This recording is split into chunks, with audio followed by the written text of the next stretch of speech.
The story begins with So Moon, a small feeble boy born to the greatest archer family that now lives in the High Plain Mountains. With the help of his ever-strong grandfather, So Moon comes out to be one of the strongest ever warriors to grace the earth. To follow the story of this weak little kid into the strongest man alive, watch the video till the end with us. As this new story unfolds, we get a brief introduction to one of the most used weapons in Warcraft, the bow. A weapon that is faster than lightning, stronger than thunder, and sharper than a serpent's fangs. Guys, don't take this literally, it's a metaphor. So what could be scarier than a weapon you can't see? Probably a sniper.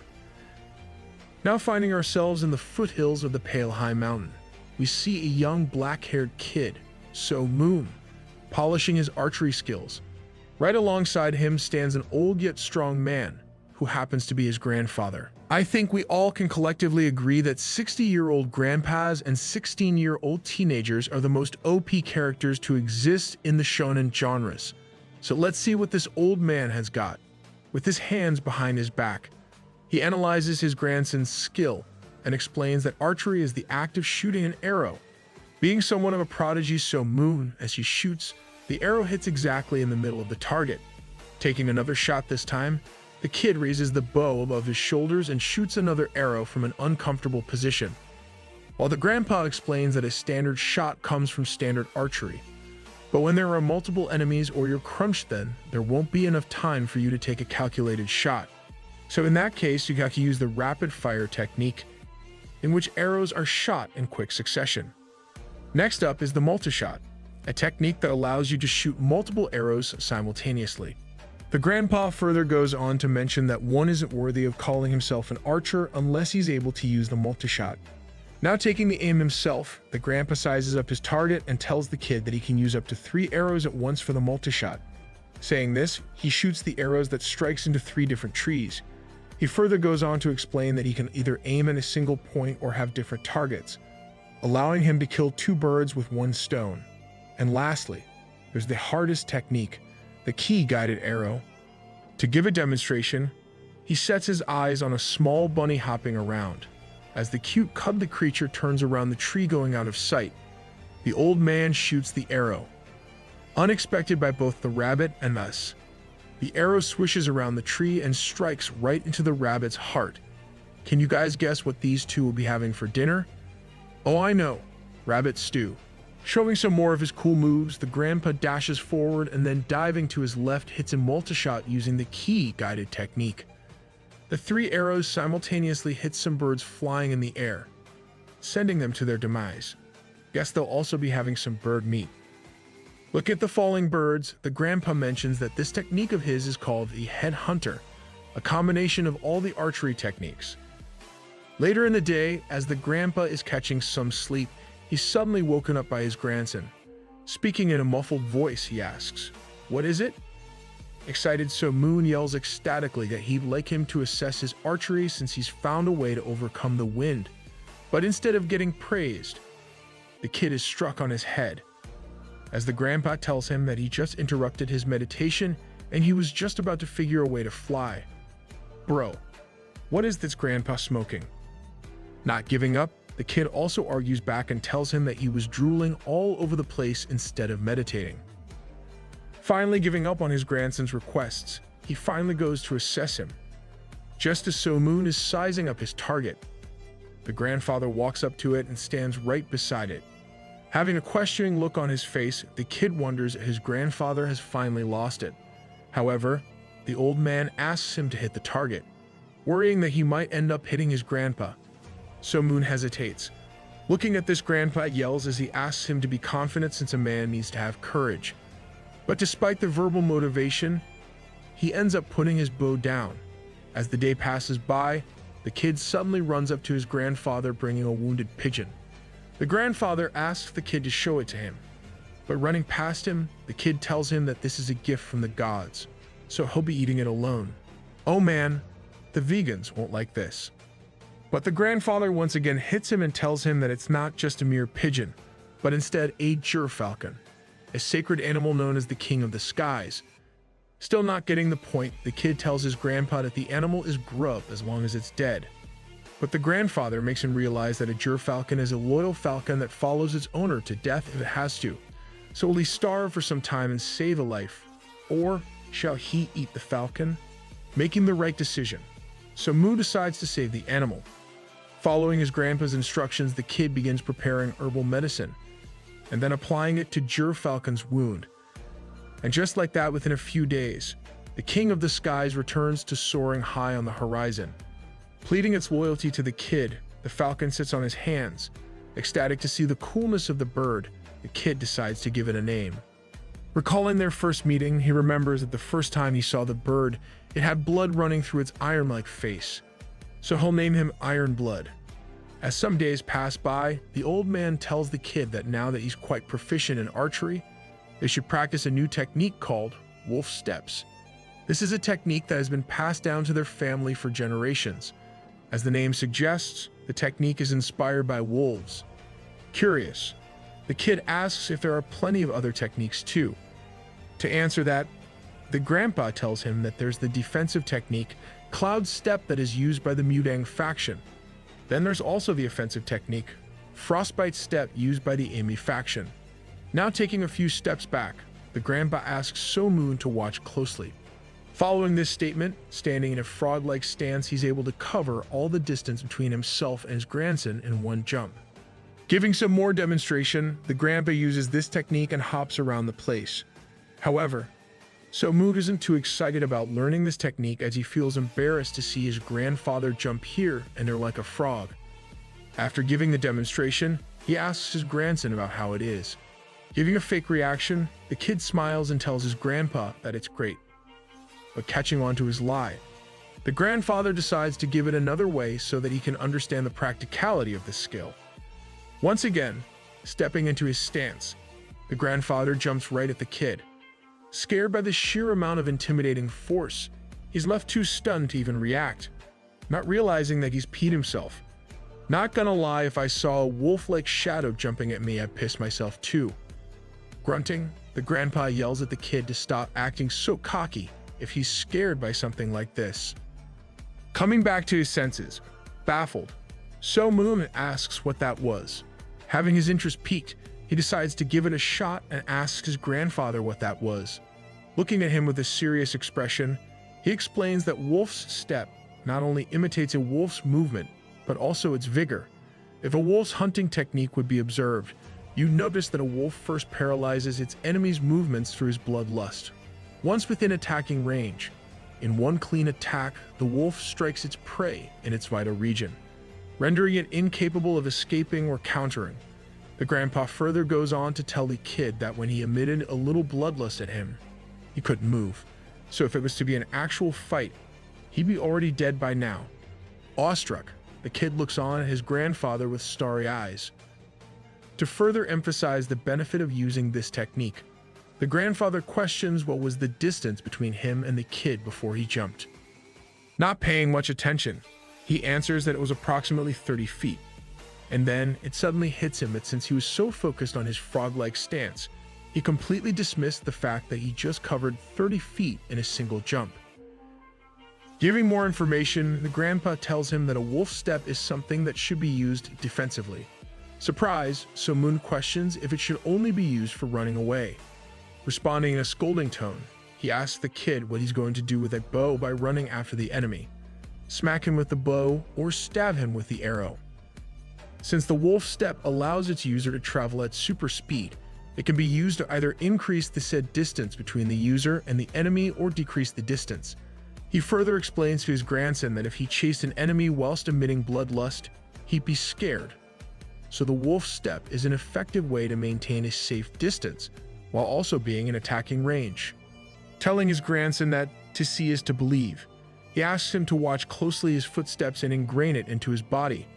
Following that, the old man begins to move around the kid and his footwork seems like flowing water. Watching this, the kid wonders how every time he takes a step, a footstep is left. 180 steps in different directions. Seeing this, the kid is impressed. Now, following his grandfather's instruction, So Moon begins stepping in the same direction. However, getting confused by the extravagant amount of instructions being thrown his way, he keeps failing. But not giving up at any cost, the kid keeps training till evening. After spending countless nights in training, after about a week, at last he's able to successfully do the wolf step once.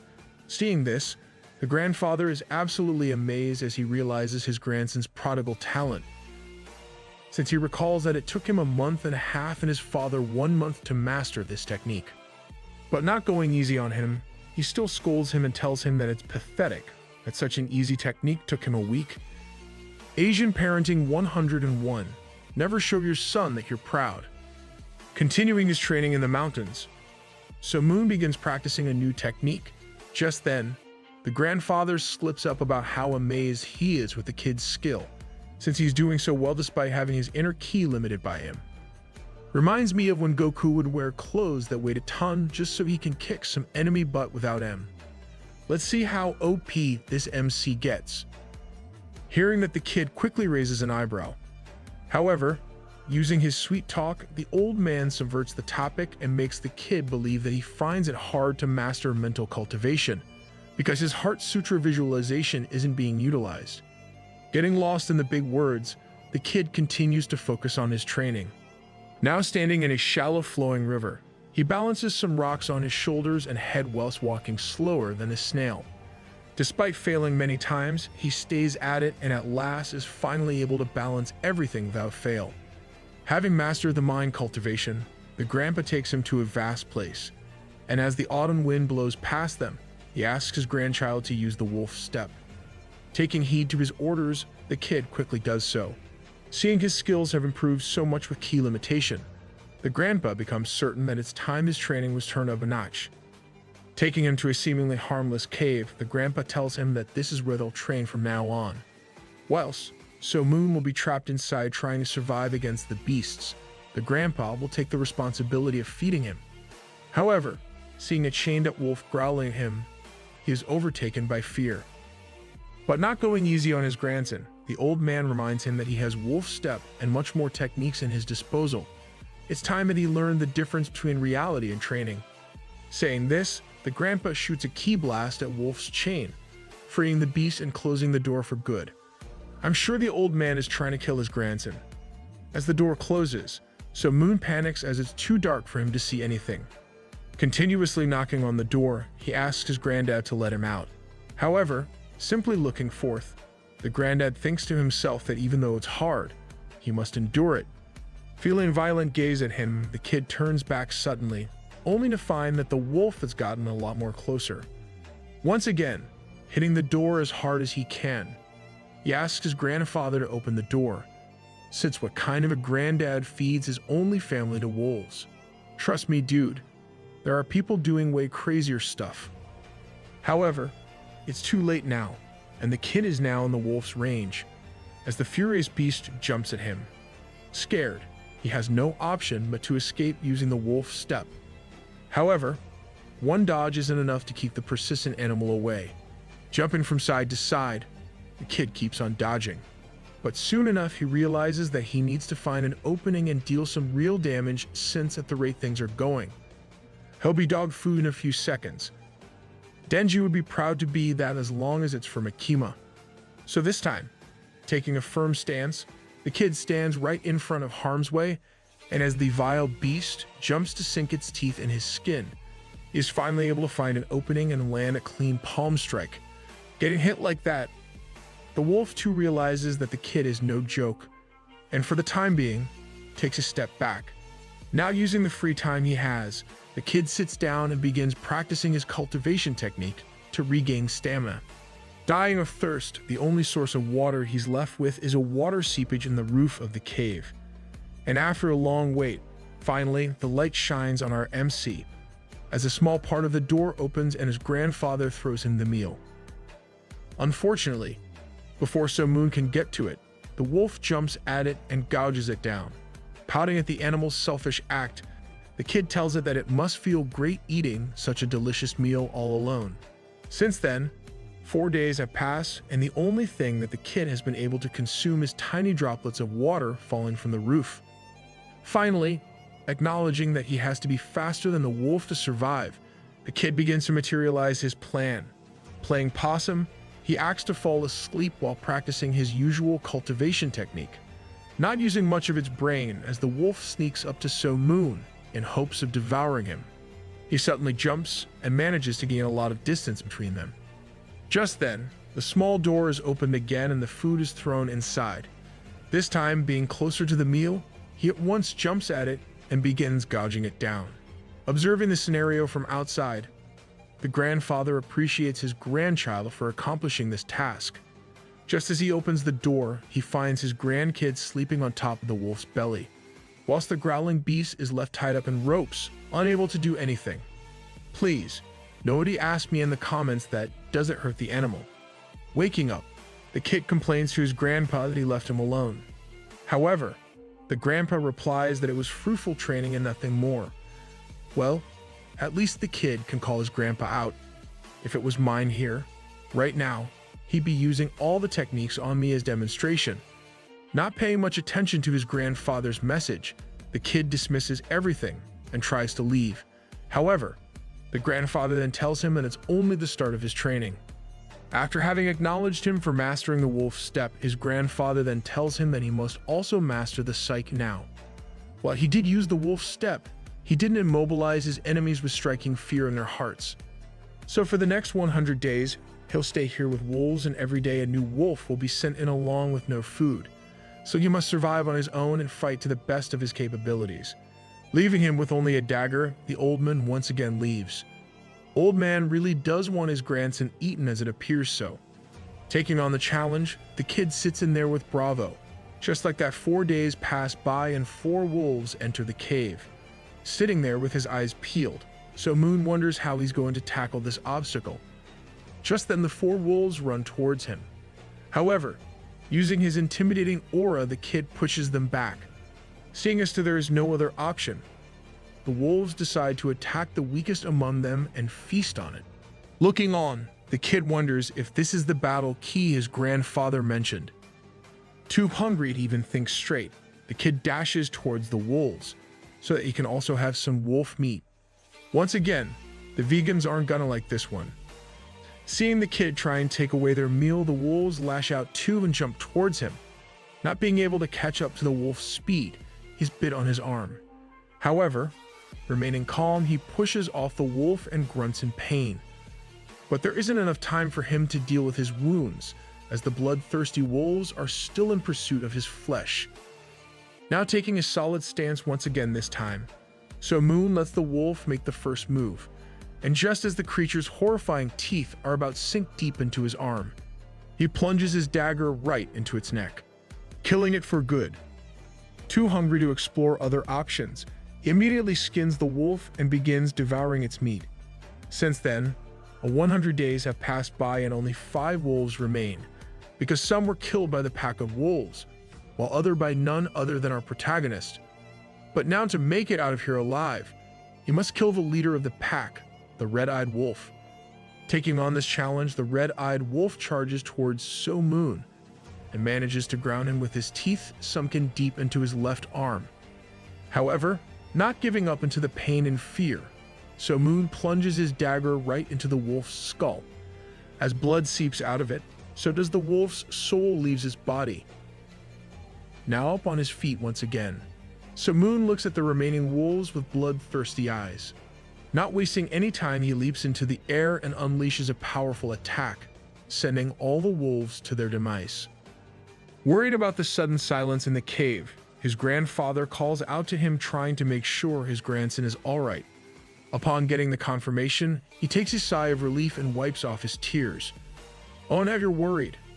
Taking his grandson back to their place, he patches up his wounds and gives him medicines to drink. However, a new issue arises when So Moon realizes that Iron Blood isn't coming near him, due to his consistent bloodlust. So in hopes of controlling it, he asks his grandfather about it, realizing that he must limit his ki. So Moon once again undergoes training under the dimly lit sky with a cold atmosphere. Sitting underneath the waterfall, he calms his mind as he tries to cultivate his heart sutra. Sitting under the cold water, So Moon tries to empty his head from all thoughts. However, unable to do so, he loses control of his ki and begins to go into shock due to sheer cold from the waterfall. Scared, his grandfather begins to worry if So-moon is going to fall ill. However, not wasting another second, So-moon decides to go all out. Upon hearing his grandfather's advice of letting his ki flow rather than forcing it, he's able to take control of himself. Now, after having completed the training session, the two return home. Going into his sensei mode, the grandfather explains to the kid that the Heart Sutra virtualization was a technique formed and perfected by monks instead of warriors. They would focus on emptying their thoughts because the things we own end up owning us. Moving forth, the grandfather then tells, back when the monks used this technique for the first time, they came out to be far stronger than the warriors who had been drowning in lust for power. So that's why his grandfather wanted to make sure he trained the Heart Sutra virtualization at a young age, before the worldly desires could take over his heart. Continuing his practice, one fine day, his grandfather notices So-moon not only attaining the triple apex flower, but also the 5 ki awakening, the highest power there is within the Heart Sutra virtualization. Seeing this, he begins to cry tears of joy as he realizes that all of the training has led to this fruitful result. Now, as the two take a walk under the fleeting sun, So-moon's grandfather tells him that even though he was thinking of starting his proper training from now on, there wouldn't be any need. But being the idiot he is, So-moon asks confusedly about what does he mean. To answer that, the grandpa tells him that he's learned everything there was to teach. Besides, he was able to achieve something that people can't do even after training all their lives. Hearing this at last, So-moon jumps in happiness. Several years pass by then, and So-moon continues to polish his archery skill. Sitting with his grandfather, he mentions of how he's never missed a shot in his entire life. However, his grandfather replies back that the pinnacle of archery is formless archery and a ki-guided arrow. But So-moon only takes it as a joke since the idea sounds ridiculous to him. However, his grandfather then mentions an interesting fact that the 17th archer in their ancestry was able to master the bow to perfection. After asking So-moon of his age, which turns out to be 17, he asks him to travel to their patriarch village hidden high in the mountains. There he must find the secrets to the art of Wu Wei and triple unity sword style, leaving him with a book about inner ki cultivation written by their ancestors. His grandfather asks him to leave. Damn, man, I feel like my life will end before So-moon's training does. Now standing on top of the hill at his patriarch village, So-moon prostrates and asks his ancestors for their continued guidance before jumping off of it whilst holding a rope. As he's scaling down the ginormous mountain, he comes across a small entrance. Jumping into it, he immediately senses an overwhelming amount of bloodlust. However, not giving in to the intimidation, he replies with some bloodlust enhanced by the Heart Sutra virtualization itself. Getting closer and closer to the source, he suddenly feels a blast of ki at him, pushing him back. After several attempts of pushing through it, he at last sits down in despair, thinking about his next move. Just then, a light shines from the entrance further into the cave. Following the light, So-moon enters into a room with 3 drawings hanging from the ceiling. Surprised by the amount of ki that was flowing from them, So-moon takes cautious steps as he stumbles upon a small wooden trunk. Opening it, he finds in there a wooden bow that, although may seem light, it weighs nothing less than 100 pounds. Putting the weapon aside for a while since it's too heavy to use, So-moon finds a catalog.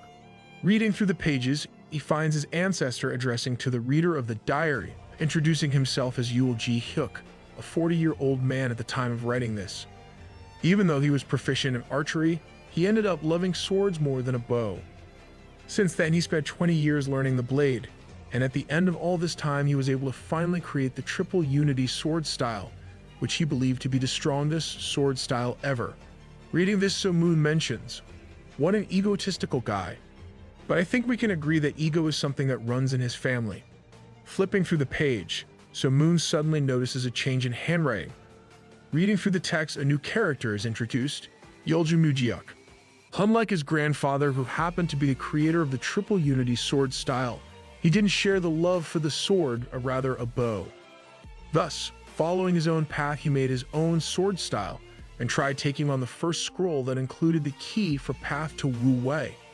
However, when matched up against it, he couldn't deal any damage and realized that the sword style had transcended to divinity and had become the peerless unity style.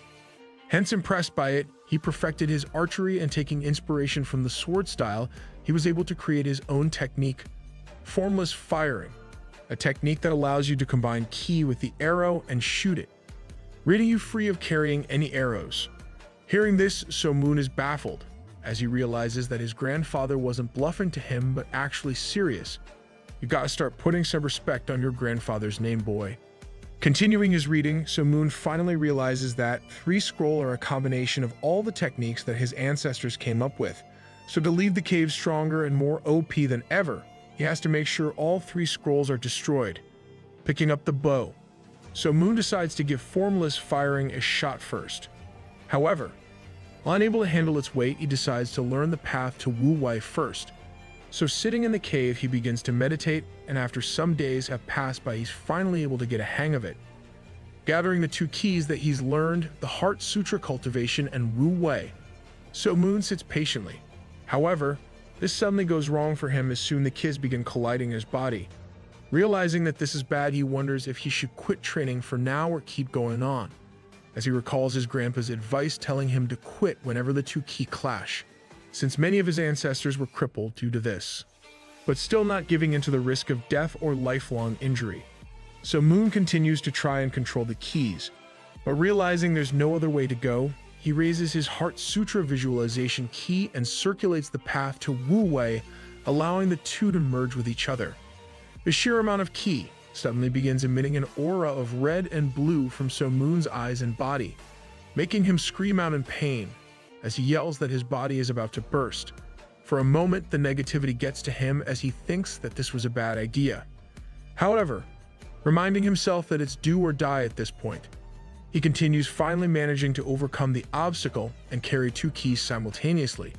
Taking a sigh of relief, suddenly So-moon realizes that he's floating in the air now just by thinking of standing up.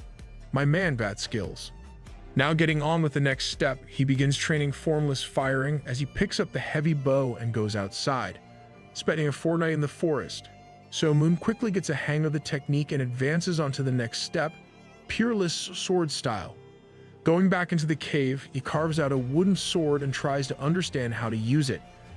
Despite not touching a sword his entire life, wondering what to do, he looks at the scrolls for an explanation. Just then, the sword comes flying out of it right in his direction, dodging it at the last second. So-moon lives to breathe another day. However, followed in quick succession, a second sword comes for his head from the second scroll, barely managing to dodge it. So-moon stands cautiously as he waits for the third scroll that happens to release electrifying ki that So-moon is able to block using his wooden sword. Remember guys, that's because wood is an insulator. Seeing this, So-moon concludes that the first scroll portrays swiftness, the second deception, and the third one is the key of the full moon, and all these 3 scrolls were set here by his ancestors. Man, seems like his ancestors were really hell-bent on killing their offsprings. Seeing his reaction to all these attacks, So-moon realizes that it's the sky-high blade form for which the path to Wu-wei was created in the first place. Now knowing what to do, So-moon spends countless nights honing his skills, and just like that, a year and 4 months pass by. After all this time, he's only able to cut down 2 of the scrolls, leaving only the third, but still unable to do so. So-moon keeps on practicing the Peerless Blade technique, and at last 2 years and 3 months later, he challenges himself again. Using the first step of the Peerless Sword style, he initiates the Thoughtless Blade, cutting through the first scroll cleanly. Then, using the second step, Loveless Blade, he's able to cut through the second scroll, and at last, using the third step, Endless Blade, he slashes all of the 3 scrolls, finally ending his journey. Paying his respects to his ancestors, So-moon once again heads back to his grandfather. Now, after getting back home, So-moon simply lies down and rests. Seeing this, his grandfather scolds him and tells him to have aspirations. However, So-moon replies that his aspiration is to spend life this way by basking in the sun all day and eating to the fullest. Damn, never have I felt more relatable with an MC before. Hearing this, the grandfather gets furious and brings down his stick upon So-moon. But things are different now, as So-moon easily dodges his attacks and is also able to block with a mere finger. Oh, how the tables have turned. Later at night, as the 2 sit in silence inside of their home, So Moon's grandfather tells him that he won't tell him what to do anymore, but he should at least get a wife and then settle down. This man's 20 and talks of him getting married had already begun. Meanwhile, I'm here narrating man was at 20. Ah man. I'm sobbing. However, sighing in despair, so Moon replies that there aren't any women in this mountain. But to his surprise, his grandfather informs him that his wife is in Jianyuan. Further explaining his statement, his grandfather tells him that a long time ago when So Moon was only 4, he made acquaintance with the head of the Sichuan family, the strongest family in the Sichuan region and one of the 5 mightiest families in Jianyuan, providing So Moon with an artifact known as the Jade Plaque. His grandfather asks him to show this to the Sichuan family, so they can know he's their son-in-law. Imagine have Riz so bad, your grandson arranges your marriage. After that, his grandfather also gives him a book by the name of Tom of the Head Sutra, and asks him to return it back to Shaolin Temple on the way back. Now finding ourselves back in the forest, we find a young warrior trying to get away from a crowd of soldiers at full speed. However, unable to keep up with the fatigue and wounds, his horse collapses down. With no other option in sight, the soldier decides to put down his horse. R.I.P. horse, you'll be missed. Now surrounded with no escape, the warrior finds himself in the presence of Taru, the chief of Bei tribe. Being merciful, Taru offers the warrior the option of surrendering so that he may be spared. However, the young warrior immediately rejects that offer and pulls out his sword. Without fear, he charges at the Taru and the 2 clash swords. Taru then takes another powerful swing that the warrior is barely able to dodge. But before the realization of death looming around him can set in, Taru knocks the sword out of his hands, leaving him defenseless. Praising the young warrior for his skills, he asks his name. In response, the young warrior introduces himself as the Yaku tribe's vice chief, Guyuk. Ashamed of failing his duties, Guyuk asks Taru for an honorable death. Upholding his honor, Taru also agrees. Kind of feel like Taru is a good man. Sitting prepared for his demise, Guyuk sits calmly as Taru pulls his blade back to behead him. Just then, an arrow comes flying at Taru, striking him right in the shoulder. Enraged, he yells and questions who is there, jumping out of the shadows. So Moon stands in front of him as he tells him that it's not good for so many people to attack a single person. Introducing himself, Taru asks So Moon who he is. However, giving a vague response, he simply tells the group that he's just a sleepy man awoken by this ruckus. Angry at this blasphemous comment, Taru's underlings ask So Moon to kneel. But being the badass he is, he shoots an arrow right into the guy's knee, asking him to kneel himself. Pretty savage, standing firm and strong. So Moon, with his bloodlust rising by the moment, asks Taru to stand down or else everyone dies. A couple of moments later, all of the attackers are left tied up with a tree. Now finally out of harm's way, Guyuk thanks So Moon. Curious as to the situation, So Moon asks him why they were trying to kill him since they seem to be from the same tribe. To explain that, Guyuk responded that he's a part of the Jianzhou Jurchens while the others were a part of the Hyakse Jurchens. Since there have some intertribal battles, the relationships are complicated. Guyuk then asks So Moon where he's headed, and after hearing that, he'll be heading to the Shaolin Temple and then Sichuan. He tells So Moon that it'll take 5 to 6 months to get there. Hearing this, So Moon yells in frustration as he recalls his grandfather telling that it'll only take a couple of months. I feel like everything this grandfather tells him is a lie. To repay So Moon for his kindness, he asks him to visit their village first to restock before heading out. Riding through the forest, So Moon and Guyuk exchanges pleasantries. Just then, a battalion of soldiers comes running straight at them, preparing for battle. So Moon asks Guyuk if they're his enemies. However, upon hearing that it's just his men that were looking for him, So Moon calms down. Calling out to the chief, Guyuk bows down in embarrassment as he apologizes for the death of the 100 men due to him. However, without putting the blame on anyone, the chief tells him that they all died an honorable death since they died for their tribe. Taking notice of So Moon standing right next to him, he asks who he is. Answering the question, Guyuk tells him that it's the guy who saved his life, with his perfect archery skills.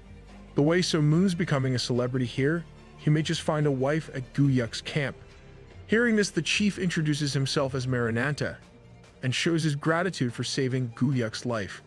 Heading back to the tribe's camp, Guyuk assigns one of his soldiers, Masad, to serve So-moon the time he's here. Keeping a formal attitude, Masad keeps addressing So-moon as Mr. However, annoyed by the formalities, he asks Masad to keep it cool and only call him Young Nim, since he's younger than him. Now resting in a camp, Masad and So-moon exchange words. The conversation allows him to learn that there are two authorities in Zhongyuan. One of them is ruled by the emperor, while the other is ruled by a society of Murim warriors known as the Gangho. But of course, our dumb So-moon isn't able to understand the concept fully and thinks that Zhongyuan is divided by a country by the name of Gangho in the Ming dynasty. However, Masad reiterates himself and tells that Gangho is actually just a group of Murim warriors in the Ming dynasty. Just then, with a serious expression on his face, Guyuk enters inside of the tent and tells So-moon that he believes war is about to rage again. Unfazed by the dreadful news, So-moon turns back slowly and asks if it's actually true, since it's been quiet for a few months. Famous last words, Guyuk then responds that the Bahi tribe has already reached Mount Meda, that happens to be only 20 miles away. As Guyuk heads out to certain death, So-moon stoically advises him to come back in one piece. Wow, Sherlock. I thought he must have been dying to come back in pieces. Literally. Worried about Guyuk, So-moon asks Masad if the Bahi tribe is strong. In response, Masad answers that it is 3 times stronger than the Yakuo, so in an all-out war it would be a huge disadvantage. As the two armies stand against each other staring at their deaths, So-moon mentions that the Bahi being this strong doesn't sound good. Then in just one flash, the armies begins charging towards each other. Still confident in their ability, Guyuk's tribe mentions that even though they are lesser in number, they're still more skilled. Well, famous last words, because Guyuk's tribe start to get absolutely massacred in the start of the battle. Realizing that the situation is grim, So-moon asks Masad to bring some branches and begins carving them out in the shape of an arrow.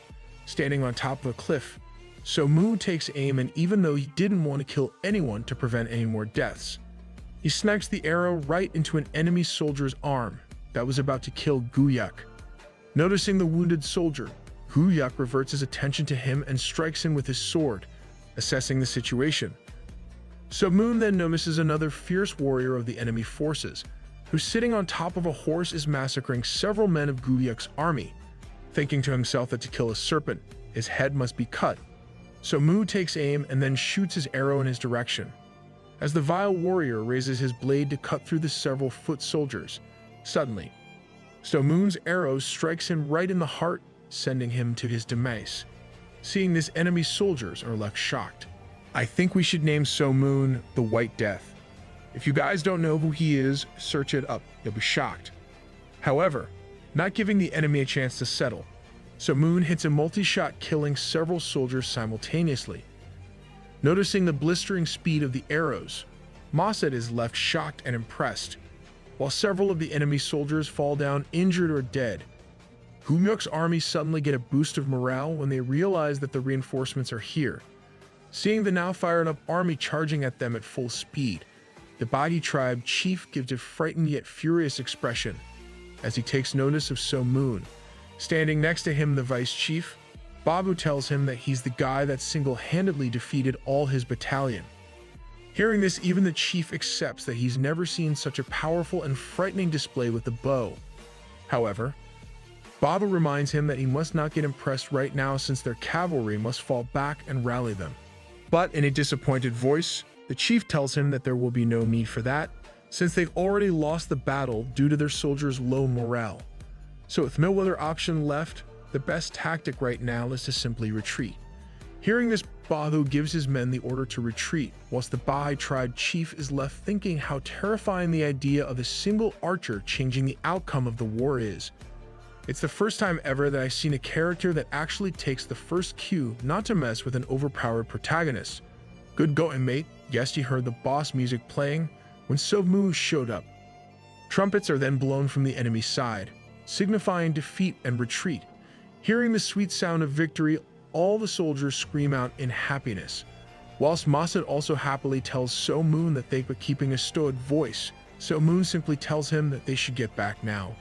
Now back at the camp, soldiers begin drinking and feasting, as they describe the victory as one of the most exhilarating experiences of their life due to how the enemies were panicking. Meanwhile, as So Moon enters the camp, Gubyuk with a wide smile comes out running to So Moon and calls out his name.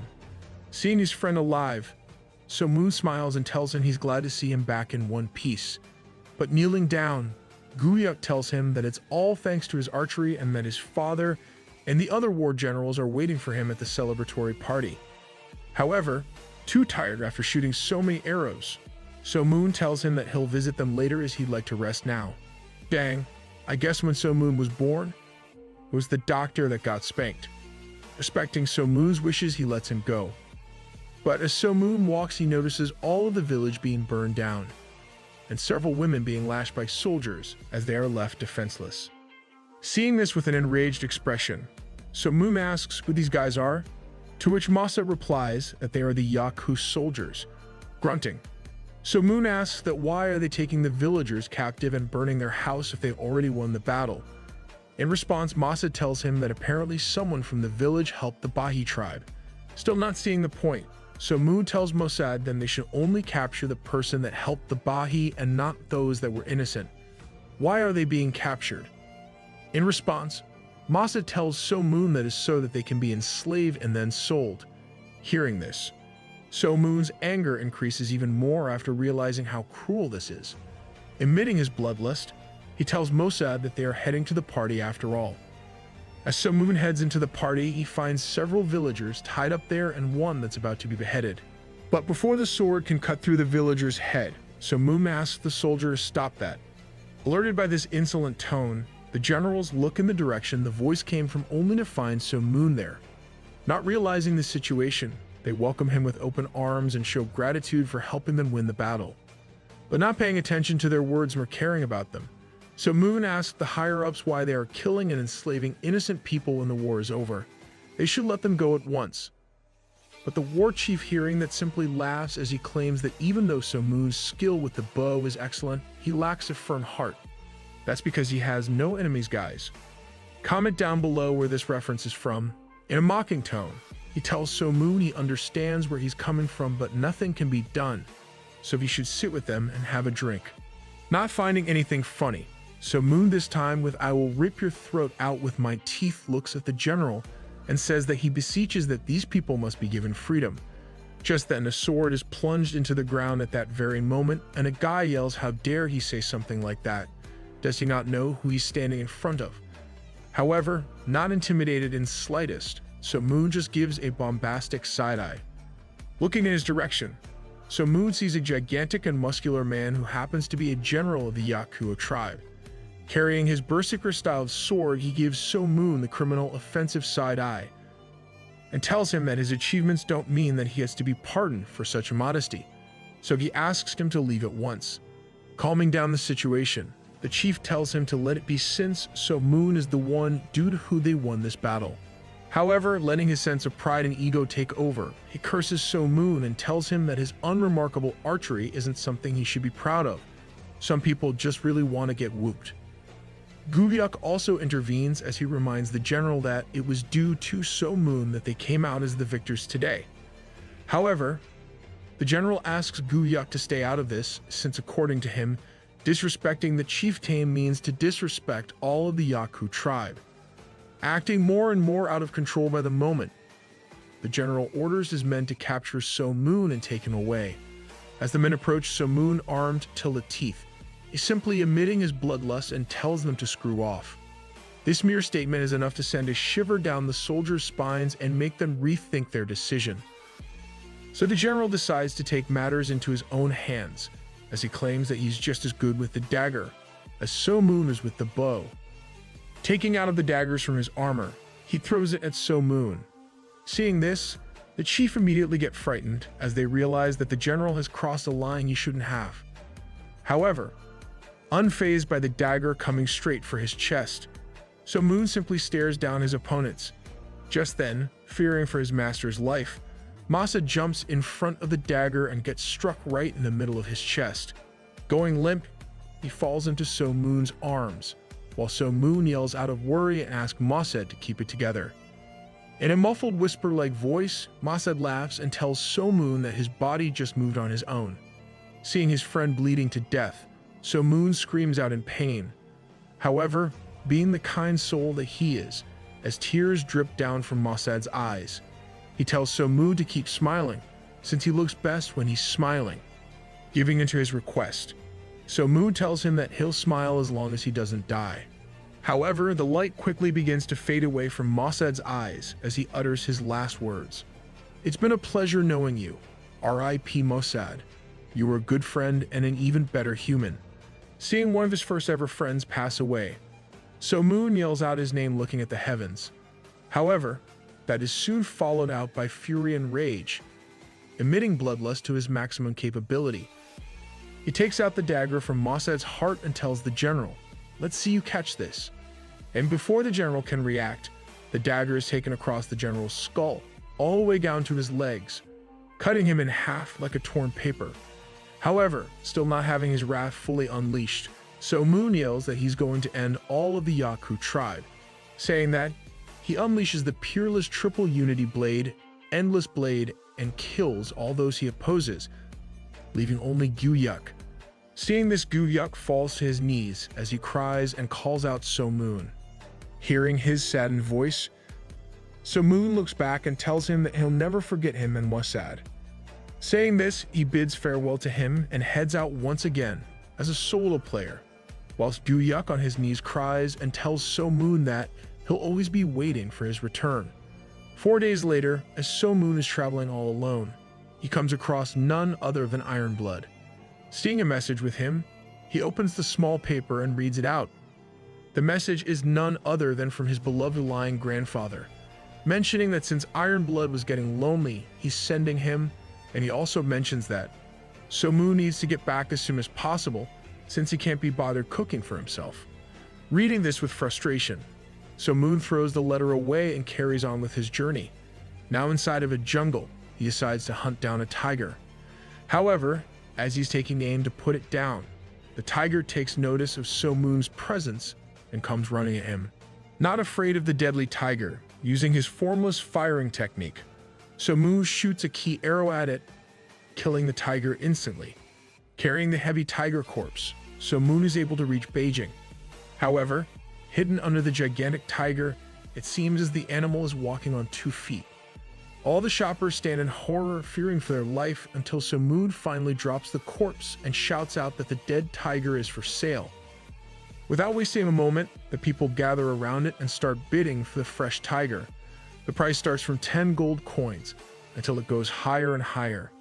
Grinning, So Moon thinks to himself that he just wanted to make a little money to cover his food expenses, but it's going a lot better than he had expected. Suddenly, an old man takes notice of the tiger and observes it closely. After confirming the tiger to be in good condition, he offers So Moon a whopping amount of 200 gold coins. Hearing this, So Moon's eyes bulge out in shock. "When is this gonna happen with my broke ass? I'm sobbing right now, guys." However, before So Moon can process this information, the old man throws the gold coin in his direction and heads off with the tiger. Having earned a pretty good amount of money, So Moon goes to Manhwa, a high-end restaurant.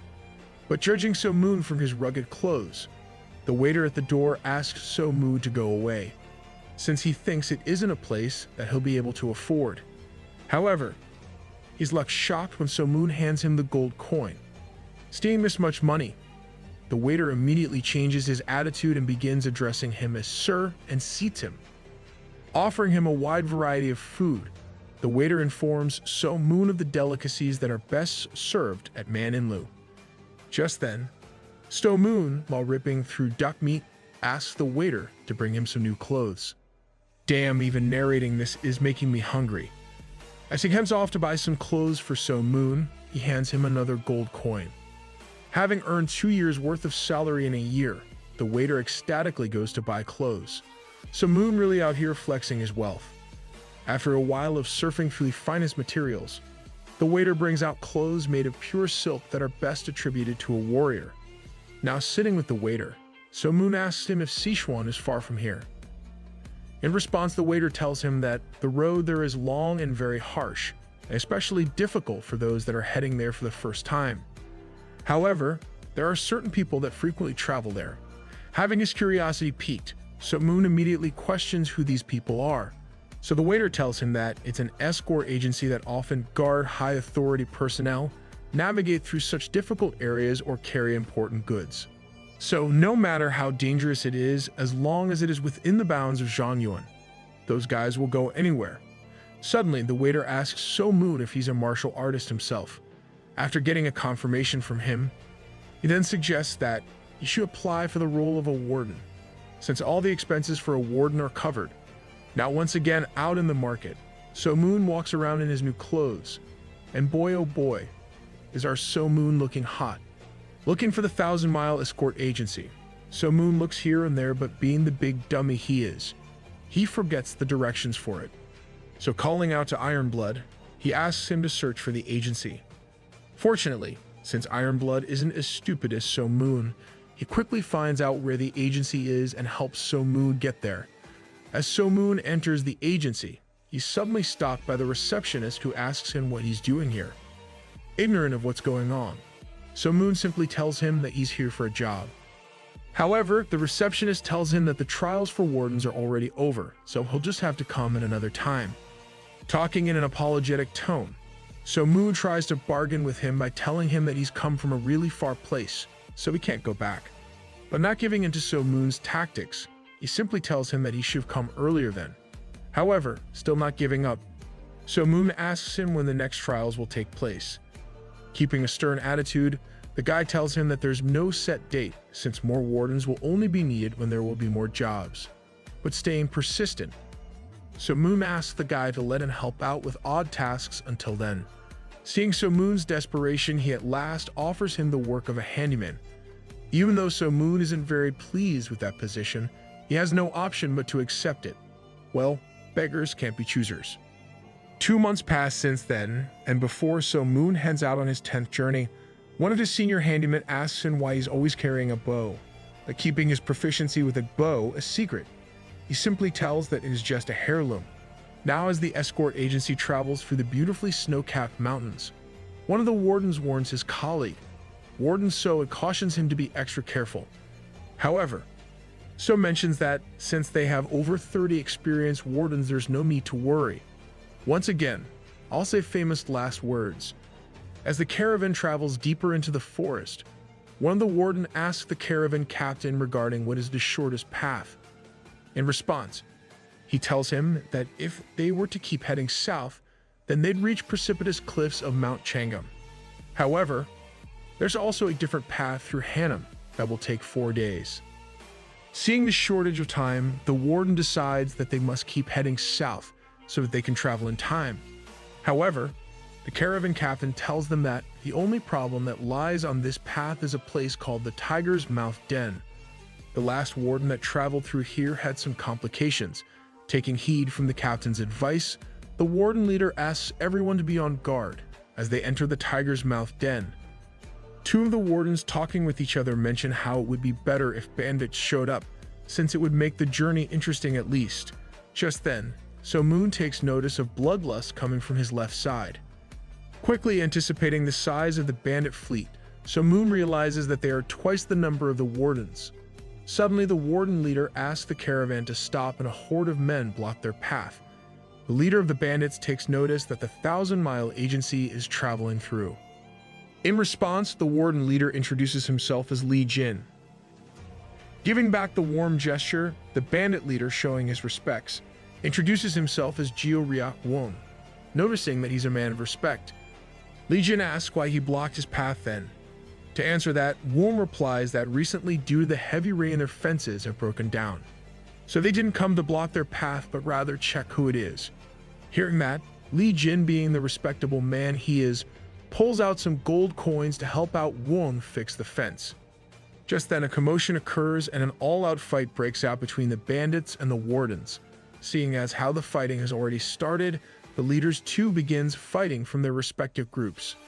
The wardens wonder who attacked first. However, it doesn't matter now since the fight has already started, so all they have to do is win. Swords. spikes and weapons of all kinds clash with each other. And while the wardens may have been more experienced and formally trained for battle, due to the overwhelming number of the bandits, more and more of them were getting injured, or far worse, killed. Sighing at the situation, So Moon thinks to himself that all this happened due to one inexperienced warden only, since moments earlier a bandit had approached a warden with a friendly intent. The bandit mentioned that since the talks between his boss and the warden's boss are going smoothly, perhaps they should introduce themselves too. However, scared by the bandit's intimidating aura, the warden asked him not to get any closer whilst gripping his sword, but still not taking the cue and keeping a friendly demeanor. The bandit introduces himself as Crimson Wolf, Hong Rang, and imitates to growl at the warden. Scared of the bandit, the warden instantly swung his sword, which slashes through poor Hong Rang's chest. People screw me like the warden screw Hong Rang, feeling sad for my G. R.I.P. Bud.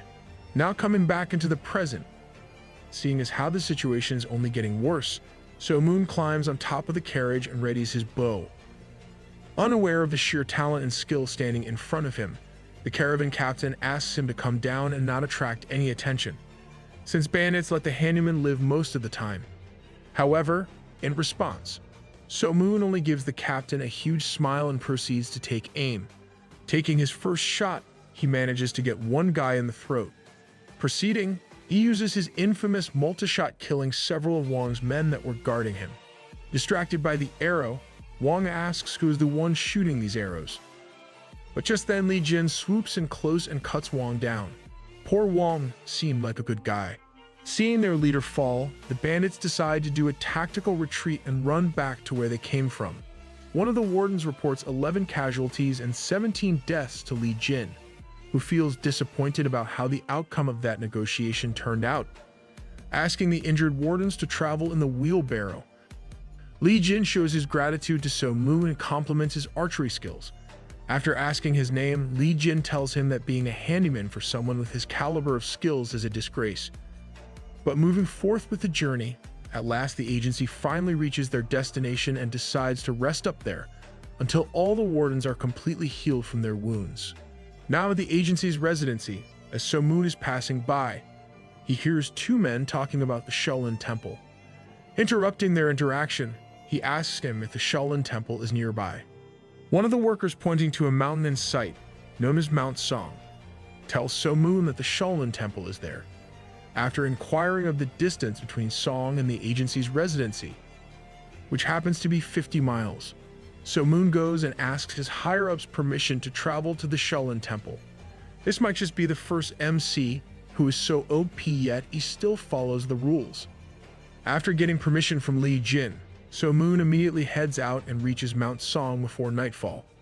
Sitting on top of a beautiful hill, he notices that the kids play sports here using the Shaolin Temple technique. Now as the sun slowly fades into the horizon, So Moon finally reaches the Shaolin Temple. However, just as he's going to enter the temple, two monks stop him and ask him to come tomorrow, since the time for service is up once the sun is down. Why is So Moon late to everything? Stammering and confused, So Moon tells them that he isn't here to attend the service, but rather to see the patriarch. With a stern expression on his face, one of the monks asks him what his purpose to see the patriarch is. Still not having coming up with an excuse, So Moon replies he simply wants to greet him. Taking notice of So Moon's casual attitude, the monk straight up tells him that the patriarch is no ordinary guy and doesn't meet someone without any concrete reason.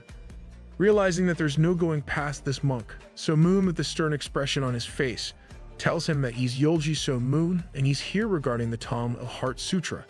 Never having heard of such a tome, the monk asks his fellow if he's ever heard of something like that. However, his answer is also no.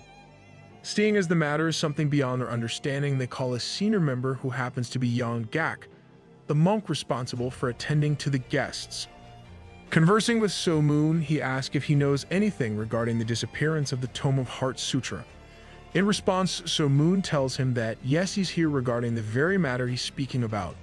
Hearing this, Yang yells at the top of his lungs, "Thank the gods." At last, there is some information on the Tome of the Heart Sutra that was stolen from the Shaolin Temple 50 years ago. Hearing the word stolen, So Moon has his senses blown out as he thinks that his grandfather told him that he had borrowed the tome. This guy, man, I swear to God, everything that has come out So Moon's grandfather's mouth has been a lie, and he keeps on setting up his grandchild on it. Ecstatic, Yam asks the other monks to bring in the patriarch. Sweating profusely, So Moon then realizes that his grandfather did indeed steal the tome, since what faction would just give away their greatest treasure? Now having no option, So Moon follows Yang to meet the patriarch. Now sitting with a panel of monks, So Moon is greeted by the patriarch Yango, who asks him about the information regarding the disappearance of the Tome of Heart Sutra. Nervous, So Moon thinks to himself that they kill him if they learn that they were responsible for stealing it. Intruding his thought, Yango asks So Moon about it. In response, So Moon tells him that, yes, he indeed does have information about the book. Hearing all, the monk praise Buddha in joy and asks him where it is, taking out the book from his bag. So Moon places it on the table. Seeing the book, Yango and all the monks once again begin praising Buddha. Too happy to even think about where So Moon found this book from. They begin thanking him for it and ask him how they could repay him. Since taking this opportunity, So Moon quickly twists the story and tells the monks that they don't need to do anything, since he only found the book in a cave when he got lost whilst traveling with 1,000-mile escort agency. In the cave, he found a wooden box in which he found the book that said it belonged to the Shaolin Temple. Guess So Moon is as good of a liar as his grandfather. Hearing the name of the 1,000-mile escort agency, Yango asks him what he's doing there. In response, So Moon tells him that he's working there as a handyman. Consequently, Yango tells him that the leader of that agency is also one of the Shaolin Temple, John Sam. Bowing down, So Moon tells the monks that he must take his leave now, since his work here is done. However, the monks start begging So Moon to stay, so that they can repay their debt to him. But trying to leave there as soon as possible, So Moon remains firm in his stance. Just then, the eldest monk of the temple joins the meeting. Standing up in honor and respect, all the monks bow down and inform him that the Tome of Heart Sutra has been retrieved. Taking a close look at So Moon, he asks the other monk if So Moon was the young man who brought it. After getting confirmation, he stares him down and then introduces himself as Sanjay.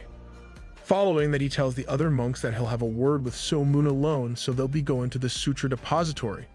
Before leaving, he also asks the monk to send Mumu, the practicing monk, to him. Now, as Sanjay walks with So Moon, he thanks him for returning the book. Keeping on his act, So Moon tells him that he just happened to find it, so there's no need to thank him. However, smiling after hearing that, Sanjay tells So Moon that he lies well. Hearing this, So Moon is immediately taken aback and with a surprised look says, "Liar." Sanjay then asks him if it was he who brought back or was it on Joe or Bo's order. Hearing his grandfather's name, So Moon pretends to not know who it is. Funny enough, even we are hearing his name for the first time. However, Sanjay with a serious look asks if he's still gonna continue lying. Accepting that he's been caught, So Moon shyly tells him that it was Bo after all. Hearing that name again, Sanjay gives the reaction of something similar to what you give after learning how your old friend is doing. However, once again giving a suspicious look, he asks So Moon about his relationship with Bo. This time truthfully answers that Bo is his grandfather. Hearing that, Sanjay rests easy, as he recalls his encounter with So Moon's grandfather. Putting on heaps of praises on him, he tells So Moon that his grandfather was simply amazing, and that he was able to dodge all of his attack using a simple movement technique. After all, that he was only able to get in one attack using the consecutive 9 order and 100 divine steps technique. However, Sanjay also admits that he believed that Bo let himself deliberately get hit, and before he left he promised to return the Tome of Heart Sutra back. Thinking about this conversation, So Moon deduces that Sanjay must be talking about the Wolf Step, since it is on par with the 100 divine steps technique. However, putting a halt to his thoughts for a second, So Moon tells Sanjay since they have no use for it anymore, he's here to return it back. Just then, Sanjay asks him if he's mastered the Heart Sutra, and as he gets confirmation, one of his disciples, Mumu, shows up and greets him. Now talking to So Moon, Sanjay tells him that only the patriarch here could beat Mumu. since he's too strong at this point, and he's also in line to become the next generation's Shaolin guardian deity. Guys, this is what Krillin would have looked like if he had grown any taller than 2 feet tall. But still my guy is winning, despite being the short king, since he did end up bagging Android 18. Now narrating the legends of Shaolin, J tells So Moon that, in history, there are 2 great Shaolin legends. One of them that is known by everyone, the legend of the Shaolin's 108 Nahan army. That army comprised of the greatest 108 monks at the time and had never lost a battle. When a great evil such as Gum, the man butcher, befell the planet and formed the Blood Clan, nobody was able to stop his march but the Nahan 108 army, and that too without being touched. Then there was also the demon that conquered all of Jiangmen. However, he fell to the Nahan 108 army too. Then around 40 years ago another warrior rose. He beheaded the blood priest who was known as the Lord of Death. However, following that he killed the devil of 9 schools, Thunder God and Yulsa. After that, he traveled 3 years around Zhongyuan to defeat the martial artists of the Dark Path. And after having won 477 battle, the man was known to be a god amongst men. Gu Yang Pong the Celestial Destruction Blade. Then one day, he entered the Shaolin Temple and defeated all of the 108 Nahan army himself. Damn talk about a one-man army. But just as he thought that Zhongyuan had fallen under his control, one of the monks told him to follow him so that he can see the true power of the Shaolin Temple. Following behind Gu Yang was met by none other than young Xianjie. Showing some mercy, Yu Yang then asked Xianjie to move out of his way if he doesn't want to get killed. However, taking notice of this benevolency, Xianjie tells him that he'll attack him 3 times, so try dodging that. Now enraged, Gu Yang yelled that he won't tolerate such jokes, but by then he had already been attacked once. Realizing that, since he didn't see the attack coming, then Xianjie must be the real deal. Taking a few steps back, Gu Yang takes his stance as Xianjie tries to hit him with multiple shots. However, barely managing to dodge all of them, Gu Yang falls for feint and is left open. This makes him realize that he'd have been dead if Xianjie wanted. We've been thinking So Moon is the overpowered one all along, but it has been Xianjie all along. It's probably because of that old man strength. Now stopping the fight, Gu Yang showed his respect to Xianjie's skill level and told him how he's made himself realizes that there's still more to improve. Bowing down out of curiosity, he asks what martial arts this is, and in response, Xianjie tells that this is the Triple Dharma Blade, a move only taught to the guardian deity. Now back to the issue at hand, Xianjie tells So Moon that he's passed the reins now to Mumu. However, since he's gotten too prideful, his skills have gotten stagnant. Looking at So Moon with daring eyes, he then asks him to humble Mumu for him. Hearing this, So Moon immediately begins questioning his existence. #relatable, whilst Mumu looks on with sheer fury. Throwing So Moon under the bus, Xianjie asks him to teach Mumu a lesson in battle. However, with a frightened expression and twitching eyes, So Moon tells Xianjie that he is incapable enough. Hearing that, Xianjie looks down with a disappointed look on his face. As he brushes his beard with his hands, he says out loud that perhaps it can't be helped then. However, giving So Moon the criminal offensive side eye, he mentions that the other elders of the temple don't know that his grandfather was the one who stole the tome of the Heart Sutra. Sweating profusely, So Moon turns his head and begins to grasp his situation, as he realizes that he's screwed because all old men are the same. Sly and crook. Still giving an intense stare, Mumu wonders how strong So Moon actually is, since Xianjie talks about him as if he'll defeat him no matter what. So slightly bowing his head, Mumu tells Xianjie that he understands his worries. However, he's confident that he isn't so weak that he'll lose to So Moon. Pleading, he asks Xianjie not to make them fight. However, not listening to a word he had to say, Xianjie tells Mumu to simply follow his commands and asks So Moon if he'll fight or if he would like the leader to find out the truth. Having no other option at last, So Moon agrees to the battle. Now as the two square off, Mumu thinks that he'll immediately destroy So Moon. However, our boy So Moon on the other hand is too lazy to even do anything and thinks to himself that he'll let Mumu land a hit and wrap this up. Well, in the famous words of Shikamaru, this is a drag. As the battle is about to begin, the two bow down their head in respect. Now taking a stance, Moo begins to do some circular hand motions and tries to come after So Moon with 1,000 palm strikes. However, before So Moon can do anything about it, the attack hits in full force, sending him flying into the concrete temple wall. Biting his fingers out of worry, Moo realizes that he put in some extra strength since he thought So Moon was an expert. Oh boy, he's an expert, just wait. Grunting, after experiencing the life-threatening attack, So Moon frustratedly thinks to himself that he was going to let himself get hit anyways, but why did this monk have to hit him so hard? Wiping the nosebleed from his head, he tells Moo then fine, if a real battle is something he wants, then let's have a real battle. Now taking his stance, So Moon begins channeling his ki. Looking at this intimidating sight, Moo also realizes that So Moon is giving off a different vibe altogether. However, before he can process his thoughts, So Moon yells, "Here I come," and at blistering speed punches Moo right in the solar plexus. Being pushed back from the sheer force of the punch, Moo to his surprise coughs up blood and mentions that he's never seen such speed. Standing aside, Seonjae, with a furious yet determined look on his face, yells at Moo and tells him that didn't he say that So Moon will break his pride. I guess Moo's been getting the So Moon upbringing too. Asian Parenting 101. However, showing his mental fortitude, Moo tells Seonjae that he isn't done yet. Now taking the Cobra stance from Karate Kid, Moo tries on a new technique, the indestructible defensive stance. Not realizing the stance's defensive abilities, So Moon throws a flurry of punches. However, using the 12 enlightenments of the Golden Dragon, Moo is able to block all of So Moon's punches using the seizing palm. At last, finding an opening amongst the flurry, Moo finally counters with the unparalleled kick. As the kick brushes past So Moon's face, he sees his life flashing before him and is forced to take a step back.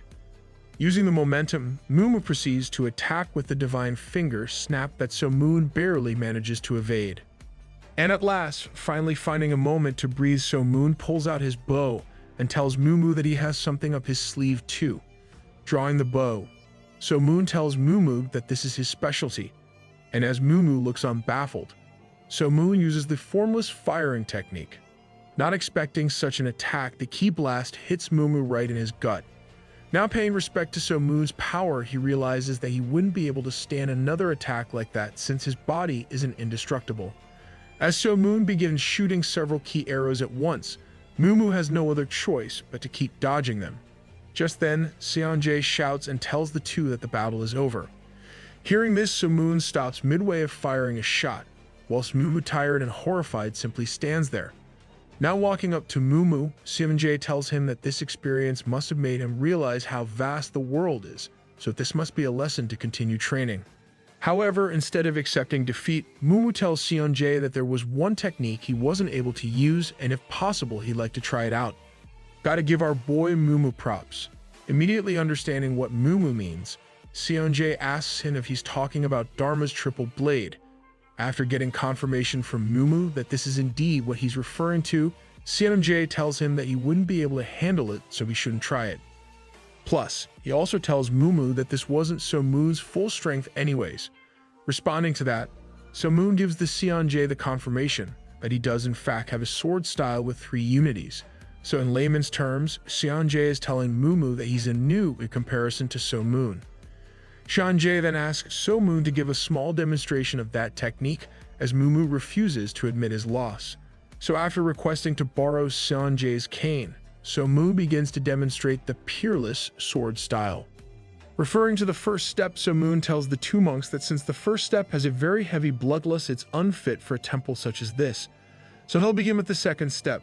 Now taking a firm stance, So Moon begins to give a small demonstration. Looking at this, Seonjae is absolutely stunned, whilst Moo has a confused look on his face, bowing his head. So Moon gives Seonjae back his cane, whilst Seonjae asks what the name of this technique is. Giving a slight smirk, So Moon tells that it is the second step of the peerless triple unity blade, the loveless blade. Hearing this name, Seonjae tells him he's never seen such a magnificent technique in his entire life. Still not grasping the concept, Moo asks Seonjae what he's missing since it seemed like a rather soft technique. Replying to that, Seonjae tells Mumu that perhaps there's still a long way to go for him for not noticing the technique's power because no other martial art could come close to it. Shocked to hear that, Mumu asks Seonjae if the Dharma triple blade isn't strong enough either. In response, Seonjae tells him that the third step of the Dharma triple blade might have a chance of blocking it. However, it still wouldn't be able to defeat it. Baffled to his core, Mumu asks Seonjae if So-moon is stronger than even him. Laughing, Seonjae tells Mumu that So-moon indeed is stronger than him. Now, as night approaches, Seonjae asks So-moon if he's working as a warden. However, upon hearing that he's actually working as a handyman, Seonjae laughs and tells him that he sure is one powerful handyman. Later, when the sun has finally set, So-moon says his goodbye and heads back to join the 1,000 Miles Escort Agency. Now under the full moon, we find ourselves elsewhere, following several soldiers carrying a wounded leader. The leader apologizes as he mentions that he put everyone else through a lot of trouble. One of the soldiers, Doc Gojuk, mentions that if they hadn't been fooled by the lies and sent the patient guards somewhere else, they'd have still been in good shape. Giving up hope, the leader mentions that he doubts they'll be able to make it. However, his faithful soldiers tell him that Mount Soon is just a little far, and with the Shaolin Temple's protection, there's no way their enemies will be able to mess with them. Just then, the rustling of the trees is heard, and standing before them is Blood Flow Blade Nangak. The soldier carrying the leader frustratedly asks Nangak about his betrayal.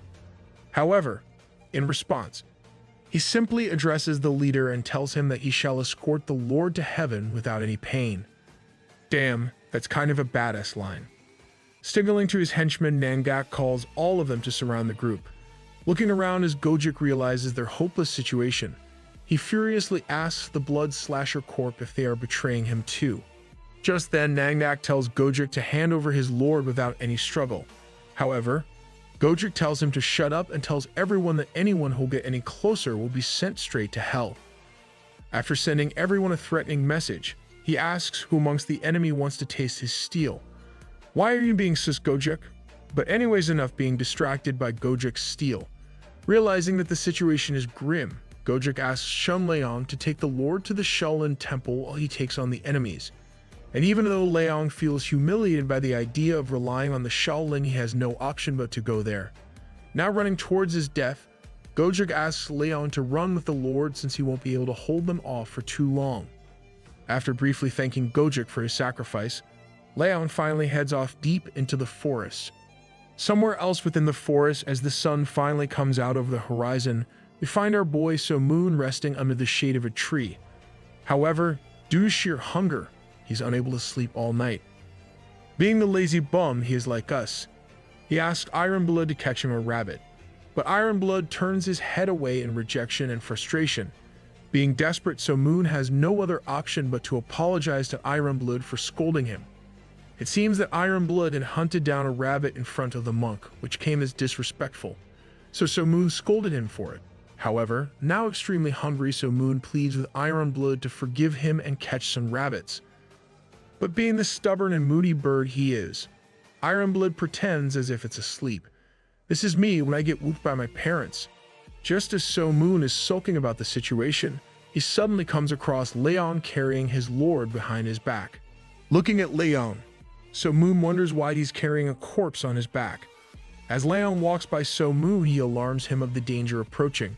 Upon being asked what danger, Leong tells So-moon that there will be some men coming here with murderous intentions, so he should be careful and leave at once.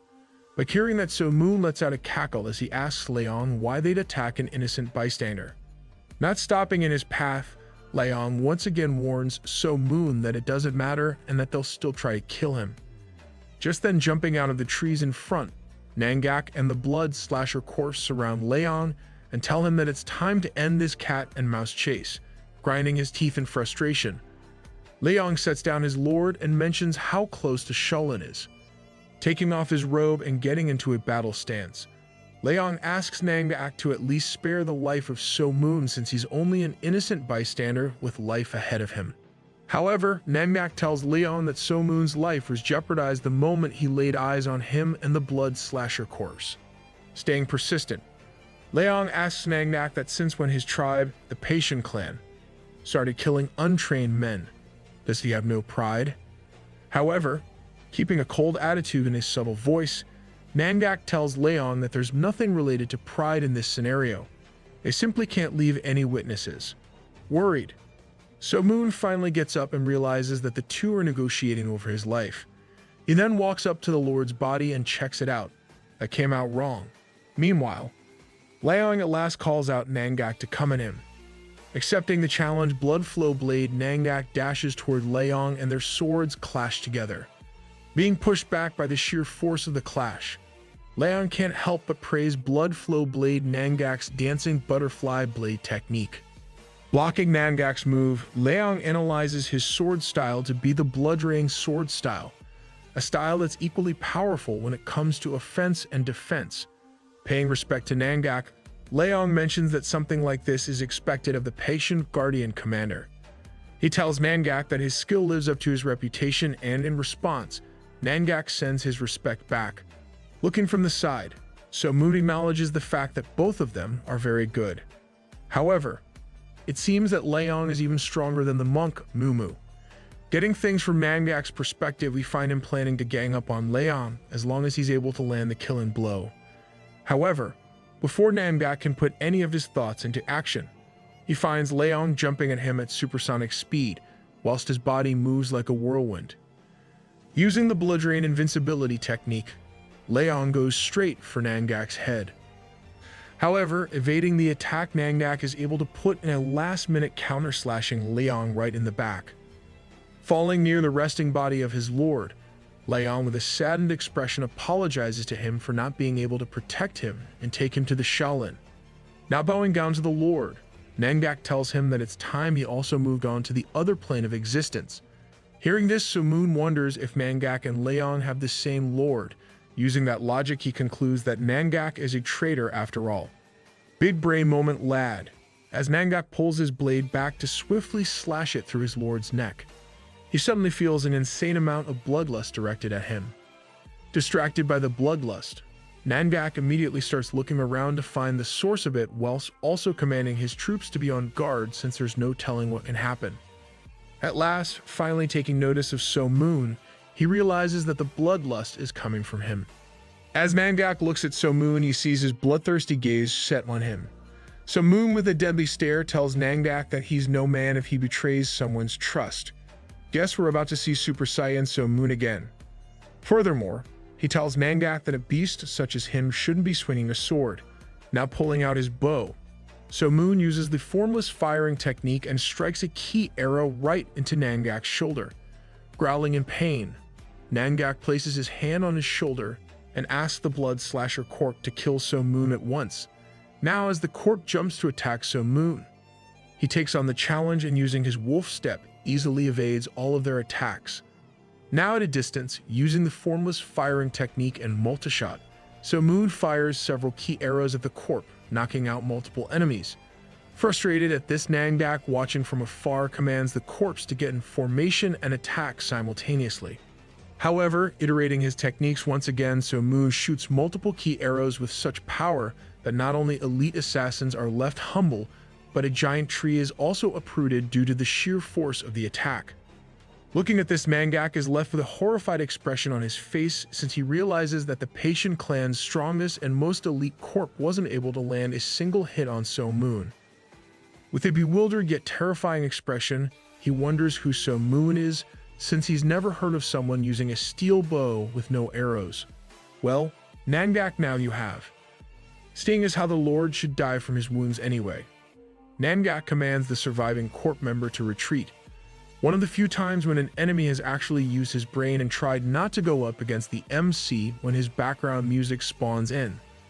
As all the enemies turn their back and run away, So Moon is finally able to pay attention to the Lord. Whilst the Lord is barely able to express his gratitude and surprise for So Moon's skill due to his wounds, he still thinks to himself about how much of an unbelievable feat it was to defeat the Patient clan so easily.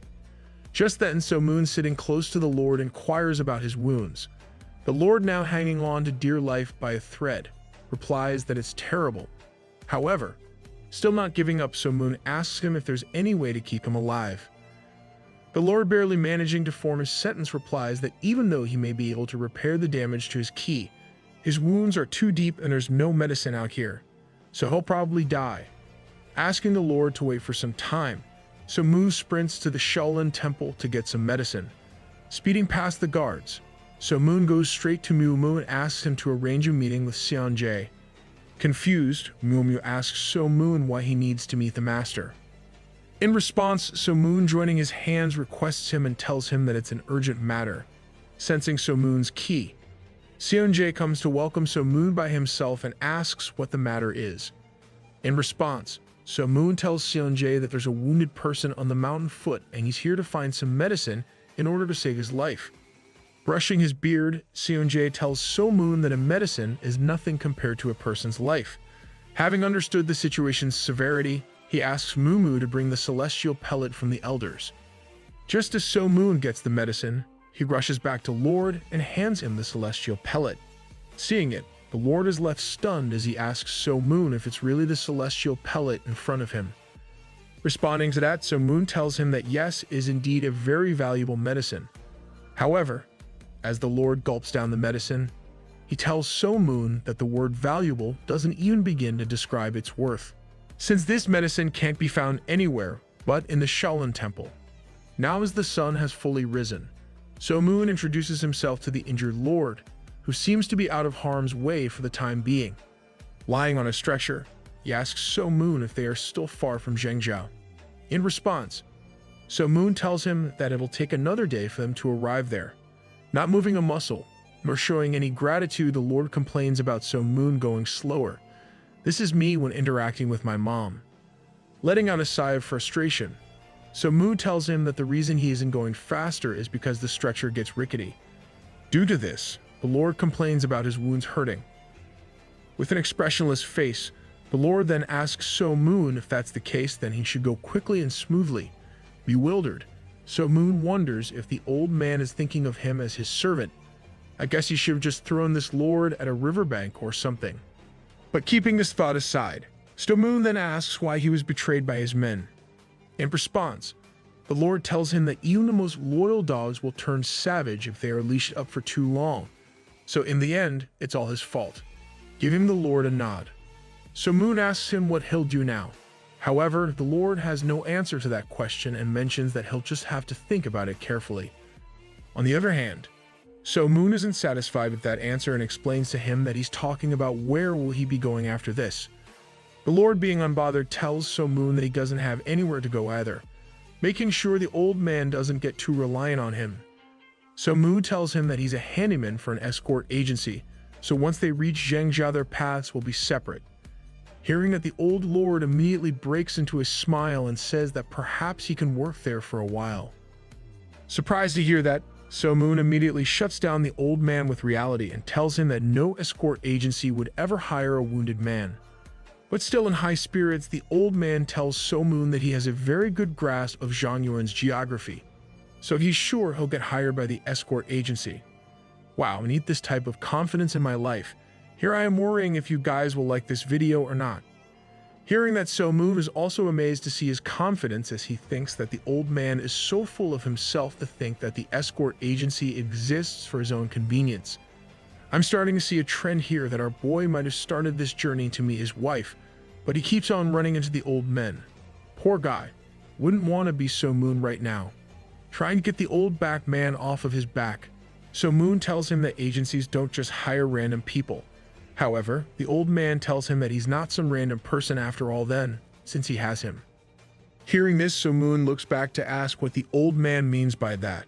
In response, he tells So Moon that he can just tell the agency that he's his distant relative.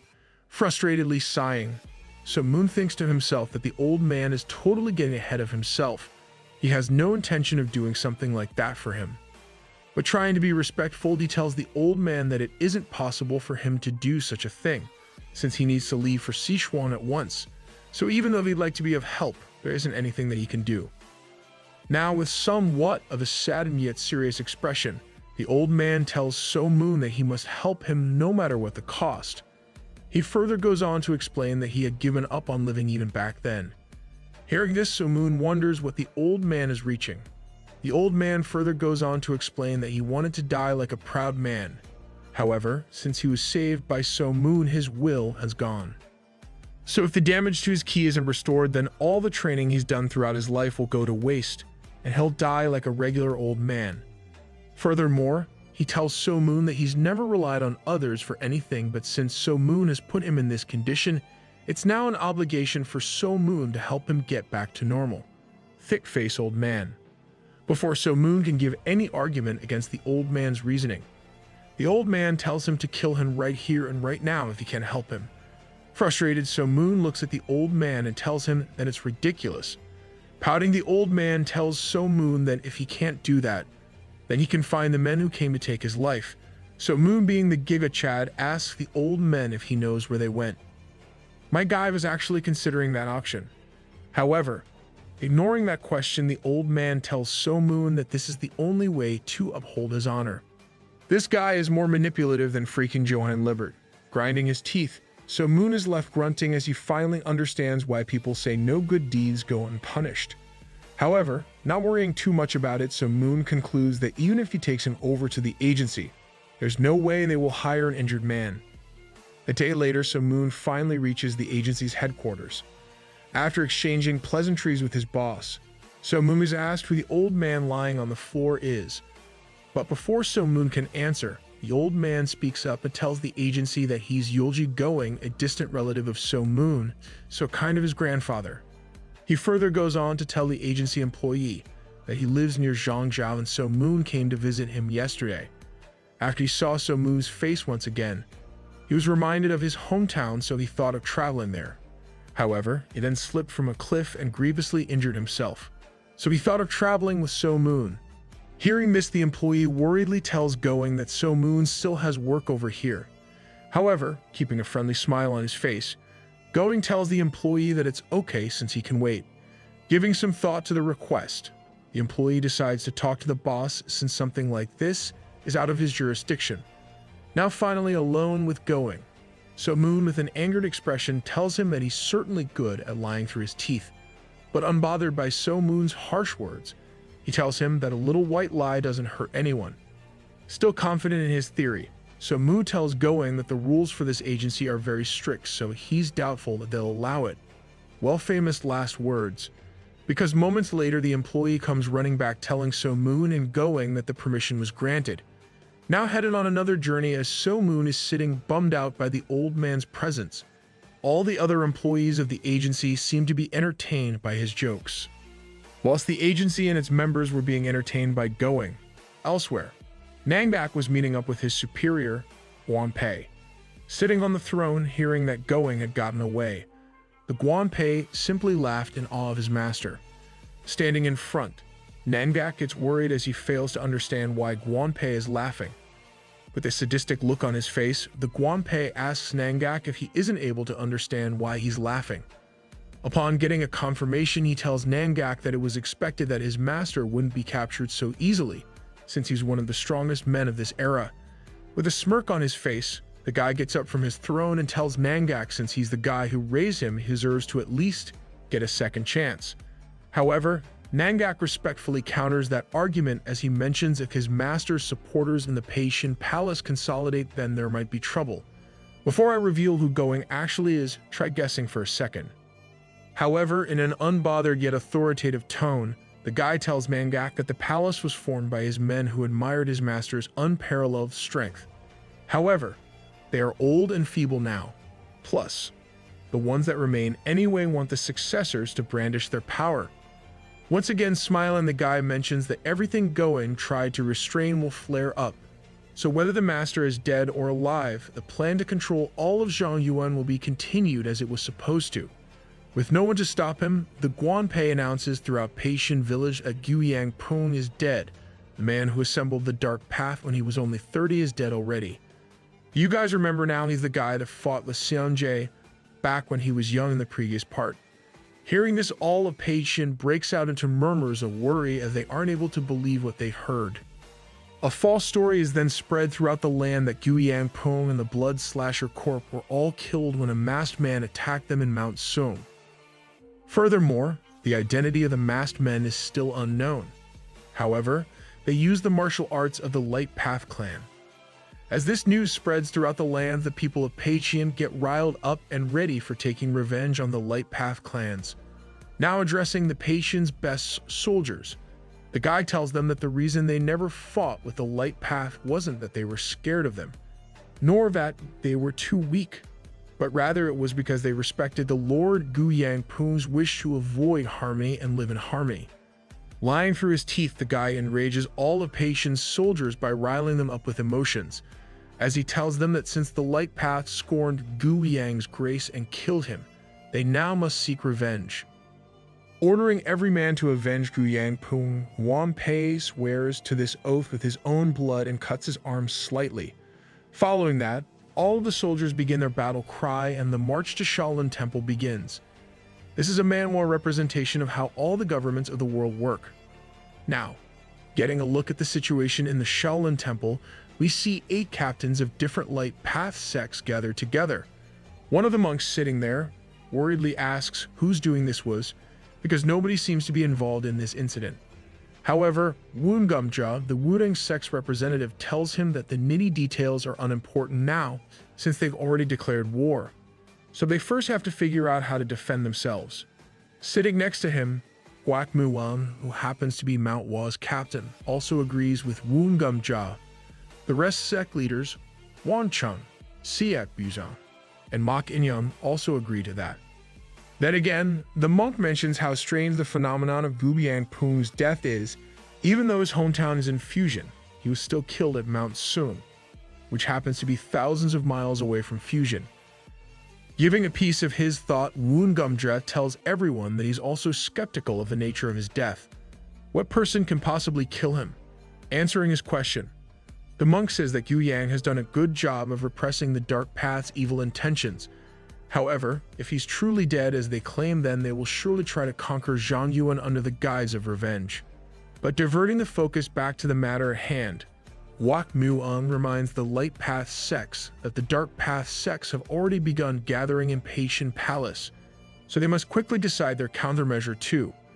After several exchanges between the sect captains, it is decided that they will all form a coalition. Pigeons with letters tied to them are sent to several clans' headquarters from the Shaolin Temple the preceding day. The Namgung clan is the first to receive the letter.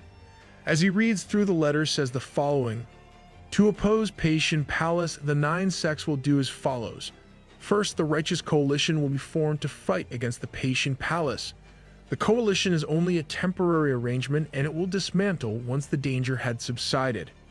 Somewhere else, another captain receives the letter and reads the rest to his wife, telling her the second requirement. The Shaolin will head the coalition and their Grandmaster Yando will fulfill the role of chief. The leaders of each sect and the great warriors of Murin will all be elders. Third, each sect must choose disciples to send to the coalition. Fourth, each sect will obey the coalition's decisions without any objection. Reading through this letter, as one of the sect leaders looks onto the horizon, with agony in his voice, he mentions that perhaps there is going to be a bloodbath in Gangho. Hurriedly, the sect's successor comes into the room and asks his father what's going on. With a serious look on his face, the father asks him to gather around the finest warriors of their sect at once. Worried, the son asks his father if the Peicheon Palace has already started moving or not. In explanation, the father tells him that the Righteous Coalition has already been formed and each sect is required to send some disciples. The coalition plans on stopping the Peicheon Palace before they can even move. Despite knowing the dangers, the faithful son tells his father that he's ready to go. However, a daddy's gonna remain a daddy. So he asks his son to protect the clan as the head, and since he doesn't have anything better to do, he'll be the one heading into battle. Before the guy and his father can argue regarding who will go, the thudding of a horse's foot is heard in quick succession, followed by a loud, intense yell, "Emergency." Falling down to the ground, the messenger informs that Peicheon Palace has begun to make its moves. It seems that the war is approaching quicker than ever. Worried by the anxiety in the voice of the messenger, the clan's successor comes out and asks him where. Now finding ourselves amongst a rocky plain, we see a dry land engulfed by rocky mountains. Amidst this rocky plain, it seems that soldiers from one of the 5 strongest families are moving at full speed to begin their attack. Riding their horses at full speed, the fleet leader tells their soldiers that they must reach Namgung before the Patian Palace does, even if they have to travel all night without any rest. And once they've joined up with the Zood family, then they'll be heading straight for the Namgung family. Elsewhere, we find ourselves sharing the same scene as another sex leader, standing on top of a bridge with clean blue water and pink sakura trees all around. His wife right behind him calls out to him and shares a piece of her mind with him, telling him that things have been very scary due to the chaotic rumors around the Sky Clan. Laughing freakishly, the guy tells her that there's nothing to worry about. Famous last words, guys, I'm telling you the famous last words. Still not assured. She tells her husband that they don't know when the Patian Palace will attack. However, the husband tells her that the Patian Palace wouldn't dare to make all of Zhang Yuan's light path their enemies. No matter how strong they are, the light path still has the power of the 9 united sects and the 8 of the 5 strongest families. The lady further goes on to address the horrifying rumor that their Sky Clan will be Patian's first target, since they are the closest in terms of territory. Unworried, the husband tells her that it's certainly possible since the Sky Clan is the greatest clan in the region. However, they don't have to worry because suddenly a childish scream is heard. With their senses alerted, the two look in the direction of the scream only to find their child running towards them, calling out to his father. However, before the poor kid can reach the warmth of their parents, he's slashed right through the spine, killing the kid immediately and making his lifeless body fall right in front of the mother. Not being able to see her son's dead body, the mother immediately faints. Furious and out for blood, the father bites his lips and asks who the assassin is. However, the assassin first praises the guy for being so cool-headed when his son had just died. Losing his patience, the guy shouts and asks the assassin once more who he is. With a cold expression, the assassin breaks into a smirk and tells him that he's from the Blood Shadow Corp, a part of the Blood Shadow clan. Picking out a spear, the guy stabs it into the chest of her wife and apologizes to her for troubling her without returning the favor. However, he'll be united with her and his son soon, he tells her as he takes her life. Looking at this, the assassin has no option but to admit how extraordinary of man Sabong Miang is, since he was ordered to face Sabong himself if he fears for the lives of his subordinates. Now collecting their keys, the two get ready for battle and Sabong is the first to strike. However, deflecting the spear with his sword, the assassin easily manages to evade the attack. Staying persistent, Sabong tries to stab the spear into the assassin's neck. However, weaving past that strike, the assassin counters with his own strike, barely getting Sabong on the left shoulder. Not being able to land a single strike, Sabong curses himself, as he thinks of how he'll be able to face off his relatives that have died. Just as he's thinking that, the assassin leans in close and almost gets Sabong in the heart. However, showing a resolve of steel, Sabong puts his arm in front. As the sword pierces the arm, it gets stuck within the bone. With no weapon, the assassin is left in harm's way. Taking advantage of the situation, Sabong thrusts his spear toward the assassin's neck. However, he barely moves out of position, leaving him with a mere cut. As the assassin takes a few steps back holding his injury, Sabong pulls out the sword from his arms and hands it over to the assassin, telling him that it's for one warrior to another. Don't warriors have honor? The guy just killed his wife. Perfect place for me to quote this: you have no honor, and you are a slave to it. Let me know what I'm referring to here, guys. Collecting his mana, the assassin takes up his stance and decides to use the wide flash strike. Meanwhile, Sabong also realizes that he can't let the fight drag on since he's sustained several internal injuries. Twirling the spear, Sabong uses the whirling edge, a technique that creates several after images of the weapon, not allowing the enemy to judge where the real spear is coming from. As the spears come close to the assassin at supersonic speed, he jumps upwards and counters with the wide flash strike. With no answers left to the assassin's attack, Sabong is slashed by the sword and falls next to his wife's dead body. Now finally taking a breather, the assassin reminds himself that if he was even a second late, then he would have the one that died. Paying respect to Sabong, he admits defeat as he acknowledges the fact that if Sabong had returned his sword during their duel, he would have never had a fighting chance. R.I.P. Sabong, you were a fair man, perhaps too fair for the world. Now back at the Patian Palace, we see Gokja informing Guanpei that the Patian has taken control of all light path sects near Fusion. He then mentions that the Light Path Coalition still most likely doesn't have any information regarding the villages up north. Hearing this, Guanpei questions that wouldn't the Beggar's sect have already delivered this news. However, Gokja tells Guanpei that since they had already anticipated something like this, the Beggar's sect was annihilated first. Furthermore, the Paitian soldiers used the homing pigeons of their sect to spread false information and create confusion. This will buy the Paitian time since the Light Path will have to investigate and then confirm the information. Plus, the south has also fallen into the hand of the Paitian palace. Hearing this, Guanpei stops the Gokja and tells him that there is still a beast in Hunan. Gokja replies that he understands, but that beast will soon fall as well, since his plan to exterminate the Light Path is going smoothly. With a scary look on his face, Guanpei asks Gokja if he'll be able to demolish all 5 of the mighty families at once. In response, he tells Guanpei that if 4 of them come to help the beast at once, then it's possible. Hearing that, Guanpei laughs out of excitement and tells the man that he can't wait to see the outcome. However, he's more interested in seeing how the future plans play out. In a sly manner, Gokja assures Guanpei that they'll succeed too. As the 2 ominous men enjoy their momentary victory, elsewhere we find a young guy who very much looks like So-moon's younger brother training in a bamboo forest. Let's call this guy So-moon Jr. for now. Honing his sword skills, the kid practices the first of the infinite blue sky sword arts, the blue sky flying falcon. Then the second, unlimited blue sky, and the third, harmony of the blue sky.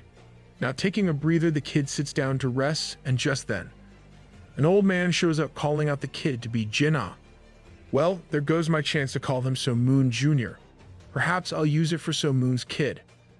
Jin-ah addresses the old man as his grandfather and bows down in respect, whereas the grandfather mentions to him that since he's sweating and breathing unevenly, his intrinsic ki is disturbed.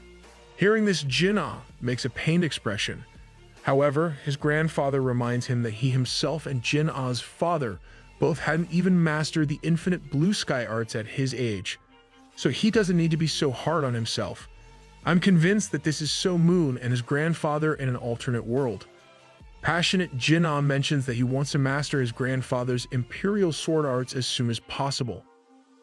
Giving an understanding nod, the grandfather tells him that he'll teach him the imperial sword's arts even if he doesn't want to learn it, once he's mastered the infinite blue sky sword arts completely. Scratching his head, Jin-ah complains that he isn't making any significant progress despite training continuously. However, his grandfather explains to him that the pain he's experiencing right now is so that he can reach his zenith. He further goes on to explain that an elite is someone that can continuously practice the same techniques over and over and make an attack their own whilst overcoming any obstacles. So before becoming a master, Jin-ah must first strive to be an elite.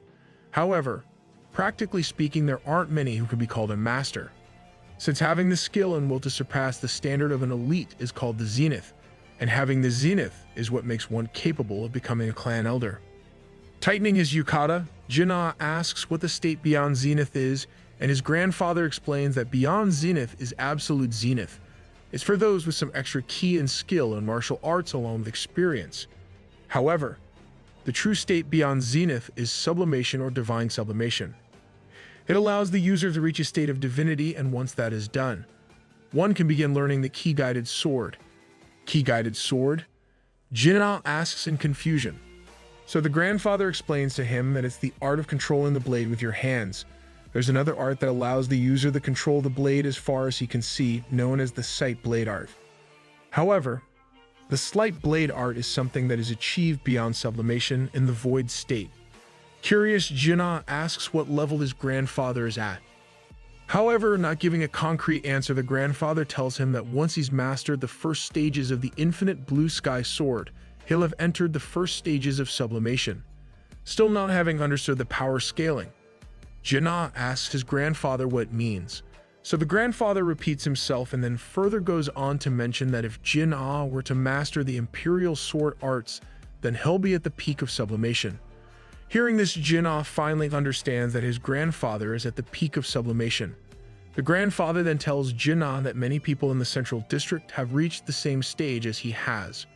However, among those people, the select few that are masters of the void stage are Gu Yangpong and Sanjay. Fascinated, Jinna asks if there are stages higher than the void stage. In response, the grandfather tells that it is called the life and death state, and it is said that it allows you to hurt people with mere thoughts. However, no one has been able to reach it. Bro, at that point, are you even human? Fortunately, according to the grandfather's knowledge, no one has reached that stage. Now looking at his grandson with hope, he suggests him to try to reach for the life and death state, even though it may seem unreachable. Bowing down, Jinnah nods his head and tells his grandfather that he understands and will try to achieve that state.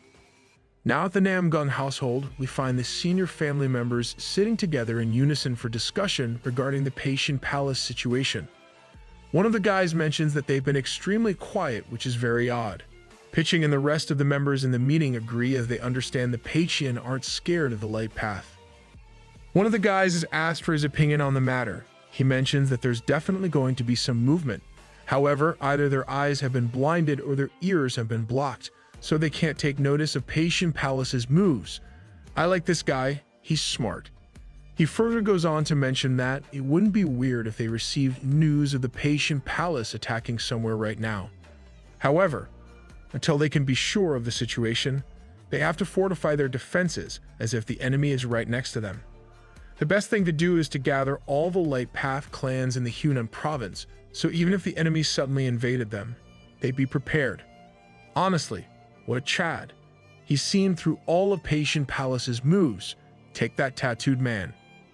One of the members then asked about the situation regarding the four mightiest families, and he's informed that the North's Huangbo family and the Habuk family have united with the Zhu family and have crossed the Yangtze River.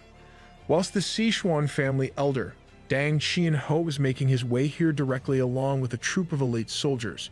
It's our boy So Moon's father-in-law. Then, one of the Namgung family members asks about the 9 great factions. However, there isn't much information on them. One of the brothers in his stupid confidence tells everyone that everything will be fine, so there's no need to worry. Guys, what do we say in these situations? Well, famous last words. However, the Chad guy once again brings everyone to their senses as he tells them that the strength of the factions will be needed when going up against the Patient Palace. He further goes on to mention that they have to assume the possibility that all of the Dark Path has already gathered in the Patient Palace. So if the Patient Palace moves, then the Dark Path moves too. The eldest Namgung brother asks him then what his suggestion to handle the situation will be. Looking down with shame, the guy mentions that in all honesty, he believes that it would be best if the Namgung family took cover in the north. Hearing this, all the brothers scold him for such a suggestion, as it's something dishonorable that would shame the Namgung family. The oldest brother in response tells everyone that they simply have to wait until masters from the righteous coalitions arrive to meet them all. Just then a guy comes running into the palace hall and tells everyone that it's an emergency, upon being asked what it is. He answers that the Patient Palace have provoked them since they've made all the clans near Fujian surrender and are charging toward the Hunan province. Hearing this, all the brothers are shocked as they can't believe what they just heard. To solidify this claim, a surviving member from the Beggars sect is also brought in, who tells everyone the truth regarding the homing pigeons. The Chad guy at first calms everyone down and tells them that since they have a faster network than the Beggars sect and the farthest in Hunan, they'll probably be attacked last. Just then the grandfather, along with Jinnah, enters the palace and asks his kid if they come up with a solution. The Chad guy goes on to explain that they'll have to hold their ground for at least 5 days or else they'll lose. In the unfortunate situation that the Patient Palace heads straight for them, the Namgung family collapse before reinforcements can even arrive. Silently murmuring, he also mentions that all of the family can also run to the north just in case. However, the grandfather angrily refuses as he vows to protect his family's honor till the end. There we go, talking about honor again. Now back at the Shaolin Temple, we find the coalition leaders once again meeting with each other and discussing their current obstacles and the measures to tackle them. At first, the meeting leaders have a hard time believing that the South has fallen since no news of it has been heard up until recently. However, suddenly in the span of one night, homing pigeons came informing of the South's defeat. Even though it was a dirty tactic, gotta admit was a boss move from Patient Palace. Plus, everything is fair in love and war. After connecting the dots, one of the commanders tells everyone that they were probably deceived since the beggar's sect must have fallen already. Hearing this, the other commanders can't believe it. However, after finding that Hunan is still standing, the commanders fall into a dilemma regarding whether to help the Namgung family or not. While some are in favor, due to the Namgung family's symbolic and strategic position in the Light Path world, some commanders don't want to waste any more time since sending warriors from there may take more than half a month. Confused, the monk, after taking the opinions of all the commanders, at last decided that disciples will be sent first to the Namgung family's aid. And whilst the disciples buy them some time, proper reinforcements will be sent. Now back at the escort agency, Gubiang Pung, or Going as we know him, is taking a bath. He eavesdrops on a conversation between two employees that mention that the agency no longer travels to the south. Ever since Gu Yang Pung's death, Gangho has been an uneasy place. And whilst there's no open threat to travelers, there can be no confirmation of a person's safety in the south either. Hearing this conversation right by the side of the two handymen, So Moon begins pulling out his hair out of frustration. He wonders why he's been working so hard at the agency if he can't travel to Sichuan in the south. He asks his superiors about when he'll reach Sichuan. Seeing as how much of a bad time So Moon has had ever since he left his grandfather, I'm beginning to wonder if he's even the main character at this point. In response, one of the handymen tells him that after a few months of travel experience, he should be good enough to travel there alone. The journey may seem hard, but it isn't impossible now. Hearing this, So Moon understands that he can't keep waiting anymore since he has the money and the experience. He should head out. As So Moon is bidding farewell to the agency, his boss hands him some money to cover the travel expenses and informs him of the best route to take to Sichuan. After saying his farewell, So Moon finally heads out. However, it seems that Gu Yang Pung also follows right behind him. Traumatized by his last experience, So Moon asks him what he's doing, and he answers that he'll be following him. Furious, So Moon tells him that since his body isn't fully healed, he won't be able to make the journey. Plus, since he can walk now, the two of them should go their separate ways. Saying this, So Moon runs as if he's going out to buy some milk. However, Gu Yang also runs behind him and tells him that since they are family, they have to stick together. Now in the open fields, once more Gu Yang holds his stomach and asks So Moon to go slow since walking fast will reopen his wounds. However, So Moon tells Gu Yang that he shouldn't follow and annoy him then. Out of breath, Gu Yang mentions to So Moon that it would be nice if he takes him on a stretcher again. With no other option, So Moon is once left dragging Gu Yang through the journey. I squared Gu Yang as the visual representation of I was only lending you a hand, but you just had to grab the whole arm. Whilst also listening to his complaints, looking up to the sky, So Moon wonders what sin he did that he deserved such a punishment for. Now as So Moon is traveling through the market, the old man complains about being hungry and asks him to stop and grab a bite with him since the journey is going to be long. However, So Moon ignores this ordeal and keeps on going. Still speaking, Gu Yang Pung tells him that he shouldn't be skipping on meals since it isn't good for his health. However, So Moon denies having any money, but Gu Yang immediately calls So Moon out for that as he already saw him receiving the money from the agency. Acting like a proper gentleman, So Moon blushes slightly and tells Gu Yang that he's saving the money so that he can buy a potential gift for a bride. What a gentleman So Moon is. Take notes, guys, this is how you rizz up a girl. Buy something for their parents too, and the daughter is practically yours. Dating advice with Manga Otaku 101. However, Gu Yang doesn't show any sign of happiness upon hearing that and begins yelling in the market. Addressing So Moon as his nephew, he shouts that he's so hungry that the stomach of his skin has stuck to his back. This man, Gu Yang, got no shame or self-respect. Hearing this, the people around So Moon and Gu Yang begin giving him the bombastic side-eye. Overacting, Gu Yang puts his hands up in the sky and asks So Moon to feed him some dumplings at least before he dies. Having no other option, So Moon once again has to follow Gu Yang's orders. Now at a restaurant, as Gu Yang is devouring the dumplings, he overhears a conversation, in which the people mention that there have been rumors that the Light Path clans are all gathering at the Namgung family's place.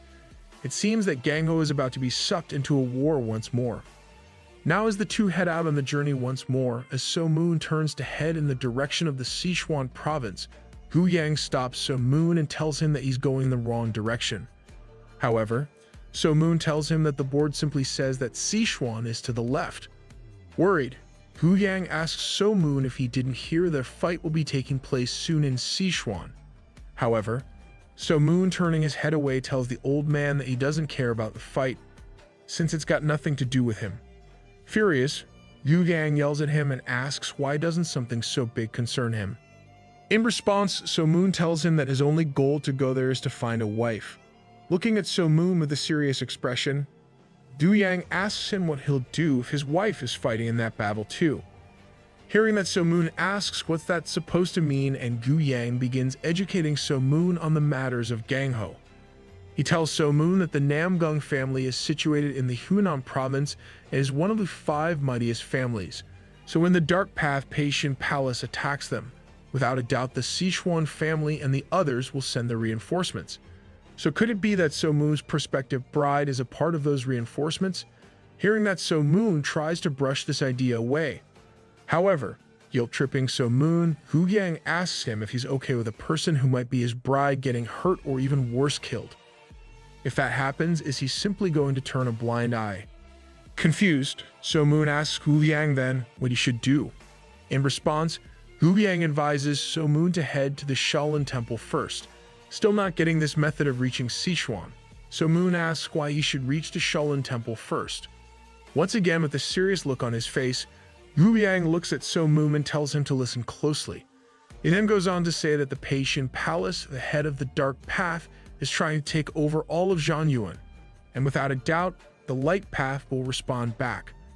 Most likely the coalition is already formed and the coalition is debating whether to send reinforcements to the Namgung family or not. Just as Gu Yang mentions to So Moon that if he were to join the reinforcement, So Moon stops him and asks why he'd do that. In response, Gu Yang tells him that he'll be able to meet his bride this way.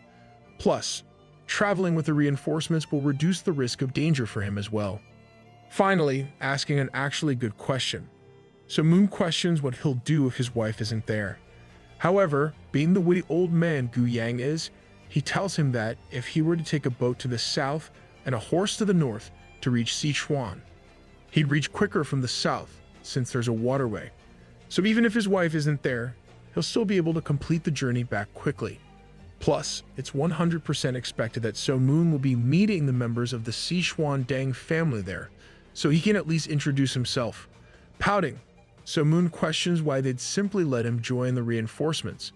Smirking, like a true Dark Path lord, Gu Yang asks So Moon doesn't he have a strong background, since he was able to give him the celestial pellet so casually it must mean that he's acquainted with someone of high status in the Shaolin Temple. So using his recommendations, he'll easily be able to get in the Light Path army. For someone so lazy, Gu Yang sure can use his brain when it's time to. Hearing all of this, even So Moon is left sweating as he accepts that for an old geezer. Gu Yang's senses are quite amazing. Now heading to the Shaolin, So Moon greets the monk at the door and informs them that he has to meet the master. Whereas, the old geezer introduces himself as a relative of So Moon. As the two are taken to the Grandmaster Seonjae, he exchanges pleasantries with So Moon. Standing next to So Moon, Gu Yang thinks of how much time has passed and how painful it was to be defeated just by a stick. However, keeping the past in the past, he bows down and tells Seonjae that it's been a while since they last met. Hearing the tone of his voice and his mannerism, Seonjae immediately takes Gu Yang to the side and the two begin discussing the current rumors and the situations regarding the Dark Path. Gu Yang tells Seonjae that all those years ago, he had mentioned that the next time he visited the Shaolin Temple, he'll have mastered Dharma's triple blade. Hearing this, Seonjae curiously asks if that's the case.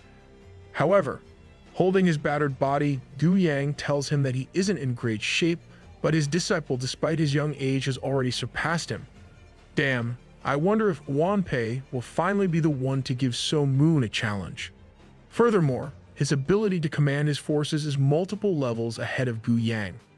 Realizing the threat that's coming the Light Path's way, Gu Yang tells Seonjae that the Light Path will lose, as they won't be able to stand against Guan Pei.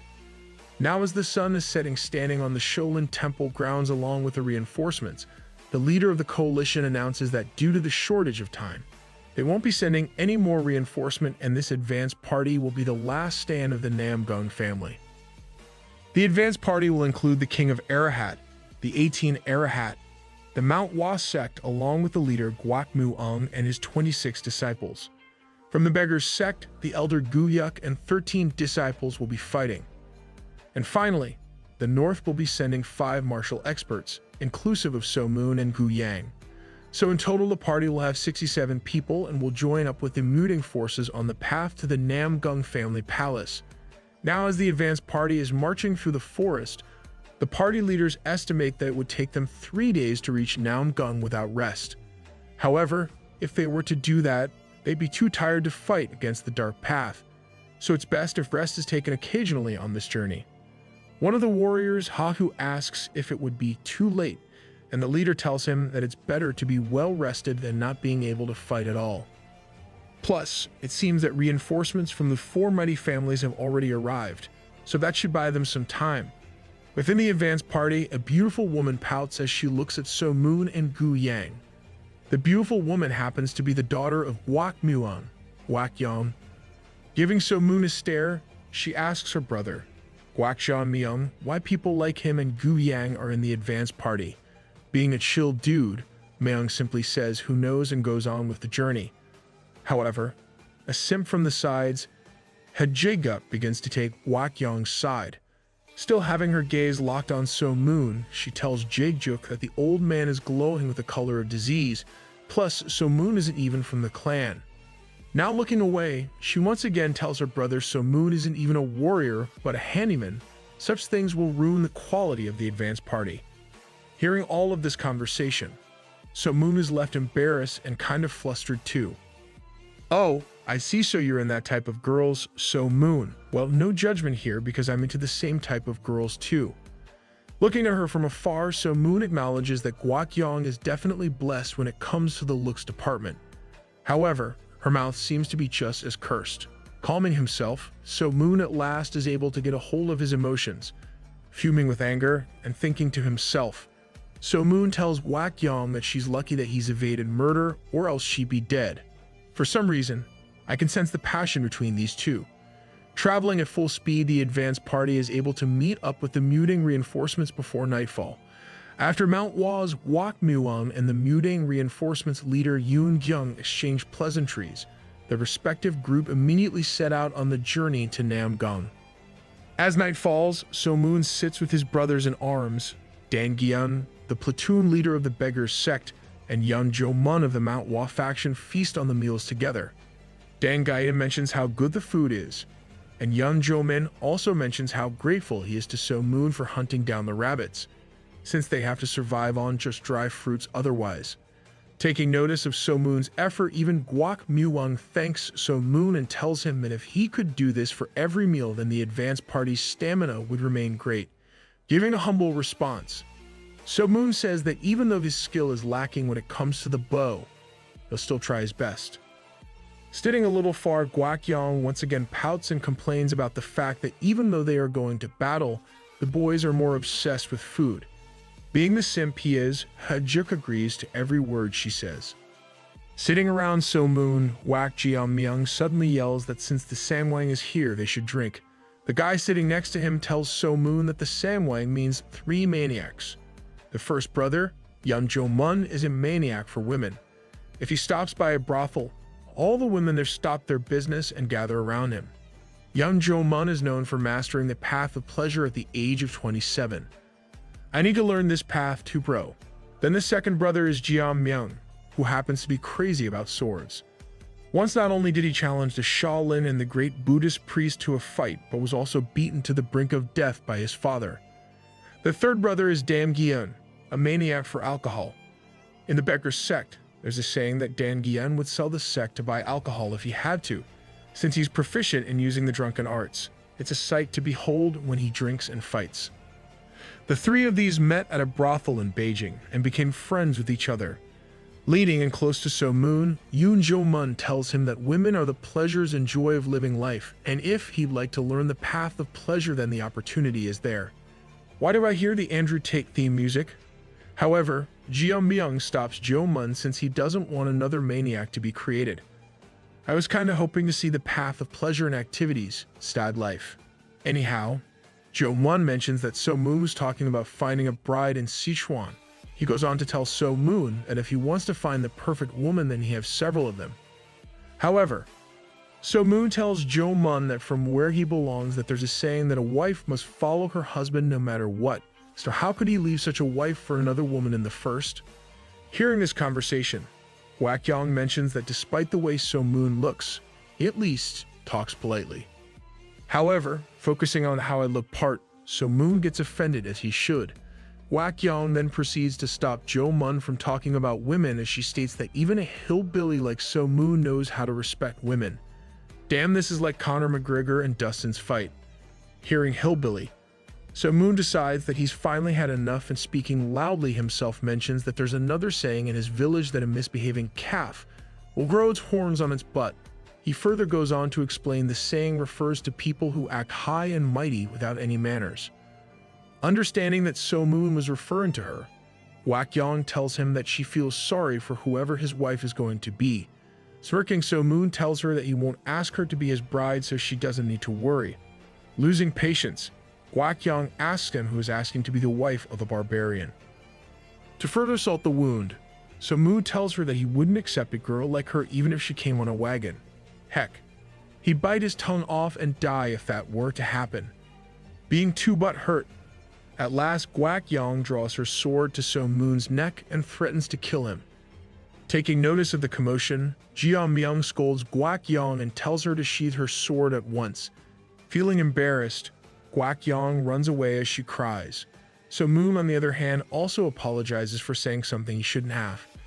However, the older brother tells him that he doesn't need to apologize since it was Wak Yong's fault from the start. Once alone, So Moon thinks to himself that he won't let things go easy like this if Wak Yong is rude to him again. He'll stomp her over and over so that she can't say things like that anymore. Thinking about this, So Moon begins laughing. Damn, our boy is heartless, and just because of that, he'll end up getting the girl since nice guys finish last, and you know that. Oh sorry, I'm getting distracted recalling the song. The next morning, as the advance party is traveling through the ship, So Moon asks how long it will take to reach the Namgung family. In response, he's told that it will take 3 days by ship and a day on horseback. Just then, Iron Blood flying over So Moon begins chirping. At first, So Moon asks him to sit on his shoulder if he's bored. However, taking notice of his strange behavior, he asks the ship to be stopped since he senses something must have happened in the area. All passengers on the boat begin looking for an enemy or an accident. Just then, Wak Yong screams as she notices several dead bodies floating in the river. Taking a closer look at the dead bodies, Wak Muon realizes that they're all bodies of the Light Path soldiers. Taking this into account, he confidently concludes that there's been a battle upstream of the Sangria River. So the Namdung family may already be fighting against the Paitian Palace, or even worse, it might have fallen. Wak Muong calms everyone down and tells them that they can't be hasty about this until they've reached Namdung themselves. Caressing Iron Blood, So Moon tells him to look out for anything weird in their path, and if there happens to be anything, then immediately alert him. Standing next to So Moon, Jo Mun compliments Iron Blood for being an intelligent animal that understands their language and warns them about danger. In a proud tone, So Moon tells Jo Mun that ever since Iron Blood was a baby in the mountains, he's been with him. So at this point, he's both a friend and a family. I think I want Iron Blood too. Now at the Heijang headquarters, the Dark Path Alliance sits together to discuss the first battle of the war. Gui Gokja, the Gokja, sits there along with Gung Se-hyun, Paitian Palace's superior elder, Hyun Won Gang, Paitian Palace's guardian, two ghastly-faced brothers, and Mok Se-hyuk. Before the meeting can begin, a messenger tells Wee Gokja that 30 men from the black-faced sword Lee Jui, along with 30 men, have been defeated. Hearing this, both Gokja and Se-hyun are amazed, since they weren't expecting the Light Path to ambush them. Not fazed too much by the loss, Se-Yun mentions that the light path must be cornered to use such tactics. However, being a strategist, Gokja mentions that they must not lose any more forces since the forces might lose their morale and end up losing.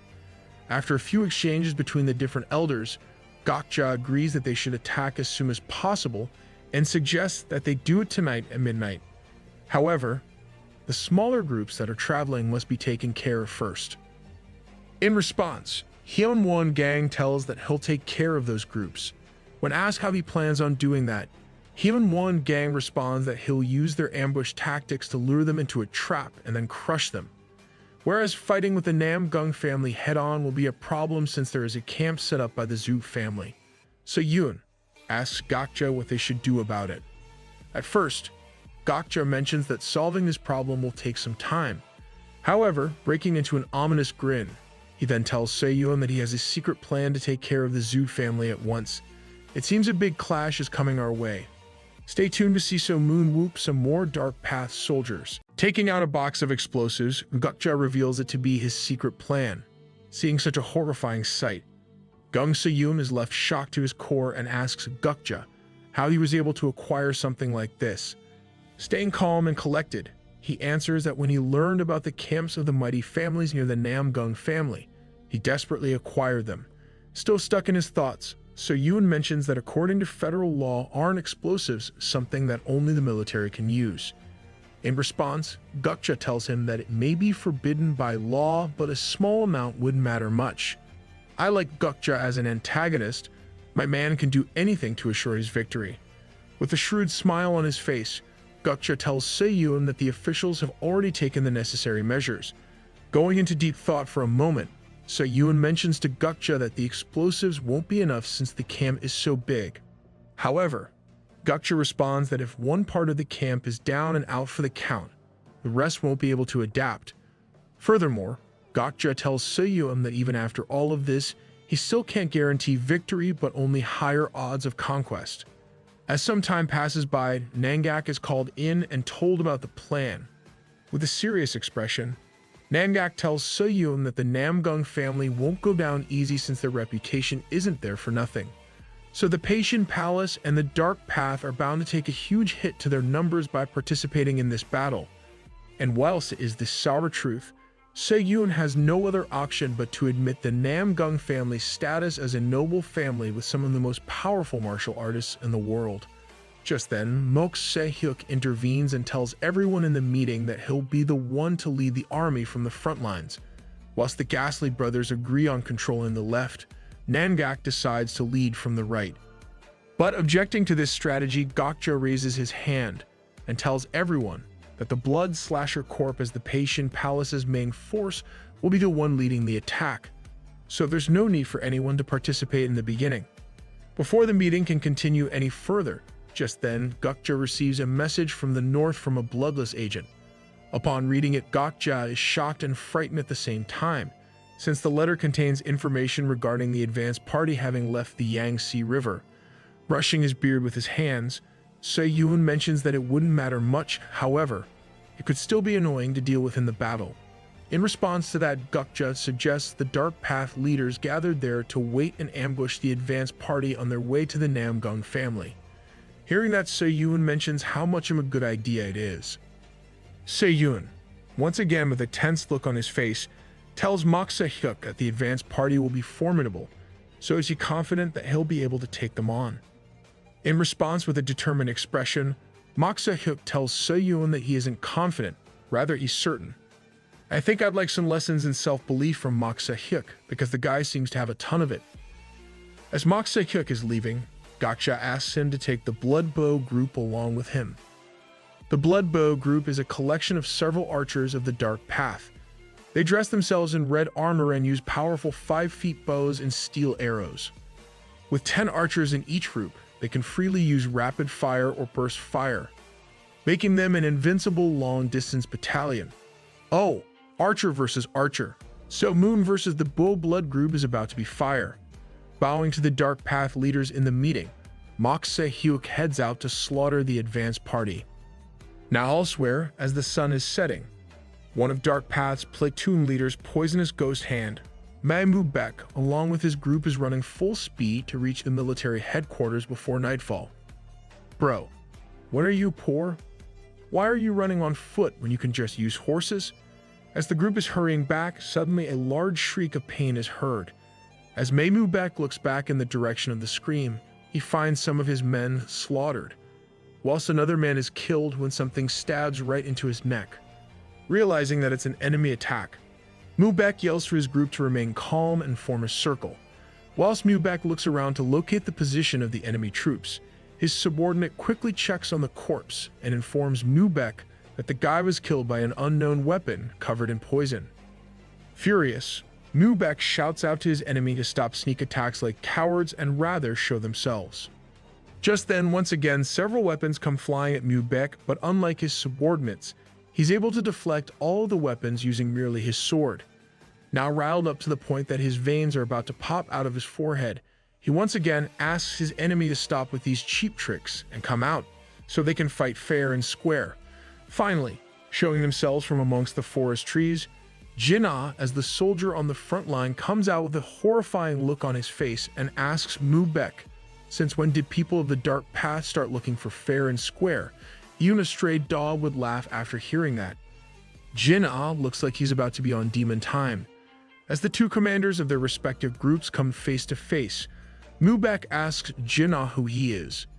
In response, he introduces himself as Namgung Jin, the person to make sure that this place is Mu Baek's grave.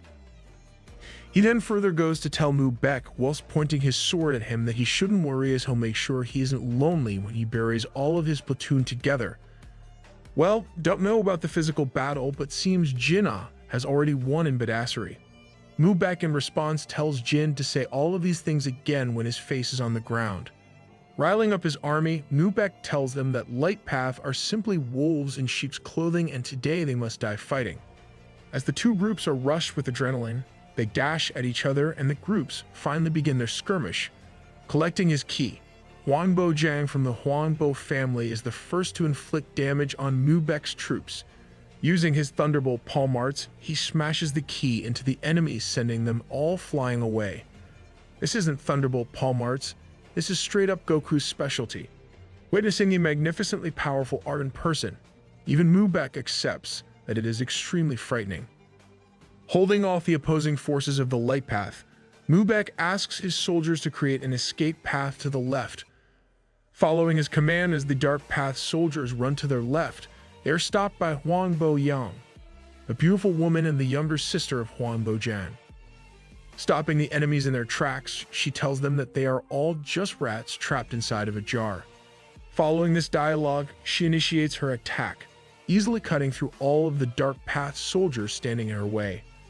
Aiding the Huang family, the two brothers from the Hebei Peng clan also arrive at the battlefield and using their respective techniques, take down a large number of the dark path soldiers, seeing the lifeless body of his soldiers crumble to the ground. Mu Baek finally realizes that he and his troops are the underdogs in this battle, and it seems that they all will truly be buried here. Several moments later in the battle, only Mu Baek is left standing. Slowly walking towards him like the badass he is, Jinna tells him that his subordinates have already passed on and are waiting for Mu Baek to join them, so they should finish this.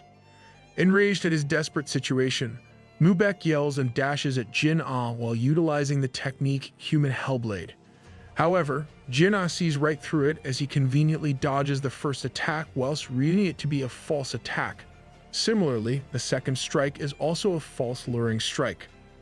Thinking Jin-Ah has fallen for his traps, Mu Baek in hopes of victory smirks and tells him that he's done. However, using the infinite heaven sword arts, Jin-Ah jumps right behind Mu Baek and in one clean strike sends him to join his subordinates. The long-haired brother from the Peng clan tells everyone that it was a job well done since they finished early. Adding to the comment, Jin-Ah mentions that it was all due to the cooperation of others. However, giving respect where respect is due, Huangbo Yang mentions that it was only easy because the enemy was tired, else they were quite formidable opponents. Getting all flustered, the long-haired brother immediately agrees with Huangbo Yang. Taking notice of this, the younger brother mentions that if it's Huangbo Yang, then of course his elder brother isn't even going to move.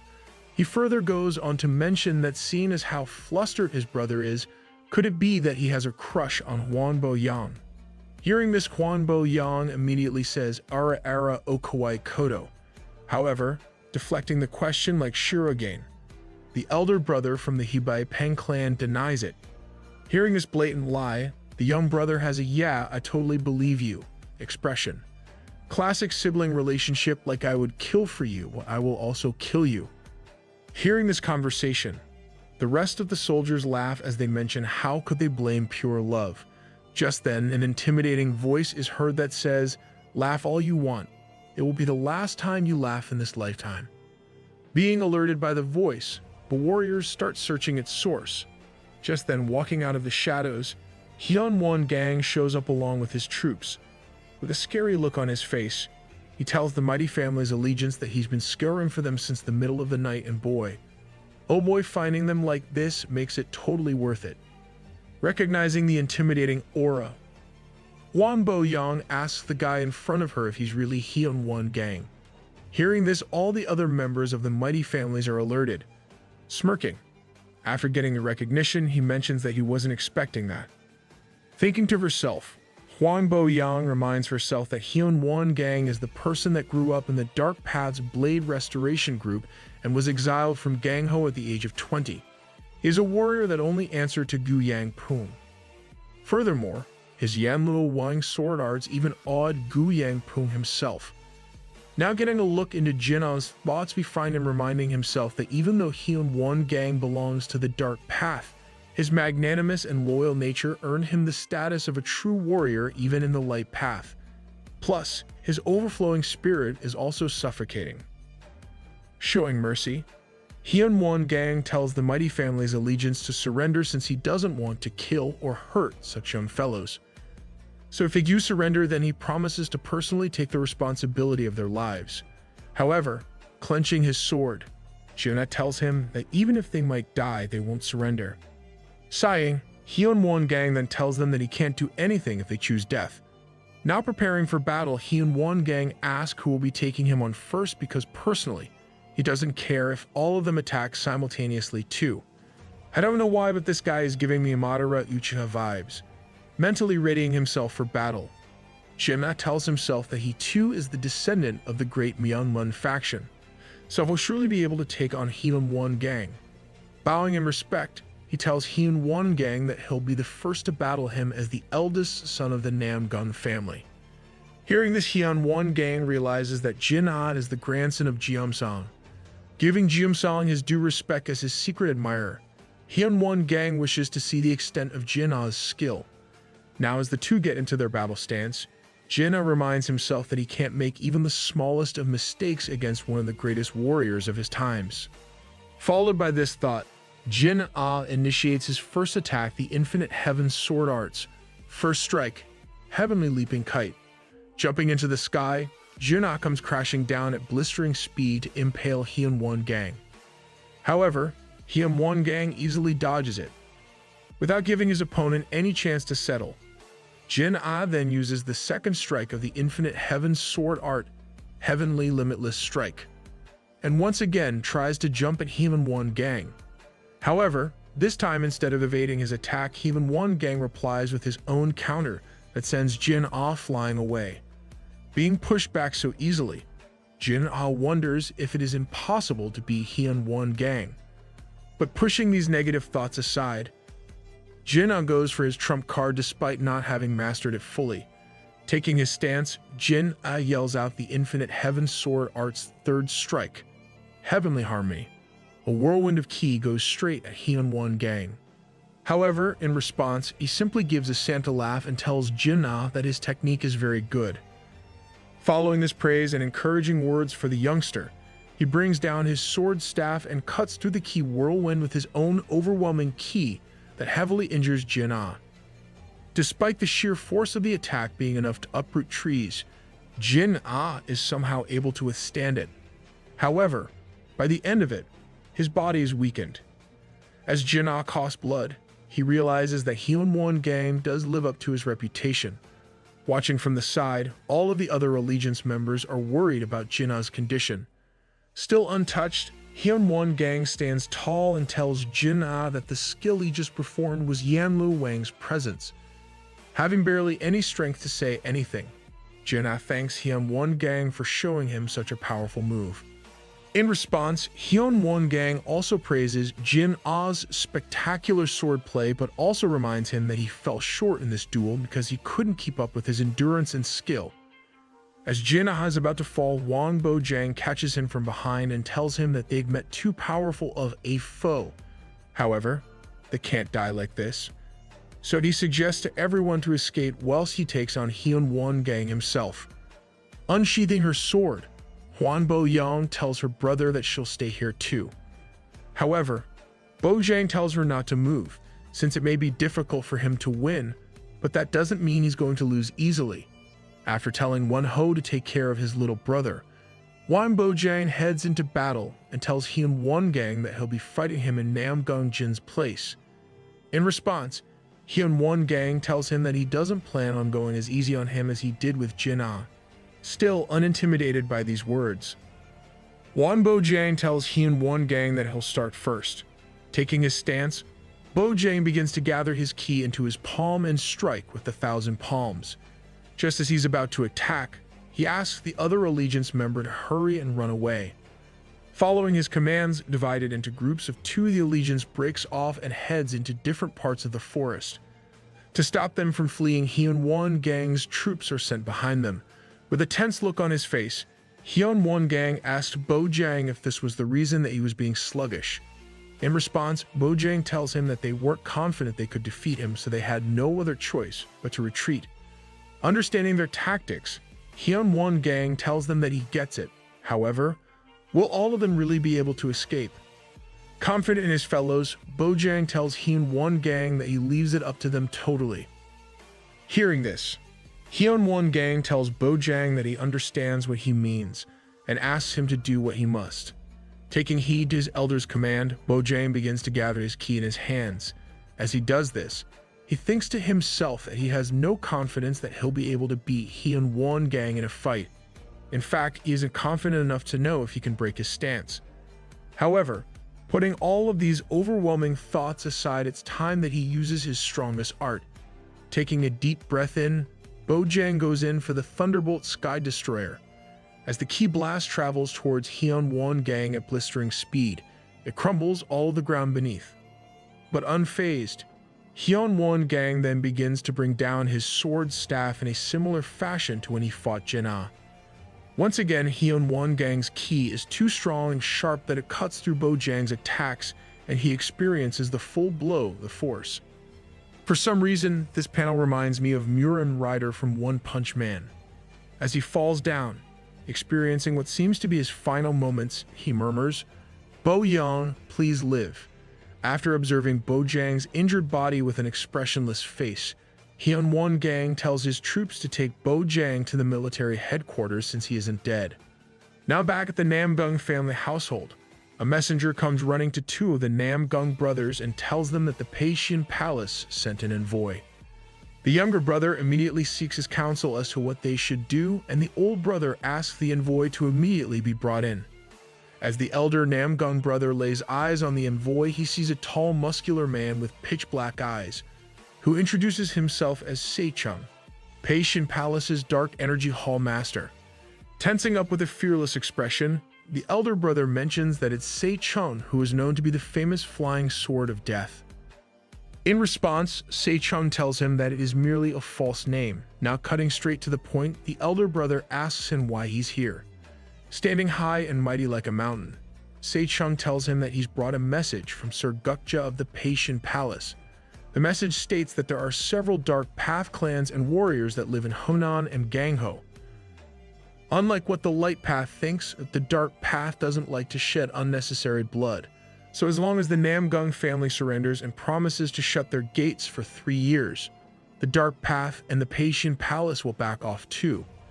Giving a piece of his own mind, Seichung also tells the elder brother that if a fight breaks out, then no one will come out alive. So surrendering is the only way to save the Namgung family and the South's Light Path. Hearing this, the elder brother breaks into laughter. Followed by this laughter is wrath, as the elder brother yells at Seichung and asks him if it's some kind of a joke that they should surrender and shut their gates for 3 years. He further goes on to tell him that he'd rather have his throat split than accept such a humiliating condition. So with all due respect, Seichung can get out with his proposal. Humiliated by these antics, Seichung furiously tells the eldest brother that he'll regret this. However, unintimidated by him, the eldest brother replies that the regret will apply to Seichung too. Damn, I'm liking the exchange between these two. After bowing and telling the eldest brother that they shall meet again, Seichung takes his leave, whilst the eldest brother stands tall as he tells Seichung to prepare his forces well, since he'll be waiting. Now back at Heijiang, the Patient Palace's camp, all the militia leaders discuss the current state of the battle. Giving a sadistic smile, Gokja mentions that declining was inevitable. Angry at hearing that command, Seichung asks Gokja what was the purpose of sending him if he knew that the Namgung family would decline.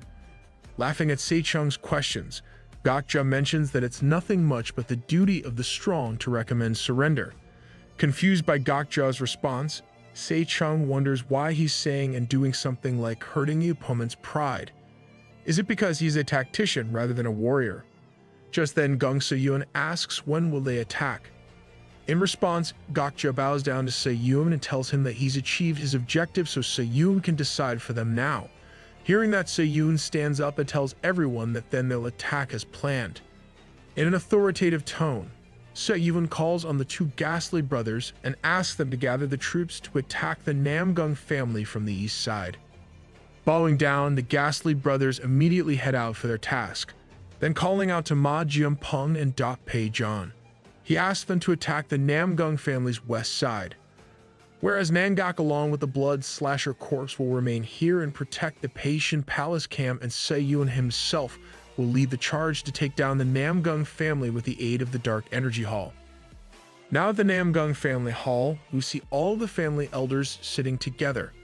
One of the elders mentioned that the Patient Palace has been too quiet, like he's heard that they gathered somewhere nearby.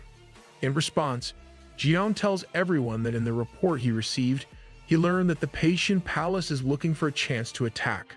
One of the Huang family elders, Wimbo Xianok, mentions that the Zug family has laid out the 5 elements of the Forbidden Chain spell, so they wouldn't even dream of a surprise attack. Sitting aside, Zug Gong, the representative of the Zug family, modestly denies this praise. The 5 elements of the Forbidden Chain spell is a spell that uses the energy of fire, water, wood, gold, and earth, and creates the foundation of the 5 elements of harmony and dissonance. This results in the creation of a huge space. If someone were to enter that space, then the spellcaster can induce illusions or create mirages.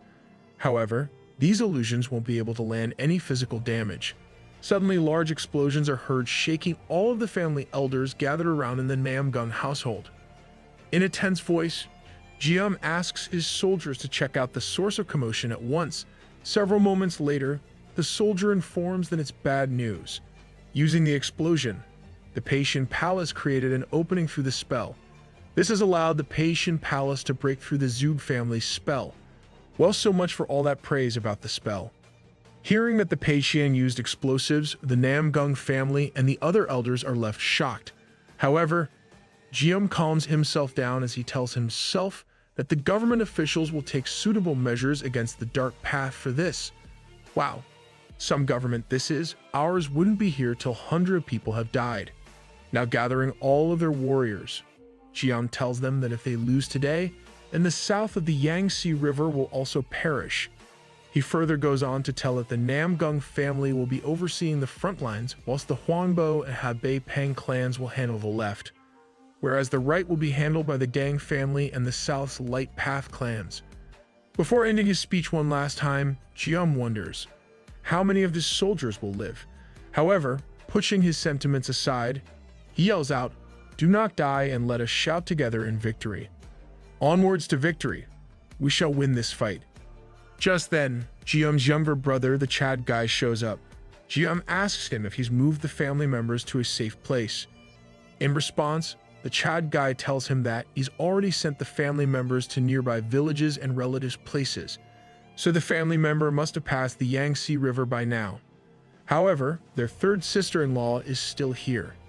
Hearing that, Jiyeon tells his brother that it's understandable, since she is Shaanxi's greatest warrior and the daughter of Li Gojang herself. Her skill is level above others, so she'll be very helpful in this battle. Now at the west gate of the Namgung family, we find the Hebei Peng clan along with the Huang Bo family fighting relentlessly. Soldiers upon soldiers stack up on each other, while some are kicked and punched in the face. There are those unfortunate whose brain is splattered by the sheer force of the blade. There are some whose guts are opened, and there are some stabbed in the heart. Looking at this sight, Ma Jianpeng and Dok Pei John are amazed as they mention that they knew that the 5 mightiest families would be strong, but to think that they would push the dark path forces this much is amazing. However, not shying from the challenge, both of them ask their troops to go all out as they head into the line of fire themselves. Meanwhile, on the east gate of the Namgung family household, using his chains, one ghastly brother is able to take out several of the Hebei Peng and Huang Bo clan warriors. Whereas using his axes, the other ghastly brother begins to butcher his enemies. Seeing the terrifying duo in action, the surrounding warriors begin fearing for their lives. As the war at the Namgung household rages, we once again meet our boy So Moon and his group. As the group is slowly traveling through the thick fog, Guak Muon finds a homing pigeon that gives him a letter. As he reads the letter, he tells everyone that it seems that the Namgung family is enduring. One of the soldiers mentions that the Namgung family is the hope of the South's light path. In response, Guak Muon tells him that the combination of the light path forces gathered by the Namgung family has blocked the Paitian Palace's all-out attack. The soldier asks Guak Muon about how many casualties took place. Replying to that question, Guak Muon tells that the light path suffered 400 casualties, but the dark path suffered the loss of 1,300 soldiers and had to retreat. Hearing this, the group finally calms down a little, and the soldier mentions that they've been traveling hastily up until now, so they can finally slow down. Riding alongside So Moon, Jo Mun points his finger to a lake and asks him if he knows what that is. In response, So Moon tells him that he's not very sure, but it looks like a lake with no end.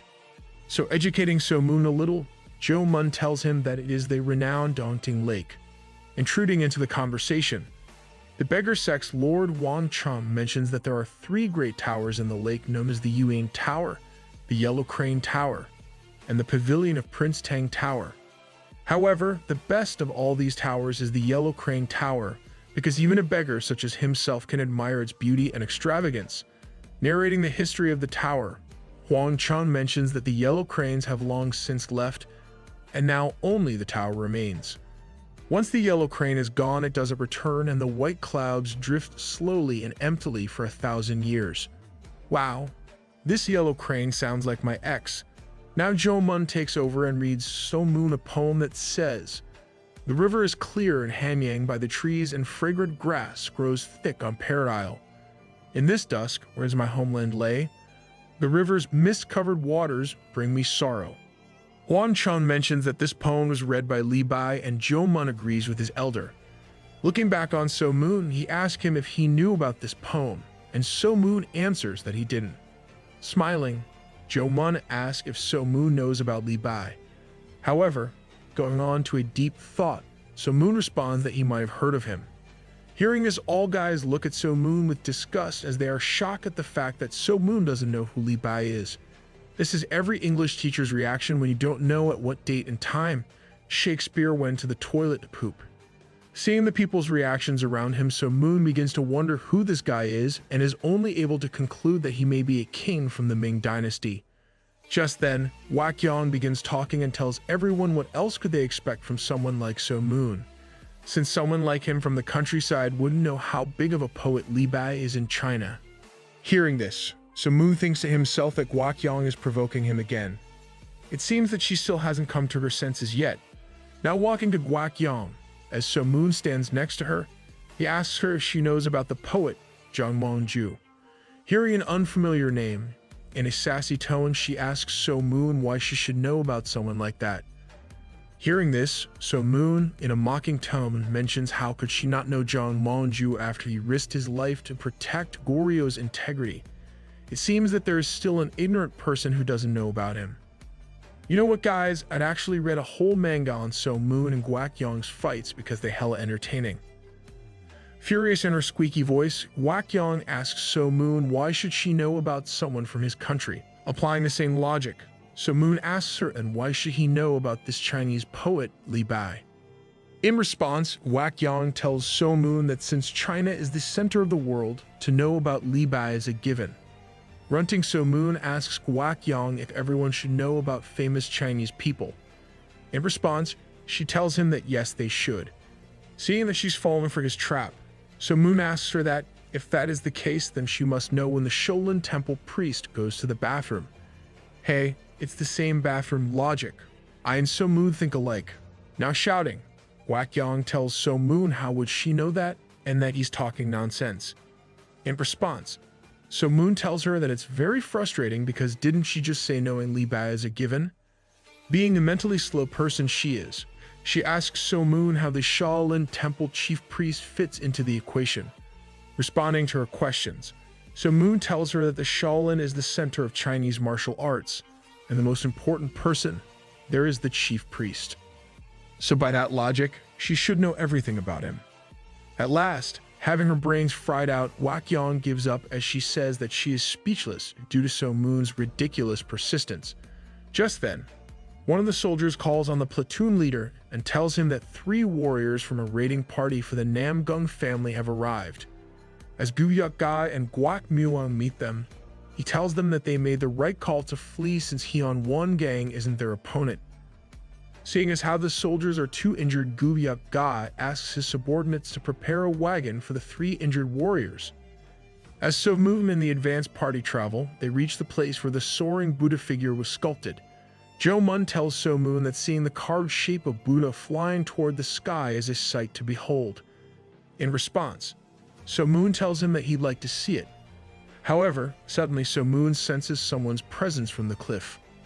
So without waiting a moment, he tells Jo Mun there might be someone there. But upon observing closely, Jo Mun tells So Moon that there is no need to worry since he can't sense anything.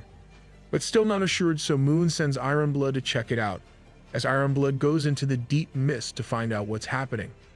So Moon tells Bu Yan Poom that there's an ambush. Plus, the presence is unusual, so he should be careful.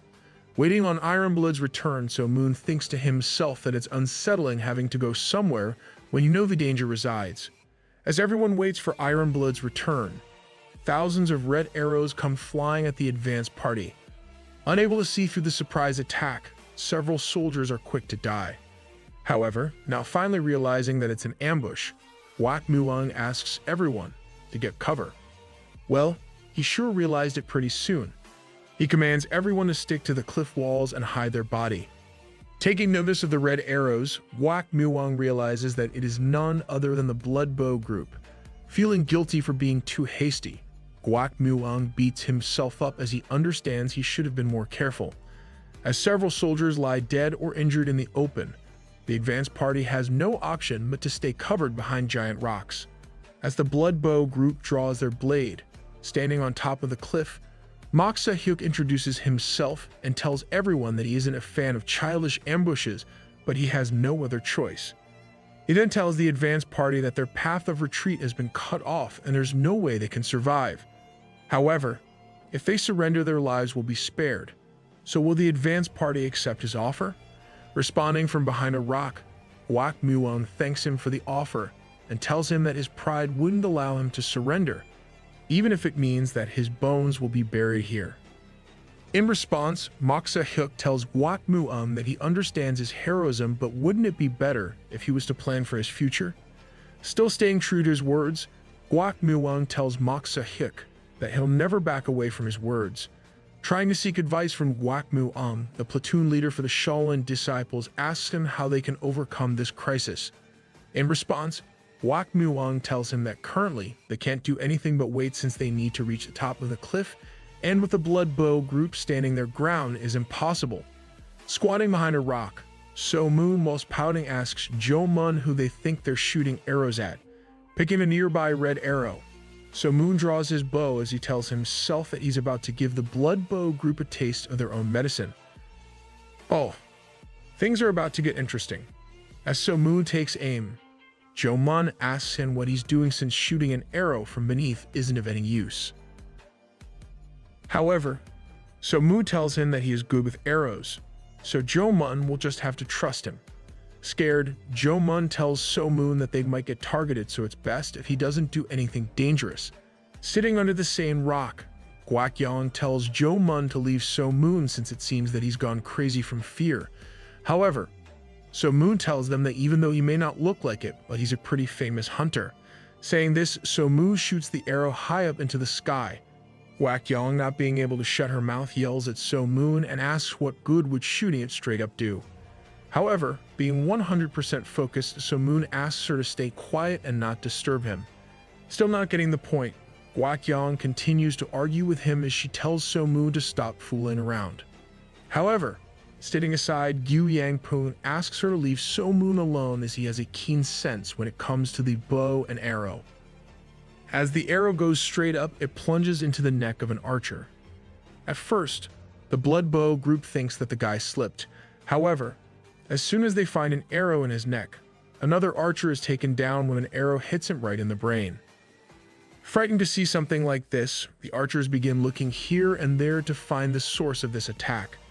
However, upon looking up in the sky before the archer can move, the arrow plunges into his eye. Alerted by this, all the archers begin looking for the source of these attacks and shoot several arrows all at once. Unfortunately, all these arrows return right back at them, killing a large number of the blood bow group.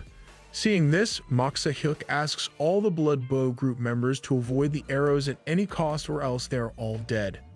Taking notice from down below, So-moon realizes that they are avoiding the arrow. So trying to come up with a new strategy, he wonders if he should use the key-guided arrow. However, he realizes that it would be difficult since there are too many people. But then So-moon suddenly observes that the wind is blowing in his favorable direction. So coming up with a new strategy, So-moon once again shoots the arrow into the air. Using the flow of the wind, So-moon shoots his arrow at such an angle that his arrows are able to reach the blood bow group. As a multitude of arrows come flying at the blood bow group members, they shield themselves and try to run away. However, still some of them are killed, as the arrow is able to pierce through the shields. Looking at the state of his soldiers, Mangacap coldly watches his soldiers get slaughtered. As the arrows come flying toward Mangacap, he easily manages to cut through all of the arrows. With a determined look on his face, Mangacap observes that there's an expert archer group in the Light Path Advanced Party that is more capable than the Blood Bow group. Little does he know that it's our boy So-moon all alone. Seeing this, Gwakyong is left stunned. However, So-moon looks back at her and asks her not to simply sit around but make herself useful by collecting some arrows. Now for once, accepting So-moon's requests as she is collecting arrows, she thinks to herself that while she understands that every man has his own trade, to think that a fool such as So-moon would be such an expert archer. As Gwakyong is collecting the arrows, the blood bow group is able to spot her and find where So-moon is hidden. Immediately prioritizing him as their target, the blood bow group begins shooting arrows at the So-moon. However, they are unable to reach him due to the big boulder in front of So-moon. However, collecting all of their ki into one arrow, the blood bow group shoots the boulder and is able to break through it, dodging the arrow now in plain sight. So-moon takes a deep breath and mentions how much of a savage the blood bow group is. Taking aim, all the blood bow group members direct their shots at So-moon. However, upon realizing that others might get hurt because of him, So-moon decides to walk directly into the center. If I saw a guy walking through hundreds of arrows directed at him, trust me, I'm telling him, "Daddy, chill," and running away. As So-moon walks to the center, Gwakyong shouts at him and asks him to come back as he could get killed. Is this care that I see for So-moon in Gwakyong's eyes? However, being confident in his abilities, So-moon stands directly into the line of fire. Seeing this as a big opportunity, all of the blood bow group fire all of their shots at once by putting all of their individual strengths into it. As the arrows land in So-moon's surrounding area, a large explosion like smoke is created. Celebrating, the blood bow group thinks that they've finally gotten So-moon. However, as the smoke settles down, So-moon, simply standing amidst the chaos of the battle, is able to grab a hold of several arrows. Seeing this sight, Moxa Hyuk gets furious and asks the Blood Bow group why can't they shoot properly. Can they not hit an open target? Well, sir, it seems that no, they can't. Being riled up by their commander's word, the Blood Bow group begins a flurry of attack in quick succession. However, with his hand tied behind his back so Moon moves flawlessly like a ballerina and is able to dodge all the attacks without breaking a sweat. Looking at this, Jo Mun and the other members of the advanced party are all amazed as they haven't witnessed such techniques before. Du Yanpeng, seeing this from the sidelines, also thinks to himself that even though he knew So Moon would be exceptional, this is certainly exceeding his expectations. Scared of So Moon's exceptional techniques, the Blood Bow group begins wondering if So Moon is even human. In fact, some of them make it out to be witchcraft. Imagine being so good at martial arts that people start believing that it's magic. One of the Blood Bow archers says that he's positive that So Moon is either a ghost or a phantom. Hearing this, another archer asks whether it would be a good idea to waste arrows on him then. Seeing this masterful display, even Guak Muong is left wondering if what he's seeing is even real. Now having a playful grin on his face, So Moon tells the Blood Bow group that enough with the jokes, and now it's time that he returns their arrows back to them. Having collected more than enough arrows, So Moon vanishes into thin air using his amazing speed, and once again takes cover behind a boulder. As the Blood Bow group tries searching for So Moon again, he looks behind him to see all of the advanced party members showing thumbs up with surprised Pikachu face. Giving them the thumbs up back, So Moon with a wide smile on his face proceeds to draw his bow and shoot several arrows. As multiple arrows come flying at the Blood Bow group, they lose formation as they run for their lives, but it is to no avail. One of the Blood Bow group archers asks his men to not get flustered and stand their ground so they can attack So Moon's position. Gathering their energy, the Blood Bow group once again tries to destroy the boulder that So Moon is taking cover behind. However, this time So Moon decides he won't let this work, but as he tries to find some arrows, he realizes he's used all of them. Seen from aside, Guak Muong worriedly mentions that So Moon has run out of arrows. However, seeing as there are no other options, So Moon decides to use the formless firing technique. Seeing this from the sidelines, even Guak Yang asks him to dodge the arrow and yells at him for trying to shoot an empty bow. As the formless bow, made up of So Moon's ki strikes the Blood Bow group's arrow, it decimates it into small pieces and a huge explosion occurs. Seeing this, the Blood Bow group is left stunned, as they wonder how could someone stop their mightiest attack so easily. One of the Blood Bow group archers asks his group leader if he saw So Moon shoot an arrow. However, he's told that he didn't see any arrow. Back at the advanced party's side, both the Shaolin leader and Guak Muong are left stunned as they ask each other if they saw So Moon shoot an arrow. However, both have no answers since they only saw him draw the empty bow. Still based on his observation, the Shaolin leader suggests that perhaps So Moon used his ki as an arrow instead. Hearing this, Guak Muong is amazed as he mentions that it is possible in the sword arts, but is the first time he's heard of firing ki as an arrow. Now coming up to the advanced party leader, So Moon asks if everyone is alright. The Shaolin temple leader breaks into a wide smile and tells him that he saved all of them. However, still not losing focus, So Moon asks the elders what they need to do in order to get out of there. Hearing this, Guak Muong tells So Moon that he could have just used the sound transmission technique for such a simple question. What was the need to come all the way here? Hearing this, So Moon is baffled as he questions what the sound technique is. Intervening in the conversation, Gubyuk Guy tells So Moon that it is a technique that is used for communication over a distance and all experts can do this. Scratching his head, So Moon tells everyone that he isn't an expert yet, so he doesn't know it. Listening to this, all the elders are ashamed, as they wonder that if So Moon isn't still an expert, then what are they? Just then, So Moon hears Jeon Myung's voice in his head, telling him that his bow skills are amazing. Alerted by it, So Moon looks in Jeon Myung's direction, who happens to be waving at So Moon. Gubyuk Guy tells So Moon that he asked Jeon Myung to send him a sound transmission, so he must have heard his voice. Imagine being able to use something like that in a classroom. My friends and I would keep talking. However, I have to get friends first for that. Sad life. Fascinated by it, So Moon tells the elders that he's only mastered the bow and agility techniques, so he isn't familiar with such skills. However, Guyak Guy tells So Moon that he'll be fine with just his skills. However, getting back on track, So Moon tells Wak Mu-ung that they need to handle the blood bow group shooting range first. For that, they'll need to take control of at least one side of the cliff. Hearing this, Wak Mu-ung tells So Moon that it is easier said than done, so how does he plan on getting up there? Wak Mu-ung suggests that he'll distract the enemy while certain experts can get up the cliff. However, So Moon goes against that idea since he knows that the blood bow group will begin to pour down arrows, so instead he'll play the role of the bait, whilst Wak Mu-ung along with certain experts will go up the cliff. Using the sound transmission technique, Wak Mu-ung tells everyone about So Moon's plan. After informing So Moon that he's alerted everyone, he asks him how he's planning on handling the blood bow group. With a proud smile on his face, So Moon tells Wak Mu-ung that he'll simply shoot his arrows a little hysterically. Following this statement, So Moon fires his arrows into the sky and yells out to the members to go. Following his directions, the experts and the leaders at once begin climbing onto the cliff. Taking notice of them, the blood bow group tries shooting them. However, before they can do that, So Moon's formless arrows get the best of them. Seeing So Moon single-handedly deal so much damage, Moksa Hyuk feels a chill down his spine. Now diverting their attention to So Moon, the blood bow group tries to take him down. However, So Moon easily dodges all of their attacks and then hits a multi-shot combined with the formless firing technique.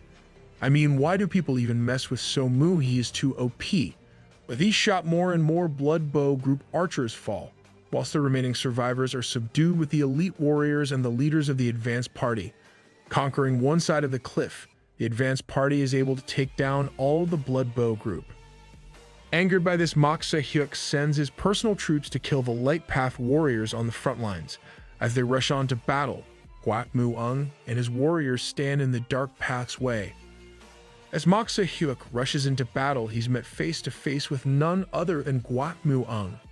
As the two face off, Moksa Hyuk realizes that the blood bow group has fallen and half of their forces have been killed.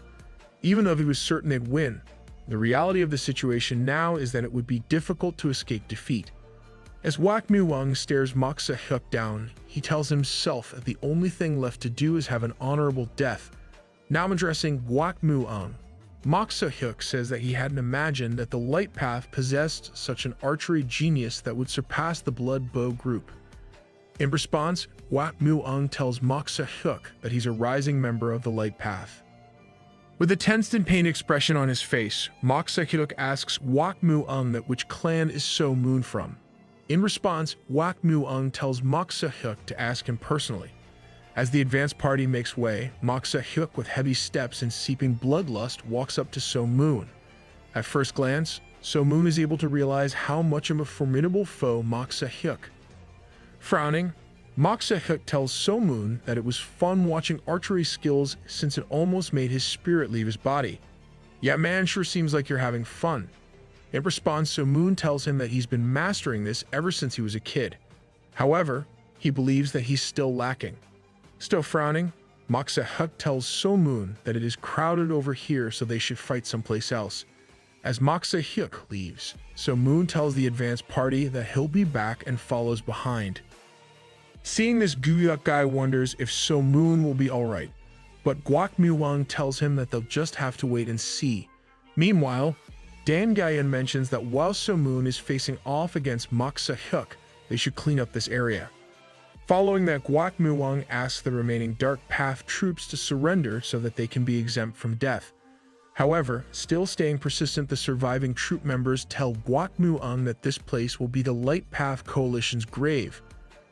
As the groups say their respective dialogues, they once begin their battle, now standing on top of the cliff, as So Moon and Moksa Hyuk size each other. Moksa Hyuk tells So Moon that arrows don't work against him, so it would be better if he drew his sword. However, taking out his bow, So Moon tells him that he's more comfortable this way. In response, Moksa Hyuk gives a nod of understanding and tells So Moon that in that case, he'll have to be careful. Following this statement, Hyuk takes his stance and charges towards So Moon and tries to out his legs. However, jumping high into the sky, So Moon quickly shoots a formless arrow. However, Hyuk realizes that it would pierce his head and weaves past it at the last second. Seeing this, Hyuk is left impressed as he mentions that an invisible key arrow was the last thing he'd expect. Not giving Hyuk a chance to settle, So Moon fires several key arrows at him. However, evading and blocking these arrows, giving respect where respect is due, So Moon also realizes that Hyuk has been able to keep up with him by avoiding or blocking his arrows. So Moon then realizes that if he combines the arrow key with his inner key, then he'll win. Doing just that, So Moon fires 2 more key arrows. However, Hyuk is easily able to block these moves and tells So Moon that upon a closer look, he realizes that So Moon's movement techniques are more surprising than his bow skills. Getting a breather, Hyuk charges his sword with his ki, and using the exploding lightning annihilator throws the sword in So Moon's head. While So Moon is easily able to dodge the sword, it turns out the sword follows So Moon for a second time and comes straight for his head from a blind spot. However, sensing the overwhelming ki, So Moon is able to dodge it for the second time. Seeing this, So Moon immediately realizes that it is the ki-guided sword, a technique all sword wielders dream of mastering. The sword then comes at So Moon for the 3rd time. However, So Moon backflips over it, but as the sword travels back to Hyuk, So Moon's clothes are tethered. In a respectful tone, Hyuk tells So Moon that he was only able to scratch his clothes by performing the ki-guided sword. Seeing someone land a hit even on his clothes for the first time, So Moon realizes that Hyuk is really strong, enough to rouse up his fighting spirit. Smiling, So Moon excitedly tells Hyuk that he's the first person in China to ever put so much as a scratch on him, so he's glad to find someone he can test his martial arts on. With a poker face, Hyuk tells So Moon that if that is the case, then the Paitian Palace has much stronger experts than himself. Hyuk then asks So Moon if he's still going to continue using a bow. However, So Moon replies that in return for showing him the joy of battle, he'll use a sword for Hyuk. Grabbing a nearby sword, So Moon asks Hyuk to come at him. Guess it's time for Hyuk to see the peerless unity blade in action. Pointing his sword towards Hyuk tells So Moon that he'll be more aggressive than last time. With a fearless expression, So Moon tells him that he'll look forward to it.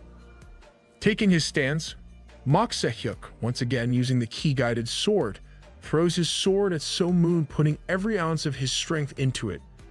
As the sword engulfed in the red ki comes flying at So Moon, he raises his sword up and begins cultivating his ki, having made a barrier through his ki. So Moon conveniently manages to block the sword's strikes. But having had enough at last, So Moon decides to stop Hyuk, and in one clean strike breaks Hyuk's sword into several pieces. Seeing this, Hyuk is left stunned as he asks So Moon if that was blade deflection. However, So Moon tells him that it is the second step of the peerless triple unity blade, the loveless blade. Repeating the name of So Moon's sword style, Hyuk tells him that he's undoubtedly lost, so he has nothing to say, and So Man can do as he pleases, Aonan as he pleases. Observing Hyuk's actions closely, So Moon realizes that he could probably still continue fighting, yet he chose to admit defeat. So Moon tells him that he never felt any hostility towards him from the start. Plus, they'd have to fight much longer for a satisfactory outcome. But since Hyuk admitted defeat, So Moon also decides to stop there. In exchange for sparing Hyuk's life, So Moon asks him to release the coalition member that they held prisoner and then heads back to the advanced party. As So Moon heads back, it seems that the advanced party has already won against the remaining coalition members. Being the honorable man he is, Wak Mu-eun tells his soldiers to mend the wounds of the Dark Path warriors. Taking notice of So Moon, Dan Guyan tells the rest of his brothers that he's here. Jo Mun runs towards So Moon and asks him how the fight went. Too excited, Jia Myung says to So Moon, considering that So Moon is in one piece, it seems that he won. However, Keeping a humble demeanor, So Moon tells everyone that he was just avoiding Mok Se-hyuk's attacks and shooting his arrows. However, Mok Se-hyuk just left himself. Gotta admit, So Moon is the first humble OPMC that I've come across. Man would save the world and not take credit. Hearing this, Dan Gyun, why would he just leave? However, intervening Jo Mun tells him that it's simply because he knew he had no chance of winning. But keeping a modest demeanor, So Moon tells everyone that Mok Se-hyuk was just afraid of the people that would come to So Moon's support. Intruding in the conversation, Wak Mu-eun tells So Moon that regardless, it was due to him that they all survived the ambush. In response, So Moon gives him a warm smile and tells him that he's glad his archery skills were able to help them even if it was just a little. Putting further praise on So Moon, Wak Mu-eun tells him that his archery skills are the best. Agreeing with this statement, Guyuk Guy mentions that who else could compete against the Blood Bow group in Gangho but So Moon?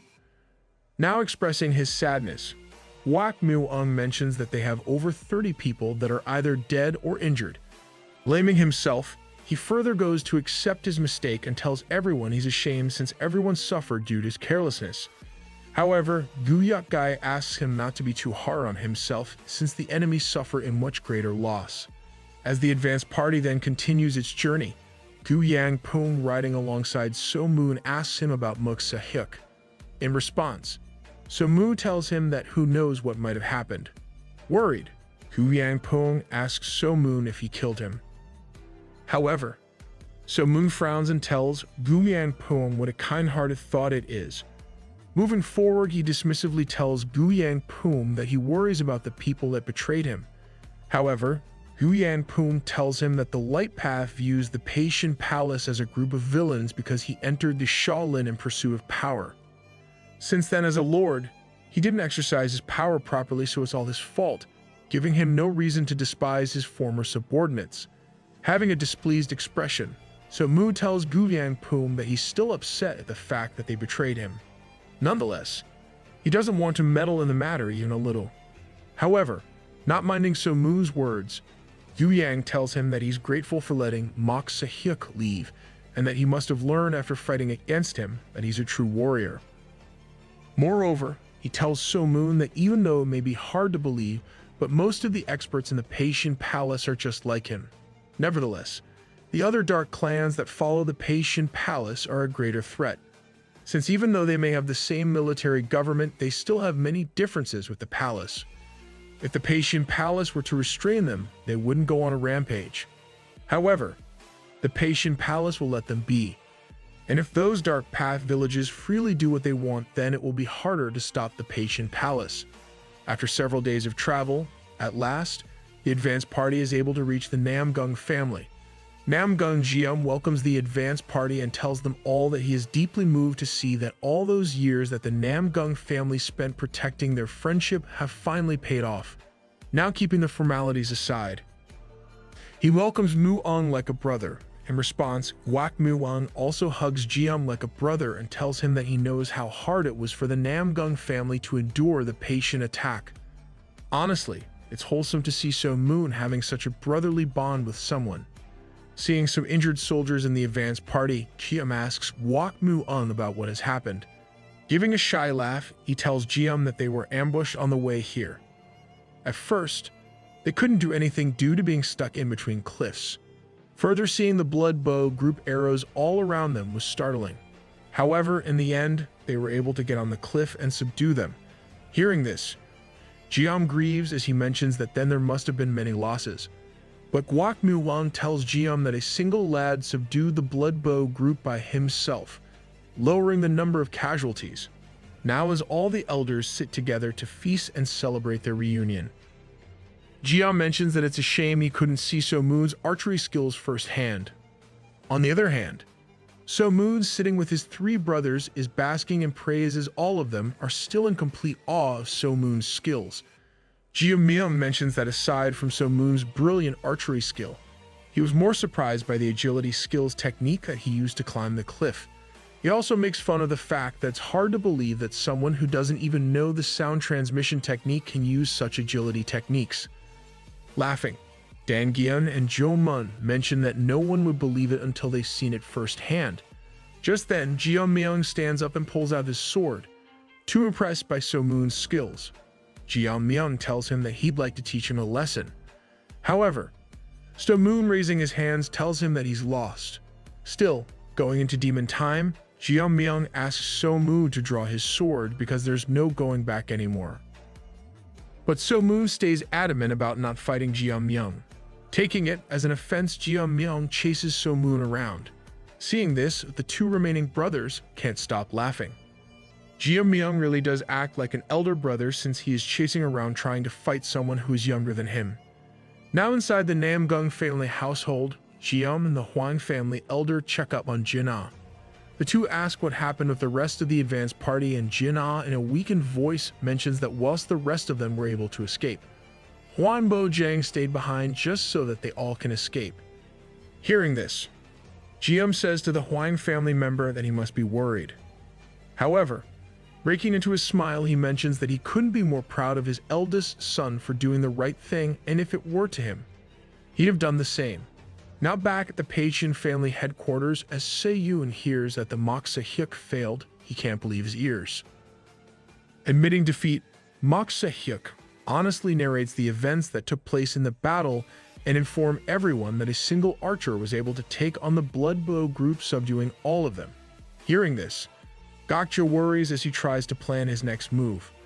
Mok Se-hyuk then tells Se-yoon that he also lost against So Moon with a sword.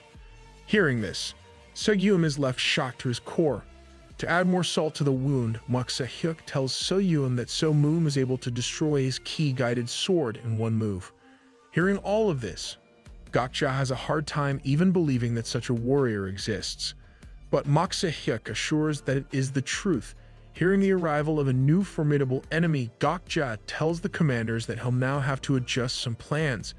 However, the overall plan will remain the same and won't change just because of a single person.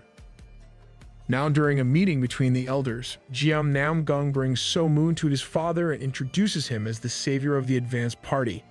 Meeting him, Namgung Sangan has a wide smile on his face. Bowing down, So Moon introduces himself whilst Sangan praises So Moon's archery. However, So Moon mentions that he was simply lucky, but Sangan continues to praise So Moon. Scratching his head, So Moon asks him to stop since he actually might think of himself as skillful. However, laughing at this remark, Sangan tells So Moon that it is simply acknowledging the truth. Just then, one of the Dang family elders sitting there asks So Moon where is Jo Seon he is from. In response, So Moon tells him that he lived on Paektu Mountain.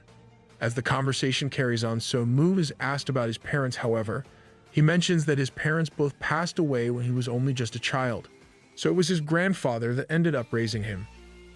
Sangan then tells So Moon that he had heard of many great archers in Jiao Xian, but why did he end up coming to China?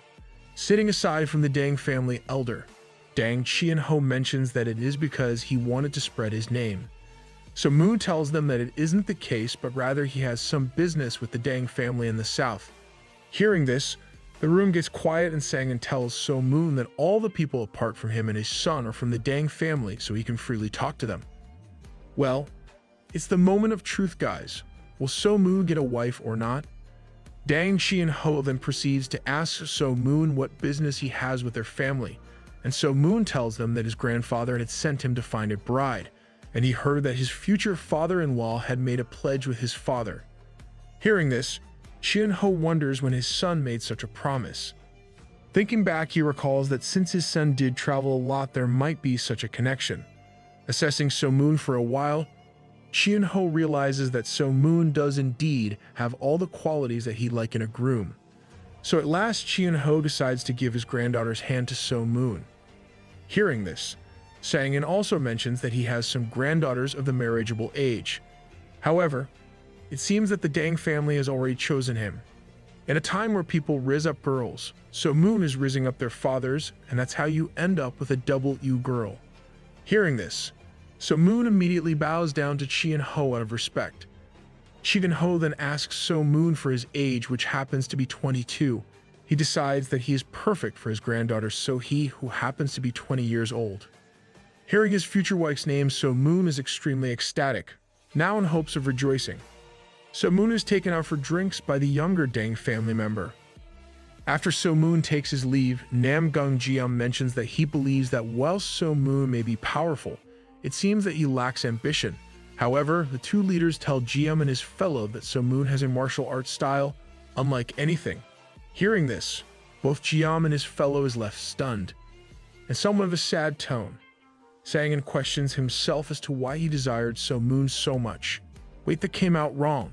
Sang further goes on to tell everyone around that he was swept by So Moon's martial arts as he thought of the state of his own family. Still not following, Jiam and his companion mention that whilst So Moon's archery skills seem exceptional, he doesn't feel that much of a martial artist. Smiling, Sang tells them that a stage that they hardly reach would be difficult for them to understand. Smiling, Chien-ho mentions that whilst So Moon has amazing martial arts skills, he wasn't able to sense any ki. Adding to Chien-ho's dialogue, Sang tells a person needs to at least reach the restoration of truth to hide such immense ki. Hearing this, both Jiam and his companion are baffled and are left with no other option but to accept the words of two of the Light Path legends. Following the Dang family, So Moon visits a tavern where all of So Moon's brothers along with Guak Yang have gathered. Taking So Moon around, the Dang family member introduces him as his brother-in-law and informs everyone of his engagement with his younger sister. This comes as a shock to Jiam Myeon, however. He recalls that So Moon's primary goal was to find a wife in Sichuan. The Dang family member then introduces So Moon to Namgung Jin and the daughters of the Namgung family, Surian, Sumei, and Hai. After exchanging pleasantries, So Moon is introduced to Hebei Peng clan's eldest son Peng Manhwa and the younger brother Peng Dujang.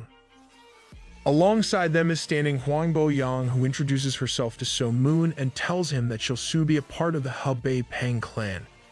Hearing this, her elder brother, Huangbo Guan, introduces himself and tells her how disappointing it is for him to hear such a thing since his sister is still a part of the Huang family. As So Moon is meeting new people around him, Jo Mun sweeps in close and tells him that Namgung Hai has constantly been looking at him with mischievous eyes. So how did So Moon impress her? So Moon tells him that he didn't do any such thing. But, not believing that answer, Jo Mun stays persistent and nicknames So Moon a ladies' man. You know what, I agree with Jo Mun. At this point, So Moon has become a ladies' man. And of course, he was already old men's favorite person to hang out with too. So it seems So Moon can attract both beautiful women and stupid old men. Hearing Jo Mun's words, Dang So Myeon also asks So Moon if it's an affair. But So Moon asks him to stop saying that, since it's not the case. Now being surrounded by several warriors, So Moon begins describing his archery techniques and how he manages to do them. Standing aside, Hai keenly listens to So Moon's words. While So Moon is telling the warriors that to shoot up the arrows straight up with power, all you need to do is main the inner ki that is poured into the arrows. Hearing this, Huangbo Wan asks So Moon if he always analyzes the wind before shooting an arrow or not. To answer that, So Moon tells him that yes he does because back at his home of Paektu Mountain the climate changes a lot. Suddenly intervening in the conversation, Hai asks So Moon what his hometown is like and So Moon paints a picture of the high mountains inhabited by selfless and kind people.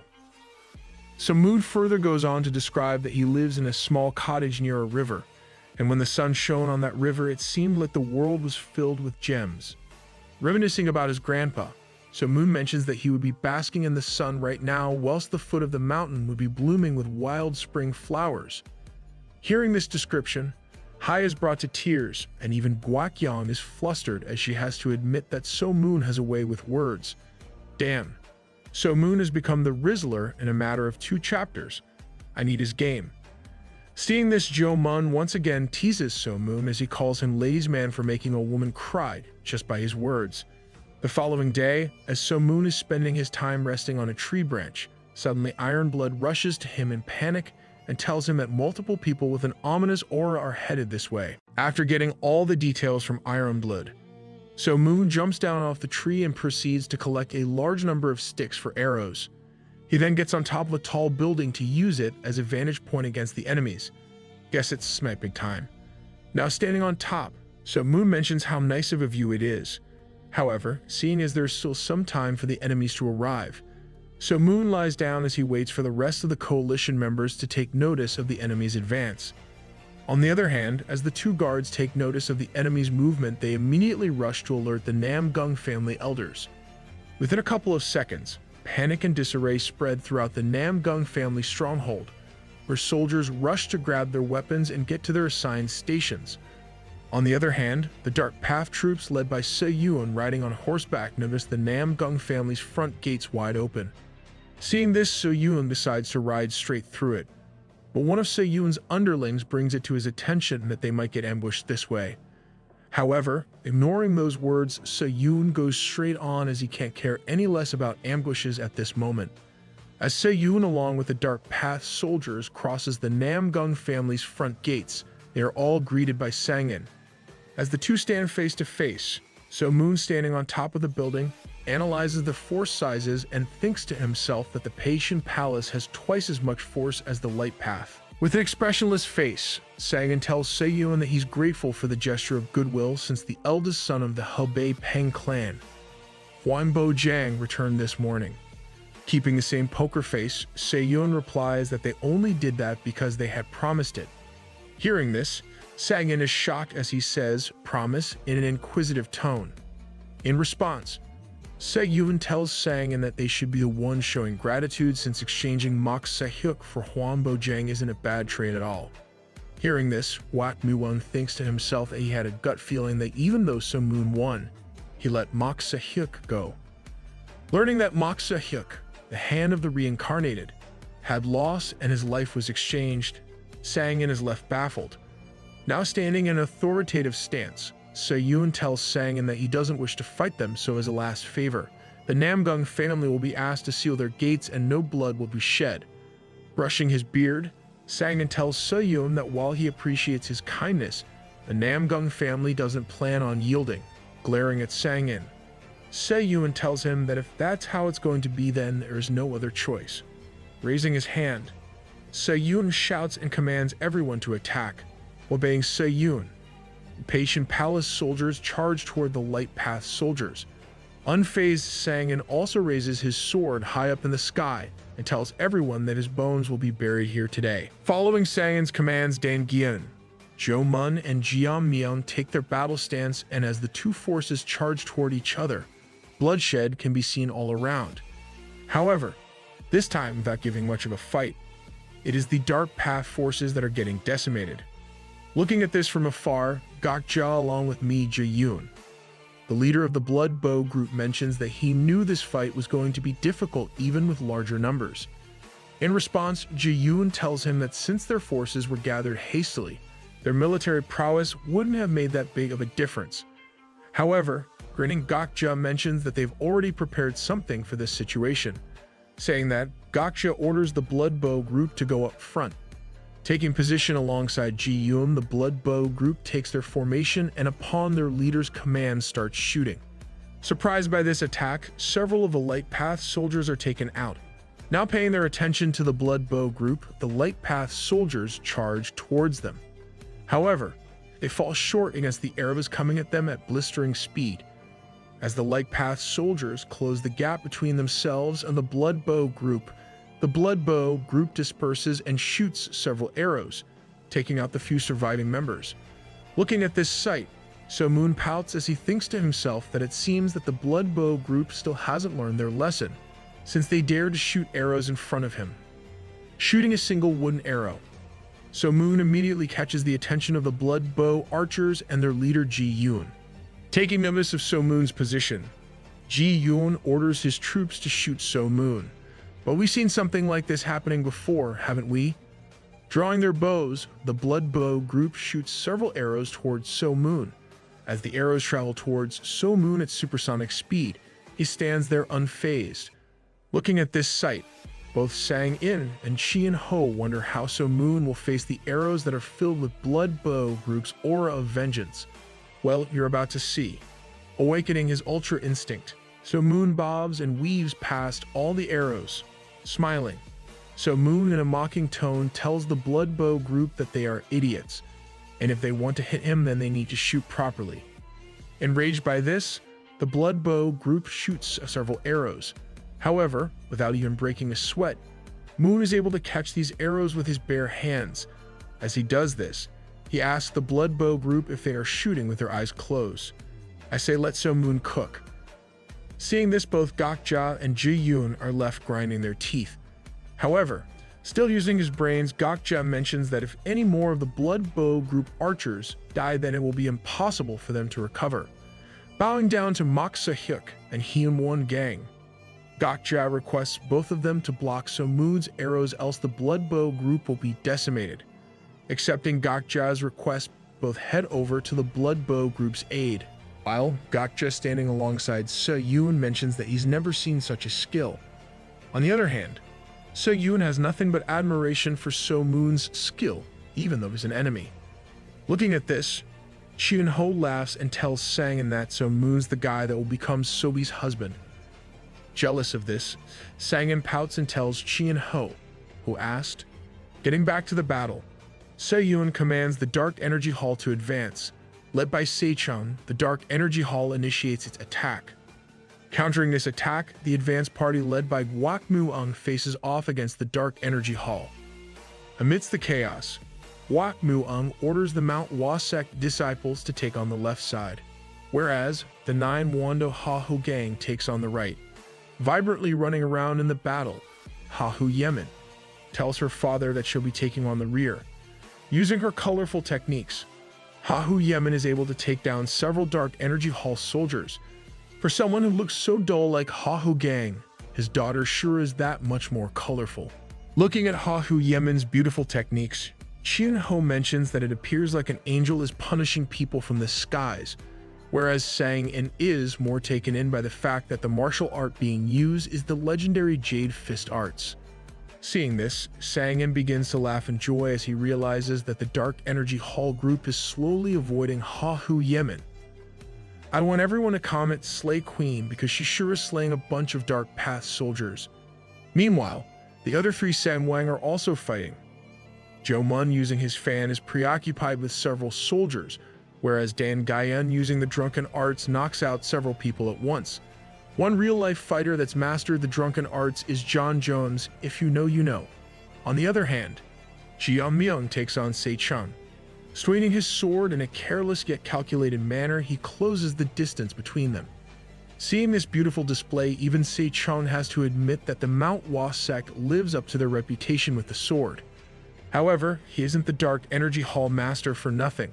Pulling out some throwing knives, Se-chun throws them at Jian Myung. Noticing the knives, Jo Mun shouts and alerts Jian Myung to be careful. As 2 knives come flying at Jian Myung, he's able to evade one whilst blocking the other with his arm. Trying to close the gap, Jian Myung runs forward. However, as he's getting closer, more and more knives are directed at him. Deflecting the knife using his sword, Jian Myung skids below the following attack and manages to close the gap between himself and Se-chun. Finally finding an opportunity, he tries to plunge the sword into Se-chun's neck. However, as Se-chun is caught by Jian Myung's blade, he strikes him with a knife in the back. Feeling the burning sensation in his back, Jian Myung grunts as he thinks that he should have just avoided the attack. Now back to our boy So Moon, who seems to be frustrated at the fact that Hyun-won gang and Moksa Hyuk keep deflecting his arrows.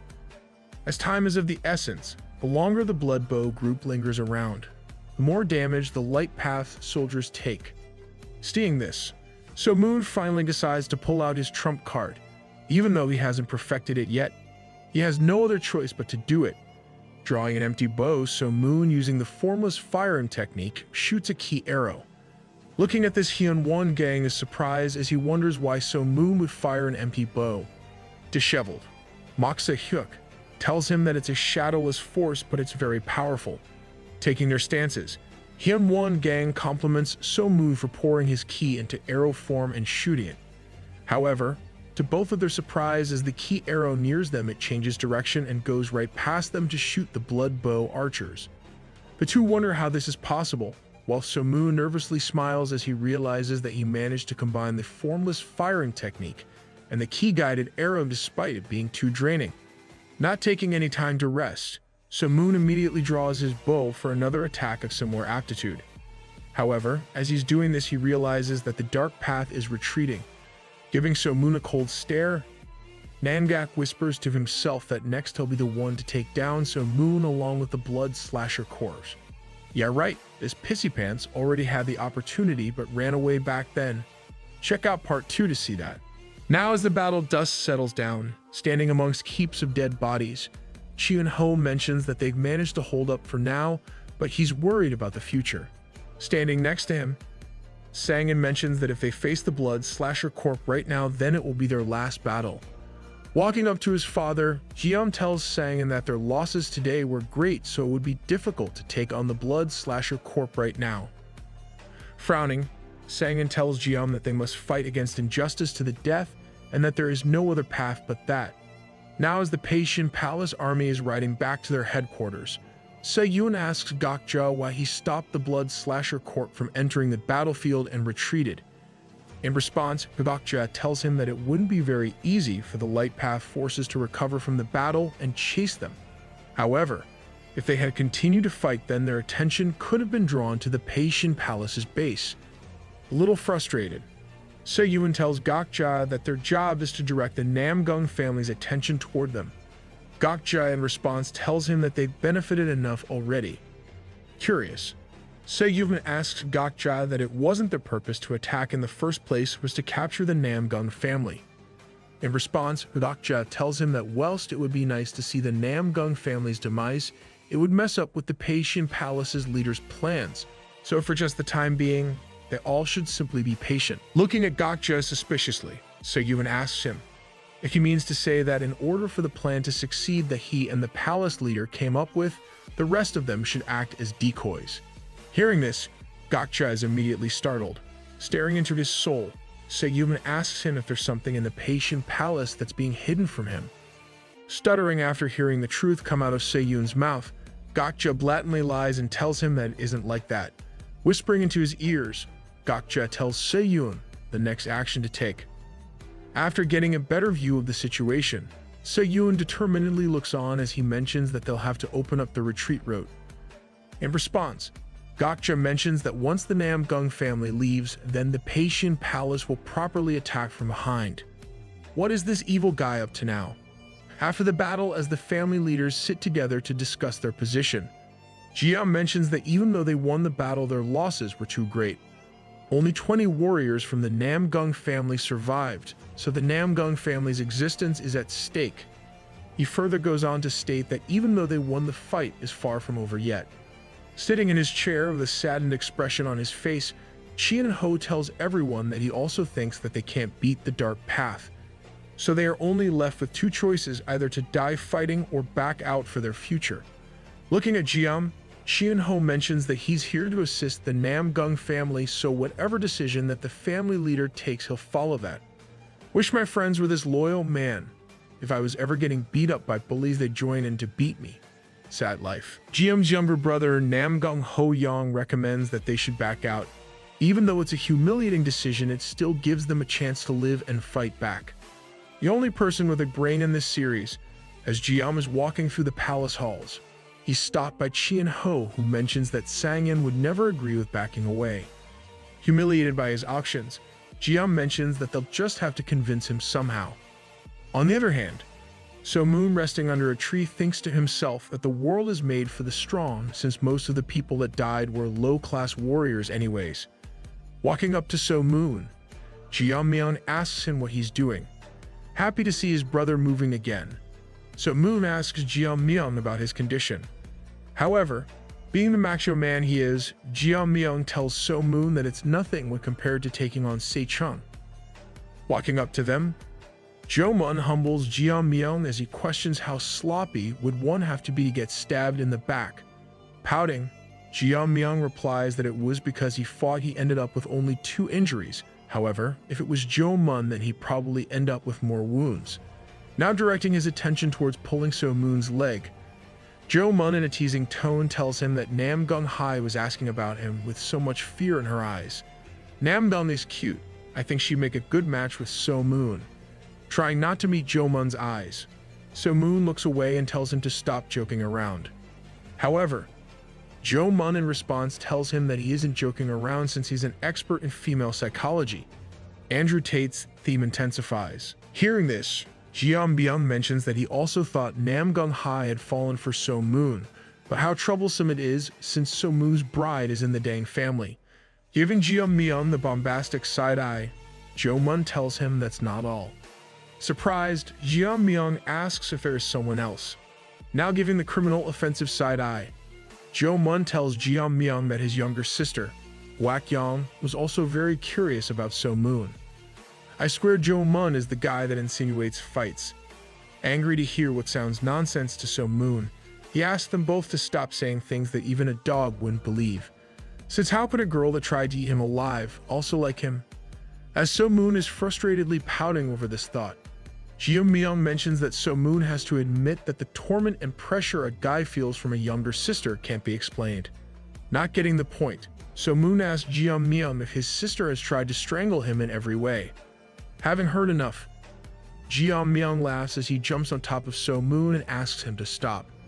Now as Jeon goes to present his options to Sang-in, he shouts in fury as he tells his son that he's chosen this place to be his grave. He mentions that the people of Gango call him Jeom-song Sang-in for a reason, and he was the 21st Namgung leader before his son. He further goes on to use the popular saying that even a pirate would drown his own ship if it was sinking. So if someone like a pirate does that, then there's no way he'll abandon his family but rather continue his fate fighting. Burdened by the role of the family leader, Jeom bows down and tells his father that it's his duty to carry the humiliation as the family leader. In response, Sang-in tells his son that he's correct and that's why he'll remain here whilst his son can go. Hearing this, an injured Jin rushes to his grandfather and in a begging tone asks him not to do such a thing, since if they endure the humiliation then greater glory will follow. Having taken his decision, Sang-in replies that it's simply impossible for him to do. Hearing his reply, Jin-ah in a determined yet respectful tone tells his grandfather that he'll also remain here if that is going to be the case. However, Sang-in, in response, tells Jin-ah that he's the future leader of the family, so he must leave. Crying, Jin-ah tells his grandfather that he's the very symbol of the Namgung family. Wherever he and Jeom go, the Namgung family goes. A building can always be rebuilt. However, if his grandfather dies, then it's the end of the Namgung family. Breaking down into tears, Jin-ah asks his grandfather if his father will leave without him. Pursuing this tactic of persuasion, Jin-ah tells his grandfather that it's an obligation for him to teach martial arts to him. And if he's not around, then who will teach him the different kinds of sword arts? Taking a deep breath, Sang-in sighs as he mentions that he has no choice. Looking at Jeom and Jin-ah, he tells him that they'll have to pay for this humiliation 10 times. Just then, Xian-ho walks into the halls and tells Sang-in to have a drink before they set out. Seeing Xian-ho, Sang-in looks at him and asks if he's responsible for bringing Jin-ah here. Grinning, Xian-ho tells Sang-in that he'd have remained stubborn otherwise. If that were the case, then Jin-ah would have had to prepare for his grandfather's funeral and Xian-ho would have never gotten a meal from Sang-in. Now back in the open field with So Moon and his brothers, Jeon Byung asks So Moon that while his sister has been rough with him, he was pretty rough with her too, wasn't he? In response, So Moon tells him that of course he was, since he needs to be true to himself and say whatever he feels like in response. Smiling, Jeon Byung tells So Moon that as a man isn't it his responsibility that he shows some generosity? Poor men, we are never right. Pouting, So Moon responds with a quote from Confucius saying that it's hard to deal with women and petty people. These are some traits that Wak Yang happens to have. Walking past, Gu Yang-poom catches the brothers conversing. Laughing, he asks them how they are so loud even after a battle. Bummed out at Gu Yang-poom's sight, So Moon tells him that he's got nothing to do with this. Laughing, Jo Mun tells Gu Yang-poom that they were talking about how So Moon is a ladies' man. Looking at So Moon with judgment, Gu Yang-poom asks him how he could look at other women when he's getting married. Shouting, So Moon asks Gu Yang-poom who's looking at other women. Responding to So Moon, Gu Yang-poom tells him that being popular with the girls must mean he's pulling some tricks. Lecturing So Moon, Gu Yang-poom tells him that he was once young too, so he understands this feeling. However, A man shouldn't seduce multiple women. Shaking his head in disappointment, Gu Yangping looks at So Moon and wonders how unfortunate those girls are, since what do they even see in a man who only screams at the elderly? Having his brain short-circuit, So Moon tells Gu Yangping that it's all because everyone keeps on making up things that aren't real. Now moving on to a serious note, Gu Yangping tells So Moon that when he watched him fight, he realized how amazing his archery and agility techniques were. However, he lacked the basics of martial arts. Being humble for once, Gu Yangping tells him that he doesn't know much, but he'd like to supplement So Moon's lacking area. Well, for the first time in this entire story, Gu Yangping has proven to be useful. Sitting aside, Jia Myung tells Gu Yangping that it's true that So Moon lacks the basics, since he didn't even know the sound transmission technique. So Moon tells him that he won't need such techniques since he's already powerful without them. Listening to So Moon's ignorant words, Gu Yangping explains to him that a first-class chef's best dish is plain noodles. Since noodles are the foundation of cooking, whoever can make the best of them becomes a master chef. Hence, similar to martial arts, if you want to progress, then you have to become strong with the basics.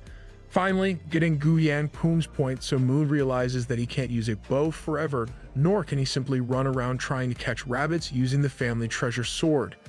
Upon giving Gu Yangping's words some more thought, So Moon realizes during his battle with Moonwa he won because his movement technique and inner ki were stronger. Still, he was still suppressed by his fist-guided technique. If he had known the basics back then, that he wouldn't have backed down so easily. Gu Yangping then asks So Moon what he'd like to learn first. In response, So Moon tells him that he'd like to know about the sword arts. Hearing this, Gu Yangping asks So Moon if he's practiced sword arts. Upon getting a confirmation, he asks him if he can emit ki from his sword.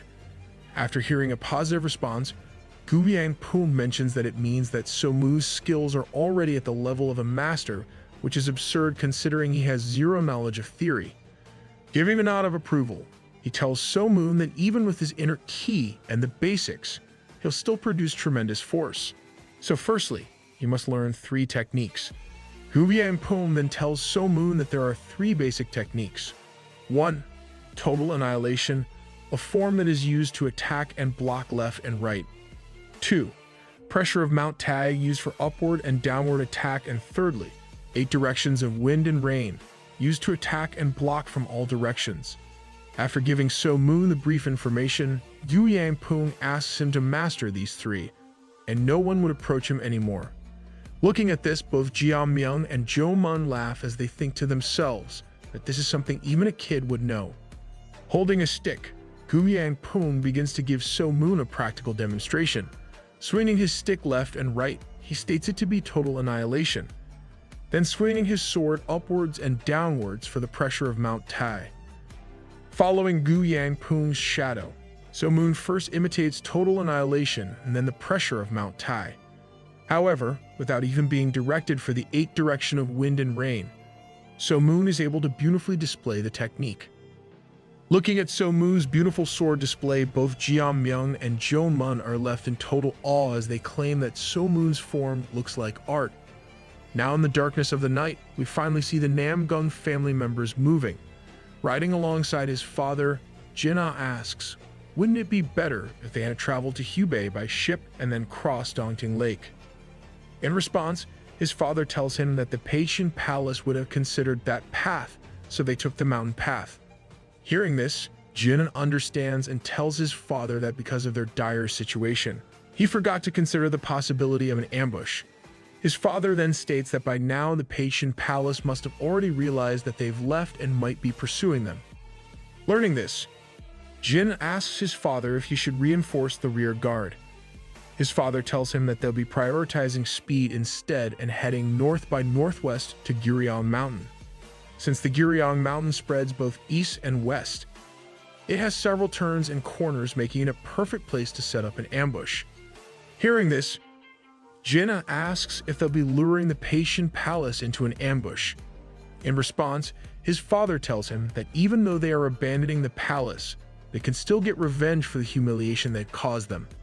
Meanwhile, Back at the Patient family hall, So-yoon is informed by Se-chum that the Namgung family have fled the palace at midnight and are headed north-northwest. Hearing this, So-yoon mentions that Gokja had expected the Namgung to take the mountain path instead of traveling by the lake. Pointing to the map, Se-yoon mentions that they must be around somewhere here if they left at midnight. He mentions that if they go after them in this instance, then they could catch them at Bepa Mountain. However, there's no need for the pursuit group to hastily fight. The surrounding leaders tell Se-yoon that they could get away from the pursuit group this way.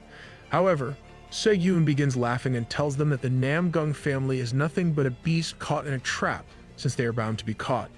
Once again pointing to the map, Se-yoon tells his underlings that the Namgung family avoided Daunting Lake to pass Gurion Mountain.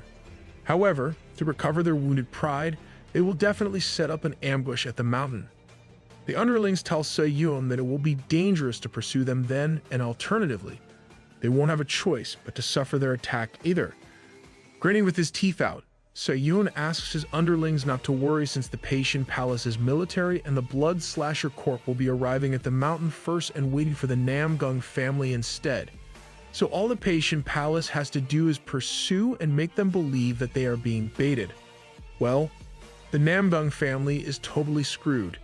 Now as the Namgung family is heading to the Gurion Mountain at full speed, they are convinced that the Patient Palace is following them with caution. Meanwhile, Mangak heading towards the mountain receives a message that the advance group from the Blood Slasher Corps has reached the Gurion Mountain already. Mangak asks if they set up the forces in suitable areas. After getting confirmation from his henchmen, Mangak decides to hurry and set up his own forces on the mountain. As he rides his course, Mangak is overtaken by thoughts about So-moon as he realizes that he was the same guy that shot the arrow at Mount Sun. As Mangak is riding in pursuit of the Namgung family, he wonders if the Patient Palace's leader is still alive. However, trying to save himself from the guilt, he tells himself that something like that simply isn't possible. On the odd chance that he's still alive, then the subordinates that are still loyal to him cannot find the truth no matter what. Putting these thoughts aside and focusing on the matter at hand, Mangak calms himself by acknowledging that once Gurion Mountain becomes the grave of the light path, then there will be nothing to worry about any longer. Meanwhile, Jeon-myung on the other side mentions that something seems weird. Bewildered, Jo-mun asks him what is so weird. In response, Jeon-myung tells him that even though they're running away from them, the way they are chasing after the Namgung family feels a little too convenient. Still not getting the point, Jo-mun asks why it's suspicious. In response, Jeon-myung tells him that it feels like the Patient Palace isn't being persistent enough. Calming down Jeon-myung's impulse, Jo-mun tells him that the pursuers always have more freedom than the pursued. Well, famous last words. Riding up to So-moon, Jeon-myung asks him why he's so absent-minded. So-moon tells him that he's been thinking about the sound transmission and sword arts from earlier. Happy to hear that, Jeon-myung asks So-moon how it is going. So-moon asks him if he'd like to try hearing him. Now using the sound transmission, So-moon asks Jeon-myung how it is, and if Jeon-myung can hear him properly. Stop it, So-moon, because it seems he can hear you a little too well. Covering his ears, Jeon-myung cries out and asks So-moon to stop it. Unaware of his mistake, So-moon innocently asks what's wrong. Disarrayed by So-moon's attempt, Jeon-myung tells him to quiet down his sound transmission. Since if people sent sound transmissions this loud, then no one would have their heads intact. Teaching So-moon, Jeon-myung explains that one has to control the volume of the sound transmission using their inner ki. As Jeon-myung is explaining So-moon, he once again sends another loud transmission. Covering his ears, Jeon-myung asks him to lower them down until So-moon reaches the perfect level. Having taken this lesson, So-moon realizes that something like this also requires control. Seeing this as a useful technique, So-moon asks his first smart question of the series: can this sort of martial art be used to send an extremely loud sound transmission or continuously send sound transmissions? Hearing this, Jeon-myung begins to sweat profusely as he worries if he'll be the test subject for this experiment. Turning to So-moon, Jeon-myung asks him if he's joking. Invading the conversation, Dan-gyeman asks Jeon-myung if it really looks like So-moon is joking looking at his expression. Baffled, So-moon asks if he's wrong. A little furious, Jiam Myung asks what kind of a question is that, since who would use such a cheap trick such as this, even if there was such a martial art? Further explaining his claim, Jiam Myung tells So Moon that such a martial art doesn't exist because one can simply block the transmission using their ki. So in the end, it was a useless thought, so there's no need to attempt something like that. Come on now, give my boy So Moon an A+ for effort, please. Pouting So Moon wonders when martial arts decide what is right or wrong. Pitching in, Jo Mun tells So Moon that there aren't any martial arts that use a loud sound transmission, but there are some that use sonic waves. The technique works by pouring ki into sound, and once those sound techniques hit the opponent, it disrupts their inner ki, creating a ringing sound in their head, making them lose strength. To give one example, Jo Mun tells So Moon of Gu Yang Pung's famous world domination roar.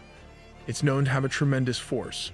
However, in the light path, the lion roar is often used to stabilize one's mind after being hit by sorcery or sonic attack. Excited to hear about all these new techniques, So Moon asks Jo Mun if he knows how to use lion's roar. Looking at So Moon from a distance, Namgung Sumi asks her sister Hai what she finds so appealing about So Moon since his looks are unappealing and he's clumsy. Well, that's because he's the Rizzler, and you better watch out because he might just come for you too. Ignoring her sister's stupid questions, Hai chooses to remain silent. Pitching in, the third sister Sudievan asks Sumi to leave it. Now as the Nambung family reach the Gurion mountain, they realize that the enemy has already lined up its forces there. Cornered from all sides, the Habei Peng clan elder mentions that if the pursuit group attacks them from behind, then they'll have no means of escaping. Looking at his brother, Jiam asks him if they'll be able to break through. The brother in response tells Jiam that the path is tight and narrow, so only a few people will be able to get through whilst the rest will be slaughtered. However, Guak Muwang mentions that if they don't break through, then pursuit group will slaughter them here. Unable to think of any other option, the Namgung brothers bow down to Elder An Wang Qian Ho and Elder Jiam Seong Sang In and ask them to lead the troops from the front, so they can use their overwhelming power to clear a path. Agreeing to their request, both Qian Ho and Sang In walk into the line of fire. Seeing the two walk intimidatingly toward himself, Nangak is awed to see such an overwhelming aura from just two individuals. As the two walk up to the enemies, Sang-in asks Qian Ho how long it has been since they fought together. In response, Qian Ho tells him that it's been decades. Scared of the duo's intimidating aura, one of the soldiers asks them to stop. But being the badass he is, Sang-in tells them that he doesn't intend to stop. However, if there's someone who wishes to stop him, then he can try. Hearing this, two Dark Path soldiers simultaneously attack Sang-in. In one clean strike, Sang-in cuts through both of them. Meanwhile, Qian Ho, surrounded by enemies, shoots several ki blasts while saying that he'll have to be a little rough since they are short on time.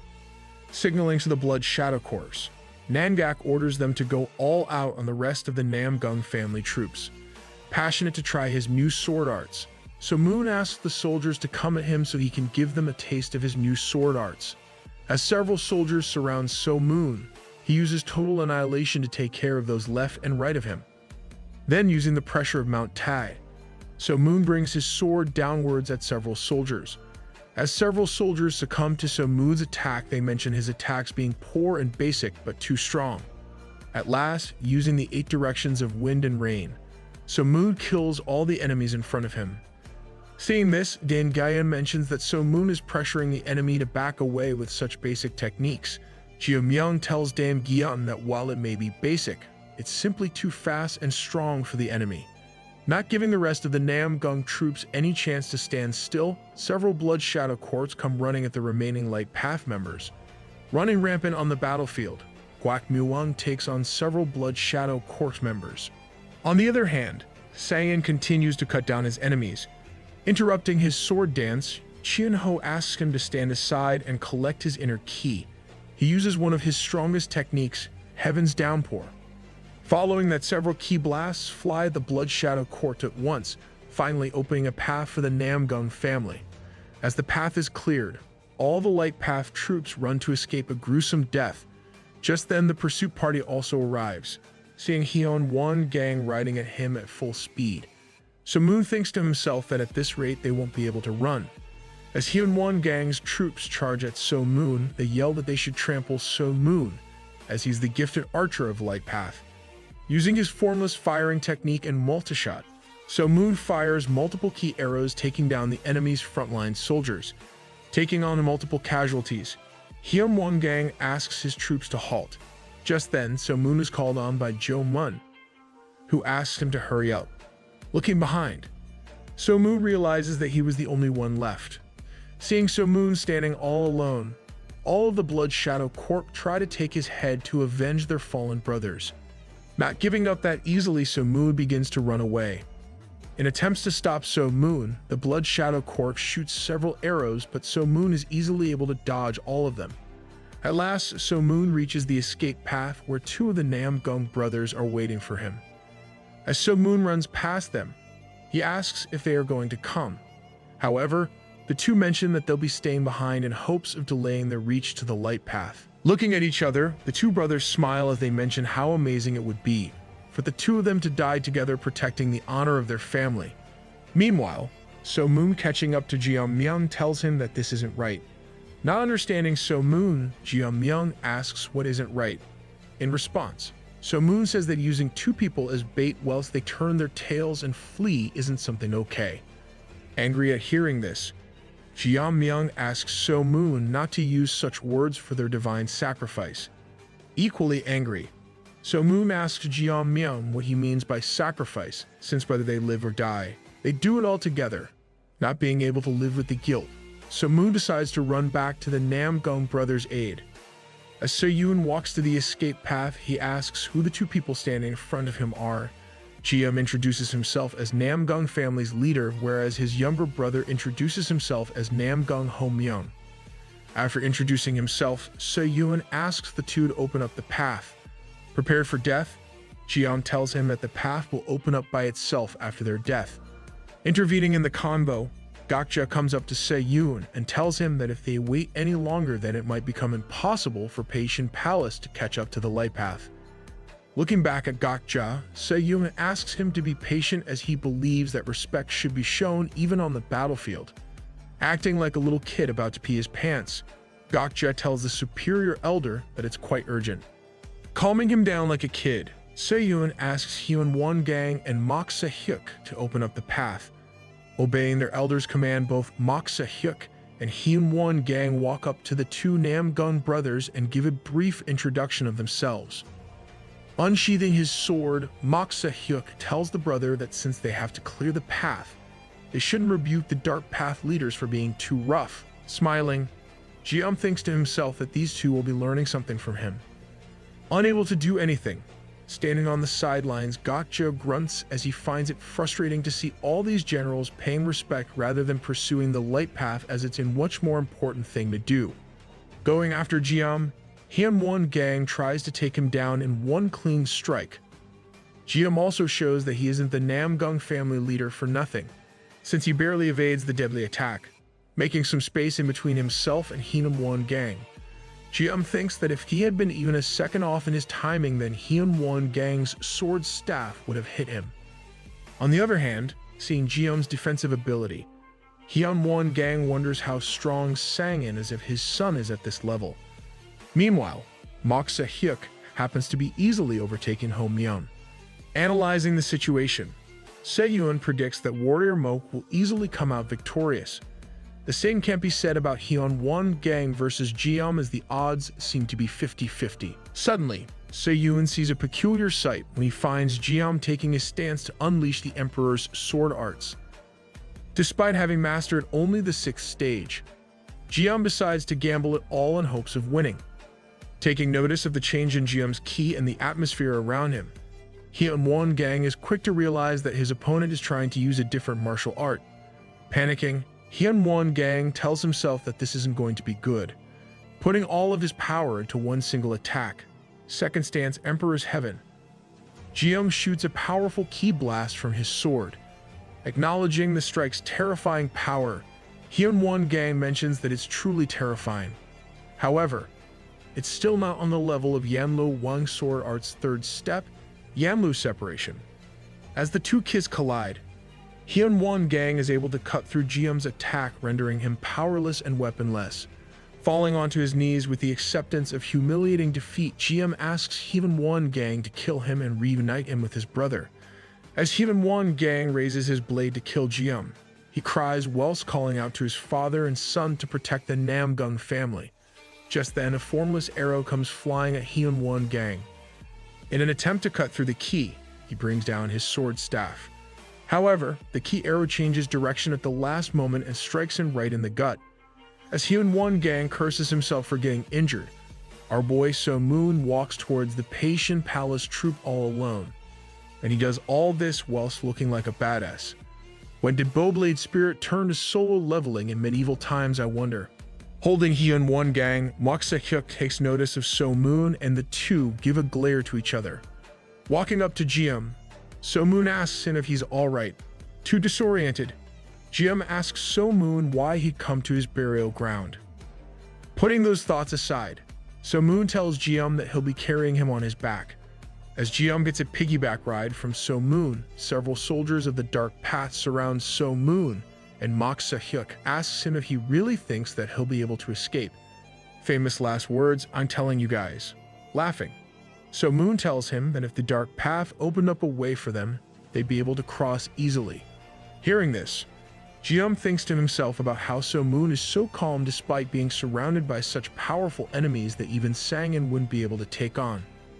In response, Mok Se-hyuk coldly tells So Moon that they won't be able to open up the path for him. Swinging his sword, So Moon tells him that he'll just open up the path himself then. Talk about having confidence. Hearing this, Mok Se-hyuk asks the surrounding members to attack So Moon. As the soldiers attack So Moon, he uses total annihilation. Seeing So Moon in action, Mangak is horrified to see his sword ki.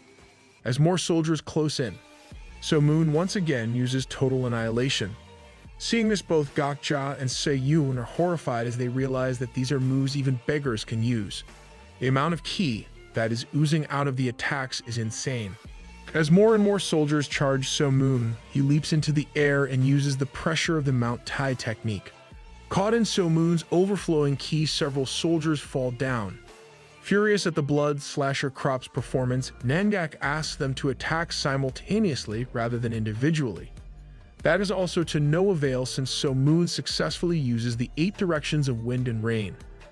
Despite their best attempts to dodge So Moon's attack, all of the charging soldiers are killed by it. Looking at this onslaught from the side, both Mok Se-hyuk and Nangak are left shocked to their core. Mok Se-hyuk mentions that while the 8 directions of wind and rain sound like a useful technique to help block attacks from all directions, in reality, it's just a poor martial art technique. Grinding his teeth, Nangak wonders how something like this is possible since the Blood Slasher Corp, which is said to silence even a crying baby, is so helpless before a poorly executed technique.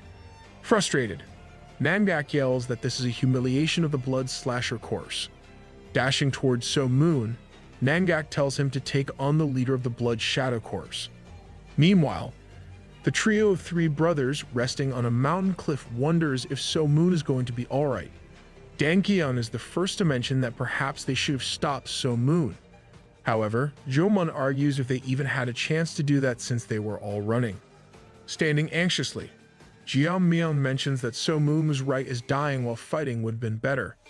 Cursing at the situation, Dan Gaeun mentions that nothing can be done now since the time has already passed. Pitching in, Jo-mun tells the rest of his brothers that there's no one to blame here. As So Moon is carrying Jium, both Mok Se-hyuk and Nangak attack, blocking their attacks with one hand. So Moon thinks to himself that fighting experts isn't very easy. Smiling whilst looking at So Moon, Mok Se-hyuk mentions that So Moon is extremely awesome. Meanwhile, Nangak also admires So Moon's capabilities as he realizes that despite using sword ki for half an hour, So Moon's strength hasn't diminished even a bit. He further goes on to think to himself that he never would have imagined the Light Path Coalition having such a monster. Nangak and Mok Se-hyuk are lost in their thoughts. So Moon uses the pressure of Mount Tai and the total annihilation technique in order to clear a path, as several soldiers are flown away by the sheer force of So Moon's ki. So-yoon, in a terrified reaction, thinks to himself how amazing So-moon is, since it seemed that he was a gifted archer. However, it seems like his sword skills aren't too far from his archery either. Frustrated at the unexpected chain of events, Gokja tells So-yoon that they won't be able to chase the light path anymore, so it's a must that they at least capture So-moon. Looking at So-moon battling everyone, So-yoon asks Gokja if he really thinks that So-moon will be captured, since it's already been half an hour and even the great So-yoon can't use the sword key for that long. Furthermore, So-moon's also holding Nam Gung-jeom on his back, giving himself a handicap. Does it seem like such a brilliant martial artist will be caught? Now back on the battlefield with So-moon, as he realizes that the longer this fight drags on, the more dangerous it will get. So gambling on one move, So-moon decides to take a risk and go straight for Mangacap. Dashing towards him at supersonic speed, So-moon uses the first step of the peerless triple unity blade. Catching a glimpse of So-moon at the last second, Mangacap swings his sword and thinks to himself that he's blocked So-moon's attack. However, as his neck starts to bleed, Mangacap realizes that he's been hit after all. Baffled, Mangacap wonders when he got hit, since he's sure that he had blocked the attack. As he begins to breathe his last breaths, he realizes that So-moon used a sword art that he was unaware of. As Mangacap falls to the ground, he asks So-moon what sword art he's dying for. In response, So-moon tells him that it's his family's sword art, the peerless triple unity blade, the first stance thoughtless blade. While Mangacap breathes his final breath, he mentions that the attack was like a sword with no soul. Just like the name suggests, he couldn't feel its presence. Before dying, he mentions that he has no regrets about dying to such a beautiful sword art. Well, at least my guy didn't have any regrets. But then again, the living do have more regrets than the dead. Manga otaku dropping wisdom just like that. You gotta subscribe after hearing that. Seeing his warrior's death, So-yoon, drawing out his sword, runs towards So-moon and leaps in for an attack. Clashing his sword with So-yoon, So-moon blocks it with ease and both are pushed back due to the sheer force generated by the swords. Watching this from the sidelines, Nangak mentions that if the light path has Sang, and then they too have So-yoon. Enraged, So-yoon shouts at So-moon and asks him how long he'll be avoiding his attacks. Continuously dodging So-yoon's attack, So-moon also begins to realize that he's weakening due to his ki running out. However, this won't be solved by running away. Pointing his sword towards So-yoon, So-moon decides that since the fight has come to this, he should go all out. Meanwhile, So-yoon, walking towards So-moon with an overwhelming aura, asks him that, seeing as how So-moon's only evading, is it because he's given up, or will he continue to fight? Just then, So-yoon uses his sword blast and fires it in So-moon's direction. Seeing the attack coming towards him, So-moon realizes that this attack can only be blocked using the peerless triple unity blade. For that, he'll need a tremendous amount of ki. Using the peerless triple unity blade, second stance loveless blade, So-moon also fires a sword blast. As the two kiss collide, So-yoon is the first to stagger and be pushed back by So-moon's overwhelming power. Exhausted as So-yoon is processing this, So-moon in a flash comes for his head. Using his years of experience, So-yoon also at the last second swings his sword. Thus both warriors are injured as So-yoon bleeds through his chest. So-moon is cut through his gut, realizing he can't fight with the injury. So-moon uses the opportunity to run away, whereas So-yoon, holding his chest, thinks to himself that even though he was prepared for death, he never thought his end would come like this. Seeing through So-moon's poker face, Gokja asks all of the blood slasher corp to chase So-moon and bring his head as he's injured too. Meanwhile, Nangak and the rest run to So-yoon's aid to treat his injuries. Now deep within the forest, So-moon also begins to feel dizzy as he's losing a lot of blood. As he's taking a moment's rest, several soldiers of the Blood Shadow Corps find him. As they try to attack So-moon, he thinks to himself that he has no strength left and his ki is depleted. However, he still can't give up. Firing up himself once more, So-moon cuts down multiple enemies chasing after him. As So-moon's wounds catch up to him, even holding the sword becomes hard for him. Capitalizing on So-moon's weakness, the Blood Shadow Corps once again attacks. So Moon barely manages to block that attack and create room between himself and the Blood Slasher Corp. Breathing heavily, So Moon tells the Blood Slasher corpse that he acknowledges their stubbornness. He further goes on to tell them that he's not afraid of death. Dying before being able to get married is just too depressing. Just then, So Moon realizes that before he dies, he wants to at least see the face of his bride. As this realization hits So Moon, he begins to maniacally laugh, scared of his hysterical laughter. The Blood Shadow Corp mentioned that it seems like So Moon has gone crazy from fear.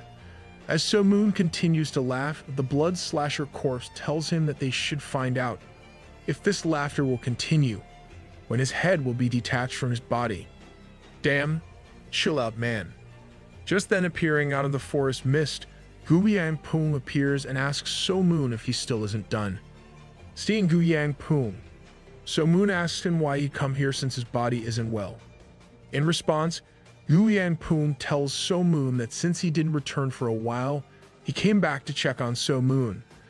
Looking at the Blood Slasher Corp with pure bloodlust in his eyes, So Moon asks Guyang Poom to get out of there. He doesn't want his bones to get smashed.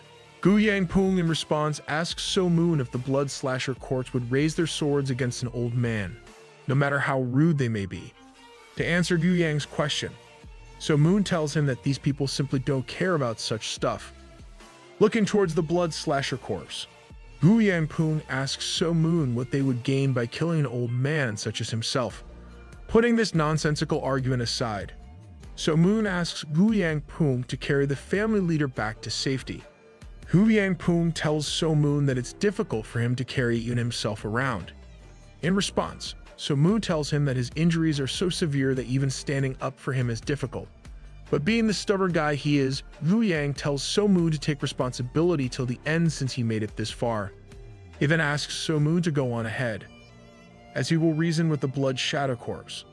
Pointing towards Guyang Poom, one of the Blood Shadow Corps members asks him what he's planning and orders the rest of his soldiers to attack him even if he's an old man. Meanwhile, at the Yangtze River estuary, the Light Path troops sit down and pay their respects to the fallen. Huangbo Chianak mentions that when they came they had 100 men. Now, no one from their sect is left. Huangbo Chianak then goes on to mention that the forces gathered at the Namgung family palace were still exceptional. Walking up to his father, Huang Bojang also mentions that all of the beggars' sect forces have been annihilated except for Dangyun and their leader Gu Yuk Gai. Furthermore, the Shaolin and Mudang factions also lost most of their forces, leaving behind only 2 young disciples. As Huang Bojang is mentioning these statistics, he then wonders how So Moon is doing. In response, his father tells him that whilst his chivalry was excellent, it would be difficult to get out of that situation alive. Now talking to the other leaders, Wak Muon mentions that they are still not completely safe as they haven't crossed the river, so they should hurry to board a ship and leave. Shigen Ho mentions that they should wait a little longer. Just then Jiao Miao mentions that he still hasn't seen So Moon's grandfather. Let me just clarify, he's referring to Guyang Poom, as they know him to be going. Pitching in, Jo Mun answers that perhaps he quietly went to So Moon's help. Looking in the forest's direction, Jiao Miao mentions that he hopes So Moon and his grandfather are safe. Just then, Jo Mun tells his 2 brothers that they should head for the port as he'll stay here waiting for So Moon. Hearing that, Dan Gyun also mentions that he'll be staying, seeing as how 2 of his brothers are going to be staying behind. Jiao Myung decides that he'll also stay behind with them. Holding Jiao Myung by the shoulder, Jo Mun tells him that he and Dan Gyun should go. Angered by this, Jiao Myung tells Jo Mun that if one stays then they all should stay together. Just then, Dan Gyun breaks into laughter as he points in the direction of the forest. As Jo Mun and Jiao Myung look in that direction, their faces light up seeing their 4th brother alive. As So Moon is walking back with Guyang Poom, he asks him for help since he's too injured. Guyang Poom asks So Moon to stop making a fuss, completely serious about the matter. So Moon asks Guyang if he's going to continue goofing around and not help. Guyang tells him that he already saved his life by evading the attacks of the Blood Slasher Corps and riling them up, thus giving So Moon more opening to attack. Furthermore, Guyang tells So Moon not to downplay his contributions, So Moon asks him what contributions, since all of this is happening because of the Patient Palace. Sweating profusely, Gu Yangpung answers So Moon and tells him that it's all because he was betrayed. Furious, So Moon asks Gu Yangpung what's so prideful about being betrayed that he's screaming about it.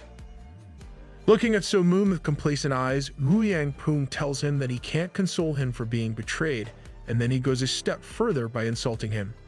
Still angry, So Moon tells Gu Yangpung that it's because he couldn't control him properly. Pouting, Gu Yangpung tells So Moon that his life was saved because of him.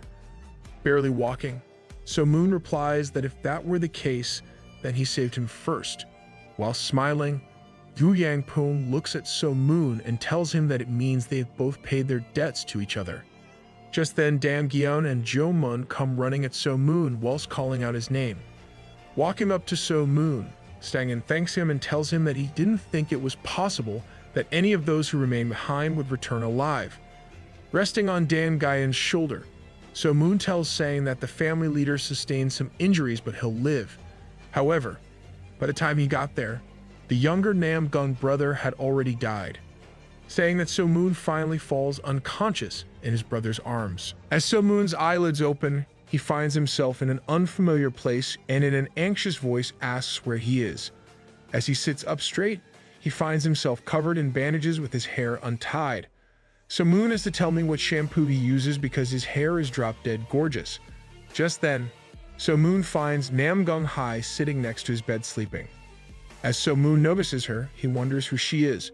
Just then, Jo Mun and Dan Gayan come into the room and ask So Moon how he's feeling. Clothing himself, So Moon tells that he's fine and questions where he is. In response, Dan Gayan tells him that they are at the Zug family palace and it's been 2 days since they arrived. A bit lost, So Moon asks 2 days. Just then, Miss Namgung Hai wakes up from her slumber and sees that So Moon has woken. Bowing her head, she gracefully thanks So Moon for saving her father's life and tells him to rest well as she'll see him later. As Hai takes her leave, both Dan Gyeon and Jo Mun break into laughter. Curious and annoyed, So Moon asks them what's so funny. In response, Jo Mun tells So Moon that Miss Namgung has been looking after him for the last 2 days. Hearing this, So Moon has a worried look on his face. Just then, Dan Gyeon pitches in and tells So Moon that it's amazing devotion since you'd see this kind of devotion when nursing someone you love. Pointing at Dan Gyeon, So Moon asks him if he's trying to ruin his chances of getting married to Sohee. Hearing this, Jo Mun interrupts the conversation and asks So Moon why he keeps on rejecting a girl that likes him. Furious, So Moon asks Jo Mun why he keeps on spouting nonsense and why he thinks that she likes So Moon. A little amazed at So Moon's question, Jo Mun asks So Moon if he can't tell by Hai's behavior. Despite the fact that So Moon is already her family's savior, if she didn't have any feelings then she wouldn't have cared so much either. Tying up his hair, So Moon angrily tells Jo Mun that at this rate there will be misunderstandings. Now at 100% strength, So Moon visits Chien Ho. After the two ask each other about their health, So Moon tells Chien Ho that he'd like to go to Sichuan right now as he has completely recovered. Curious, Chien Ho asks So Moon why he'd like to go to Sichuan since all the elders and the chosen soldiers along with So Moon's bride, Sohee, will be arriving at the Zoo Palace anyways. In response, So Moon tells him that in his homeland, Jiaoxian, the man goes to his in-laws to greet the bride. After requesting permission, So Moon tells the elders that he's heard of a ship going to Sichuan. So as long as they grant permission, he'll leave as soon as possible. Just as So Moon gets the permission and is on his way to greet Sangin, So Moon is met by Hai, who asks him if he's really going to leave for Sichuan tomorrow. In response, So Moon tells her that it's the truth since it's already been a year since he left his home to meet with his bride, so he must hurry back. So Moon further goes on to mention that his heart is racing at the thought of seeing his bride. Sharing this thought with Hai, So Moon takes his leave to see the elders, blushing and flustered. Hai turns away with despair in her eyes and thinks to herself what she was thinking. Man, So Moon is loyal. I'd have folded the moment Hai showed me some attention. As So Moon leaves the palace halls, he thinks to himself that it should be enough for Hai to stop liking him. The next morning at the port, Gu Yangpung tells So Moon that they'll be parting ways here and asks So Moon if he's sad. So Moon tells him that it's not the case at all. Showing care for So Moon, Gu Yangpun tells him to be careful since he's now a prime target for the dark path as he's trapped in China's state of affairs. Gu Yangpun further goes on to warn So Moon that since he's killed one of their commanders, his death will be their top priority. So he must be careful. Smiling, So Moon asks Gu Yang not to worry since he'll only meet his bride and then go back to his hometown because surely the dark path won't follow him till Mount Pektu. Gu Yang tells So Moon that in Gangho the dark path will follow him to hell for vengeance if they have to. Meanwhile, back at the Patient Palace, the Patient leader frowns upon hearing about the gifted archer. Gokja further goes on to tell him that the Blood Bow group is nothing in front of him and even warriors Mok Se-hyuk and Hyun Won Gang had trouble blocking his key arrows. Enraged to hear this, the Patient leader asks Gokja how he plans on getting rid of him. Gokja tells him that in terms of skill, they can't beat him. So he'll try to get So Moon assassinated since all the preparations to put this plan into action have already been done. Now back at the port, So Moon asks Gu Yang where he's going. In response, Gu Yang tells him that he'll be heading to the Shaolin Temple since he feels upset for hurting his former subordinates. This way, he'll be able to get clarity of mind. As Gu Yang heads onto his own path, So Moon calls out to him and asks him to be safe. However, seeing one of his closest allies walk away, So Moon feels quite sad. Now walking up to the ship captain, So Moon asks him where the ship headed to Sichuan is, but as always it turns out that So Moon is late, since the ship left 30 minutes ago. Worried, So Moon asks when the next ship headed there will arrive. To his disappointment, the captain tells him that since this isn't a big port, a ship to Sichuan comes every 10 days. If So Moon were to go to the port at Dongting Lake, he'd easily find a ship headed to Sichuan there. Scratching his head, So Moon wonders why it's so hard for him to meet his bride. The porter tells So Moon that this ship will eventually head to Sichuan since it is a cargo ship, borrowed by a Silver Horse escort agency. The porter further goes on to tell So Moon that if there's an urgency then he can talk with the escort captain. Hearing this, So Moon has a wide smile on his face and gracefully accepts the porter's offer. Now as So Moon boards the ship, he experiences seasickness. The porter looking at So Moon tells him that this is the first time he's seen someone get sick due to riding across a lake. Who would have known that So Moon's greatest weakness is water? A fellow passenger looking at So Moon tells him that he knows this feeling since he was once a young boy traveling by ship for the first time too. Just then, Yi Do-jun of the Silver Escort Agency asks the passenger if he's mocking So Moon or feeling sorry for him. Intimidated by Yi Do-jun's towering figure, the guy tells him that he was just reminiscing about old times.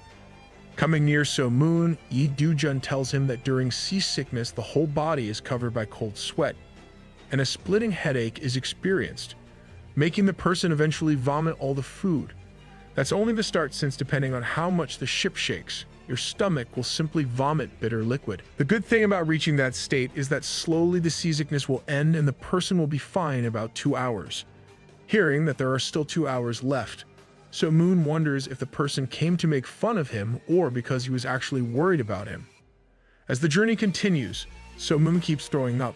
Later that day, the porter comes and sits near So Moon, asking him why he's going to Sichuan. So Moon tells him that he has business with the Sichuan Dang family. The porter tells So Moon that the Dang family palace is in Chengdu. However, this place is near Jiang'an. Receiving this information, So Moon asks how far Jiang'an is from Chengdu. In response, the porter tells So Moon that they are only 250 km. Now as night falls, while So Moon is looking at the stars, he thinks to himself that he'll soon have the chance to compare his martial arts with the Shaolin martial arts. He recalls that Gu Yangpun told him that he created a martial art that rivaled the Dharma Tri-Blade after he lost to Sanjay. And then the current Patient Palace leader and Gu Yang's disciple mastered that art. With a sad expression, So Moon tells Gu Yang that he talks about a subordinate that betrayed him with such pride. Gu Yang tells So Moon that his disciple won't allow for stronger martial arts than his to exist. So he'll come to the Shaolin where Gu Yang plans on facing him. So Moon finally understands the reason Gu Yang is heading to the Shaolin. Looking at So Moon with hope, Gu Yang asks him if he'd like to try learning martial arts, since he was thinking of passing it on to him. So Moon, being as respectful as he can, declines Gu Yang's offer.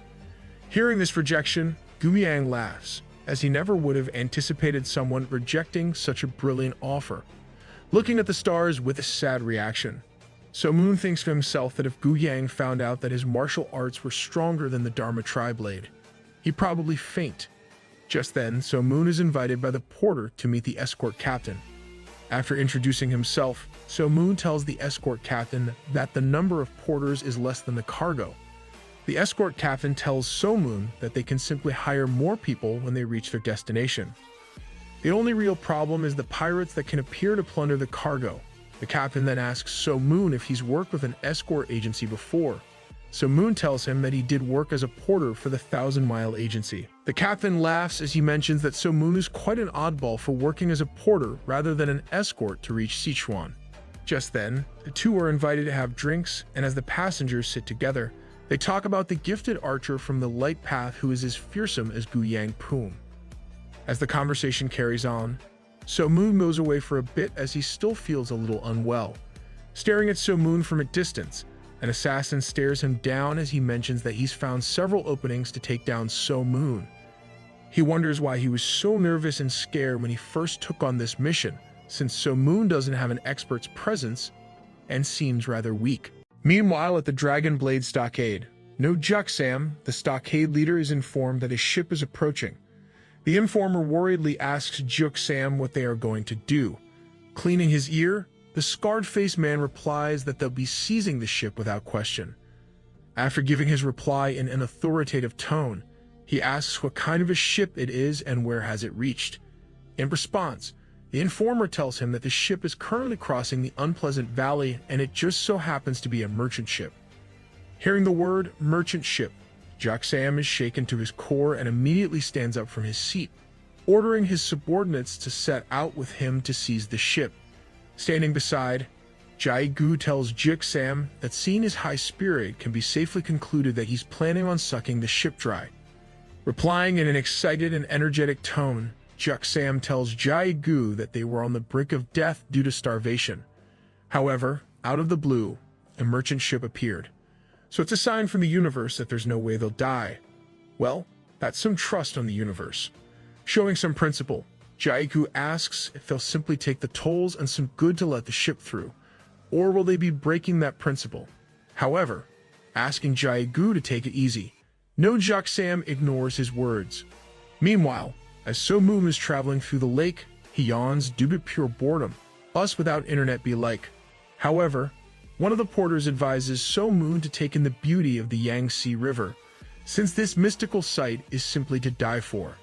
In response, So Moon tells him that mystical or not, he simply wants to get off this ship, since his body isn't compatible with traveling on a ship. Just then, the porter notices two giant ships with the Dragon Bone stockade crest on them. Despite the pirates blocking their path, the escort captain tells everyone, including So Moon, not to worry since he's acquainted with the stockade captain and they'll probably be able to pass through after paying some tolls. Climbing aboard, Juk Sam exchanges pleasantries with the escort captain, who quickly offers up some tolls to the Dragon Bone stockade. However, dissatisfied with the amount, Juk Sam tells the escort captain that the situation back at the stockade isn't good, plus winter is about to arrive too. Hearing this, the captain gives Juk Sam a firm stare and asks him if he wants to take all the goods. Blowing dirt off his finger, Juk Sam dismissively responds that he didn't mean everything, implying that he'd like most of the goods. Enraged at such a response, the escort captain prepares for a fight despite their low numbers. Whereas, being the wretched pirates they are, Juk Sam and his troops also draw their swords with the intention of looting and plundering the merchandise. Meanwhile, breaking the fourth wall, So Moon addresses us viewers and says, "I knew it. Everywhere I go there's always fighting." Frowning, So Moon wonders if he's unlucky or escort group is. Definitely, you're the unlucky one, my friend. But just as the fight is about to begin, So Moon asks the porters to let him pass since he can take care of these porters with his bare hands. As these words escape So Moon's mouth, a gasp of pain is followed by it. As So Moon's eyes widen in excruciating pain is felt as he realizes that he's been stabbed in the chest. Taking notice of the assassin, So Moon recognizes him to be the porter that first came to his help. Disoriented, So Moon asks him why he'd do such a thing. Replying with an ominous grin, the guy asks So Moon if he was expecting to live after defying the dark path. Hearing this, So Moon recalls Gu Yang-pung's words. The old man really was looking out for So Moon. After supposedly taking care of So Moon, the assassin tells the Dragon Bone Stockade that he's with the Paitian Palace, which will soon be controlling all of China. So the Dragon Bone Stockade should start causing some chaos under the Paitian's command. As Jiuxam complies and is about to step forward, So Moon with his bloodlust intensified tells everyone to not move an inch or else they'll be considered his enemy. Suddenly, So Moon feels a hand on his shoulder, along with a comforting yet masculine voice asking him to rest as his injuries are serious. Walking past So Moon, Du Ilchung, the ship owner, asks Jiuxam what's the meaning of this since the pirates of the Yangtze River don't succumb to the Paitian Palace. Furious, Du Ilchung turns his attention to the assassin and asks him where his brother Du Chil is, since he was the one that went to the Paitian Palace. Taking off Du Chil's face like a mask, the assassin replies to Ilchung that his brother lent him his face and went on to the afterlife. What kind of a sick man this guy is? Seeing his brother's face lying in the palms of an assassin, Du Ilchung is furious yet keeps his wits about himself. Looking at Jiuxam, Ilchung questions if the Dragon Bone Stockade wants to be the Paitian's dog after something like this. Pointing at Jai Gu, Jiuxam tells him that he thought he had some sense in him, but he happens to be just the same. Seeing Du Ilchung's face and hearing his voice, Jai Gu refers to him as High Commissioner and falls down into prostration. Seeing this, Jiuxam and his troops do the same and all of them collectively greet him. It seems that Ilchung used to be a High Commissioner of the Yangtze River, who single-handedly brought up the pirates to a respectable name. Infuriated, Ilchung asks when did the Dragon Bone Stockade submit to the Paitian. Offering his apology, Jiuxam gets up and asks Ilchung's permission to take the assassin's head off. However, Ilchung asks Jiuxam to step aside and tells him that he'll be the one to kill the assassin. However, holding the High Commissioner back, So Moon tells him that he'll take care of it since it's only right to return the favor after receiving such an amazing gift. Is it? I mean, the guy did kill the Commissioner's brother. As So Moon pulls out the dagger, Ilchung strikes at several pressure points surrounding it to stop the bleeding. Overconfident, the assassin thinks to himself that So Moon will never be able to defend against an assassin's specialty, the agile sword arts. As the assassin's thoughts subside, he charges to take So Moon's head. However, moving to the left, So Moon is easily able to evade the assassin's attack and return his favor by stabbing him in the chest. As the assassin falls down, Ilchung addresses the absurdity of the fact that a Paitian Palace assassin wasn't able to stab So Moon in the heart. Pulling out the Dang family necklace his grandfather had given him before he head out, So Moon tells Ilchung that it was because of this piece of jewelry. After this conversation, Ilchung apologizes to the escort captain for the inconvenience caused by the Dragon Bone Stockade. As the conversation ends, the ship is back on its way to Sichuan, now finally on course to the homeland of So Moon's bride. Holding the piece of jade jewelry, So Moon thinks to himself that it saved his life. Clenching the jewelry in his hand, So Moon, with a wide smile on his face, thinks to himself that his bride's name is So Hee. Now only a few days are left till the two finally meet. As this thought comes to our MC's mind, he wonders what his wife is going to look like. Considering how much So Moon has sacrificed for Sodi, she better be pretty and a wonderful wife to him. Now finally arriving at Sichuan, as So Moon walks the dry land, he can't find a single soul there, so he asks Ironblood to fly ahead and see if there's any village nearby. As So Moon is thinking to himself that he might have to camp outside, he hears the calling of Ironblood. Following his voice, So Moon finally finds a place with smoke coming out of its chimney. Knocking on the door, So Moon is greeted by an old man who tells him that this place is a hotel for travelers. How convenient, let's hope these aren't about to be famous last words. As So Moon takes his seat inside the hotel and is treated to some food, He tells the old man that he's headed to Chengdu. However, he lost his way a little bit. In response, the old man tells him that he's on the right path since Chengdu is only 50 kilometers from this place. But despite this little distance, people don't take this path due to how dangerous it is. Hearing that there are only 50 kilometers left, So Moon excitedly replies to the old man that he's pretty much already there. As the old man and So Moon are conversing, suddenly a loud knock on the door is heard. Opening the door, the old man is greeted by a horde of men led by Dak Ma and Gal Tayak. The duo asks the old man if he has rooms. In response, the old man tells them that he can only accommodate 30 people. Complying with the old man, Dak Ma tells him that it's fine since the remaining will sleep outside. As 40 or 50 men come into the hotel, the old man mentions to So Moon that having so much customers is unbearable. In response, So Moon tells the old man that he'll help with the work around here, and as payment, the old man can give him some alcohol. Well, isn't So Moon a lovely guy? After a long and tiresome day of work passes by and night falls, So Moon, lying in his bed, hears the conversation of two men through his room wall. As he leans in close to eavesdrop, he's shocked to hear that Dak Ma's men plan to attack the Dang family. As So Moon learns this, he's enraged to hear that someone is about to attack his in-laws. What a family man. As the sun rises, So Moon heads out on his journey to Chengdu, but decides to follow the group of mercenaries. It turns out that these mercenaries belong to a place known as Dak Mun, where all poison art experts stand united. As Dak Ma and Gal Tayak are walking through the forest, they converse about the Dang family. Gal Tayak reassures Dak Ma of victory. But despite that, Dak Ma mentions that he's worried about the Dang family's assassination technique. However, Gal Tayak reminds him that they have a secret technique to render the Dang family's assassination techniques useless. You ain't gonna do nothing, because our boy So Moon will be there. Standing at a vantage point, So Moon comes up with a strategy to defeat Dak Mun and decides to strike and run repeatedly. Shooting an arrow, So Moon smiles as he mentions that he prefers the bow for sure.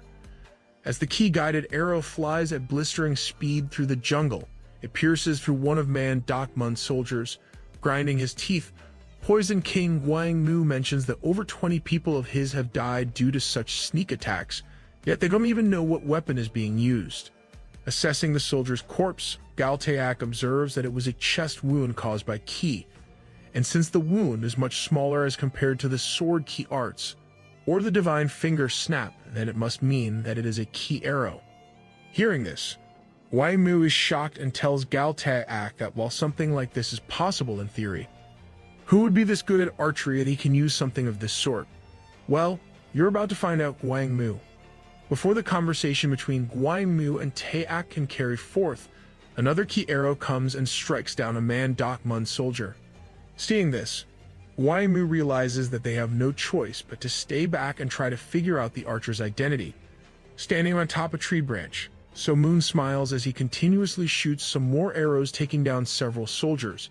Now hiding behind a rock, So Moon observes his enemy and thinks to himself that if he were to eliminate some more of the soldiers and the Dak Mun group would probably retreat. Meanwhile, Wang Mu on the other hand yells at his soldiers and commands them not to get flustered but rather keep their eyes open to find the perpetrator. Just then a key arrow comes flying at Gal Tayak.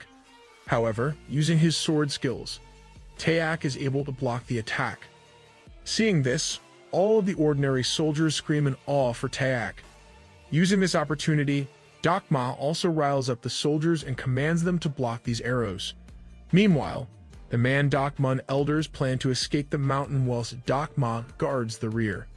Observing his enemy's movements, So Moon realizes that they are running forward instead of retreating like he expected. Anyhow, noticing that the soldiers are guarding their backs, So Moon decides to switch up his strategy, and after carving some wooden arrows, he shoots them straight into the sky. Not anticipating an attack from above, several soldiers fall prey to So Moon. Seeing this, Dak Ma orders his men to hide under the trees. However, that too proves useless when one of Dak Ma's men has a key arrow pierced through the tree. Seeing no option but to fight back, Dak Ma asks all of his men to spread out and look for So Moon. Finding a moment to themselves, Both Galtaeak and Dokma tell Guangmu that if there are multiple enemies, then their forces are done for. However, Guangmu tells the two of them that if there were many enemies, then there would have been a continuous stream of arrows to reduce any further damage to the forces. Guangmu asks the duo to step up. Just then, another key arrow strikes an enemy right in between the legs. Not cool, So Moon, you just ended my guy's future. Seeing this, both Galtaeak and Dokma begin the chase. In attempts of not getting caught, So Moon also runs back whilst shooting his arrows simultaneously to keep the enemies at bay. As So Moon is running away, he thinks to himself that despite killing half of Man-Dok-Mun forces present here, they still haven't backed off. As So Moon is thinking this, he once again finds himself all the way back to the hotel he stayed at. Coming out of the hotel, several mercenaries surround So Moon along with the Man-Dok-Mun elders. Hearing the commotion, the old man comes outside to find So Moon and in a kind tone asks him what he's doing here. However, before So Moon can answer, the old man is struck in the head. As the poor man falls to his death, So Moon tells the mercenaries that they shouldn't have dragged the poor man in this mess. But ignoring So Moon's words, Guangmu asks him why he's after them. Frowning, So Moon tells them that he has his reasons. In response, Guangmu tells So Moon that he'll get the answers out of his mouth after cutting his arms and feet. Following this conversation, Dokma asks his forces to take down So Moon, so they may have revenge for their fallen brethren. However, swooping in close to one of the mercenary, So Moon strikes him in the throat and steals his sword. As the mercenaries charge at So Moon and attack him, upon the first block, So Moon realizes how weak they are. As So Moon understands his enemy's power level, he decides not to use the peerless triple unity blade and wipes them using total annihilation and pressure of Mount Tai. Now, that right there is a violation I personally wouldn't have. As So Moon is taking down these mercenaries, he wonders if they were really planning to take on the Dang family with such low-level skill. Looking at this sight from the sidelines, Guangmu wonders why the poison doesn't have any effect on So Moon, since all the forces are using their ki to release it, but So Moon's attacks are only getting faster instead of slowing down.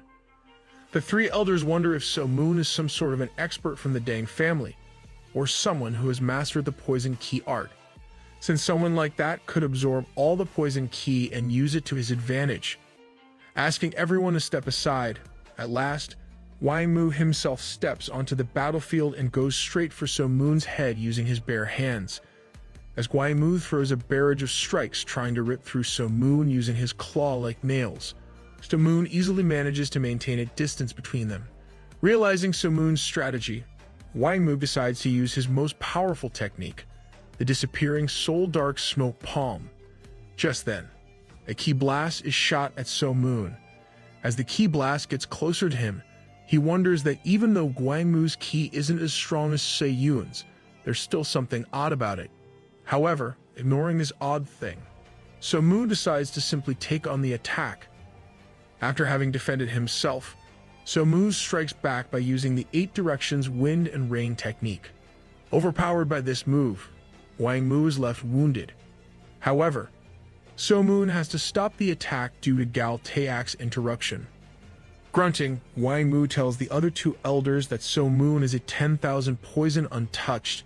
That's why he's able to sustain no damage against so much ki poison. Acknowledging So Moon's skill, Guangmu gives him his respect.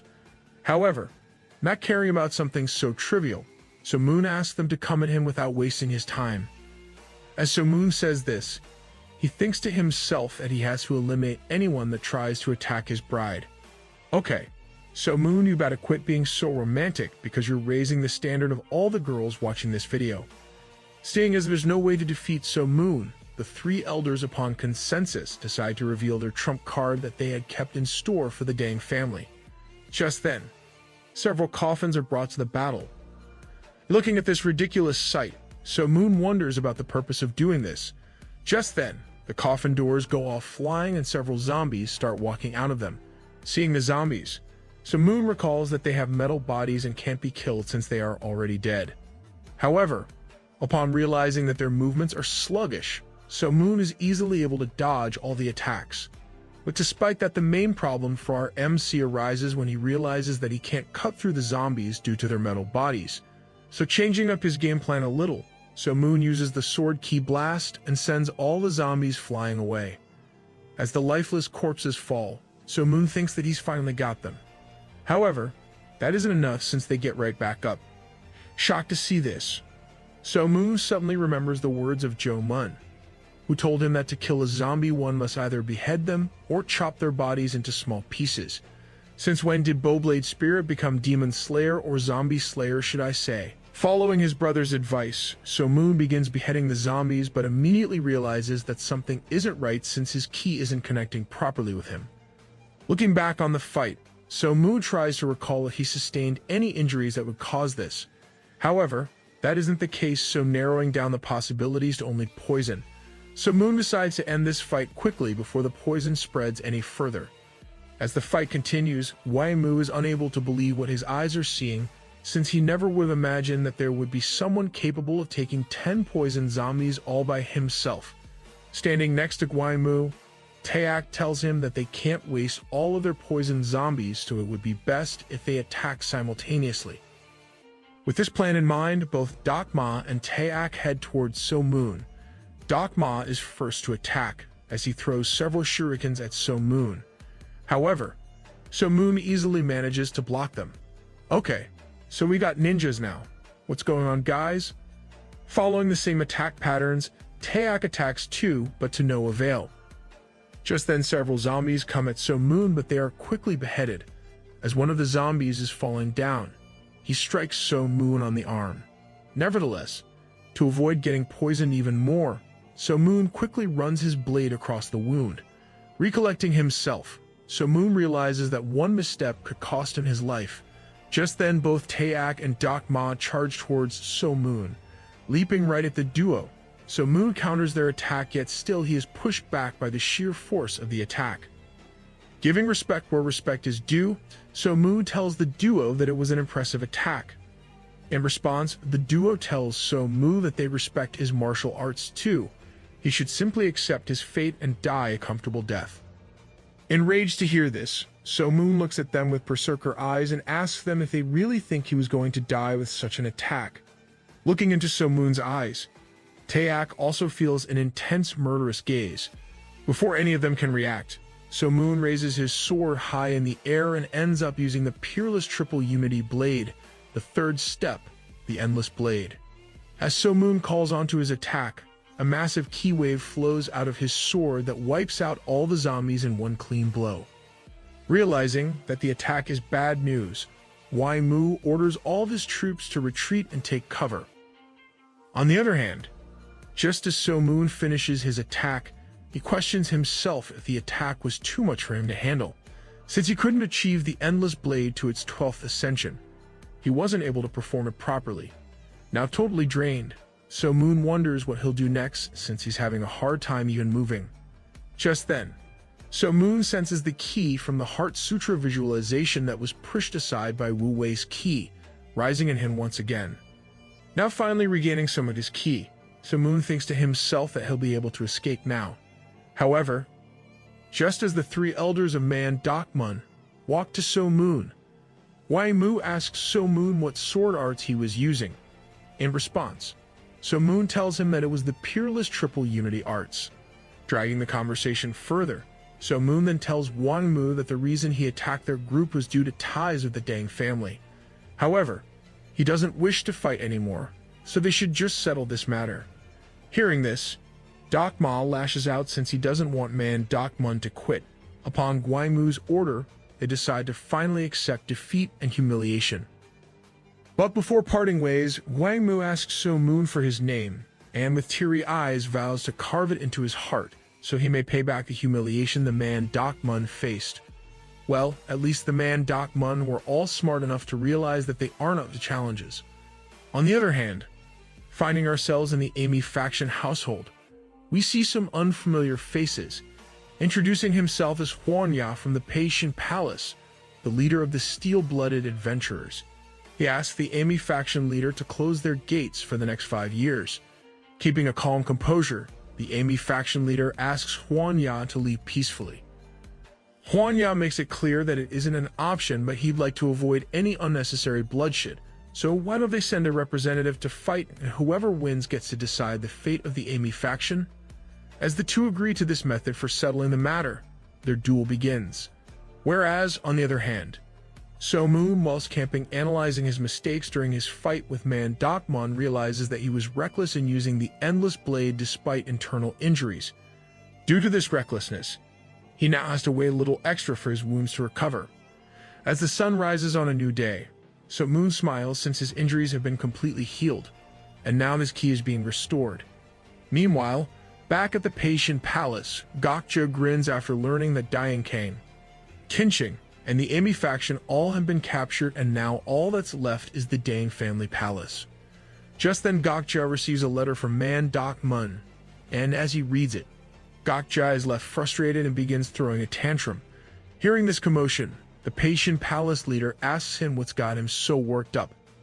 In response, Gokja tells him that whilst they've achieved great results on the attack on Sichuan, the attack on the Dang family has failed. Furthermore, the Man Dokmun squad was defeated before they could even enter Chengdu. Hearing this, the Patient leader asks who was the warrior to defeat Man Dokmun defeated by. Frowning, Gokja responds that it was none other than So Moon that ruined their plans. Hearing So Moon's name, the Patient Palace leader realizes that it's the same guy that defeated the Blood Bow group. Guess the Patient Palace is bound to face defeat as long as So Moon is alive. Questioning So Moon's skill, the leader asks what happened to the Poison Zombies and the Blood Shadow group. In response, Gokja tells the leader that the Poison Zombies were all defeated, whereas, for the Blood Shadow group, after the Man Dokmun's crushing defeat, all of them were recalled. Looking on with a determined expression, the Patient leader wonders if the Blood Shadow group considered the assassination of So Moon to be impossible and retreated. Meanwhile, So Moon, on the other hand, is now in Chengdu. As So Moon roams the city, he goes around asking the people where the Dang family's residence is, whilst also exploring the city. Finally, heading off to see his bride. At last, So Moon begins to feel nervous, being So Moon's best friend. Ironblood teases him. Laughing out of embarrassment, So Moon tells Ironblood to get a wife of his own if he's so jealous. Love the bond between these two. I need Ironblood in my life too. As So Moon is heading to the Dang family residence, the Dang family elders are out returning from a battle. The family leader, Dang Munchian, mentions that he had to choose momentary cowardice because a great commander knows when to retreat and when to advance. First, commander who actually thinks like a commander in this story. Riding right behind him, Dang Munyang, his younger brother, mentions that he worries there will be a great battle between light and dark paths since in just a day 3 factions from the 9 united sects have fallen. Reassuring his brother, Dang Munchian mentions that the light path won't fall so easily. Meanwhile, So Moon finally reaches the Dang family household. A little nervous, So Moon, standing in a zesty way, wonders how he'll go about this conversation as it's been almost 2 years since he left Mount Pektu. Confused, So Moon realizes that it would be weird if he straight up mentioned that he was a guy for Zhou Xian here to marry So He. As all these thoughts are going haywire in So Moon's brain, he realizes that he should have asked Qian Ho for a letter, so that his words could have more authenticity. I'm getting a bad feeling about this. Putting the nervousness aside, So Moon walks up to the guards, who, keeping a rigid attitude, asks So Moon who he is and where is he from. In response, So Moon respectfully gives a brief introduction and tells them that his father was a friend of the family leader, so he thought he would come all this way to offer his greetings. Keeping a firm attitude, upon hearing the family leader, the guards dismissively tell So Moon to come back in the afternoon when the family leader arrives. Frowning, So Moon asks the guards if there is a place where the guests can rest until then. The guard tells him that many people can act as guests and then cause chaos in the house. Having heard enough, So Moon finally loses his cool and asks him what kind of a household lacks so much sympathy that they don't offer a warm meal. In response, the guards tell So Moon to stop making a noise and rile him up. One of the guards taunts So Moon and asks if he wants to hit him, just as the guard thinks that So Moon wouldn't dare since he's a simple man. So Moon knocks out the guard in one clean punch. So Moon is now the One Punch Man. As one of the guards is knocked out, the other guard draws his sword and begins attacking So Moon. However, So Moon, evading his attacks with ease, realizes that he's still not 100% healthy to fight. Just then, a beautiful woman comes out hearing the commotion and breaks the fight. As So Moon sets eyes on the young lady, he is immediately captivated by her beauty. So Moon be like, "Oh, I'm just dying in your arms tonight." The woman then asks So Moon his purpose for this visit. In response, So Moon tells her that the Dang family leader had made a promise to his father. Hearing this, the woman wonders, could it be that her father promised some sort of fee, or So Moon might be a spy? Unclear of the situation, she decides to bring So Moon inside and keep a close eye on him. As the two reach the guest room, the woman introduces herself as Dang So-hee. Hearing her name, So Moon thinks to himself that her name is as pretty as her. Just then, it hits him and it's his bride that's standing in front of him. Finally, the two lovers have met. Well, they aren't lovers yet, but hopefully. Despite being shy, upon seeing his bride, So Moon asks her to wait up and confirms with her if her name really is Dang So-hee. Upon getting a confirmation, So Moon tells her that the reason he's here is because of her. Not getting the full picture, Sobi asks what he means by that. Now at his melting point, So Moon tells her that the two of them are supposed to have an arranged marriage. Hearing this, Sobi is left shocked. Calming herself down, Sobi once again reiterates So Moon's statement to make sure she heard him correctly. Upon getting a confirmation, she thinks to herself that her father never mentioned such a thing. But then again, something like this is totally expected from her father, since he was joking about finding her a groom anyways. Giving So Moon a bombastic side eye, she thinks to herself that So Moon's figure looks fine, but what sort of a man is this shy? Without getting shy or flustered, Sobi bows down and tells So Moon that she appreciates the fact that he respectfully told her about this arranged marriage. In response, So Moon in a polite tone tells her that since it was a promise made by the adults he thought she would know, Sobi acted a little impolitely. Bowing down once again, Sobi tells So Moon that he wasn't impolite at all and his kindness is appreciated. Bowing right back, So Moon tells her that it's nothing and ends up headbutting So-hee in the head. Following this act, So Moon immediately apologizes. Sobi, remaining calm and composed, tells So Moon that she'll meet him again after her father returns. As Sobi takes her leave, Iron Blood gives So Moon a really dude look. Embarrassed out of his mind, So Moon begins pulling his hair apart as he realizes that he really is a pathetic idiot. Meanwhile, when the family leader returns back and So-hee informs him of the situation, he takes it as a joke, but seeing his daughter's serious demeanor, he realizes that she isn't joking, but rather an actual guest has come their way who claims to be So-hee's groom. Thinking hard, the family leader mentions that he doesn't have any friends living in Mount Pektu. So he tells her father that she hasn't seen a hint of lies in So Moon's actions or words. Upon hearing that, the family leader asks how long So Moon's been in the palace. In response, So-hee tells him that it's been 2 hours. So Moon hasn't done anything that can be considered suspicious. Hearing this, the family leader finally comes to a conclusion and tells So-hee that he hadn't made such a promise to anyone, and that So Moon is telling a pure lie. Since So Moon wasn't showing any signs of deception, it may be that he's taken them for a different family.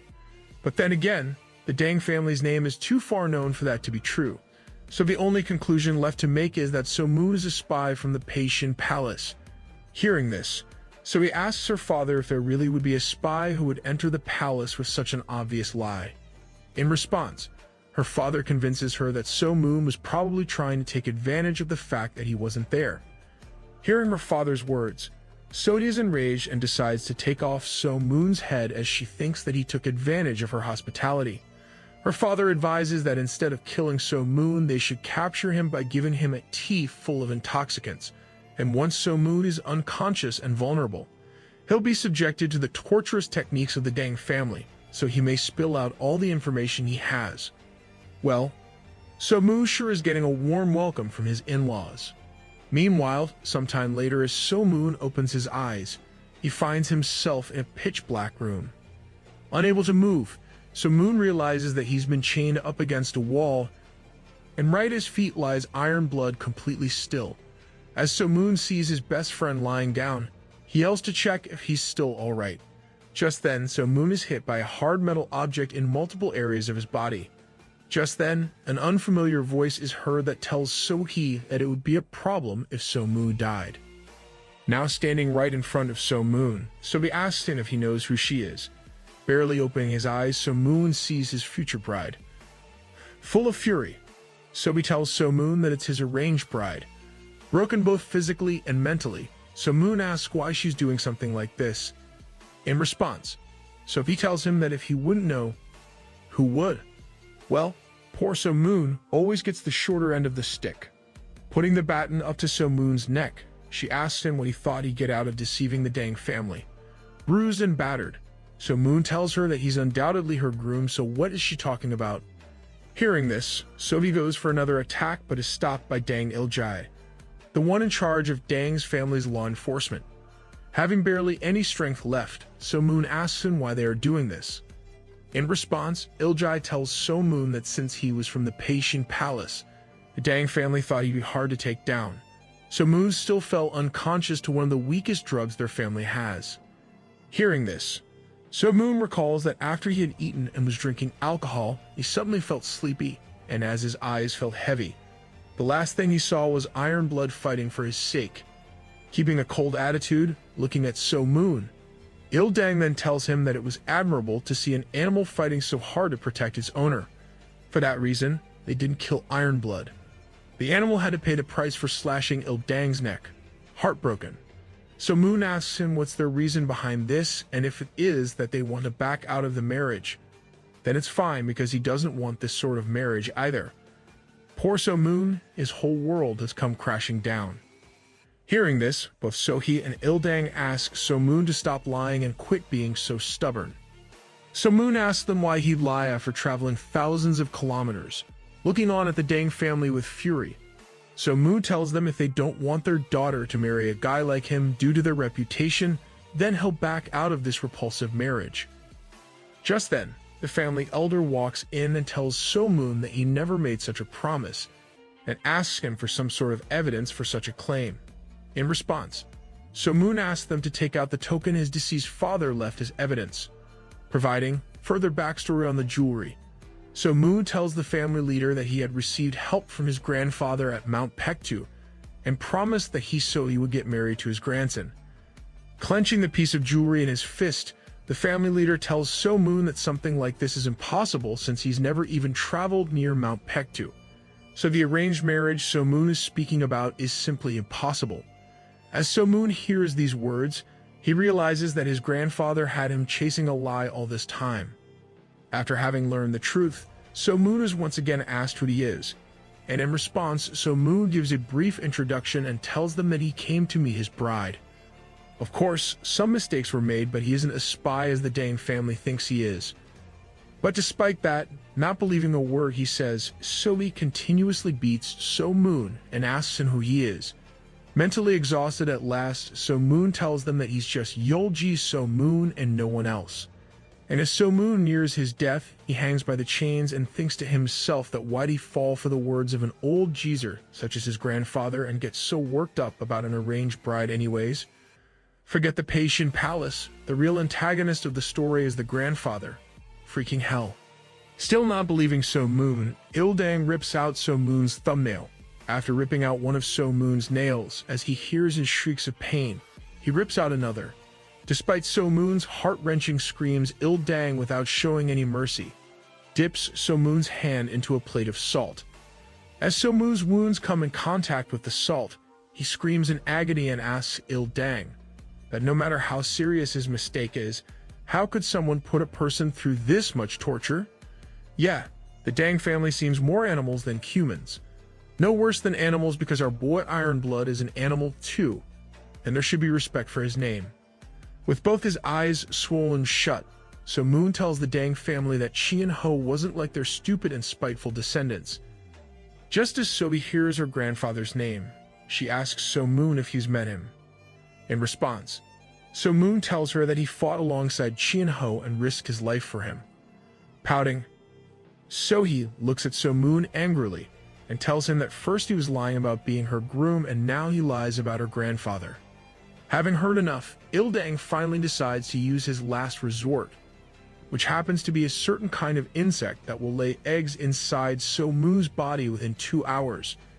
And then the baby insects will begin devouring So-Mu's body from the inside out. So he once again warns So-Moon and tells him that if he doesn't tell her the truth right now, then it will be too late. Not caring about anything anymore, So-Moon once again tells her that he's innocent, and just as Ildang is about to place the insect in So-Moon's mouth, suddenly, Ironblood comes flying at him and claws him. As the insect falls down, Ironblood crushes it with his talons. Enraged at this, So-He shoots a ki blast in Ironblood and strikes him with full force. As the ki blast hits Ironblood, he is sent flying away and hits a wall. Furious at Ironblood, Ildang stomps him with his feet and pinches him hard with his hand, as Ironblood caws in sheer agony. So-Moon looks on with a bloody face and screams out not to torment Ironblood. Now just as Ildang is about to crush Ironblood's windpipe, So-Moon asks him to stop and tells the Dang family that he'll answer honestly now. Realizing that So-Moon and Ironblood share a special bond, Ildang, holding Ironblood captive, asks So-Moon if he's from the Patient Palace and why he came over here. Having no other option but to lie to save his dear pet, So-Moon tells them that he's from the Patient Palace and came here with the objective of killing the Dang family. After hearing what seemed to be the truth to Ildang, he lets So-Moon free and asks him to be comfortable till the family leader makes a decision. Too injured to even move, So-Moon crawls towards Ironblood with tears in his eyes. But just then, So-He crushes him under her foot and asks So-Moon if he really thought that she'd let the bird live after it injured her hand. Yelling, So-Moon begs So-He not to hurt Ironblood. At first, So-He plays with So-Moon's heart and tells him that since he's begging, she'll let him go. However, being the cold-hearted woman she is, she kicks Ironblood, sending him flying into a wall. Now as Ironblood lies there dead, So-He asks Ildang to rip off its talons, since they might come useful, and after mutilating Ironblood's corpse, the Dang family members leave. Standing alone near his best friend's dead body, So-Moon cries red tears as he recalls the moments he found and cared for him. With tears in his eyes, So-Moon asks Ironblood why he had to protect him. R.I.P. Ironblood, you were a true friend and fought valiantly to the end. Talking to his friend's corpse, So-Moon tells Ironblood that he can't die yet and pass on like him, since if he did that, then who would satiate his friend's hunger for revenge? Vowing to pay them back, So-Moon decides that he has to escape somehow. Just you wait, So-He. Your death is going to be a thing of beauty. As of now, he's unable to move his arms and leg, so firstly he must rest and recover some of his ki so that he can get moving again. Lying down as So-Moon recovers enough ki to move around, he gets right back and comes up with a brilliant plan.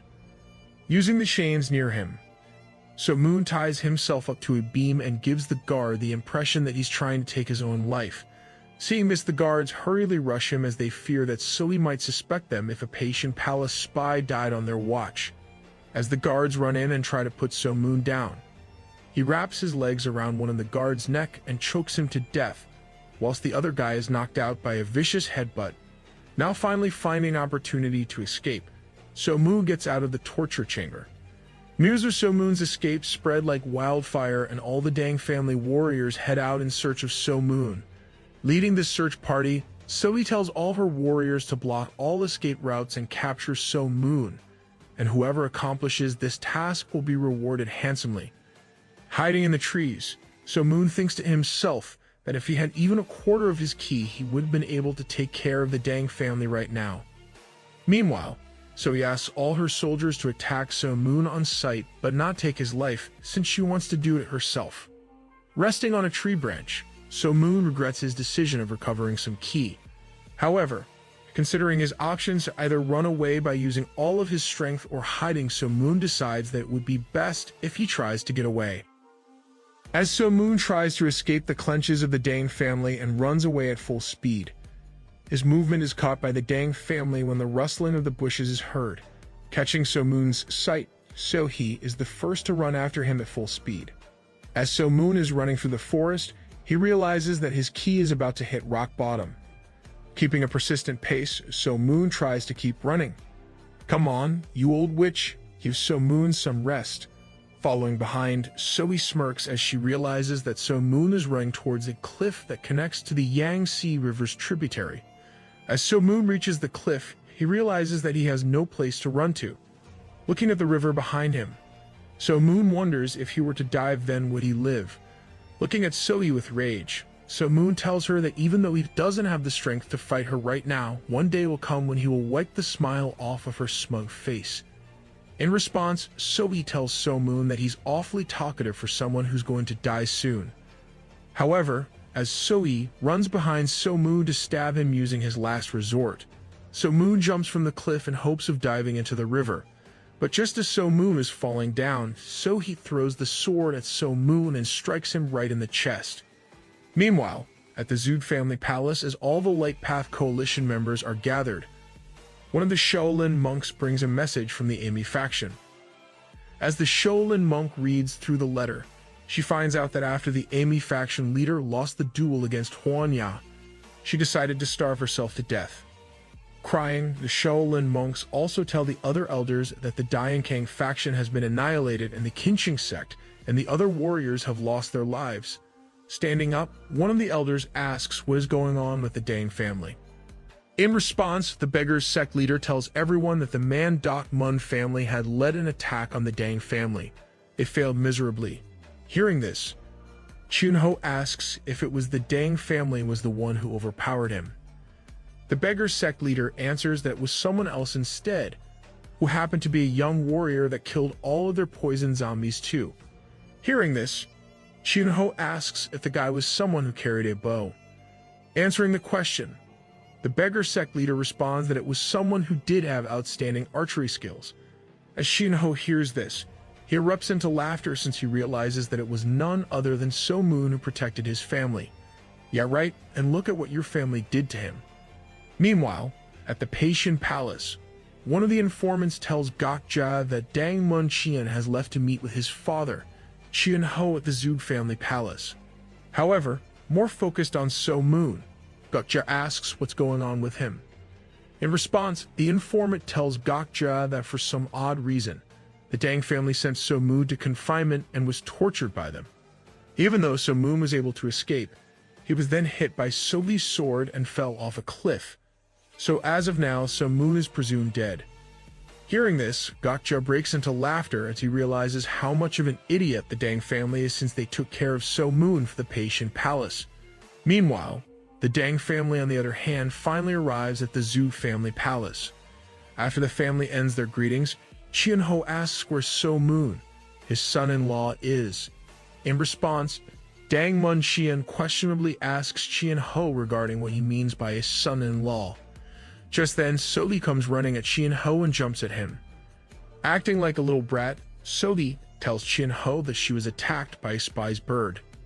However, she killed it and made its talons into a bracelet.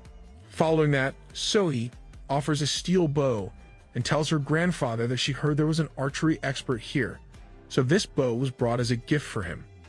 Seeing this, Nam Gung Hai angrily asks if Sohee mentioned the bow belonging to the spy.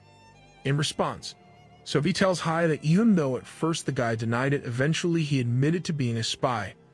But as soon as the Dang family took his eyes off of him, the spy escaped.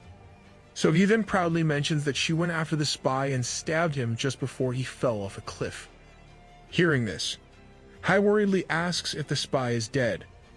And upon getting confirmation, she pulls out a sword to Sohee's throat. "You go, girl. Kill this evil witch." As Hai does this act, Jiam yells at her, asks her to lower her weapon, and apologizes to the Dang family.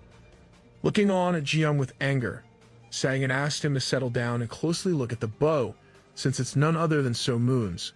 Looking down at the bow with a saddened expression, Sangan shares his thoughts with Qian Ho and tells him that the bow is undoubtedly So Moon's and the bird Sohee killed is none other than Ironblood. Looking at the bow closely, Wak Muang asks what they should do now. Meanwhile, the leader of the Huan Bo clan angrily asks if the Dang family really killed warrior So Moon. Looking at Sohee and Mun Qian with anger, Qian Ho asks them what's going on. Good the world should know their sins, the pathetic and filthy humans they are. Now profusely sweating, Munxian mentions that So-mu stated he was Soi's groom and showed a necklace. However, he never made such a promise, so the Dang family mistook So-moon for a spy. Looking at Munxian with anger, Xianho asks them if they really took the world's savior as a spy. Yelling at Munxian and Soi, the Huangbo leader asks them if they didn't hear about the battle that took place north of the Yangtze River. It was the one and only renowned Phantom So-moon that was the X-factor between the forces. Unable to control his anger, the Huangbo leader shoots a ki blast at a tree. Looking up at the sky, Xianho, out of embarrassment, wonders how he'll face all the soldiers of Gangho. Furious out of guilt for his son's action, Xianho asks him how could he not recognize such a figure, yet have the audacity of calling himself a family leader. Saying this, Xianho wonders how his family could be so weak that they can't thoroughly assess someone and simply call them a spy. Trying to prove her innocence, Soi mentions that So-moon's ki was too low. Having heard enough, Xianho asks her to shut up and tells her that he probably sustained injuries when he single-handedly defeated Man Doc Mun. But instead of resting, So-moon must have gone to the Dang family in excitement, and this is how he was treated. Well, at least someone from the Dang family has a heart. Pulling out a sword, Xianho throws it in front of Sohi and Dang Munxian and asks them to take their own lives to atone for their sins. Calming his friend down, Sang reminds Xianho that even if his granddaughter and son were to take their lives, So-moon wouldn't come back, so there's no need to take such a rash decision. Crying, Xianho mentions that the hero that was sent to them from the heavens was killed by the Dang family, so he now has no right to look up to the heavens. Turning his back on his son and granddaughter, Xianho asks them to leave and never show him their faces again. Meanwhile, holding on to So-moon's bow close to her chest, Hai cries tears of heartache and tells herself that she's sure So-moon isn't dead and will return. Man, Hai really was the better option. On the other hand, it seems like the Patian Palace is raging another war against the Hell faction of the Dark Path, since they deny the Patian Palace's option of allegiance. As havoc is being wreaked throughout China, So-moon on the verge of death washes ashore. Mustering up some strength, So-moon begins walking but not being able to think clearly. So-moon wonders if he's lost the use of both of his arms since he can't feel them. Walking like a dead body, So-moon at last comes across a lady, and as he puts his hand out asking for help, the lady, scared of So-moon, screams and runs away. As the woman runs away, she crashes into a Huanya walking in front of her. Worried, Huanya asks her what's wrong, and the woman in an anxious tone responds that there's a weird guy chasing her. Moments later, as Huanya checks on So-moon, he brings him to the infirmary for treatment. Sometime later, as the doctor is checking up on So-moon, he tells Huanya that he's never seen a patient with such vicious wounds. Seeing this, the woman wonders what sort of a fierce fight So-moon in to get so injured. However, Huanya tells the woman that it wasn't a fight but rather torture since So-moon's nails have been ripped off. Learning this, the woman wonders who could do such a thing. As Huanya and the woman take their leave, So-moon wakes up and the first thought on his mind is taking revenge against the Dang family since they killed Ironblood. I'm telling you guys, once So-moon recovers, he's about to be on demon time. Staying So-moon conscious once again, the doctor runs outside and informs everyone about it. As both Huanya and the woman come inside to check up on So-moon, he thanks them for saving his life. In response, Huanya tells him that after the woman found him, they were able to get him to a doctor and treat his wounds. Introducing herself as Chunha, she tells So-moon that she's glad to see him alive. Still not being able to feel his arms, So-moon asks the doctor to honestly tell him if he'll be able to use his arms again. In response, the doctor tells him that it can't be said for sure, but there's some sort of an aura around So-moon that reduced his injuries and started healing So-moon from the inside. Lying down helpless, So-moon asks the doctor if he'll be able to use martial arts once his arms are back to normal. The doctor tells So-moon that the chances of that happening are low since his radial nerves were severely damaged. Lying physically and mentally broken, So-moon asks the two why they would save him.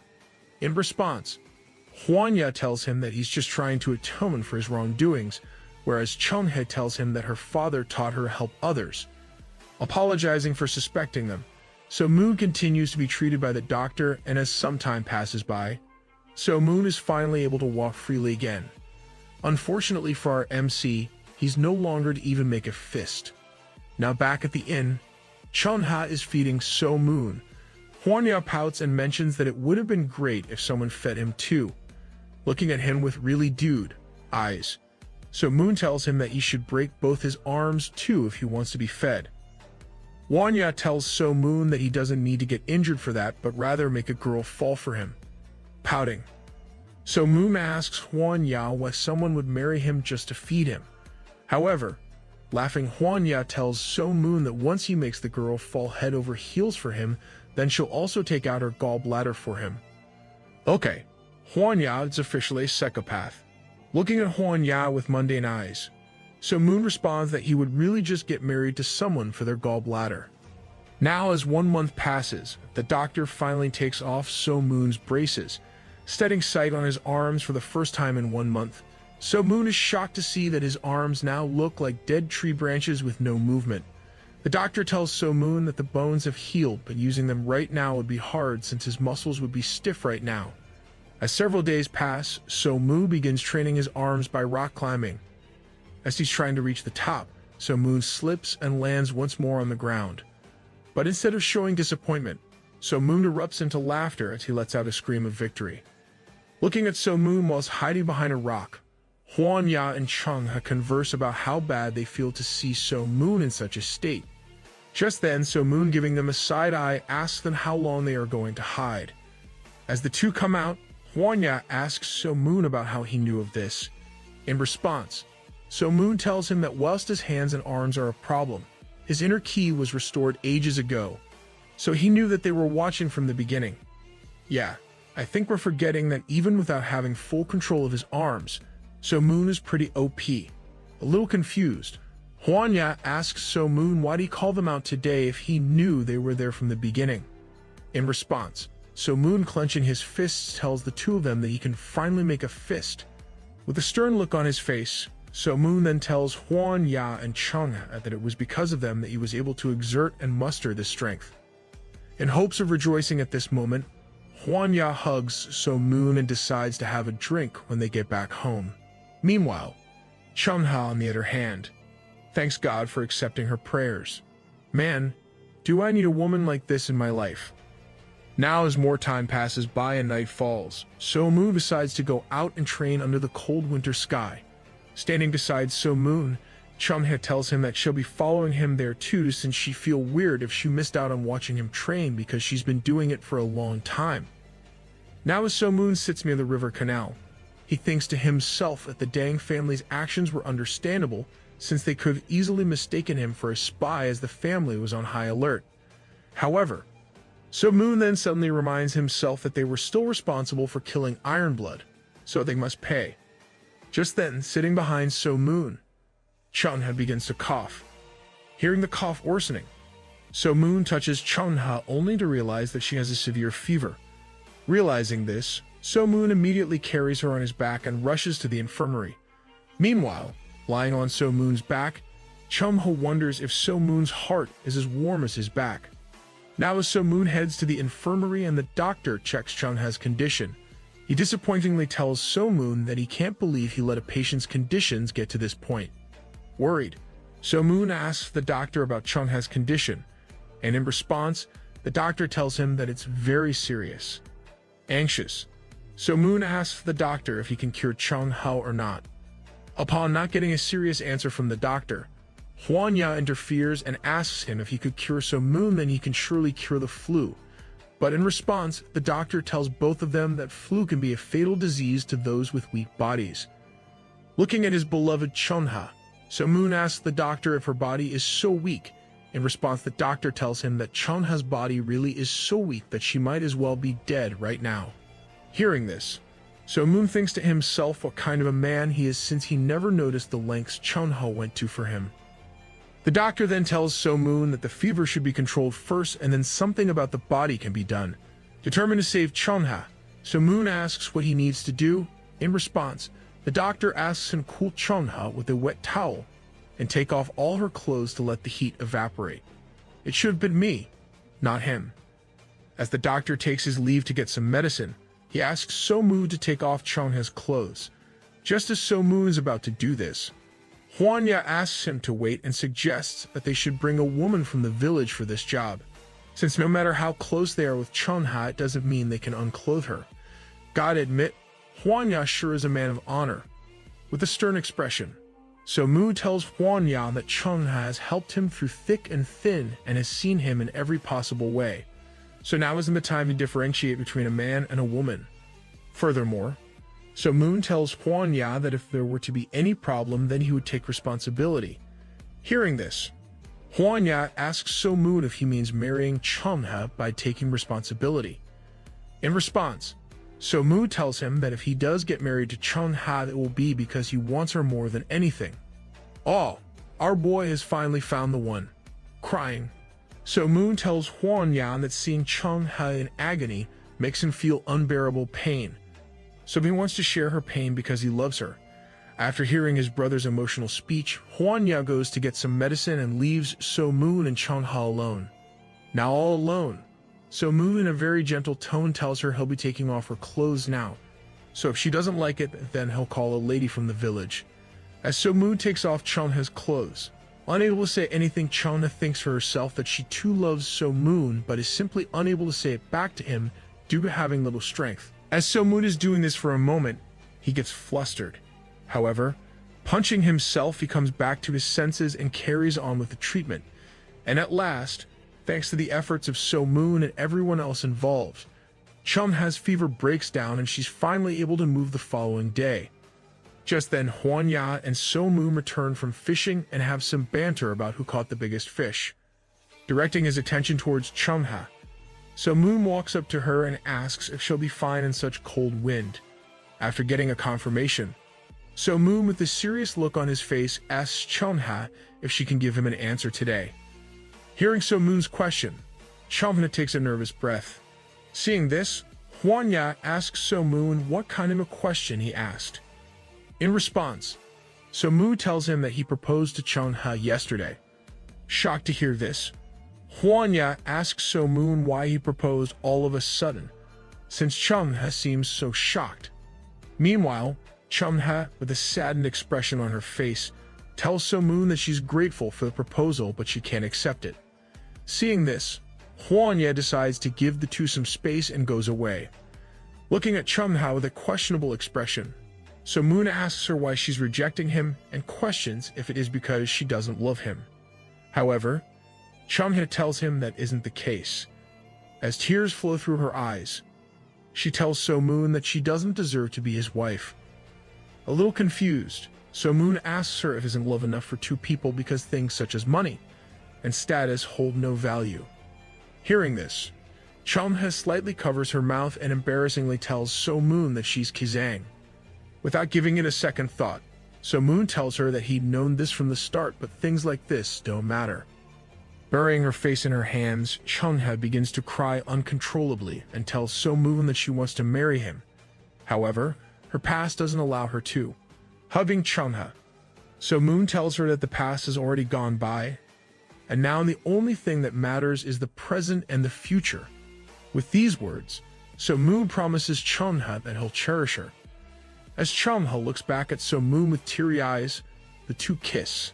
Now later back at the house, So-moon asks Hwanya to be his witness.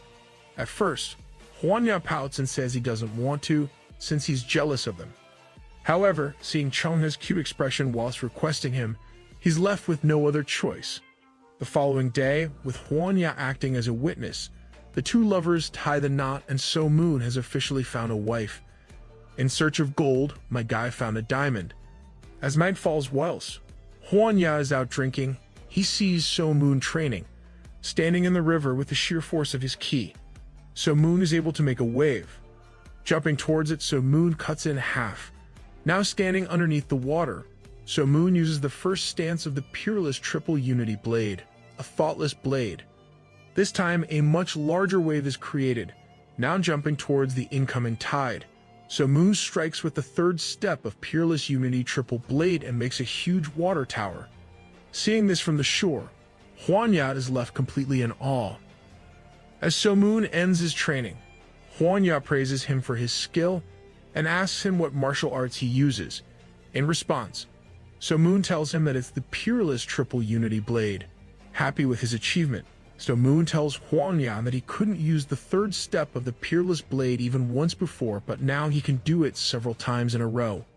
Seeing as how So Moon is back to 100% strength, Hwanya asks him what he plans on doing now, and in response, So Moon tells him that he'd like to go somewhere. Understanding what So Moon is implying, Hwanya tells him that the Dang family has moved to Jeongdo for quite a while.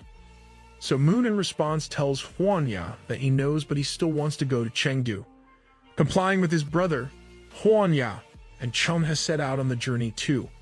Back at the Dang family household, which is now abandoned, So Moon visits the chamber where he was brutally tortured. Meeting up against a wall, the poor guy cries as he recalls his best friend Ironblood. Man, the loss of Ironblood is really something that is going to keep hitting us. Now the reignited flame for revenge in his heart, So Moon decides to finally go to Jeongdo to pay the Dang family back. Meanwhile, back at Mount Hwazin where the Namgung family resides, both Hai and Jin are trained together in hopes of getting stronger when a messenger comes running and informs Sang-in that all three great families have fallen to the Patient Palace. Angry to hear such devastating news, all Sang-in can do is accept the reality they live in now. Meanwhile, the Sanwang trio discusses the political situation of Gangho. Dan Guyan informs the other two that there was an all-out war between Bakdo and Hyukdo. Hearing this, Jo Mun mentions that whilst he was expecting this, he had no idea it would happen so soon. Looking ahead, Jian Myung asks what decision has the elders made. In response, Dan Guyan mentions that he's heard that the Zug army will be going to Jiangning with Hashin, Yueil, and Bakma. Hearing this, Jian Myung with a serious look on his face tells everyone that the order to participate will soon be issued.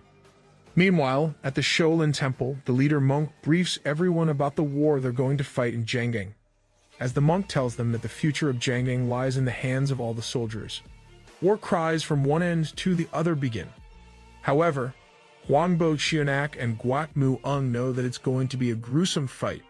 On the other hand, unsure of whether to attack Hwazin or Mudang, the Patient Palace decides to take over the Namgung family first. As Ryang, the daughter of the Zug, learns this, she immediately asks the Shaolin Temple leader to ask all forces traveling to Jiangning to shift their course to Hwazin. Seeing the desperation of the situation, she also asks the monk to call the Shaolin Temple to Hwazin. Guess the Light Path is gonna need the help of the Phantom Archer, but I doubt he'd be willing to give it. So let's see how the Light Path fares up on its own. As this news reaches Seonjae, he's quick to call Mumu. As Mumu arrives there, Seonjae briefs him on the situation and tells him that he's going to pass the reign of the successor guardian deity. Placing his hand on Mumu's chest, Seonjae passes the energy, and behold, a new guardian deity is formed. In the meanwhile, Seonjae decides that since he has nothing to do in this old age, he'll be going to Hwazin with Mumu. Despite being nervous, Gu Yangpum claims that he doesn't know how things will turn out, but he'll come to Hwazin too. Now as Sohee is lying on her bed asleep, she's awoken by So Moon's slap. As she opens her eyes, she looks at So Moon with a horrified reaction. In response, So Moon asks her that is it weird that he's still alive. Sweating, Sohee tells So Moon that she surely stabbed him and he fell off a cliff. Replying with an ominous group, So Moon tells her that he did fall, but the King of Health sent him back, telling him to deliver Sohee first. While choking Sohee, So Moon punches her in the gut and tells her that whilst he wants to kill her this instant, he wouldn't do that just so he can satisfy Ironblood's resentment. Feeling extreme anguish, Sohee asks So Moon to kill her. However, So Moon tells her that he won't let her die that easy, since she cut off Ironblood's talons. How would she feel if the skin of her face was peeled off? Screaming, Sohee begs So Moon to leave her alone, but instead of peeling off the skin from her face, So Moon starts to dissect her from her hands. Feeling excruciating pain, Sohee wakes up and realizes that it was just a dream. I'm sure all of us viewers are wishing that this wasn't a dream somehow. Meanwhile, it seems that the situation between the Patient Palace and the Light Path Coalition has gotten worse, since on the orders of Se-yoon, and Dang, an assassination expert, goes to Mount Hua and is able to assassinate several elders. However, when faced with Sang-in, he has no choice but to escape, seeing as how the Mount Hua faction must be tired and broken. The Paitian decide to attack them before the Shaolin and the rest of the forces can arrive to help them.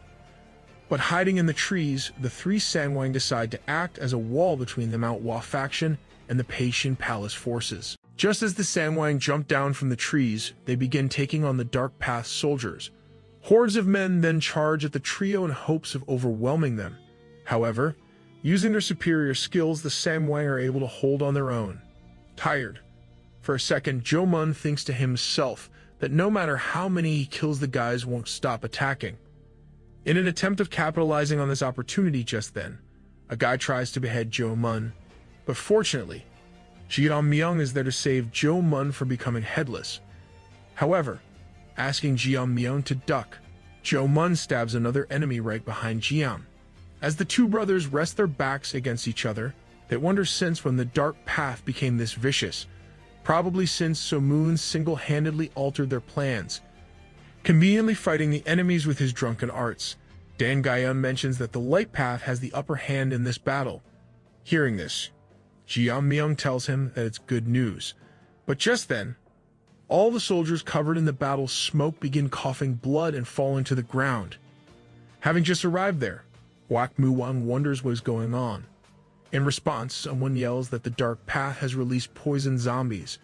As the zombies wreak havoc on anything standing in their way, friend or foe, getting caught in a rage of fury, Wak Mu-wang dashes at the zombie and strikes them straight on the shoulder. However, he's surprised when he realizes that the sword isn't able to cut through the strong metal body. Nevertheless, regaining his composure, Wak Mu-wang continues to strike the zombie in several parts of the body. But at last, he finally realizes that it is destructible. Yet, before he can process his thoughts, he's clawed by the zombie. And as the poison runs rampantly through his body, Wak Mu-wang realizes that he's unable to connect his inner ki. Grunting in pain, he asks all the forces to withdraw. Back at the Righteous Path Coalition, the Shaolin leader is terrifyingly shocked to hear what has just happened. In response, Hwan Chung explains that Man Dok-mun had used the poison arts and two experts were also there. Still unable to understand, the Shaolin leader inquisitively asks, "Wasn't Wak Mu-wang there?" Answering with a stoic expression, Hwan Chung tells him that Wak Mu-wang and leader Muk couldn't handle the battle pressure and ran away. Just then, Wak Mu-wang storms through the front door and tells them that they stood no chance against the poison zombies. A little surprised, Chien-ho questions that the poisonous zombies had been destroyed by So-moon. However, Wak Mu-wang assures them that they indeed were the poison zombies. Ordering Wak Mu-wang's wounds to be tended to, at last, Sang-in and Chien-ho decide to take matters into their own hands. Meanwhile, So-moon, on the other hand, continues his journey to Mount Hua with an unquenched thirst for revenge. And whilst Huan Yat is against the idea, he has no other option but to stand by his brother's side. On the other hand, assessing the zombies in front of them, Sangwang talk about So-moon's death as they can't imagine how he defeated all of them and still went to the Dang family palace. The three wonder if Sang-in and Chien-ho will be able to take on such a formidable foe. Meanwhile, Man Dok-mun's leader Wang Mu along with poison expert Guy Sugan mention that these zombies are stronger than the ones that So-moon destroyed. Hence, they are perfect and fully capable to bring the Light Path to its knees. After this brief interaction, Man Dok-mun troops begin their charge toward the Mount Hua faction. Facing off Sang-in, Chien-ho, and Chien-peng stand against Se-yun. However, this time without giving a warning or a chance to give up, Se-yun commands his troops to attack. Meanwhile, the Light Path also begins its charge. Standing on the front lines, Sang-in and Chien-peng decide to take on the poison zombies. Walking with heavy steps, the duo asks the Light Path soldiers to move aside and make way for them. Brushing his beard, Sang-in mentions that he'll decide how tough these poison zombies are. Whereas, Chien-peng is all about revenge since the zombies were able to defeat his student. Wish I had a teacher who fought for me. Anyhow, without wasting any time, the duo takes their respective stances and slashes the poison zombie with their swords. However, that is to no avail. Seeing this, Sang-in realizes that he shouldn't let the fight go on, or else there'll be an advantage. So getting into a different stance, he infuses his ki with his blade and shoots a sword ki blast. Just as the blast comes in contact with the zombie, it sends him flying away.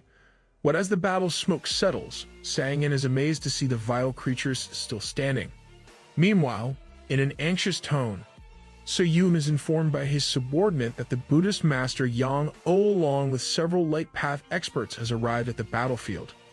Hearing this, So-yoon is a little surprised. However, trusting his commanders, he orders them to face the experts. Hyun-won gang is the first to charge into the experts. To stop him in his tracks, the experts throw several swords at him. However, using his Spider-Man-like reflexes, Hyun-won gang steps over the swords and goes straight for the experts. On the other hand, Se-yoon prepares to face Yang-oh, and the two exchange pleasantries. Se-yoon is the first to use his sword ki blast, but Yang-oh easily manages to block it with his wooden stick.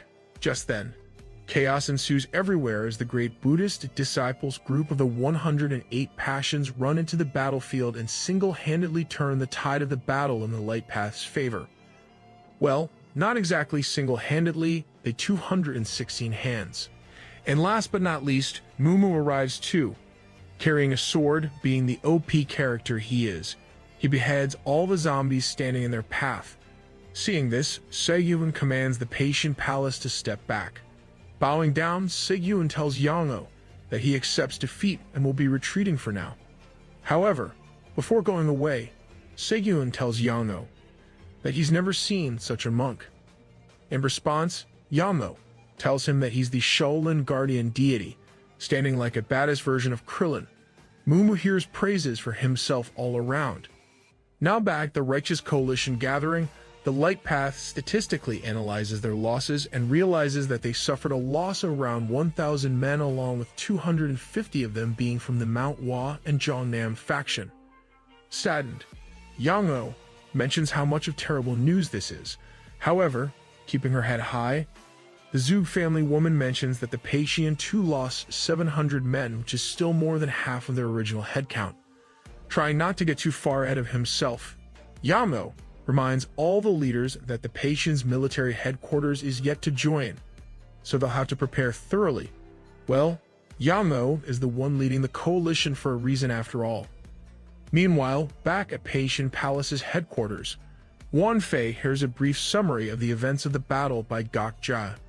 Relieved to hear that the troops managed to do significant damage to the Light Path despite the group of 108 Passions showing up, Won-fei smiles.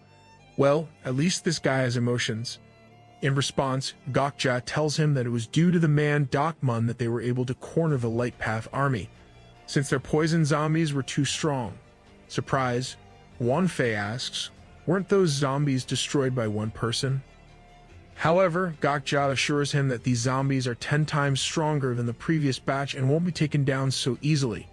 Hearing this, Won-fei decides to order man Dak-mun to make more poison zombies. Meanwhile, on the outskirts of Mount Wall, 5 Light Path members are searching for medicinal herbs. They end up running into the Dark Energy Hall. As the soldiers come out of the trees, one of the Light Path warriors, Dang Il-jai, immediately realizes how unfairly numbered they are. If you guys don't remember, Dang Il-jai is the guy that tortured So-moon along with So-hee. Moreover, 3 of the 5 people gathered there are mere farmers with no skill in martial arts. Talk about having bad luck. Leading the Dark Energy Hall, a scarred man asks the Light Path representatives to surrender without putting up a fight so that their lives can be spared. However, letting his pride get in the way, one of the soldiers unsheathes his sword and asks the guy to shut up. My man definitely has a death wish. Fortunately, Dang Il-jai asks his friend to surrender, since they have 3 farmers with them that don't have a clue about how to fight. Grunting, as his friend's words get through to him, they both throw their swords. Laughing at this temporary victory, the scarred-faced man mocks the Light Path for giving up, but just then, a wooden arrow comes flying and pierces the man's chest. It looks like our boy So-moon is here. Walking like a badass, So Moon enters the battlefield and tells the Dark Energy Hall to get lost if they want to live. I wouldn't mess with a guy who says that. Offended by So Moon's words, the Dark Energy Hall charges him. But now at full strength, So Moon evades the attack and counters with a multi-shot formless firing. As some of the soldiers fall prey to So Moon's attacks, they realize that he's the Phantom Archer. Keeping a stern expression, So Moon draws his bow for another attack. However, Hwanya stops him and tells him that this much is enough. Complying with his brother's words, So Moon asks the Dark Energy Hall to disappear at once, but as the group runs away, one of the Light Path warriors attacks them. With a stoic expression, Hwanya asks him to stop. In response, the guy tells him all the soldiers are simply dogs of the violent and vicious Patient Palace.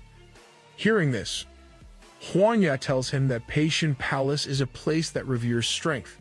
Just because they don't fit the standards of the Light Path, they aren't supposed to be labeled as violent and vicious. Hwanya further goes on to tell him that he's from the Patient Palace too, so if he sees all of them as enemies, he should try killing him. Taking up Hwanya on his offer, the guy brings his sword down of Hwanya's neck. However, evading at super speed, Hwanya punches the guy and sends him flying away. Full of rage, Hwanya unsheathes his sword to take the warrior's life, but this time So Moon asks him to stop. Before stopping, Hwanya gives the man a piece of his mind and tells him that he's lucky, else he'd have died due to talking bad about the patient. Even though the path that the palace takes is different than the rest, it still isn't as bad as it is perceived to be. A little shocked, So Moon asks Hwanya if he's really from the Patient Palace. In response, Hwanya apologizes for not having told this before. Putting all these matters aside, So Moon diverts all his attention to Dang Il-jai. As So Moon's murderous gaze meets Dang Il-jai's eyes, he immediately feels shivers down his spine. Giving an evil grin, So Moon asks Dang Il-jai if he's happy to see him because he sure is. Trying to stand his ground, Dang Il-jai tells him not to hurt anyone else since he's the one who sinned against him. Without wasting a moment in any more dialogue, So Moon kicks Dang Il-jai into oblivion. Going near Dang Il-jai, So Moon asks him to stop saying such pretentious things or he'll throw up seeing his hypocrisy. Begging So Moon, Dang Il-jai tells him to spare the others and just let him die. Maintaining a cold-hearted attitude, So Moon asks him for one good reason to let everyone live. In response, Dang Il-jai tells him that none of the people here have hurt him or know about anything, so they don't deserve such a death. Now you got sympathy for others. Looking at Dang Il-jai with a soul-piercing gaze, So Moon tells him that Iron Blood was also just a bird that didn't deserve to die. Further pleading his case, Dang Il-jai asks So Moon to only take his life since the others have wives and kids. Finally complying with Dang Il-jai's request, So Moon tells him that he won't kill the others. However, there is a catch. If Dang Il-jai opens his eyes or passes out even once, then all the others will be killed too. As So Moon says this, he throws a straight cross and bashes Dang Il-jai's face in. Whilst hitting him with a barrage of punches and kicks, So Moon asks him how it feels to get beat up with his eyes closed, not knowing where the next strike is coming from. This is how he felt when he was blinded by a cloth over his face and he couldn't see where he'd be hit next.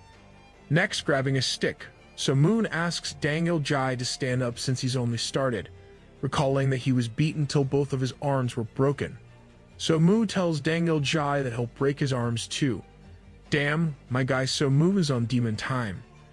As So Moon continues hitting Dang Il-jai like a madman, Chunha is horrified to see this and asks Hwanya to stop it. Hwanya reminds her that they've both seen how much So Moon has gone through these past few months, so it's only fair for him to get his revenge. At last, when Dang Il-jai seems to be at his end, So Moon begins unsheathing his sword. Meanwhile, the onlookers shout at him to stop. On the other hand, the second warrior also gets back up and tells So Moon that this much punishment is surely enough for a man. So Moon tells them that he isn't going to kill Dang Il-jai yet since Dang Il-jai took out his fingernails and put salt in his wounds. But the only problem is that this forest seems to have no salt.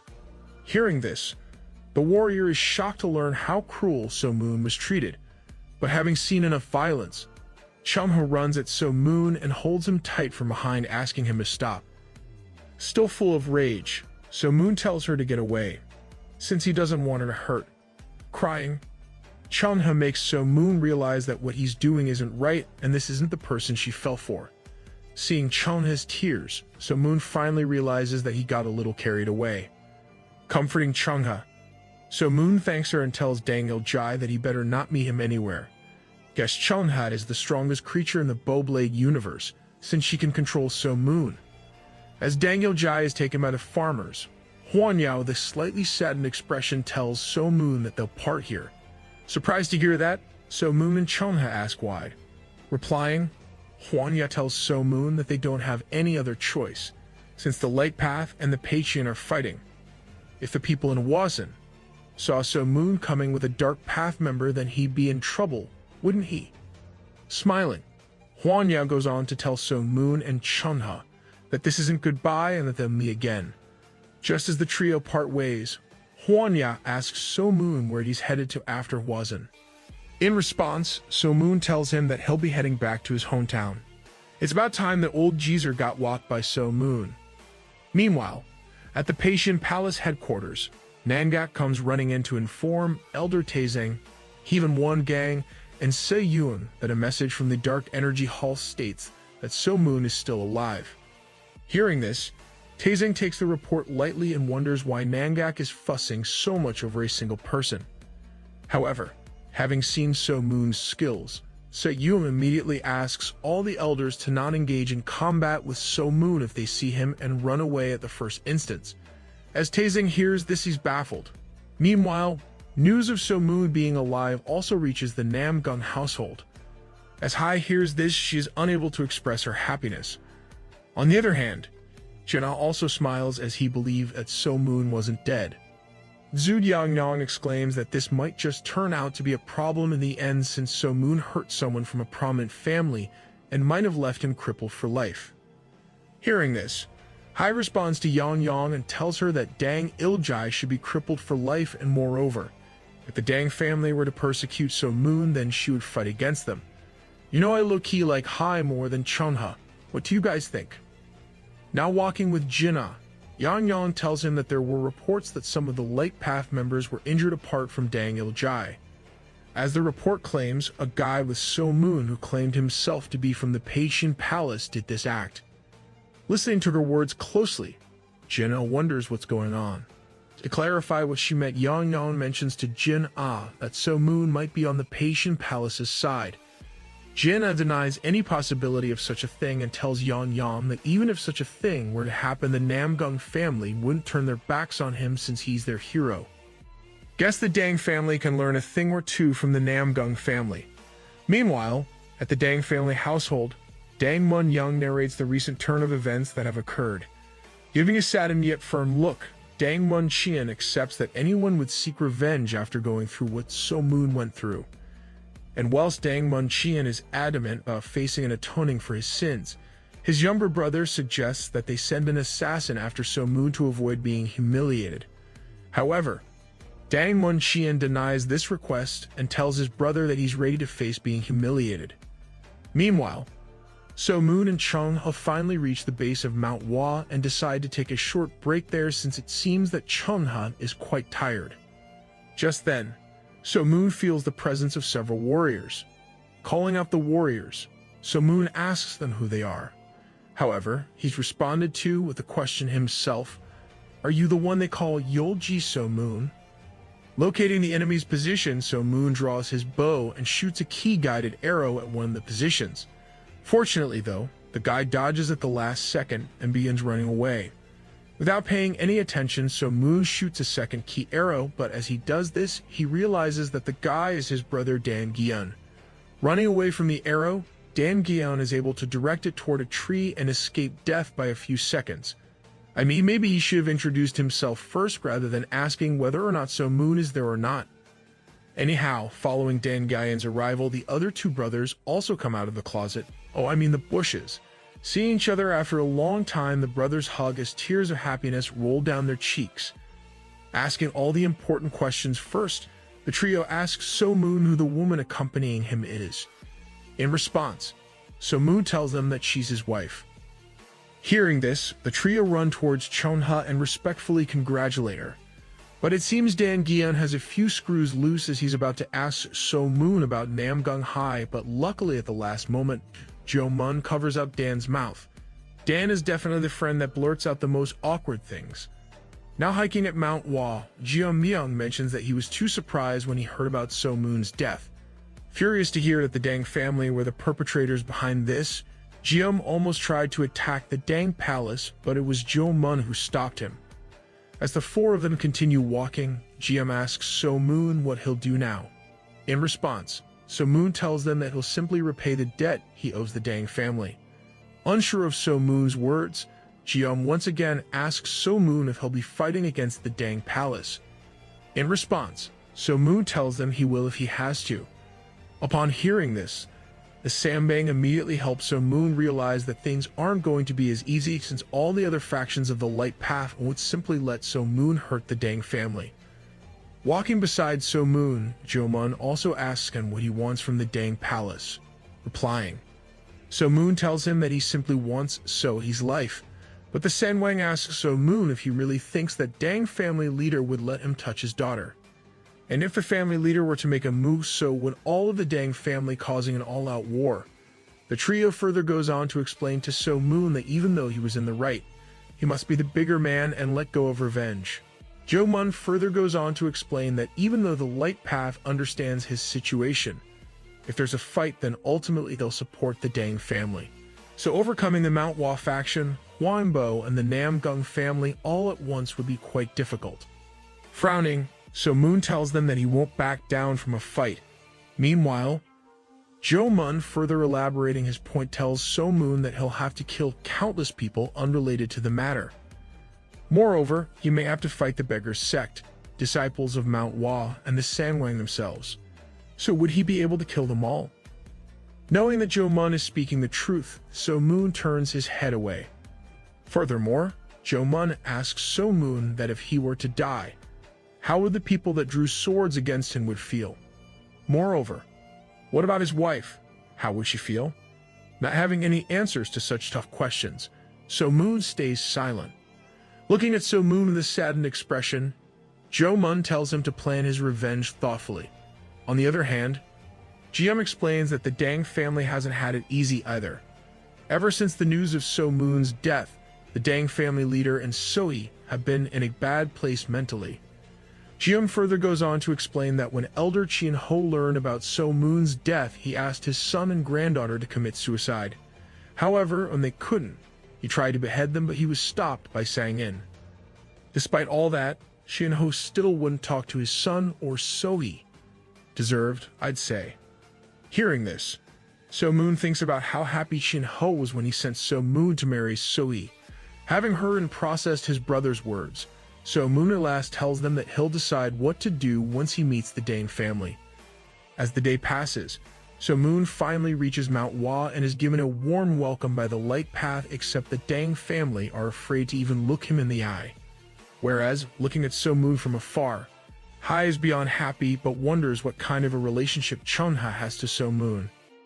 After greeting everyone, at last, So Moon walks up to Hai and tells her that he heard she's been holding on to his bow. Getting extremely flustered, in a very shy body language, Hai gives So Moon his bow back and tells him that she's glad to see him alive. Man, Hai is so cute. Just then Namgung Jeong shows up and takes So Moon inside to meet with the elders. As So Moon enters the meeting hall, he's greeted by both Yang-o and Sang In. Now seated, the elders get right down to business and ask So Moon whether it was he who crippled Dang Il-jai. In response, So Moon confidently admits that it was him. However, the ex-leader of Mount Hwa, Chien Peng, is more interested in asking something else. Unintimidated by Chien Peng's words, So Moon asks him to question whatever he wants. With a little fury oozing out of his question, Chien Peng asks So Moon what he was doing traveling with someone from the Peishin Palace, who happened to be responsible for the death of one person from the Bak Ma group sent protect Dang Il-jai. Full of rage, Ma Kenyam also asks So Moon what he was doing traveling with someone from the Peishin. In response, So Moon tells them that Huan Yat is his sworn brother. Unable to understand, Yamo tells So Moon that he'll have to explain himself since someone from the Righteous Coalition was injured. Obliging Yamo's words, So Moon explains that he didn't know that Huan Ya was from the Peishin Palace until he injured someone from the Bak Ma. So Moon further goes on to state that even though they were sworn brothers, he didn't creep into his past, nor did he care. And while So Moon could have stopped Huan Ya, at that moment his eyes were locked on Dang Il-jai only. As So Moon finishes explaining himself, suddenly Chien Ho enters the room and with a very saddened expression tells So Moon to go outside as the Dang family is waiting. Seeing his beloved Soi after so long, So Moon tells her that he's been dying for this very moment. Not being able to look So Moon in the eyes, Dang Mun Chien tells him that they didn't properly find out who he was and made a mistake. So the Dang family has nothing to offer except ask for forgiveness. Hearing this, So Moon erupts into laughter, as he mentions that the Dang family destroyed his whole body and now has the audacity to call it a mistake and ask forgiveness. Intervening into the conversation, Dang Mun Young tells So Moon that everyone has contemplated what they did, and even after 6 months of the event, the Dang Palace has nothing to say. They better not have anything to say. Further pleading the Dang family's case, Mun Young tells So Moon that they even put up a memorial tablet for Iron Blood and him and grieved his loss for the past 10 months. Hearing this, So Moon instantly gets angered and asks Mun Young if he's implying that the Dang family spent their days in agony while he was spending them leisurely.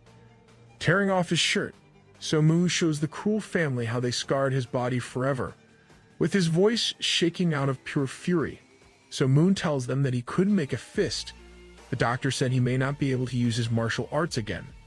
At the point, as he despaired, he wanted to die, but thinking of Iron Blood and how the Dang family laughed whilst rubbing salt into his wounds, So Moon survived hell.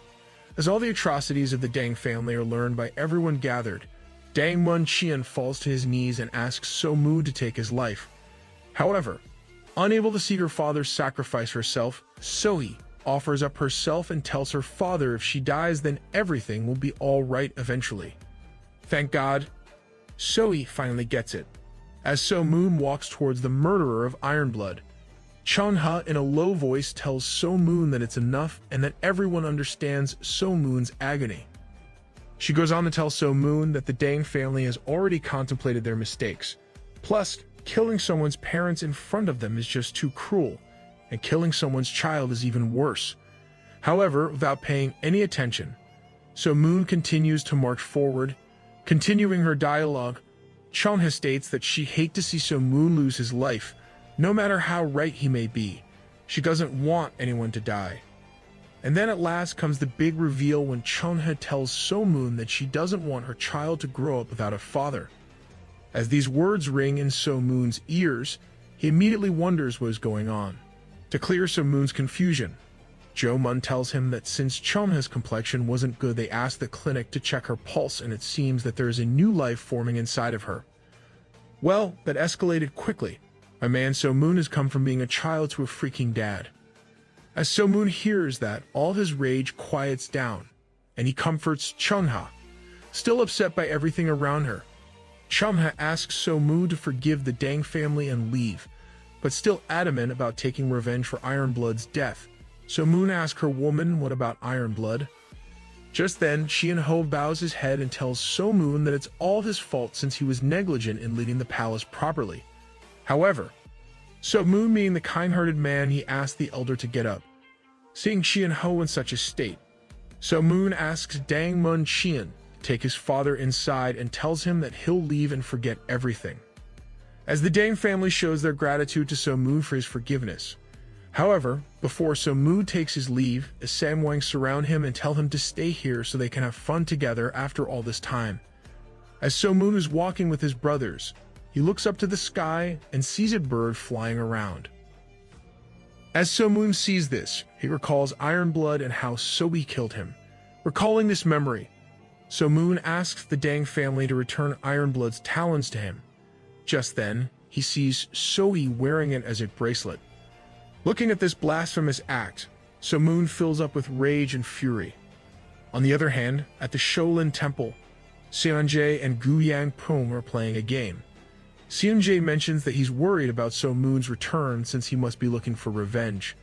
However, Gu Yanpun asks him not to worry since he believes that So Moon is a kind soul, so he'll forgive the Dang family. Furthermore, Gu Yanpun tells Seonjae that in case So Moon goes out of control, then the guardian deity will be able to subdue him. Hearing this, Seonjae realizes that Gu Yanpun is ignorant of the fact that So Moon is much stronger as compared to Mumu. Just then, the two of them feel a huge power surge from the Manhwa faction. Seeing this, Seonjae and Gu Yanpun along with Mumu decide to rush there. On the other hand, So Moon, now engulfed by a bloodthirsty rage, walks intimidatingly towards Sohee. As So Moon does this, he maniacally laughs as he asks the Dang family, how hard do they think Ironblood would laugh at him for backing away with just a few apologies? Completely blinded by anger as So Moon walks towards the Dang family, Changha stands in her way and stops him. However, So Moon pushes her aside and marches ahead. As So Moon walks past the surrounding light path members, the people begin choking due to his bloodlust. Standing aside, Ma Kenyang asks So Moon to stop and orders all of his troops to attack him. Following his command, certain Jongnam faction disciples led by Osang stand in his way and ask him to stand back. Underestimating So Moon, Osang thinks to himself that he has the upper hand in close-range combat since he's an archer. Where have we seen something like this before? However, in a split second, So Moon closes the gap between himself and Osang. Before Osang can pull out his sword, So Moon grabs him by the throat and picks him up. In a very cold yet monotonous tone, So Moon asks if he has a death wish. Seeing his disciple being choked to death, Ma Kenyang asks the other to attack So Moon. As the Jongnam soldiers jump on So Moon, he easily evades their attack while still holding on to Osang. Seeing this, Ma Kenyang asks So Moon to let his disciple go. Listening with the Jongnam faction leader's commands, So Moon throws Osang into his teacher. As he holds his unconscious student in his arms, Ma Kenyang braces himself to take on So Moon and reminds him that he can't lose to him or else the reputation of the Jongnam faction will turn to ashes. Backing himself, Ma Kenyang swings his sword at So Moon. However, So Moon with ease dodges all of them and asks Ma Kenyang, how dare you challenge me with those measly skills? Using his simplest technique, So Moon counters back with the pressure of Mount Tai. Dodging the first attack at the last moment, Ma Kenyang takes a sigh of relief only to realize that he has fallen for So Moon's technique. As the onlookers shout in fear, So Moon cuts Ma Kenyang in half and sends him to his death. Seeing this, Sangin realizes that So Moon has crossed a line he shouldn't have because ever since the 9 great factions came to being, certain factions would become stronger, yet they would respect the hierarchy of power. Whenever a greater threat would come, the 9 factions would unite with each other to fight against the bigger threat, no matter what internal hostility and conflict between the 9 great factions. After having killed the one standing in his path, So Moon looks back at Sohee with a menacing look and asks her if she contemplated and apologized as she said. But just then, Guakwo Wool of Mount Hwa stands in So Moon's path and tells him that he won't let him get through to the Dang family. Just then, So Moon hears Jiam Myung's sound transmission telling him that Hwa Wool is his brother. Realizing the difference in strength, Jiam asks So Moon not to kill him. Honoring his friend's request, So Moon asks the guy to back down. But too stupid to realize the difference in power, Hwa Wool uses the 36 Plum Blossom stance and swings his sword at So Moon. However, without even breaking a sweat, So Moon manages to dodge all his attacks. Now coming up with a new strategy at last, Hwa Wool decides to use his ace attack, the 18 Fallen Petal Sword Arts, a move that deceives the opponent's eyes whilst also maintaining an element of extreme agility. As the onlookers see this, they think that So Moon's only option is to retreat, but they are dearly mistaken. At the last, the duelists decide the outcome using agile swordsmanship. As they finish their sentences, the two charge at each other. However, it's So Moon who ends up holding a sword to Hwa Wool's throat. After the two pay each other their respects, several soldiers from the Jongnam faction and the Dang family begin attacking. But needless to say, they all are quick to get their throats slit against So Moon too. At last, Yango, along with his Shaolin monks, also witnesses the massacre done by So Moon. As So Moon looks at his enemies standing in front of him, he hears Hai's voice, who also happens to take down several enemies, as she mentions that she won't let anyone touch the hero of the Namgung family. That's why I love Hai more, man. As Sangin sees Hai fighting against the Dang, he's utterly disappointed at how things have turned. On the other hand, Qian Peng, Ilgeg Jinin, and Guak Muong decide to stop So Moon together. Not wasting a second, the three strike together. However, in one sword swing, So Moon is able to block all of their attacks. Watching from the sidelines, Huang Chung, the beggar sect leader, is unable to believe that someone is able to block the attack of such elites all alone. All pumped up watching such a thrilling battle, Huang Chung also runs into the battlefield. As the battle turns into a 4 against 1, So Moon is finally caught by an attack and feels a stinging pain in his gut. Tending to the wound, So Moon notices that it's one of Ironblood's talons that Soe stabbed him with while he wasn't paying attention to her. Now I'm diverting her attention back to Soe. So Moon draws his bow and fires several key-guided arrows. In attempts at protecting Soe, several Dang family members are hit by the key arrows. However, one of the key arrows eventually makes its way to Soe. Fortunately for her, Dang Mun Qian deflects the arrow with his sword at the last second. Now furious beyond the point of holding back, So Moon at last raises his sword and uses the third step of the peerless triple unity blade, Endless Blade. As So Moon shoots an enormous amount of ki, everything in the path of that attack is vaporized. Hiding behind a wall, Mumu, Seonjae, and Guyan Pung all are in awe of So Moon's true power. On the other hand, witnessing this demolition as the battle smoke settles, Sangin is unable to believe that a human is capable of withholding so much power. Meanwhile, So Moon, after obliterating anything and everything in his path, finally gets to Soe. Menacingly smiling at her, So Moon tells her that this moment reminds him of the time where she killed Ironblood. Crushing her right hand with his iron grip, So Moon smacks her. As Soe falls to the ground, her screams of horror intensify when So Moon continues to break her hands with his feet. Just then Yang-o asks So Moon to stop and tells him that his crimes can no longer be unanswered for. Following this, the group of 108 passions of the Shaolin Temple square up against So Moon, but unintimidated. So Moon shoots a ki blast at him to understand how powerful the group is. Seeing this sight from the sidelines, Seonjae wonders who is going to win. In response, Guyan Pung tells Seonjae that if So Moon's body was in the perfect state, then he'd have won, but as things are right now, he may lose his life if he were to continuously use Peerless Triple Unity Blade. After having heard Guyang's opinion, Seonjae orders Mumu to tell everyone to stop fighting.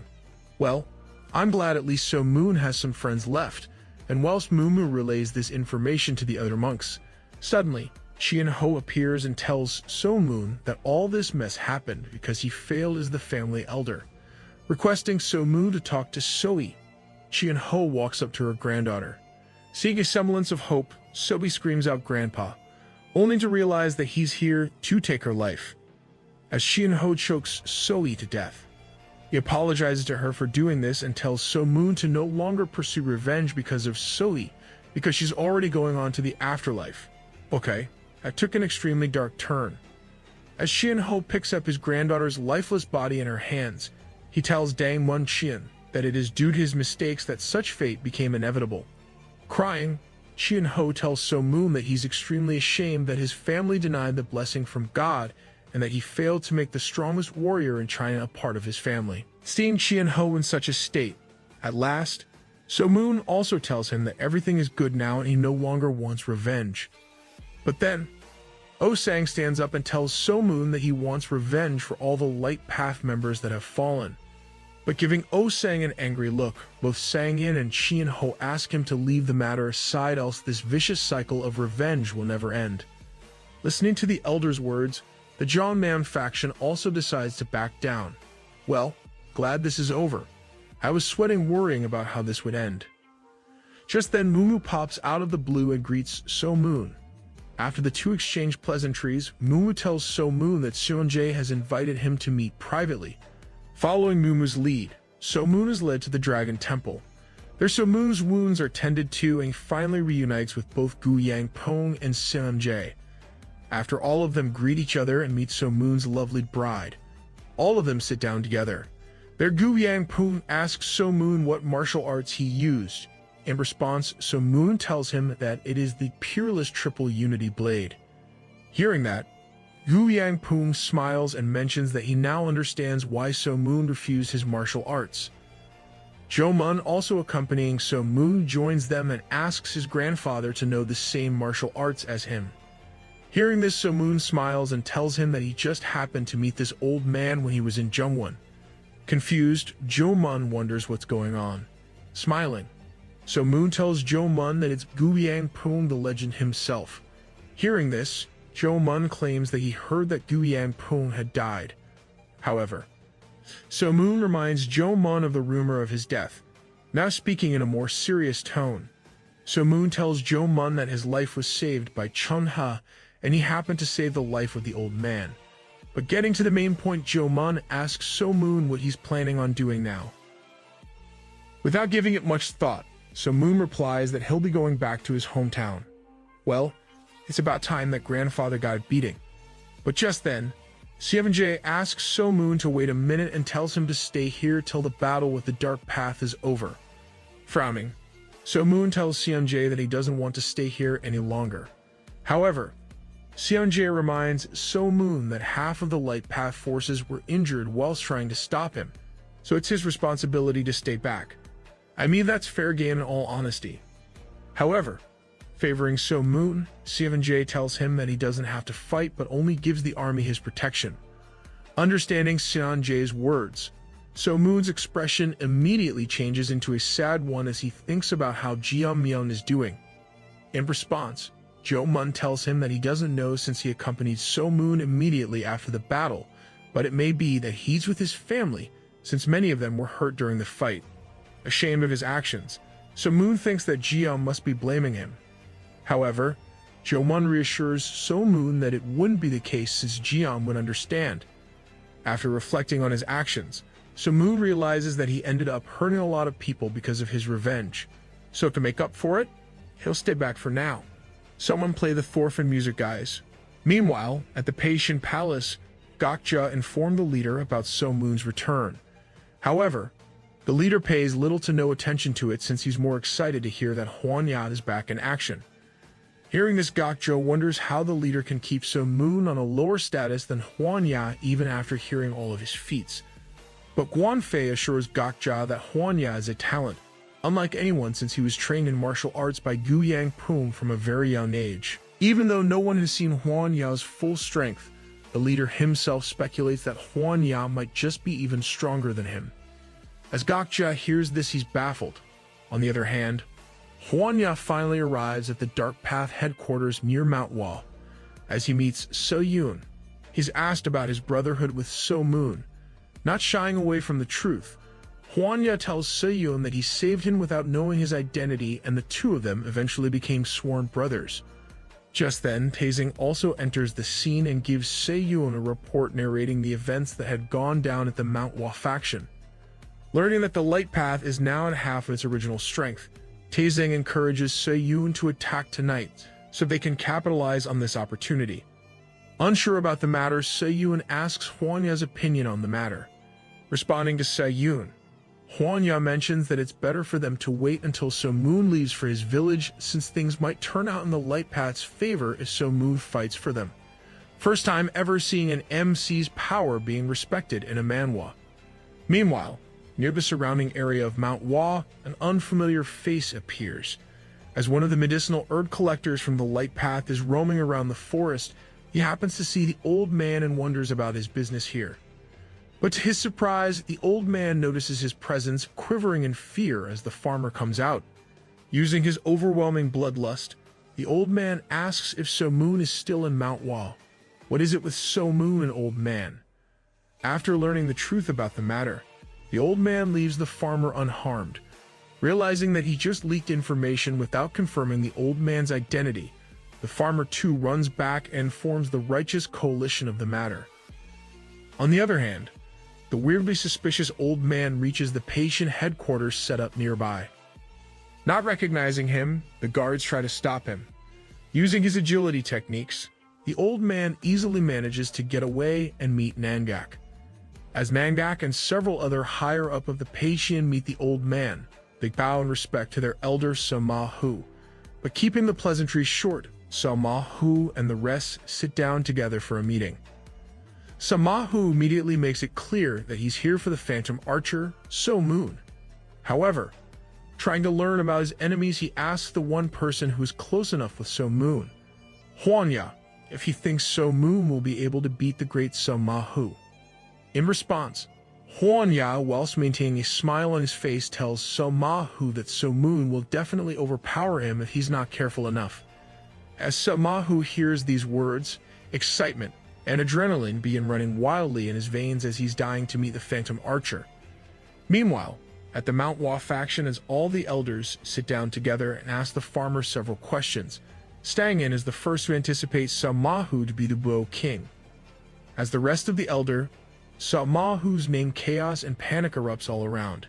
However, for our boy So Moon, he's as chill as ever, so to help him better understand the complexity of the matter, Gu Yang gives a brief history lesson and goes on to explain that there are 5 kings of different martial arts in China: Bow King, Blade King, Fist King, Poison King, and Qian Ho.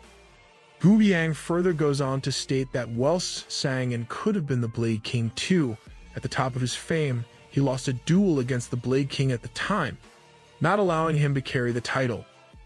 Giving a piece of his own mind, Jomun also tells everyone that the reason Samahu's name isn't as widespread as all the other kings are due to the fact of his late entry into the Miran world. But despite his age, his ability to take town experts using a single red arrow is astonishing. As So Moon learns all of this, he tells Gu Yang that it isn't the case since he's seen it himself that the Poison King is much weaker than Qian Ho and Sangin. However, Gu Yang explains to So Moon that there's a huge gap of power between the kings and each king is the best in their own respective field. Whilst Qian Ho and the Poison King are put aside, the other 3 kings are in a constant argument to prove themselves to be the strongest. Diverting his attention to Jomun for a minute, Gu Yang tells him that there is yet to be a sword king because there wasn't a comparably good sword expert when these kings came to be. A little surprised, So Moon intervenes and asks Gu Yang what about the sword skills when compared to the ex-Pei-Shin leader himself. In response, Gu Yang tells that he's fought the Bow King before and the fight itself was quite challenging and scary. Even though Gu Yang came out victorious in the end, he still thinks that Samahu held back a bit. After the fight was over, the two decided to form a brotherly bond for the rest of their lives. Now almost speaking in a challenging tone, Gu Yang tells So Moon that if he's so curious about the Bow King, then he can just fight him since the Bow King is here all the way from his hometown just to meet the Phantom Archer. So Moon's definitely had a rise in his popularity poll. Unintimidated, So Moon mentions that this should be interesting. As the conversation between So Moon and Gu Yang ends, So Moon finally steps outside of the temple with Chungha to take his leave. After exchanging goodbyes and blessings as So Moon and Chungha head out, Gu Yang follows them along the way. Not this again. And as So Moon is walking back to his hometown, he thinks to himself that every bad thing that has ever happened to him happens when Gu Yang is around, so he urges Gu Yang not to follow him. Dismissing So Moon, Gu Yang tells him that the Bow King will follow him to even hell and back, and he's definitely going to miss such a banger battle. Ignoring Gu Yang, So Moon continues to go forward until he runs into Dan Gian and Jian Myung, who take So Moon and the rest of his party for drinks. In the meantime, sitting in a small hut, 2 experts from the Man Dak Mun, Gai Sugan, and Poison Hand Bong Qian receive a letter with instructions to assassinate So Moon. Well, we've never seen this go horribly wrong, the assassin, am I right? Whilst Bong Qian is cautious about the letter and wonders if it could be a trap, Jai Sugan is full of fury and rage as he awaits to avenge the death of comrades and brothers of Man Dak Mun. Now back to So Moon walking down the mountain, he finally runs into Samahu, who happens to be accompanied by Huanya. At first, So Moon glares at Gu Yang, but Gu Yang assures So Moon that he didn't send Samahu any message or something. After both So Moon and Huan Ya exchange pleasantries, Samahu greets Gu Yang and tells him that he and the Blade King couldn't stop laughing when they heard that about the ex-patient leader's death. Looking at So Moon gratefully, Gu Yang replies that if it wasn't for So Moon, he'd have died. In response, Samahu tells Gu Yang that Huan Ya already told him everything.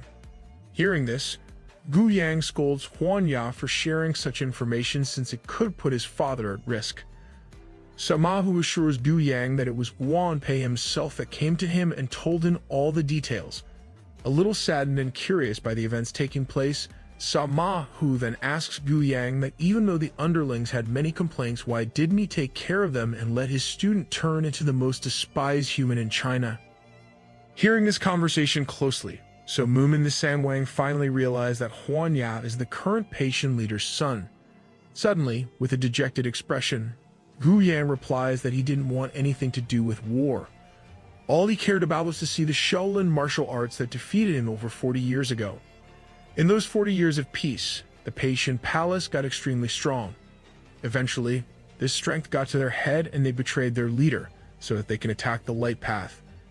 Holding his missing arm, Gu Yang goes on to mention that whilst he had foreseen this outcome, Gotcha's scheme ended up being beyond his understanding, resulting in Gu Yang losing an arm and 2 precious underlings that died for him. R.I.P. underlings. Just as Gu Yang finishes explaining his situation, he asks the Sangwang not to tell anyone. With a saddened expression, Zhou Mun exclaims that so many people have died. Gu Yang responds to him and tells him that there's nothing anyone can do about it. Furthermore, as annoying as it may sound, Gu Yang claims if the Light Path had gotten stronger, they'd have attacked the Pei Xin first. Listening to this, Jian Myung agrees with Gu Yang's words. However, Jian Myung also reminds Gu Yang that the Light Path hasn't lost a single battle outlandishly and things have been pretty even with the Dark Path for now. Confident in his group, Jian is all pumped to let Gu Yang know that the Light Path will not fall. In response, Gu Yang tells Jian that they'll eventually find out about it. On the other hand, Samahu diverts his attention to So Moon after exchanging introductions. The two go deeper into a forest to duel. Now standing square of each other, Samahu tells So Moon that mostly all the people in Gango preferred not to use the bow, so back when he was a kid he picked a bow to be different. Further elaborating on his statement, Samahu then goes on to ask So Moon what makes a bow a special weapon in a battle. In response, So Moon tells him that because the bow is simply a bow. I'm not joking, he actually said that. Breaking into laughter, Samahu hands So Moon some arrows and the two take their positions. But just before the duel starts, Gu Yang tells the Bow King that So Moon's agility technique is 2 levels above his. As the Bow King hears this, he anxiously laughs and thinks to himself that he's not quite sure if he win or not.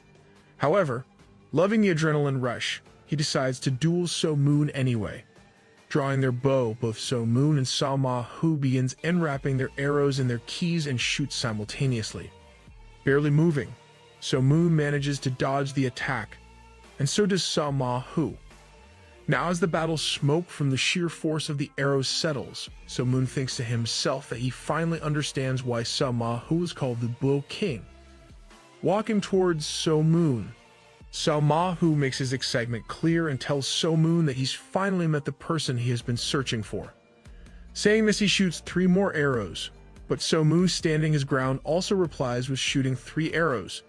As Samahu's arrow nears So Moon's body, he dodges all of them in the Matrix style, whereas Samahu jumps over So Moon's attack. Now down to his last 3 arrows, So Moon spams a similar attack as to Samahu. However, both of them not only dodge it, but also break the arrows. Seeing as to now So Moon has no arrow left, Samahu urges him to go all out. Listening to the Elder's command, So Moon draws his bow and shoots a key arrow using formless firing. Meanwhile, Chum is sitting along with the Samwang worry if So Moon will be alright. But So Moon's brother assures him that everything will be okay and to lighten up the mood joke about Dan Bayan's intellect. Whenever there's a trio of friends, one of them is just there to be bullied. Now back to the fight between the Bow King and So Moon. As Samahu sees the key arrow flying at him at blistering speed, he's overwhelmed by it and jumps over it using the egret flight. As he does this, he realizes that he's fallen for So Moon's trick, and another key arrow is coming at him whilst he's in midair. Unable to do much, Samahu deflects it using his bow, and is immediately put on the back foot by So Moon by the barrage of arrows shot at him. Now totally cornered at the last, the Bull King ends up using the lazy donkey roll, a move that is helpful in a tricky situation. But the position is so embarrassing that most martial artists prefer death over it. At last, when So Moon stops shooting to regain his ki, he thinks to himself that he wasn't even able to land a single hit. Giving So Moon a thumbs up, Samahu tells him that he's glad that So Moon didn't disappoint him. But now it's Samahu's time to show his technique. As Samahu shoots an arrow and So Moon replies with a ki arrow. But just as the two come in contact, Samahu's arrow deflects using So Moon's ki arrow and comes straight for the Phantom Archer's head. Realizing that there's no time to counter the attack, So Moon quickly takes a step back in hopes of creating some space between him and the arrow. Now completely on the back foot, So Moon thinks to himself that there's nothing he can do right now but keep on moving, because if he gets hit even once, then it'll be bad news for him. Having no other option as a means of retreat, So Moon also eventually pulls out the lazy donkey roll and is finally able to find enough room to shoot some of his own key arrows. But not giving So Moon a minute to settle, Samahu also shoots his arrow, and as the two arrows strike each other, a huge shockwave is sent around. Looking at this, Samahu is completely awed by So Moon. Now as the two warriors stand face to face, Samahu tells So Moon that he can't stop admiring his techniques, since he once studied formless firing once but wasn't able to keep up with the energy expenditure from the attack. Well, becoming the Bull King at 40 gotta have its downsides, I guess. Samahu then further explains that when he realized that formless firing wasn't feasible for him and the sensation of the arrow rubbing against the bow was too hard to let go. Ayo, this sounds kinda wrong. Anyhow, when he realized those things, this king developed his own skill known as the illusion shooting. He further goes on to tell So Moon that formless firing and a sword dance are quite similar, since they both require real and virtual focus simultaneously. Similarly, illusion shooting was created, inspired by the illusion blade. Hearing all of this, So Moon tells Samahu that he has a trump card up his sleeve too, but he is yet to perfect it. Replying to So Moon, Samahu decides that they both should go all out to evaluate their skills. As the two warriors draw their bows, they warn each other of the harm that they might receive. Just then, Samahu shoots 3 arrows, whereas So Moon shoots 3 key arrows. Much to So Moon's surprise, Samahu's 3 arrows divide into several arrows, creating an illusion. Baffled by this attack, So Moon closes his eyes in hopes of sniffing out the real arrows using his senses, but just then an arrow brushes his cheek, opening a slight wound, and whilst the second arrow that is headed for the chest is blocked. The third arrow strikes So Moon straight in the knees, making him kneel. On the other hand, Samahu is also struck by a key arrow in the side of his abdomen, bleeding heavily from his guts as Samahu tries to stop his blood. He thinks to himself that he dodged So Moon's arrows for sure, but how could this be? It is then that he realizes the arrows changed directories and came back for him from behind. Now as the duel comes to a halt with So Moon as the clear winner, Huanya, Gu Yanpeng, and the two warriors gather up. Whilst everyone is trying to understand what they just witnessed, So Moon explains to them that he was able to combine the key-guided arrow with formless firing, hence resulting in this attack. Impressed by So Moon's attack, Samahu asks him for his skill art's name, but So Moon has no words. So to repay So Moon for such an excellent duel, Samahu names his arts Peerless Bow Art. At first, So Moon tries to deny the request, but upon Huanya's word, So Moon finally decides to name his bow art the Peerless Bow Art. Now gathered around, the group shares a wholesome conversation, and there are smiles and laughter all around. Finally, been a while since a chapter ended on a good note. Meanwhile, the Samwang are sitting with Chun-Ho, wondering when So Moon will come back and discuss how the duel must be going. Suddenly, the three hear someone tell them to worry about their own lives. As the Samwang stand up and cover Chunha, they ask the surrounding soldier who they are. In response, Jai Sugan tells the Samwang to think hard because they met just a few days ago. Hearing this, Jeonmyeon realizes that these guys are a part of Man Dak Mun. Pointing towards Chunha, Jai Sugan asks the trio to hand over Chunha in exchange for their lives. However, the three brothers are extremely offended by Jai Sugan even proposing that idea and asking him to bring it on. Man, wish I had friends like So Moon. My guy sure is blessed. Now guarding Chunha, Jo Mun mentions that they'll have to hold their ground until So Moon arrives. Jeonmyeon assures Jo Mun that they can stand their ground against such soldiers. As several Man Dak Mun soldiers attack Jeonmyeon, easily manages to send them all to their deaths. As the fight proceeds, Jeonmyeon is about to dash at the soldiers. Jo Mun asks him to stop since it would break the formation. Realizing that these are only proficient in poison, Dan Gaeun gives everyone hope that they stall till So Moon arrives. Meanwhile, standing with So Mu Ha and the rest, So Moon tells them that he's simply trying to get back to his hometown and isn't interested in fighting the Blade and the Fist King. Both Gu Yang and Sao Ma Hu tell So Moon that they will hunt him down if they find out he's stronger than the Bow King. Whispering in So Moon's ear, Hwan Ya tells him that they aren't so strong as he believes he can take them on with ease. Sao Ma Hu tells Hwan Ya that he doesn't believe So Moon will be able to defeat the Blade and Fist King. Gu Yan Poon tells So Ma Hu that So Moon's sword art is even better than his bow skill. And whilst he hasn't experienced it firsthand, if the two of them were to fight then So Moon would probably beat him. Hearing this, Sao Ma Hu is bewildered and asks So Moon for a round 2 with the sword this time. Even though hesitant at first, So Moon gives in to his kind request. Now as the two take stances, Sao Ma Hu uses his illusion shooting. Using his sword Ki Blast, So Moon can overcome the attack and close the gap between him and the Bow King in one instance and bring his sword down upon him. Respecting his elders, So Moon only slashes Sao Ma Hu's clothes. Seeing this, Gu Yanpung is amazed and asks So Moon what he just did, since it was different from the technique back at Mount Hua. In response, So Moon tells him that he mixed up the first and second steps of the Peerless Triple Unity sword art. Meanwhile, completely awed by So Moon's power and capabilities, Sao Ma Hu tells him that he finally understands why Hwan Ya was stopping the Fist and Blade King from facing against him. And whilst things are going smoothly for So Moon, on the other hand, the situation is getting grimmer by the moment at the Sangwang's end. Mocking the defenders of Chunha, Gai Sugan, upon hearing Jeonmyeon's challenge for a duel, brings out a poison zombie. And not just any poison zombie, but a Hulk-like poison zombie. Well, remember when I said it's been a while since a chapter ended on a good note? I should have known that something bad was coming. Having no other option but to protect the honor of their brother So Moon, the Sangwang, despite the overwhelming difference in strength, decides to stall for time as long as they can. Now as the zombie throws a straight right, Jeonmyeon is the first to charge it and after dodging the punch, strikes him in the head. But that does little to no damage, following that Jo Mun gives the zombie a powerful kick to the jaw. But instead of giving any damage, Jo Mun receives it himself as he's sent flying by the zombie's punch. Trying to cover up his brother, Dan Gaeun then strikes the zombie's neck, but since it's too thick for the sword to penetrate, Dan Gaeun is also forced to retreat.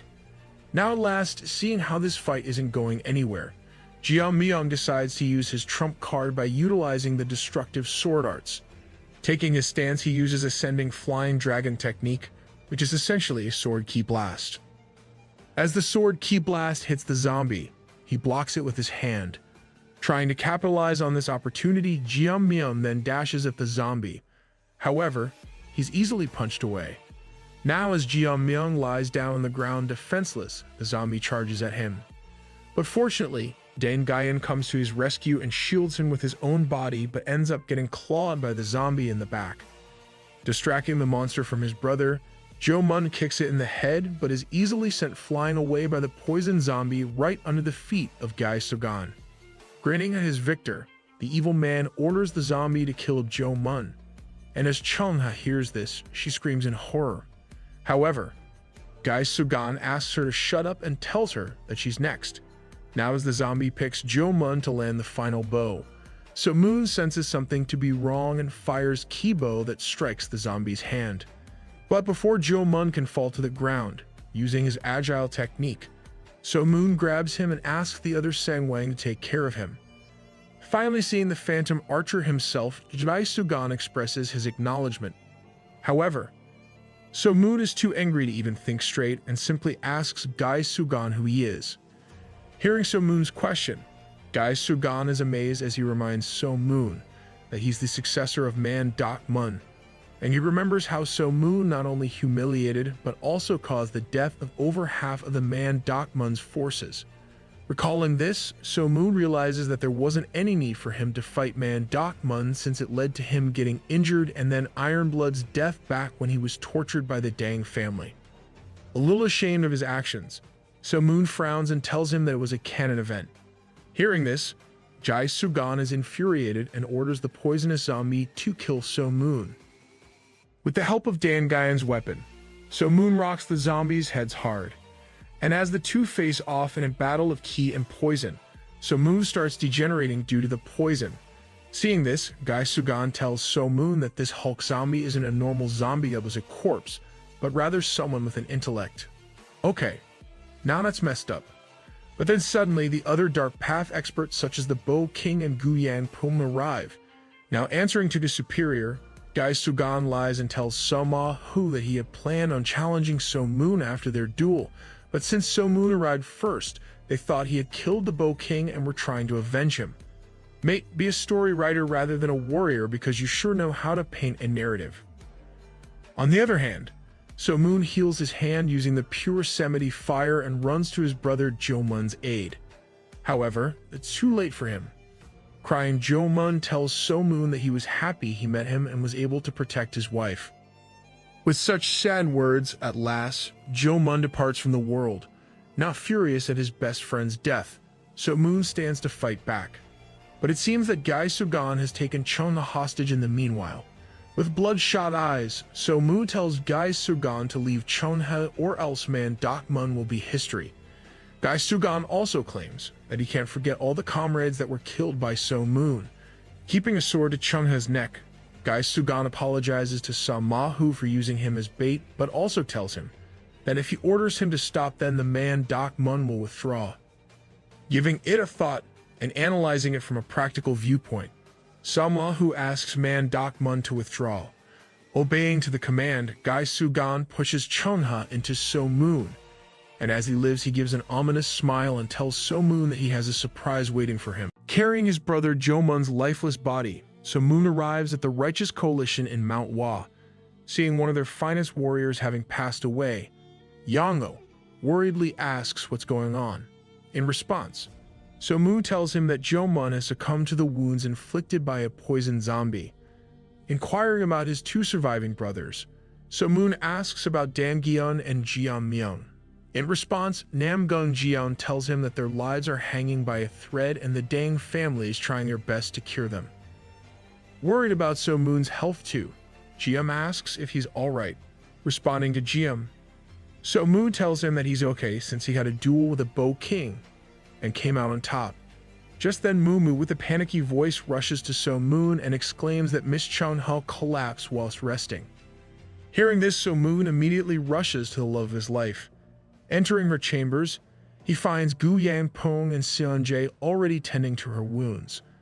Worried to see his wife in such a state, So Moon asks what happened. In response, Gu Yang-pong tells him that she was fine when she came here until a few moments ago. But then she grabbed her chest and started screaming in agony. Trying to communicate with his wife, So Moon asks her what's happening. However, before Chunha can reply, she begins screaming once more, holding onto her chest.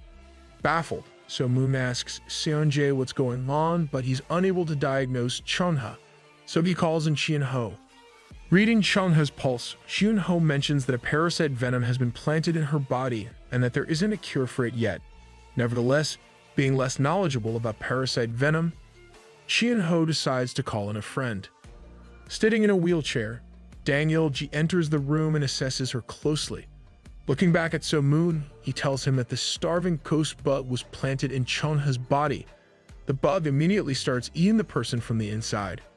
However, the worst bit is that it lays eggs within 2 hours, and in just 3 days the bug devours everything inside of a person's body. Well, that's a rather bad way to go out. Frantic to hear that, So Moon asks what they should do. In response, both Dang Il-ji and Gu Yang-poon tell So Moon that it's better to put down a person sooner than to let them experience the pain of their insides being eaten alive. Talk about a moral dilemma. Not even considering it as an option, So Moon vows to destroy the Patient Palace if Chunho were to die. However, seeing as there's nothing that can be done right now, So Moon denies the option of killing Chunha swiftly and falls to his knees as tears roll down his cheeks. Meanwhile, all the elders gather around and wonder if Chunha can be cured in any way. As the conversation continues, everyone learns that Chunha's life could be extended by the use of pure Samadhi, but that will only kill the babies inside the body. However, there are 2 issues with this matter. Number 1 is that the adult bug can't be killed, so it will keep laying more eggs, and secondly, Chunha is too weak to withstand the fire. Moreover, another issue arises as the elders don't know of anyone capable of utilizing pure Samadhi. On the other hand, at the Patient Palace's current post, Huanya learns from Ji Sugan that he planted a parasite in Chunha's body. Enraged at Ji Sugan's actions against a girl that doesn't know martial arts, Huanya pulls his sword out and calls him a rat. Underestimating Huanya, Ji Sugan tells him to put his sword back because he doesn't want to fight someone from the Patient. Just then the Bow King sees the 2 fighting. Respecting the hierarchy of power, Huanya apologizes to the Bow King for such disobedience. However, the Bow King permits him to sort out the matter himself. Not realizing who Huanya is, Ji Sugan tries to humble and sends his subordinates to attack him. As several soldiers come flying at Huanya, he conveniently manages to strike all of them down. Imagine if Huanya and So Moon made a team to open a new path, the Gray Path. Alright, I know it was a stupid joke. Anyhow, seeing Huanya in action, Ji Sugan decides to take him on himself. Standing in his stance, he begins moving his hands in a circular motion, gathering up his ki to poison his opponent. As Ji Sugan unleashes a barrage of poison-infested attacks, Huanya dodges them like a ballerina. Whilst everyone around cheers for Ji Sugan, Bong Qian knows what's up and worries that Huanya's skill is higher than they anticipated. Meanwhile, standing with a cold expression on his face, Huanya decides to end this, and with one sword ki blast, he sends Ji Sugan flying away. But before the man can meet his demise, his hope-like poison zombie shields the attack with his own body. Now squared up against the mighty poison zombie who killed Jomun himself, Huanya doesn't show a speck of fear. Standing up straight, Huan subtly drags his sword. Seeing this, the Bow King is shocked as he realizes that this is Gu Yang-poon's skill. Meanwhile, as the poison zombie charges toward Huanya, he swiftly evades its attack and cuts it into so many little pieces that the zombie dies. Yeah, I mean he dies square because he dies twice, since zombies are dead. Now walking up to Ji Sugan, Huanya points the sword at his throat, but just then, all the Patient elders arrive, including Seyun, Taesung, and Samahu. Ignorant of why this conflict came to be, the 2 elders question Huanya's action. Speaking in a grunting and furious voice, Huanya tells them that the man Dak Mun used parasite venom on a girl without any martial arts skills, whilst both Seyun and Taesung are left speechless as they fail to understand the severity of the situation. The Bow King calms down Huanya as he reminds him that Ji Sugan was also blinded by a grudge and didn't think about the consequences. Furthermore, he explains to Huan that having defeated the man Dak Mun master in such a humiliating manner is enough for now. Man, this forgiveness stuff is too much for me. Somebody get revenge already. Kicking Ji Sugan into oblivion, Huanya decides to spare him for the time being. Meanwhile, back at the Manhwa faction, as the bug larvae are about to lay their eggs, the elders begin Chunha's treatment using the pure Samadhi. However, the heat proves too much for Chunha as she screams in agony, and So Moon has no other option but to close his eyes and hold her down. After a couple of minutes of torture-like pain, at last, Chonha manages to get some rest, and So Moon is once again given the moral dilemma of choosing between the options of ending Chonha's life quickly or prolonging her life till she gives birth. Not having an answer, So Moon sits quietly with thoughts unbeknownst to us. Meanwhile, all the righteous coalition members sit together and discuss a means to fight the Patian Palace, and whilst there's a lot of discussion about So Moon and his wife, the meeting concludes that the light path currently has the upper hand due to the guardian deity and the 108 passions of the Shaolin Temple.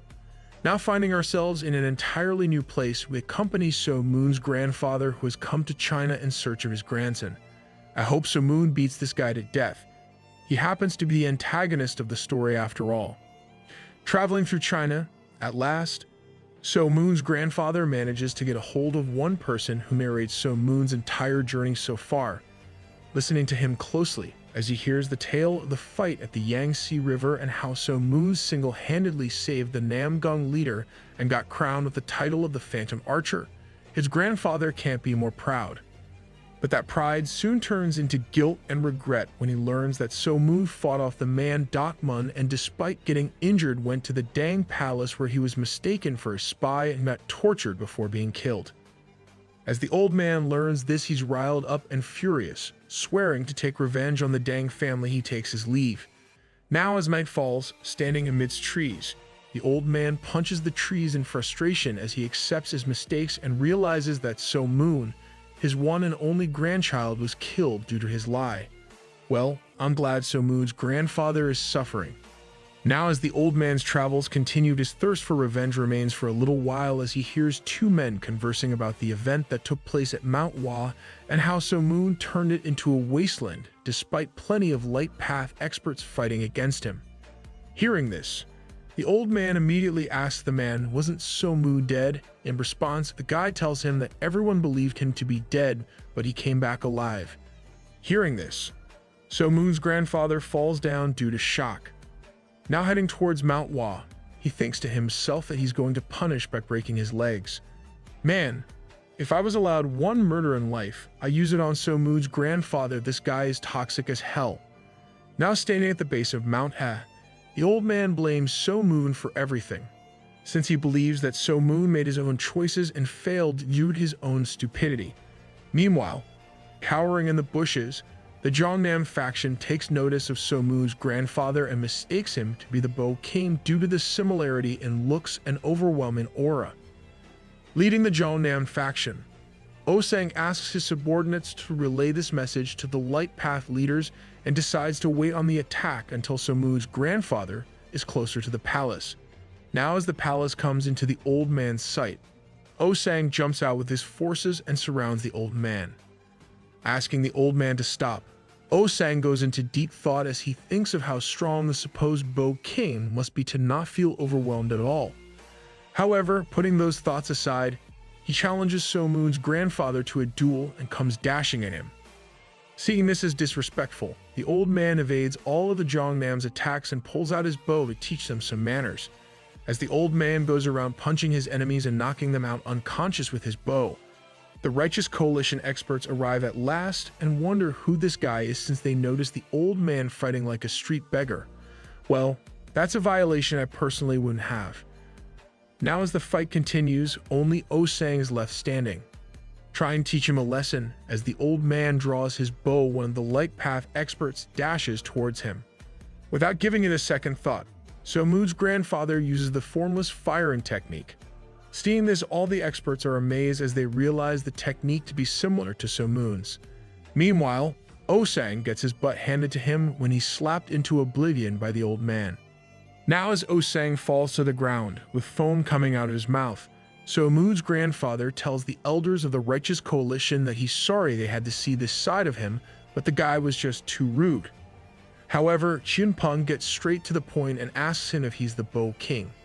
Giving the question some thought, So Moon's grandfather thinks that since So Moon is the Phantom Archer, it's only right that his grandfather be called the Bow King. What kind of nonsense logic is that? Lying and boasting without a speck of shame in his heart, the grandfather tells them that he indeed is the Bow King. Hearing this, All the experts stand respectfully in front of the Bow King until one of the experts loses his cool and decides to duel So Moon's grandfather. Unable to come to terms with his and his students' failure and humiliation, the bald-headed man steps up. Now as the man dashes toward the old man, he quickly draws his bow and shoots an arrow, but the bald expert easily blocks it. And whilst the man keeps chasing So Moon's grandfather like a wild boar in hopes of getting in some hits, the old man continues to keep his distance just so he can use the bow. Now when standing face to face, the old man is the first to shoot multiple arrows. However, both are blocked by the bald expert. But that's not all the phantom archer's grandfather has in his arsenal, since he shoots 3 key-guided arrows. Whilst 2 of them are blocked by the expert, one is purposely made to miss him and then circle around. However, at the last second, the expert realizes that there's an arrow coming and ducks, saving his life. Meanwhile, the Righteous Coalition experts are in awe watching the fight and realize why So Moon's grandfather is the supposed Bow King. But then, Qian Peng realizes something and tells the expert that this guy isn't the Bow King since the Bow King is left-handed. Realizing this truth, one of the guys wonders who the old man really is. Meanwhile, taking a closer look at the bow art and movement technique, both Namgung Jiam and Qian Peng realize the true identity of this old man. Now as the duel ends when the supposed Bow King knocks out his opponent's sword from his hand, the experts ask him if he's So Moon's grandfather. Cut to a couple of hours later, we find ourselves once again with our boy, So Moon, who happens to be led by Mumu to the meeting room where his grandpa is waiting for him. With a stoic expression built on heaps of pain and agony, So Moon enters the room and is shocked to see his grandfather after all these years. Meanwhile, it seems the grandfather hasn't learned his lesson since he continues lying whilst telling So Moon that he even stopped him from leaving Mount Pektu, but he wanted to come to China stubbornly. However, trying not to rile up So Moon too much, he tells him that he's heard that So Moon's made friends and memories, so he's very proud of him. Man, I need to learn how to gaslight like this old geezer. Having paid their respects to So Moon's grandfather, all the experts standing there decide to take their leaves in order to give the 2 family members some space. So Moon, trembling from anger, sits with his grandfather and in a heavy voice asks him to explain. At first, the old man tries to evade the question and asks him what he means by that. However, keeping the conversation on track, So Moon asks why there was no bride waiting for him at the Dang family. Furthermore, the Dang family claimed that they'd never been to Mount Pektu. Seeing this much anger in his grandson, the old man wonders what he must do but decides to come out clean and tells him that it was all a lie said for his sake. Well, see, that wasn't hard, you pathological liar. Hearing this, So Moon grunts as he inquisitively asks, "For my sake?" He further goes on to ask a question of his own and asks his grandfather if he can grasp even a little idea of what he went through because of that lie.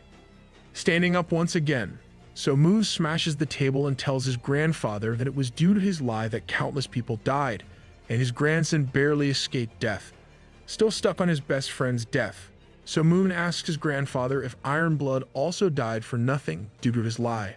Having nothing to say in defense, the old man apologizes to So Moon and tells him that he never thought that things would turn out like this.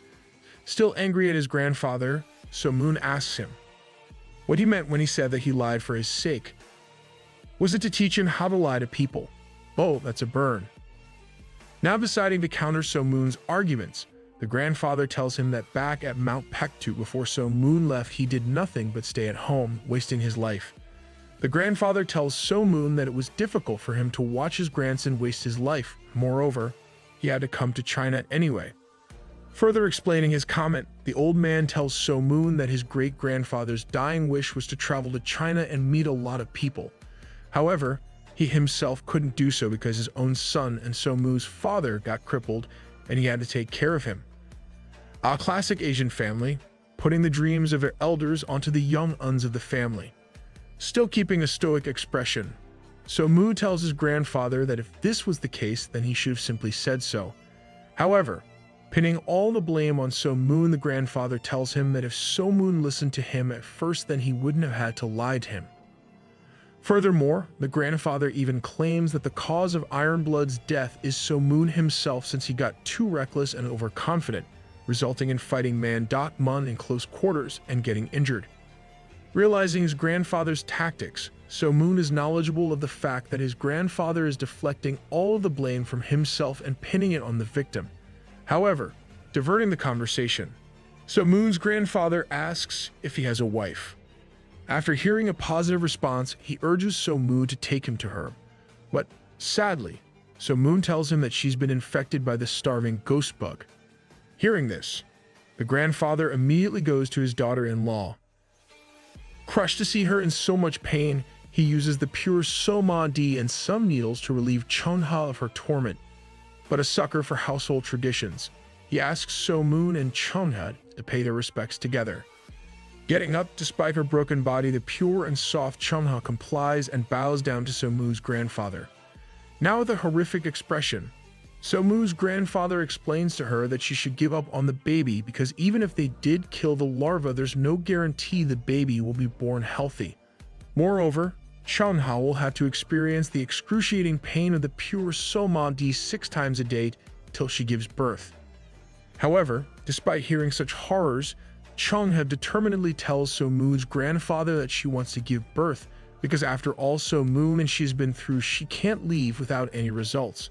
As long as she can see So-moon and her baby happy, it will be enough for her. Remember when I said Haya was better than Chun-ha? Yeah, well, I take those words back.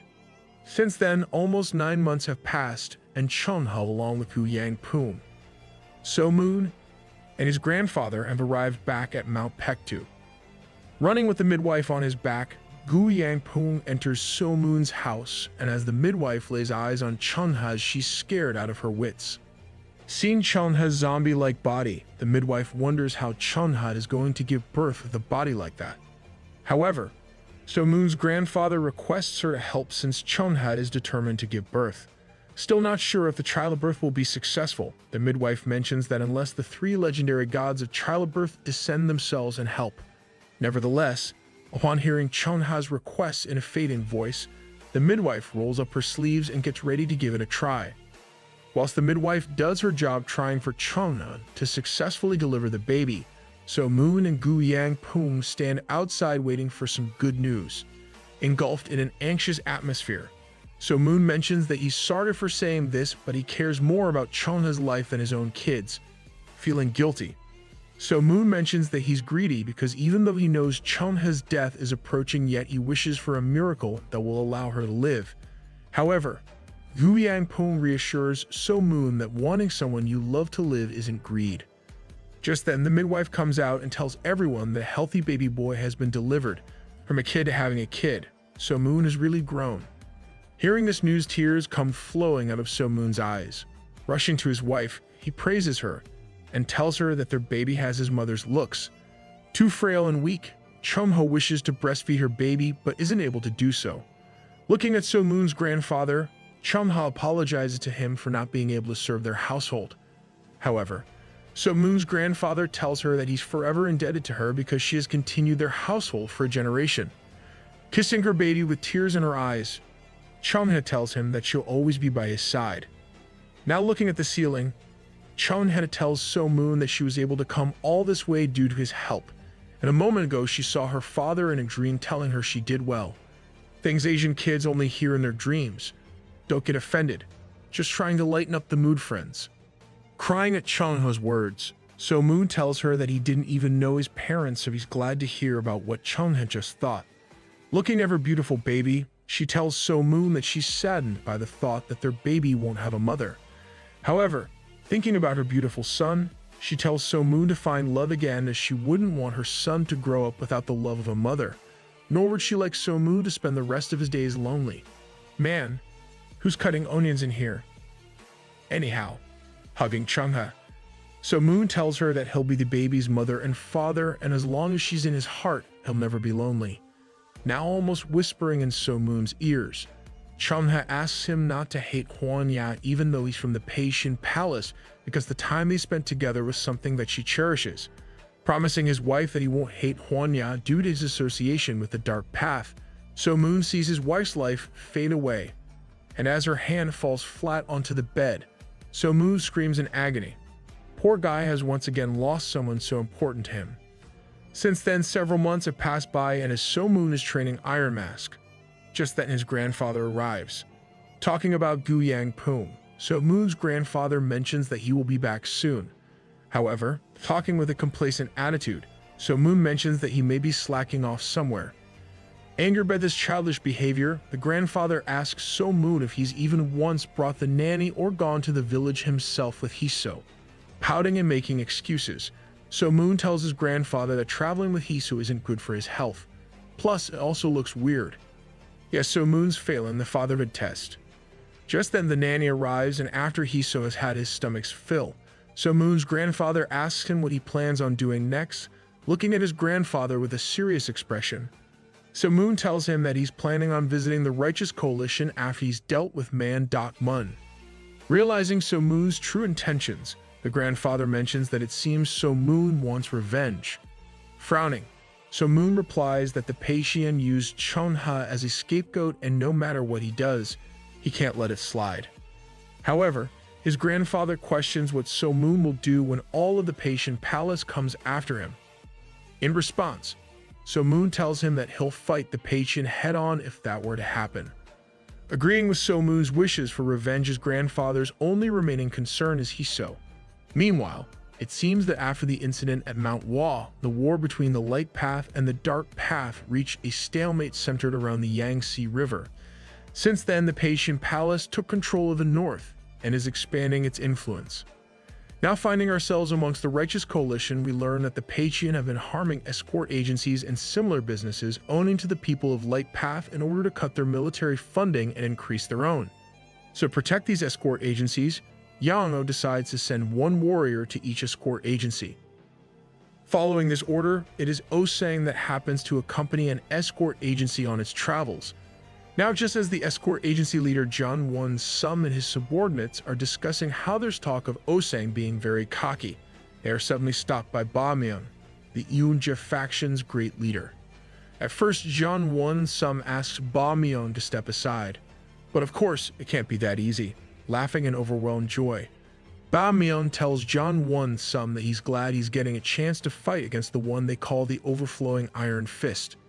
However, things take a dark turn when Ba Myung introduces himself to be one of the elders of Eunja, China's greatest assassin faction.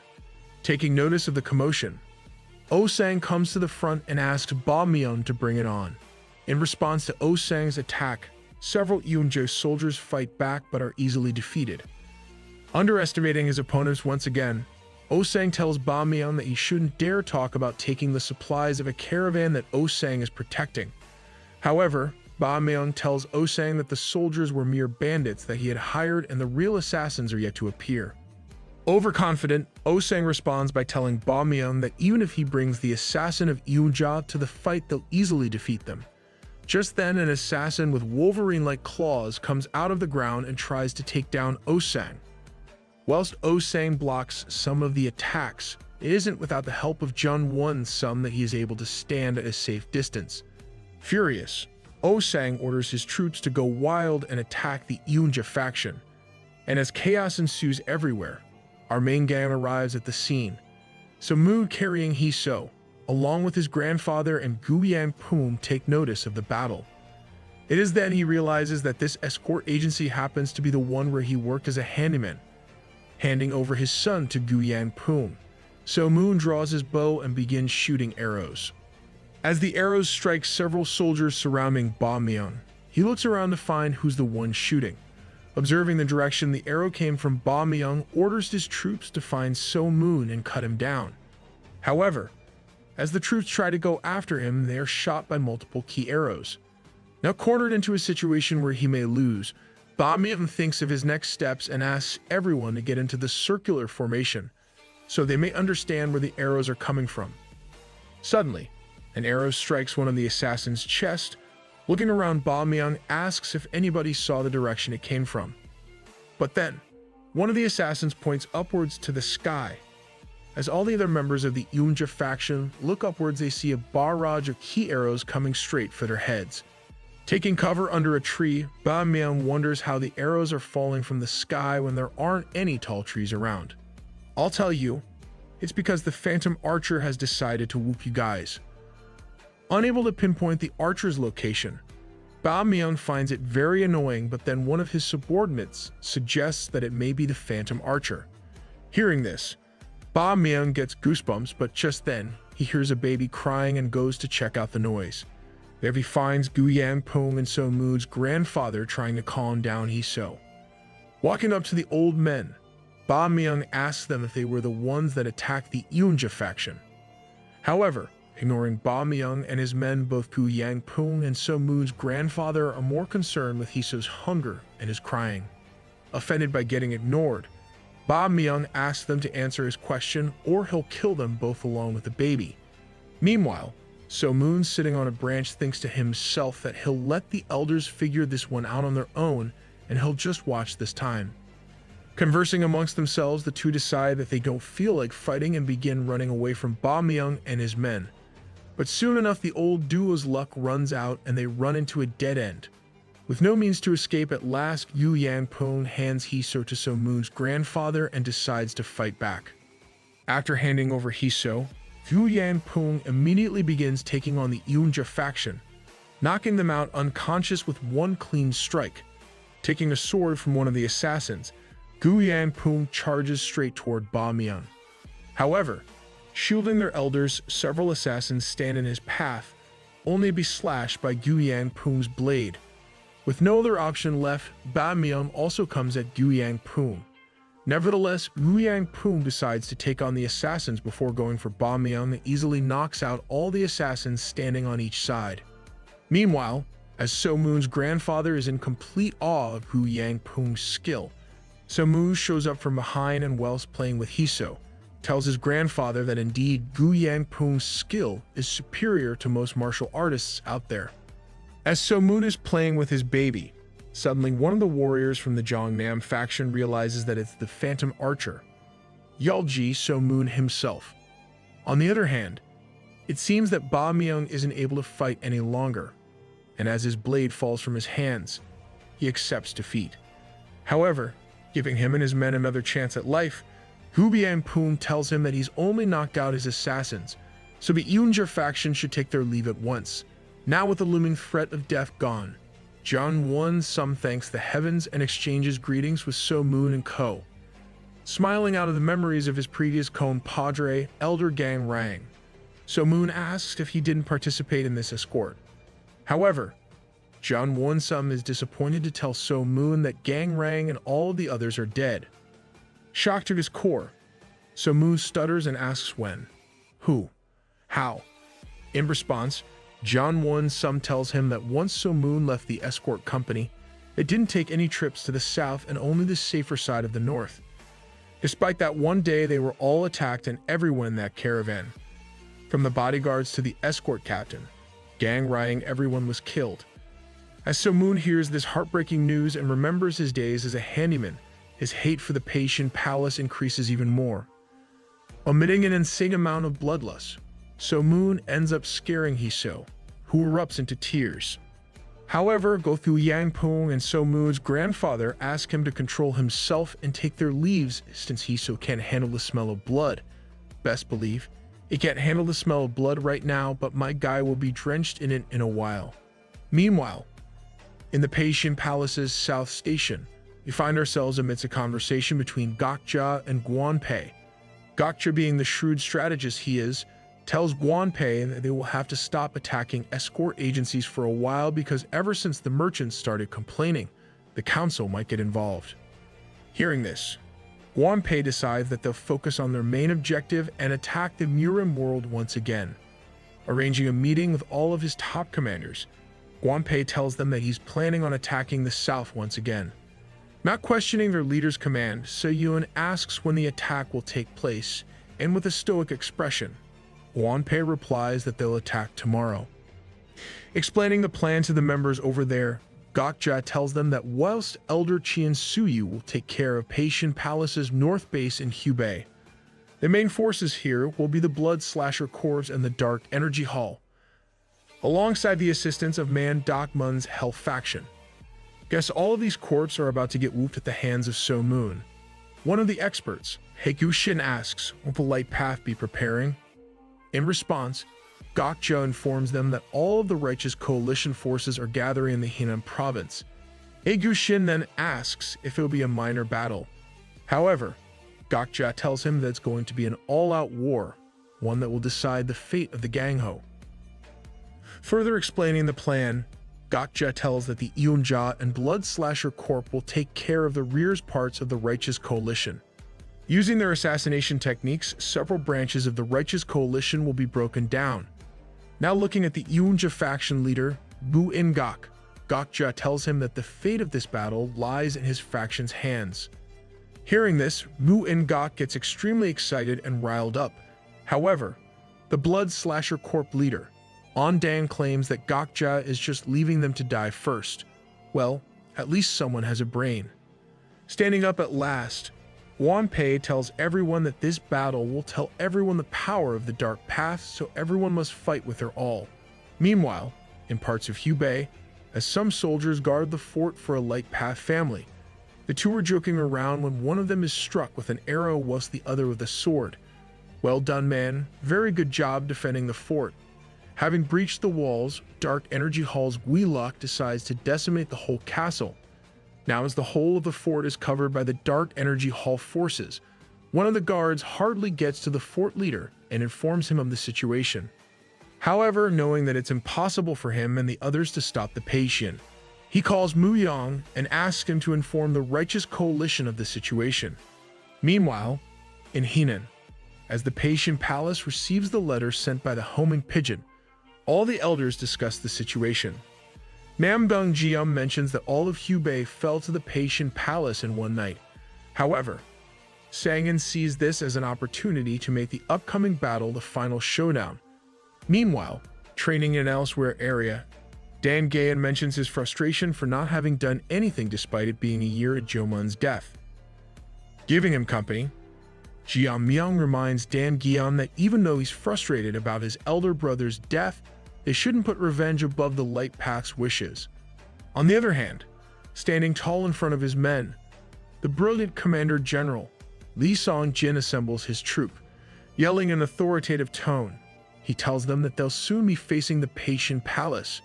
However, the Righteous Coalition and Lee Song-jin have their back, so they should give their all for the Light Path, their comrades, and themselves. Damn, this man is making me want to drop some push-ups. After filling his troops full of adrenaline and confidence, he thinks back to Namgung Jiam asking him not to overextend himself. However, pushing his words aside, Lee Song-jin states that it isn't simply his style.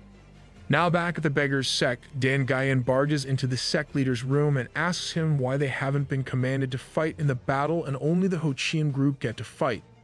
In response, Wang Chung asks him not to be concerned with it since he doesn't need to know what the matter it is. Not giving in to Huang Chung's words, Dan Gayan tries to haggle him for a while, but when he sees no positive response, he leaves. Finding the rune to himself, Huang Chung mentions that Dan Gayan does have a point since he's worried that things won't go as planned. Eavesdropping from outside, Dan Gayan pushes Styx's head out the door and asks what is that has to go well. However, keeping him quiet, Huang Chung throws a pillow and asks him to run away. Dang, what is Huang Chung hiding? Meanwhile, Zuka Yongyang asks her father if it was his idea to not dispatch the Bakma and Yuehul groups so that they may attack the backlines. In response, the Zuka family leader confirms this and tells that the plan is to avoid a head-on fight and attack from the backlines. However, Yongyang mentions the possibility of the Paitian Palace figuring this out and heading straight here. Already miles ahead of his daughter, the Zuka family leader mentions that he's already set up traps here, so if that were to happen, the Light Path would effortlessly win. Meanwhile, as Dan Gayan is letting his frustrations out on the trees, his master arrives and tells him that they're going to fight too, but it's going to be nothing but a death wish. With Di Yankang faction representative Jang Nam-sol already present, only the presence of a few elders is needed for the fight. Meanwhile, cloaked by the darkness of the night, as the Eunja faction and Blood Slasher Corp are traveling with their camouflage on, they end up running into So Moon's group. At first, taking them to be residents, The assassins decide to end them. However, the leader asks them to stop.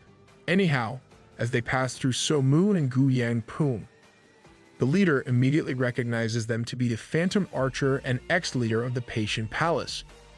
Feeling the tremendous aura of the three combatants, the Yuja faction tries to sneak past them, but suddenly, So Moon's grandfather ends up asking him for directions.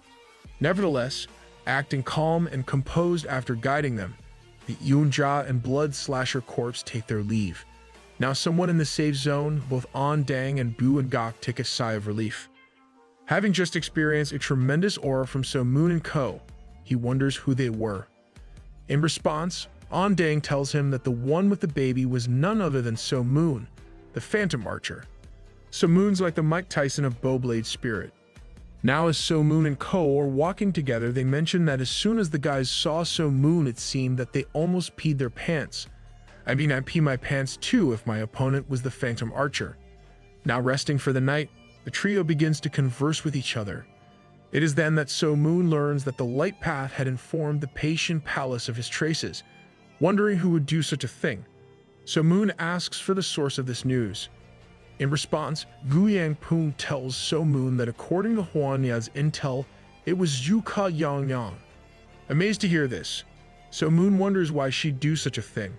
However, Gu Yang Poon calms So Moon down by reminding him that she's the Righteous Coalition's lieutenant and she's only doing what's right for the Light Path. Plus, the man Dak Mun would come after So Moon regardless, since that's how revenge works in Gangho. Furthermore, Gu Yang Poon tells So Moon that if he wants revenge on Zuka Yang Yang, then no one will stop him. However, he should consider her influence and understand that going after her would mean that a lot of blood will be shed, so it's better to drop this matter. Thinking back to how Chien Ho killed his granddaughter for So Moon's revenge, he realizes how horrible the old man must have felt and decides to leave the matter. Well, Character Development 101. Now as So Moon is traveling to find man Dak Mun, he receives a letter delivered by Osang from Zuka Yang Yang. In the letter, she informs him that Dan Gian and Jiam Miam will be leading the Bak Ma group, whilst Namgung Hai and Jin will be a part of the Yui Hyul group, so So Moon's assistance is requested. Now put in a predicament, So Moon decides to go help his brother in arms, but only after dealing with man Dak Mun first. However, his grandfather asks him if he's thinking of taking So to the battle with him. But So Moon tells his grandfather that as long as he'll be with him, So will be safe too. But as usual, when needed, his grandfather tells So Moon that he won't be coming and will be taking So back to Mount Pektu. Hearing this, So Moon immediately asks him not to, as he cares about his son crying and throwing a tantrum without him. After some back and forth between the grandson and grandfather, at last it is decided that So Moon's grandfather will be waiting for So Moon at the Shaolin Temple for 100 days. If So Moon can resolve his problems by that time, then he's welcome to travel back to Mount Pektu with his son. But if he's even a day late, then he can forget about traveling back with his son. Now as So Moon heads out, his grandfather asks if he needs Iron Mask to accompany him. However, So Moon tells him that he doesn't need a useless bird like Iron Mask. As So Moon heads out to take on the Patient Palace, the Jeonnam faction tags along to help in any way that they can. Anyhow, seeing the emergency of the situation, So Moon decides to run to the Patient. Seeing this confidence, Osang is enraged as he believes that So Moon's arrogance and confidence in his skill will get the better of him. Meanwhile, Chiem Suyu's squadron is engaged in a full-on battle with the Light Path forces led by none other than Lee Song Jin. However, doing everything by the book, Lee Song Jin retreats as he had planned. But not sure of how this will all work out, Sup Bu Seong mentions that this is their 5th retreat. Wak Muwang also intervenes in the conversation and reminds him that retreating is more exhausting, so the force's morale might be going down. Nevertheless, despite all these issues, Lee Song Jin tells them that they have to conserve as many forces till they reach the Pyeongjeong branch, the last line of defense. Meanwhile, standing on higher ground, Chien Suyu wonders what kind of trick the Light Path has up their sleeves since they aren't properly fighting back. On the other hand, Chien Suyu's subordinates complain about the fact that it's been 10 days since they entered Hannan but haven't been able to move forward, and now the forces have started to become agitated. Responding in an authoritative voice, Chien Suyu tells him to tell everyone to wait because the enemy uses traps, and going in blindly will only cause harm like it did last time. Meanwhile, at the Light Path military headquarters, Nangak commands the poison zombies created by man Dokmun to attack the palace. Standing on top of the balcony, the Zuka family leader commands to make poison zombie retreat while maintaining distance. But despite some of the front lines being overwhelmed by the poison zombies, moving on to the second stage of the attack, an ambush group attacks the poison zombies. However, they too take damage, seeing the grim situation. Zhuka Yangyang commands them not to face the poison zombies but retreat on either side. Nevertheless, this strategy also goes horribly wrong when the blood slasher corpses surround all the men trying to get on either side. Seeing as how the light path is blocked from all directions, Zhuka Yangyang mentions that they should retreat, since if the retreat path is blocked, everyone will be annihilated. However, the family head tells them they should stay because if this place falls, then the dark path are the ultimate winner.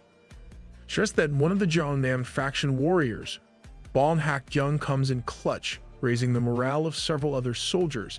He takes down the blood slasher corpse. Yes, this guy should have been the leader and not that stupid Oh Sang. With Bon Hak Young pushing the blood slasher corpse back, the balance falls a little in the light path's favor. To increase their odds of winning, the Hebei Peng clan shows up. Pinning down the poison zombies with ropes, the clan leader On Mun beheads the zombies one by one, giving the light path a higher success rate. Meanwhile, So Moon, sitting on a branch nearby, assesses the battlefield and tries to figure out who is the one controlling all these poison zombies. Recalling to last time, he remembered that sound transmission was used, but this time it could be a flute. Trying to find the guy that killed his beloved wife, So Moon shoots two poison zombies in the neck with his key arrow. Now coming out of the battle smoke, So Moon is stopped by a blood slasher corp member, but just like all of So Moon's enemies, he's decimated. Not recognizing the Phantom Archer, the Hell faction leader Noi Woo-yeon asks So Moon who he is. However, ignoring all the expert warriors standing in front of him, So Moon simply asks where Ji Sugan is. Not taking too kindly to this disrespect, Bong Chien tells So Moon that he isn't here. Not believing the word of his enemies, So Moon asks him how could it be that the poison zombies are here but Ji Sugan isn't? Make it make sense, mate. Enraged at the guy's cocky attitude, So Moon asks him if he's trying to pick a fight because all he wants is to know where Ji Sugan is and he'll spare the life of everyone around. However, not taking lightly to So Moon's disrespect, Bong Chien commands his poison zombies to attack the Phantom Archer. Now as the zombies jump onto So Moon, he quickly beheads one of them using the tail of his bow and uses the created space to move out of range from zombies. Jumping into the air himself as So Moon draws his bow, he decides to keep his distance and take out the zombies. One by one, zombies fall prey to So Moon's immensely powerful key arrows. However, at last, two zombies are able to get past those arrows, and as they near So Moon, the patient forces get a glimmer of hope of taking down the Phantom Archer, but at the last second, the key-guided arrow turns around 180 degrees and beheads both the zombies. Seeing this from the sidelines, Woo Yun is completely in awe of So Moon's skill, but Nangak reminds him that they must think of a solution instead of getting impressed. Continuing the poison zombie massacre, So Moon thinks to himself that he should have fought with similar aptitude back in Sichuan too. If he had done so, he wouldn't have experienced the pain he felt. Now faced against the great Nangak himself, So Moon stands calmly.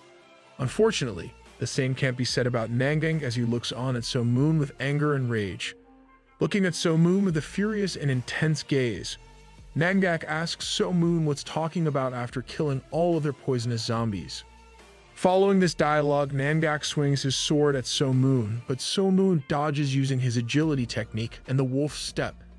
Seeing this, Nangak utters inquisitively, "Instant transmission? My man So Moon moves so fast." Nangak thought he turned into Goku. Now planning on countering, So Moon decides to end this fight, but instead of going for Nangak and the Hell faction leader, So Moon jumps over both of them and shoots an arrow straight at the poison zombie guarding Bong Chien. Unexpectedly, As Bong Qian opens his eyes with confidence in his poison zombie, he finds himself at death's gate as the key arrow went through the zombie's chest and hit him straight in the heart.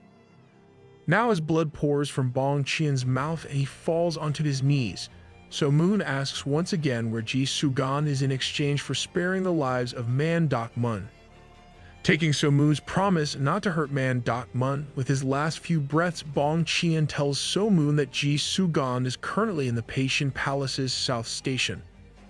Furthermore, he tells So Moon that he'll find out soon why Man Dak Mun is strongest in poison arts when he meets their leader in the south. Processing Bong Qian's words, So Moon remembers that the elite force of the Righteous Coalition is headed to the South Station, meaning that Dan Gyeon and Jeonmyeon's lives are in danger. Now as So Moon is about to take his leave and head for the South Station, he's stopped by Nangak. Honoring his promise, So Moon asks him to let him leave since his feud with Man Dak Mun is over now. However, telling So Moon that Man Dak Mun is an integral part of the Peichin, he along with his soldiers encircles the Phantom Archer. Standing 3 o'clock in So Moon, Noi Woo Yun tells So Moon that his fate will be decided in a little while. However, knowing the weakness of his enemies, So Moon tells the Peichin that they can come at him as they wish and he won't move an inch from the place he's standing. Now that's some serious gloating, but as the great Muhammad Ali said, it ain't arrogance if you can back it up. Humiliated by So Moon's words, Wu Yun charges at him, but when So Moon begins shooting his key arrows, he has no other option but to stay back and use the lazy donkey roll. Unable to accept this humiliation, Wu Yun decides to come straight at So Moon but is hit with multiple key arrows. Now lying on the ground like a wounded animal, he realizes that So Moon went easy on him. If he had shot him like he did the poison zombie, then he wouldn't have survived. Calling out to Nangak, Wu Yun tells him that he'll die here, so his forces should retreat to see another day. Meanwhile, calling out to So Moon, he asks him to finish him since he lost and doesn't need the sympathy of an enemy. In response, however, So Moon tells him that the duel decided who was stronger, so there's no need to give his life in such a fashion. So Moon looks like a guy with no enemies. Just then, looking at the trees behind him, So Moon tells some men in hiding that the duel is over and they can come out. Coming into sight out of the thick fog, a slender and don't want to get cancelled, so let's say a curvy man comes out. I know it sounds sus, but bear with me guys. The two men confirm from So Moon that he's the Phantom Archer and tell him that they are here to fight him. At first, So Moon tells them that he has no animosity towards any of them and he doesn't want to fight, but Gang Moo and Park Un tell him that it simply isn't possible since they want to test their skills on him. Stating that there's no way out of this, So Moon accepts the fight. Now taking out their weapons, Gang Moo is first to use his meteor hammer and try taking So Moon's head off, trying to catch So Moon off balance as he dodges the meteor hammer. Park Un jumps at him with his double axes, but using his brilliant agility techniques, So Moon is able to dodge, but now on the back foot, So Moon struggles to find an opening whilst running away, and at last when he does so and shoots 3 key arrows, all of them are easily deflected. Now coming up with a different strategy, So Moon decides to stand his ground and not avoid their attacks. Now as the 2 axes and the whip are coming at So Moon, he uses his bow to deflect the axes. As the axes come back at Gang Moo, he has no other option but to pull back his whip and evade the attack. Pulling out the axes from the stones behind Gang Moo, Park Un wonders what So Moon's bow is made out of, as it damaged his axes made with 10,000-year-old iron.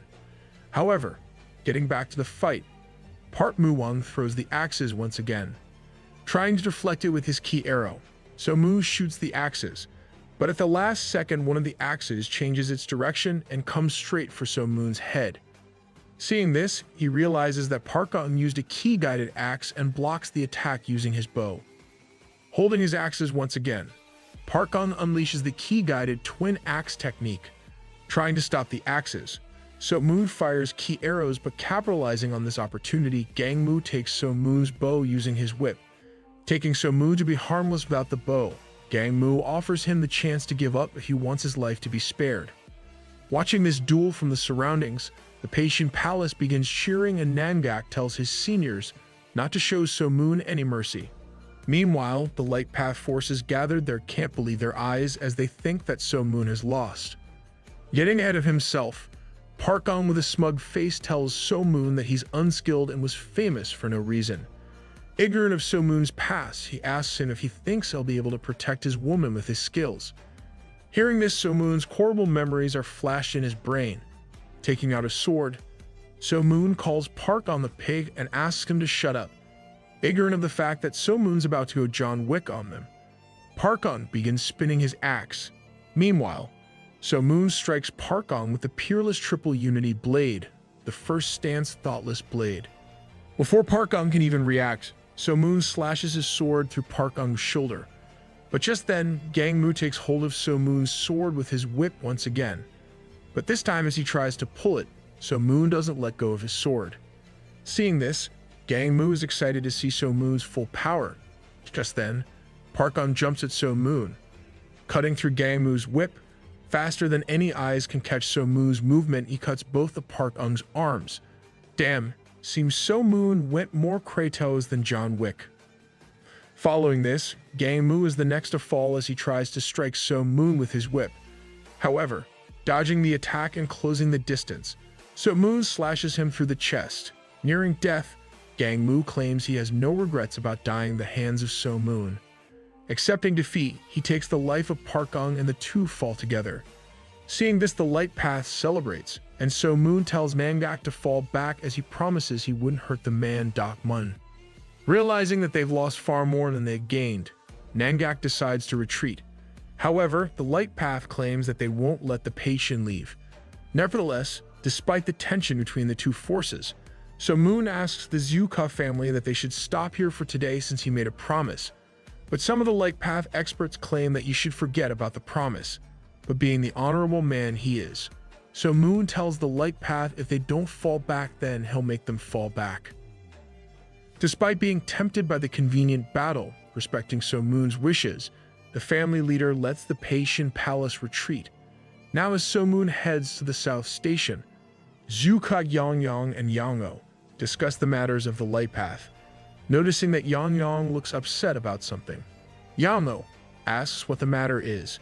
In response, Yang tells him that Light Path warriors in one of their main camps are being slaughtered.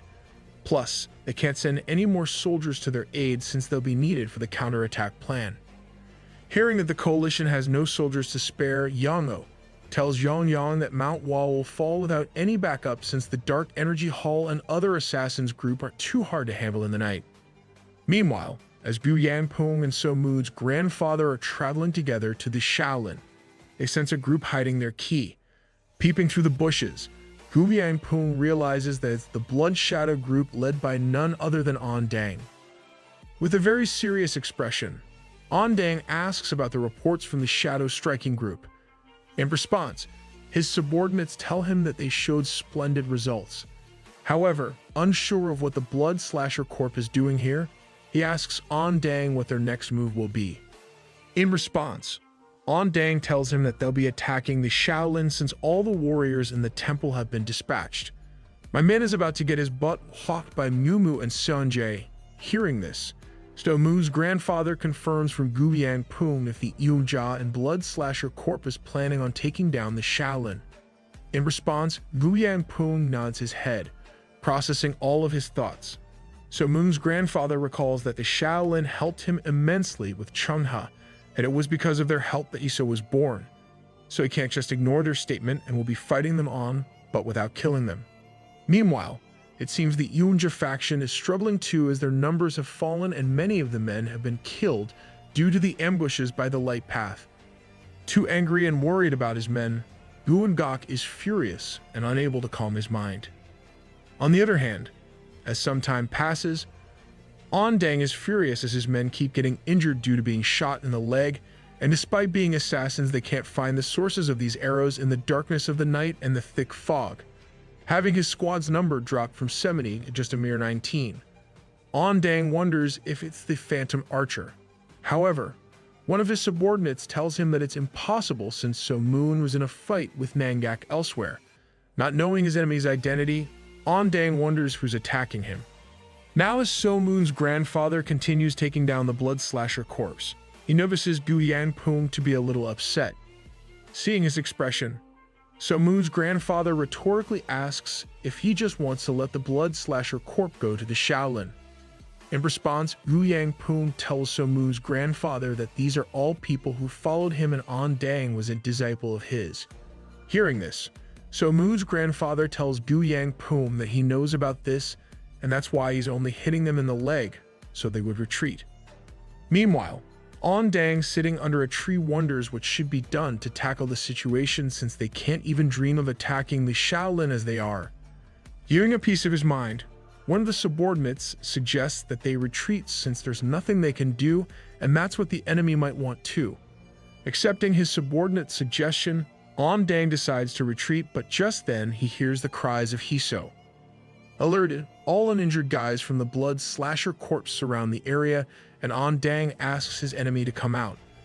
Calming down so both Gu Yang Poon and So Moon's grandfather come out, without any fear. So Moon's grandfather confesses to being the one who was shooting the arrows. As On Dang hears this, he prepares to strike down So Moon's grandfather. But then he hears a familiar voice telling him not to fight the old man since he won't be coming out of it alive. Looking in the direction the voice came from, On Dang is baffled to see his supposedly dead master. Unenlightened by the truth about Gu Yang Poon's death, he asks his master if he was the one attacking him. However, Gu Yang Poon explains that it isn't him that was attacking, but rather warrior So Moon's grandfather since he owes the Shaolin a great deal. Having explained himself, Gu Yang Poon asks On Dang to fall back. Nonetheless, On Dang claims that he'll take on So Moon's grandfather since he caused huge damage to the Peiqian today. But once again, Gu Yang Poon tells On Dang that he has no chance of beating So Moon's grandfather. Plus, the only reason the Blood Shadow group hasn't been completely decimated is the fact that So Moon's grandfather honored Gu Yang Poon's wishes. Hearing this, despite having many questions, On Dang bows down to his master and takes his leave along with his blood slasher corpse. Meanwhile, at the South Station, a rumor is spread that the Phantom Archer said he would single-handedly face the Peiqian Supreme Leader's guards. Eavesdropping on the conversation from the sidelines, a spy sends a message about So Moon's arrival to the Peiqian Palace's guards. Having heard the rumor, Jak Song, the Supreme Leader's guard commander, is enraged as he finds it offensive that So Moon claims he can single-handedly take on all of the Supreme Guards. After telling all of his fellow guards, Jak Song meets with the Peiqian leader himself and asks for permission to set out so he may fight So Moon. And despite Gokja's counsel of not letting the guards set out as it may be a rumor, Wan Pei permits his guards to set out so that it may not seem that the Peiqian leader is scared of a single warrior. Now as So Moon and Osang are traveling towards the South Station, he's suddenly stopped by Jak Song and the 107 guards and is asked if he's the Phantom Archer. Conversing with So Moon, Jak Song tells him that it was stupid of him to send the challenge note in such a fashion. In response, So Moon tells him that he did no such thing. It's then that So Moon realizes that it must have been Zhu Ke Yang that sent the Peiqian forces here so that they can easily get to Guan Pei. Taking So Moon's words for that of a coward and an attempt to back down, Jak Song sends one of his men after So Moon, but raising his hands, Zhu tells time and time again that he has no intention of fighting since he doesn't want to hurt Huan Ya's forces. As the soldier comes at So Moon, he runs away, but it's Osang who wants to play the soldier and ends up fighting with Peiqian's guard. Despite his low skill, Osang is able to take him out, but then the vice commander Hyuk Jong himself shows up, and as he goes after Osang, he kicks him into oblivion. Injured by one hit, Osang falls down awaiting death. However, So Moon carrying Osang uses the wolf step and escapes. It is then that Jak Song realizes that they've been tricked by someone else to leave the Peiqian palace unguarded. Realizing this, the Supreme Guards leave So Moon and run back to the palace. On the other hand, worrying about his leader, Gokja suggests that an ambush be laid for the Righteous Coalition since despite being lesser in number, they still have more experts. However, keeping a calm composure, Wan Pei asks Gokja to forget about ambushes and surprise attacks since he'll gladly take on anyone that comes his way. Meanwhile, standing a couple of meters away from the Peiqian palace, an attack force is being led by none other than Sang-in himself. Looking at the palace with a thirst for conquest, Sang orders Huanbo Jiang to lead the Yui Huel group and take the left, whilst the Chongdong, Gondong, and Beggar's sect are to take on the right, and the Bakma group will be the advanced party. On the other hand, the Righteous Coalition sits together to discuss the situation of the South Station. The elders mention that taking out the Supreme Guards would be a difficult task. However, Yang Yang explains that won't be the case since the Supreme Guards aren't present, and at best it would take them a day to arrive at Peixian. Hearing this, the elders ask how she knows about all this. In response, she tells everyone that Sang has been traveling with So Moon all this time and giving int. Now as the Supreme Guards are running back to the Peixian Palace at full speed, the battle at the Peixian Palace is going on. Suffering heavy losses, the Northern Light No Sa stands at the inner gates to guard it with life. However, several moments later, we learn from a reporting soldier that the central area has been overtaken. Following that, another soldier arrives and tells Gokja that the right has been overtaken too, along with the demise of No Sa, who fought valiantly. I don't know why, but his death has really good comedic timing. Now standing amidst the battle, Sang asks his subordinates to give a damage report. In response, both Huanbo Jiang and Guakhua Wo report that the Yui Huel group has lost 32 warriors, whilst the Bakma group has lost 17 warriors. After having heard the damage report, Sang tells everyone that they'll now be going for Guanpei's head. However, standing in their path, Mun Juzhong of the Red Energy Hall thinks otherwise. Standing opposite to each other, Guakhua Wo and Mun Juzhong introduce themselves to each other, and giving respect to each other's skill, the two strike their swords together. As Mun Juzhong leaps to attack Wo, he escapes at the last second and decides to use the 18 Fallen Paddle's sword arts. Charging up his ki in one attack with blistering speed, Wo cuts through Mun Juzhong. Seeing their master fall, the Red Energy Hall attacked with their full power. But following that, we learn from Gokja that the Red Energy Hall has fallen. Sitting on his throne, Huanpei tells Gokja that he must hate him for being too reckless. However, being loyal, Gokja claims that isn't the case. With a stern expression, Huanpei then commands Gokja to head over to the Superior Elder since they need him if the Peixian Palace is to take over China. Now heading out of his palace, Huanpei asks his soldier to escort Gokja and leaves Huanya in his care. As Huanpei comes out of the palace, Sangin and the other Light Path experts have their kish shining through their eyes since they see what tremendous ki Huanpei has. Seeing the Peixian leader, the Light Path soldiers try to take him down but are easily defeated, letting his emotions run wild. Wol is the first expert to attempt an attack, but is sent flying by the Peixian leader only by 1/10 of his strength. Meanwhile, So Mu, now walking through the woods, decides to take a stroll in the mountain to appreciate the view. Sang tries talking So Moon out of it. However, sitting on a rock, So Moon thinks to himself that his role here has been fulfilled since he was used as bait for the Supreme Guards.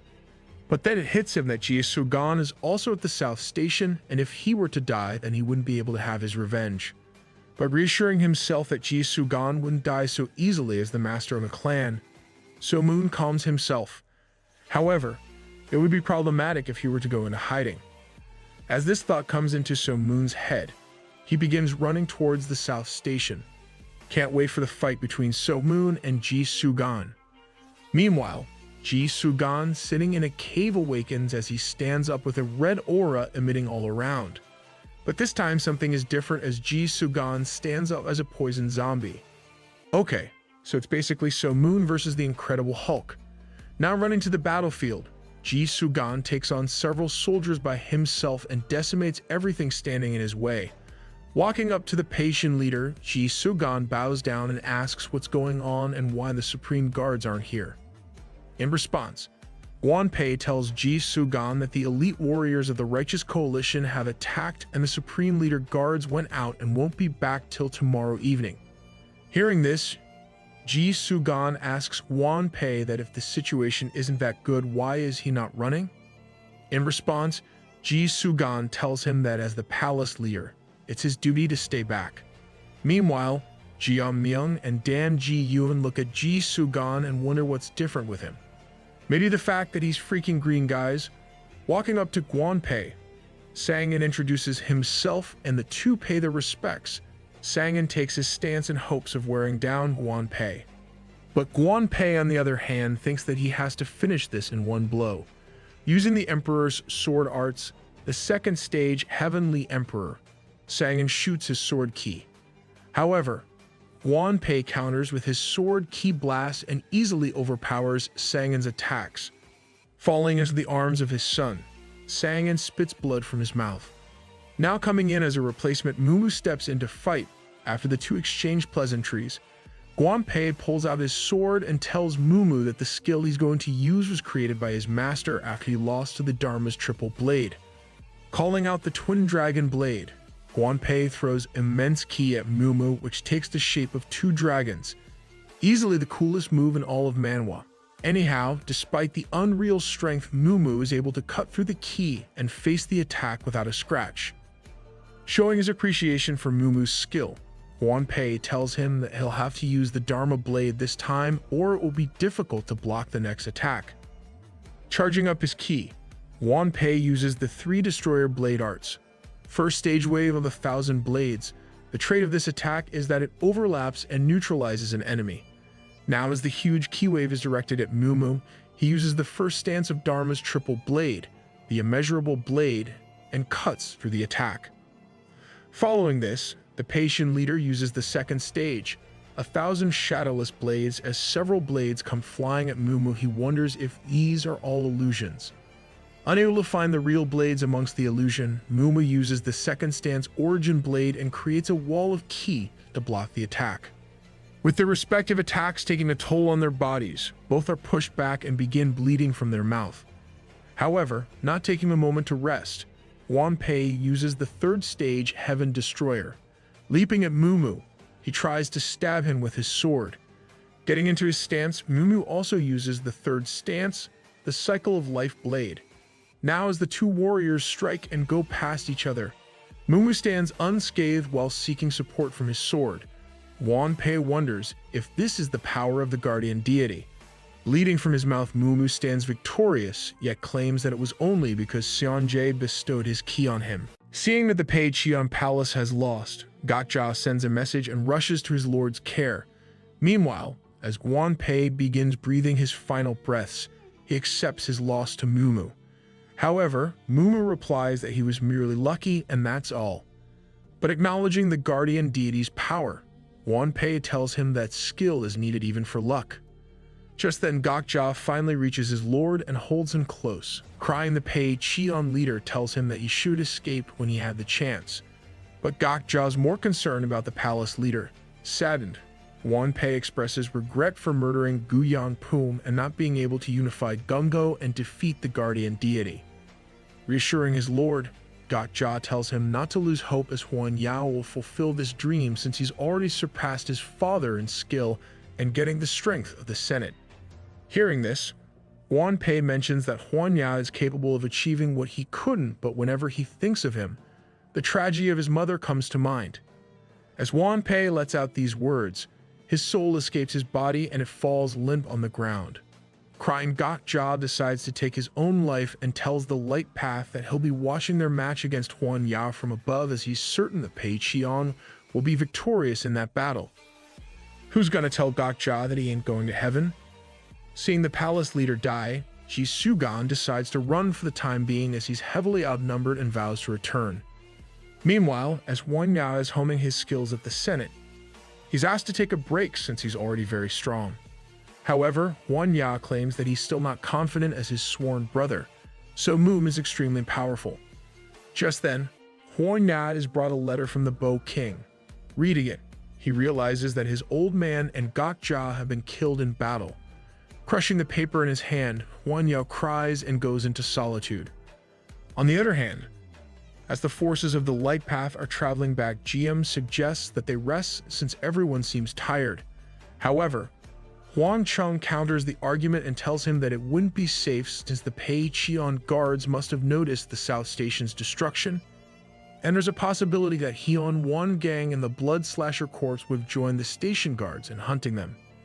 As these words escape Hwang Chung's mouth, he suddenly finds the light path surrounded by Ji Sugan and Hyun-won gang's troops.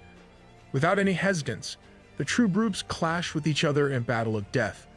Being one of the experts, GM is the first to try and hold back Ji Sugan. However, that goes horribly wrong since he's sliced like a mango multiple times and is killed rather easily. Damn, Ji Sugan's kill count keeps rising. Now taking notice of arresting Sung Yin, Ji Sugan shows an evil grin and slashes the old man with his claws. As Sung Yin falls to the ground too, the trio, Hai, Dun Jian, and Jian Myeon jump at Ji Sugan. Yet, the mere strength of his attacks is too much to handle, and both Dun Jian and Hai end up getting tiny cuts on their bodies through which the poison starts seeping into their bodies. Bruised and battered, resting against a tree, Hai wonders if this is it. As she thinks of her death, she wishes to see So Moon once more. Smiling at the thought of him, she tells herself that she's just having foolish thoughts. Just then, So Moon appears and asks her how could she be smiling when she's knocking at death's gate. Wish my crush appeared in front of me like this. Whilst Hai is happy to see her love in front of her, So Moon in all seriousness instructs her to use ki concentration and neutralize the poison. Sharing some of his ki with Hai, So Moon manages to take her out of harm's way and asks her where her father and grandfather are. Crying the thought of her family members, Hai hugs So Moon closely and begins to sob in his arms.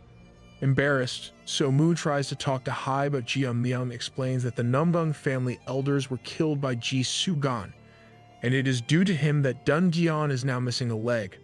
I guess Dun's martial arts days are over. Walking up to Ji Sugan, So Moon tells him that since they've both got grudges, it's time that they settle their affairs. Now as the duel starts, So Moon shoots a ki arrow. However, that does nothing but cause an itch to Ji Sugan. Now returning the favor to So Moon, Ji Sugan swings his sword, but So Moon easily manages to evade it. Overconfident, Ji Sugan asks him how he'll be able to continuously dodge his attacks without getting tired. Replying with a cocky smile, So Moon tells Ji Sugan that he didn't evade the attack, but rather he's just showing how such attacks are useless against him. Now upping the tempo a bit, So Moon shoots a more powerful ki arrow, but that too is blocked. But still having more tricks up his sleeves, So Moon shoots an arrow straight into the sky, and as the ki arrow falls back and heads towards Ji Sugan, it changes course at the last second and hits him, not giving him a chance to settle. So Moon shoots several ki-guided ki arrows at him. Managing to block a few and evade some by using the lazy donkey roll, Ji Sugan closes the gap between him and So Moon and swings his sword. But yet again, So Moon easily evades, and as Ji Sugan tries to get closer to So Moon, he keeps getting hit by ki arrows. Looking at this duel from the sidelines, the trio wonders if they should help So Moon. However, Jian Myeon mentions that So Moon has a plan as he's only draining Ji Sugan of his energy. Now standing his ground, Ji Sugan tells So Moon that if he's going to keep running away, then he won't be chasing him around either. Again talking with a cocky attitude, So Moon replies that he wasn't running around, but only giving Ji Sugan a chance to kill him. However, now it's his turn to get revenge. As he says this, So Moon uses the illusion shooting technique of the Bow King and several arrows hit Ji Sugan. Enraged at the fact that So Moon's arrow penetrated his thick and impenetrable skin, Ji Sugan charges at So Moon. However, a fully powered ki arrow of So Moon's is enough to cut through Ji Sugan's arm. Looking at Ji Sugan like a pest, So Moon tells him to just give up. However, Ji Sugan is adamant about killing So Moon, walking with one arm as Ji Sugan takes a step in So Moon's direction. He shoots him in the legs multiple times till Ji Sugan finally falls over. Supporting himself with his sword, Ji Sugan mentions how frustrating the current situation is since he's been planning to kill So Moon for the longest time now. As he utters these words, he throws the sword at blistering speed towards So Moon. However, being the renowned phantom archer, So Moon catches the sword and walks up to Ji Sugan, standing over him. So Moon tells him that Chung had to go through 10 months of torture and despair, yet she persevered. Oh, that rhymed. Anyhow, now enraged after recalling his beloved's suffering, So Moon kicks Jisugan into oblivion and cuts his other hand as he's in midair, kicking Jisugan here and there like a small cockroach. So Moon tells him that every time Chungha writhed and screamed in pain, he promised never to forgive him. Now, at last, stepping onto Jisugan's chest, So Moon begins pushing it down until it begins to cave in and his ribs are crushed into his organs, grinding his teeth. So Moon tells Jisugan that this was the pain that Chungha felt every day. Meanwhile, Jisugan, despite all the suffering, tells So Moon that he feels that way only because of one person, but what about his masters, the brothers of man Mun that So Moon killed? Stepping into the conversation, Myung mentions that it was a fight between martial artists, whereas Jisugan stooped so low that he hurt a girl who had no fighting skills. But all this matters little to Jisugan as he expresses his frustration for not being able to avenge his brothers. As he says this, Jisugan begins to fluff up like a balloon. Seeing as he's about to explode, the trio runs away before the explosion can get them. Now deep into the forest, So Moon is greeted by Chien Ho, joining the Righteous Coalition forces on the journey back. So Moon learns that they've lost 100 men excluding the injured, and only have 50 people left that can fight. Paying respect to Sun Lian and the fallen, Chien Ho begins to cry and tells his friend that he was always one step ahead of him and has reached heaven before he could do. On the other hand, talking to the elders around him, Huanya mentions that he doesn't want to claim revenge since his father lost fair and square. However, he would like to avenge him by defeating the guardian deity, who was responsible for both Gu Yangpeng and Wan Pei's defeat. As the Blade King hears this, he tells Huanya that he could have gone to Shaolin and requested a duel on his own if that was the case. In response, Huanya tells him that he wants to calm down the Pei Qian Palace first, since there is chaos all around.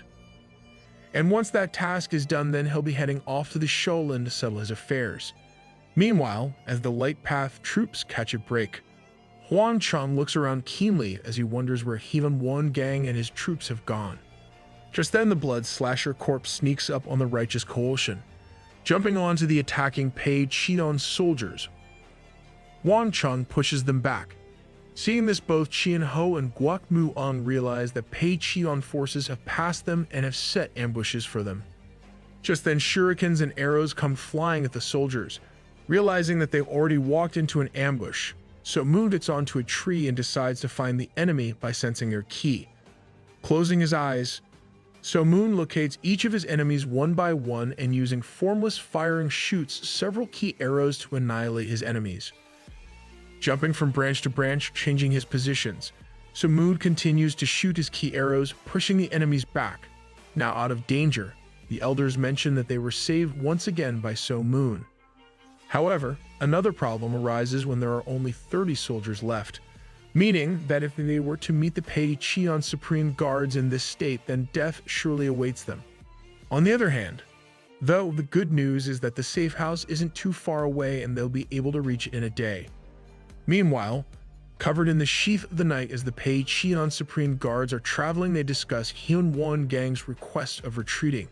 However, the two guards get into a slight argument regarding the matter, as one of the guards doesn't want to accept Heelan Wan Gang's request. Just then, crawling out of the woods, an injured Heelan Wan Gang appears who happens to be filled with wounds.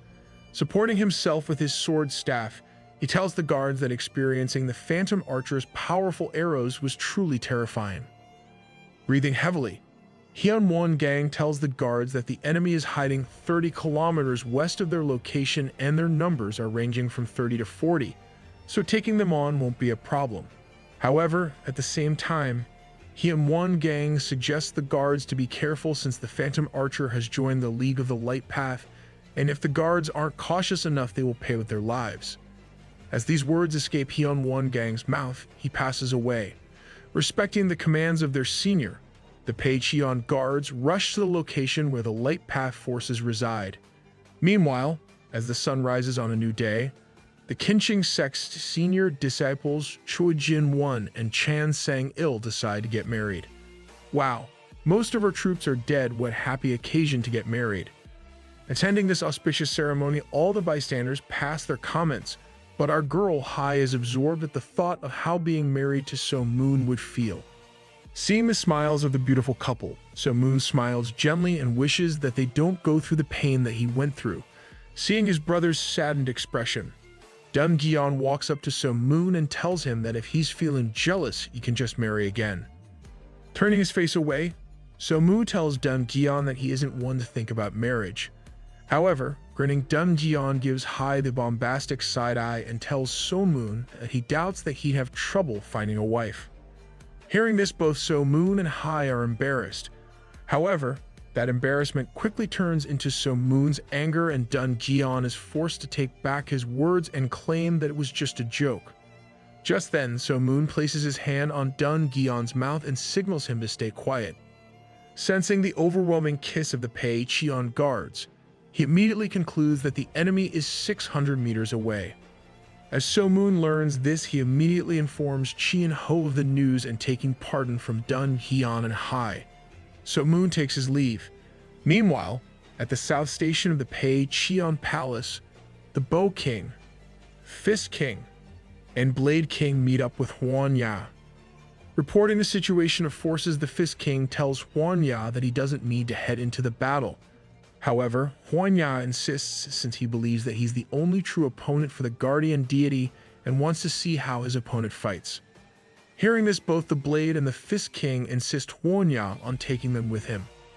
Intervening in the conversation, the Bow King asks the remaining two kings if they want to travel with Huan Ya just to duel against So Moon.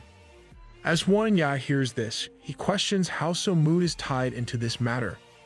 In response, the Bow King tells that it was rumored that So Moon had challenged the Pei Cheon Supreme Guards. Accepting the challenge, the guards left the palace and went after So Moon. Responding to Bow King's claims, Huan Ya tells him it's probably because of Ji Sugan, since So Moon isn't someone to do something so stupid. Hearing this, the Fist King asks Huan Ya if there's a possibility of him joining the Righteous Coalition. In response, Huan Ya tells that he believes So Moon must be with the remaining forces of the Righteous Coalition and he'd like to meet his brother. Meanwhile, at the Righteous Coalition Mount Hack branch, as the Light Path seniors collectively sit together, they learn that an extremely supreme expert has appeared and is defeating the Righteous Coalition. On the other hand, as the Supreme Pei Cheon guards sit together raging with hatred and hopes of revenge, So Moon also lies close to them. Hiding in the trees, So Moon decides to go with a different strategy this time than usual and chooses to flatline all the guards using normal arrows before they can get out of the mountain.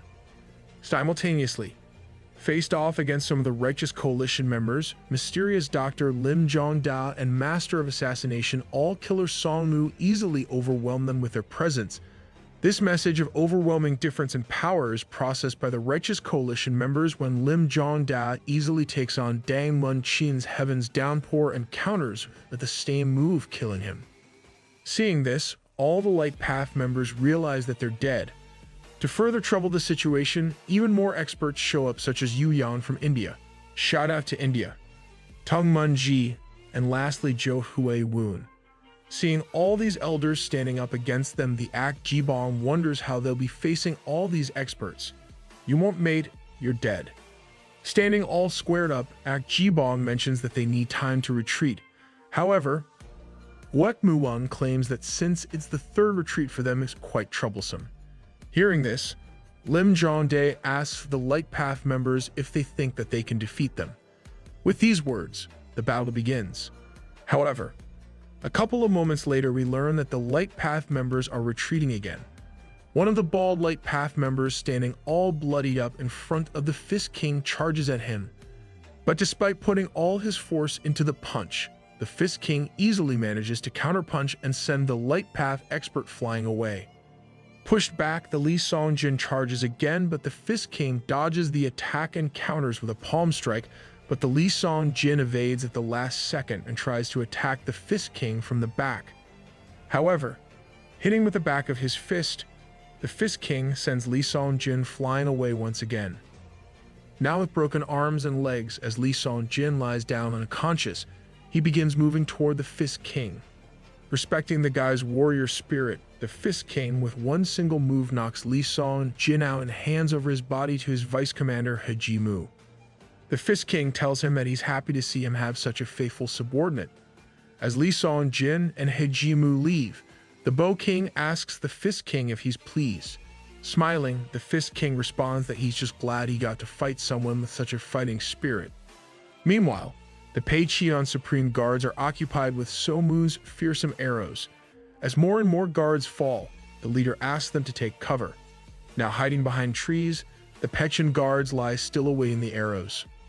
Sheathing himself under a pile of bushes, So Moon acknowledges the fact that the Supreme Guards have much better coordination and agility techniques as compared to the Blood Slasher Corps.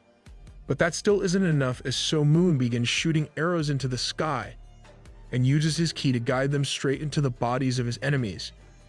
Getting comfortable, So Moon continues to shoot ki-guided arrows until he senses a bloodlust right behind his back. As his spider sense tingles, So Moon jumps out and evades Pei Cheon Supreme Guard leader's attack. Now out in the open, So Moon finds himself chased by what is left of the guards. Staying on his toes, the Phantom Archer continues to fire his arrows until the Pei Cheon Supreme Guard leaders finally realize that So Moon is trying to lure them into the forest again and buying time for the light path. As this realization hits the leader, he immediately gives up chase for So Moon and heads for the remaining light path members. Understanding the Pei Cheon Supreme Guard's tactics, So Moon also starts following his enemies, overtaking the Pei Cheon Supreme Guard with his awesome agility techniques. So Moon shoots countless arrows in hopes of stopping his opposition within the forest. However, despite all attempts, the brass top of the Pei Cheon Supreme Guards along with some other soldiers are able to escape out of the forest and get into formation. Seeing So Moon standing in front, the Pei Cheon Supreme Guards immediately surround him and question how he'll be able to attack without hiding in the trees. Responding with silence, So Moon draws his bow and uses formless firing to take on some of the charging soldiers. But as the enemies draw closer and closer, So Moon grins at Huatak Gang's remark about him being a toothless tiger. Pulling out his string, as So Moon's bow straightens up, he asks Huatak Gang if he believes that a tiger would be scared when surrounded by dogs. "Oh, just give up, mate, you've already lost." Underestimating So Moon's power as Huatak Gang closes in to kill So Moon in one clean strike, So Moon beheads him. As Huatak Gang's headless body falls to the ground, both Jak Song and Hyuk Jong realize that if they're not cautious, they might as well end up the same way. Now charging in himself, So Moon uses the 8 directions of wind and rain, and despite being so sloppy with technique, he totally annihilates his opponents. Looking at So Moon so easily killing the Supreme Guards, Hyuk Jong wonders how they are losing to such beginner-level attacks. In response, Jak Song explains that it is due to the tremendous amount of sword ki bursting out of So Moon's attack. However, hyping themselves up, the Supreme Guards decide to up the ante and command the subordinates to use the Bloody Downpour Sword Art's last stage, Unmatched Bloody Downpour. Following the Elder's commands, the Supreme Guard begins running in circles around So Moon, creating a tornado of enemies trying to kill So Moon from his blind spot. One by one, several Supreme Guards attack So Moon, but all find themselves dead soon after. Until So Moon finally catches a glimpse of Jak Song and Hyuk Jong and is stabbed in the feet whilst being distracted. Splitting the Supreme Guard that stabbed him into 2, So Moon gives off an ominous grin and tells his enemies that it seems he won't be able to run away. Meanwhile, Huan Ya and the Blade King are observing this battle closely, but decide not to interfere as they want to see the end result. On the other hand, So Moon, raising his hand high up, charges his ki and uses the second step of the Peerless Triple Unity Blade, Loveless Blade. Using this technique, So Moon unlovingly slits the throats of several enemies approaching him. And without giving the Supreme Guards time to regroup, So Moon once again raises his sword and uses his ultimate move, the third step of the Peerless Triple Unity Blade, Endless Blade. Seeing So Moon's sword and body emitting such a dangerous aura, the Pei Cheon Supreme Guards realize that death awaits them and they can't escape either.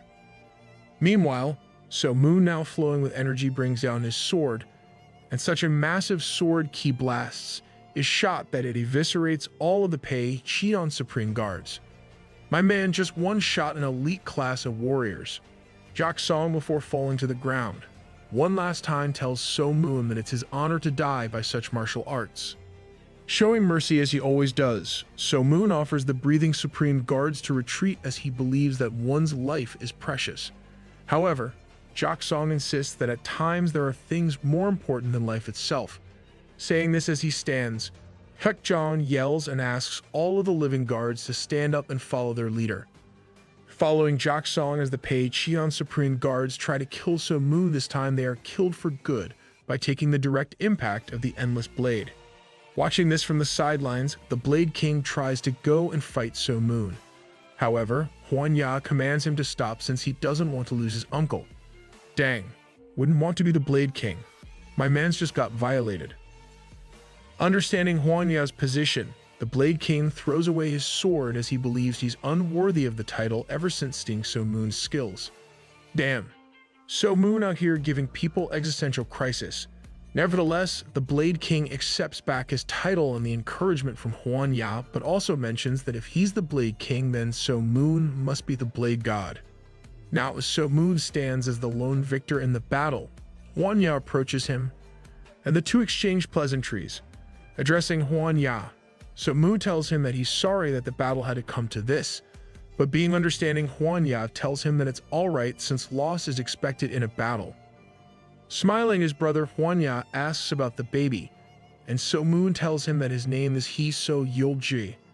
After catching up a bit, Huan Ya asks So Moon since he protected the light path during the battle at the South Station. Was there something he was planning from the beginning? In response, So Moon tells Huan Ya that he only came there after Ji Sugan and was planning to meet the Righteous Coalition later with his grandfather, but Zhuge Yangyang's message led him here. Hearing this, Huan Ya inquisitively questions Zhuge Yangyang. In response, So Moon tells Huan Ya that he had mentioned someone leaking information about their whereabouts. It happened to be Yangyang. Hearing this, Huan Ya questions why So Moon didn't get revenge since she was the one that cornered Chungha to her death. Giving a sad expression, So Moon asks his brother to understand that if he were to try killing her, he'd have to kill others first, and that just happens to be something he doesn't want to do.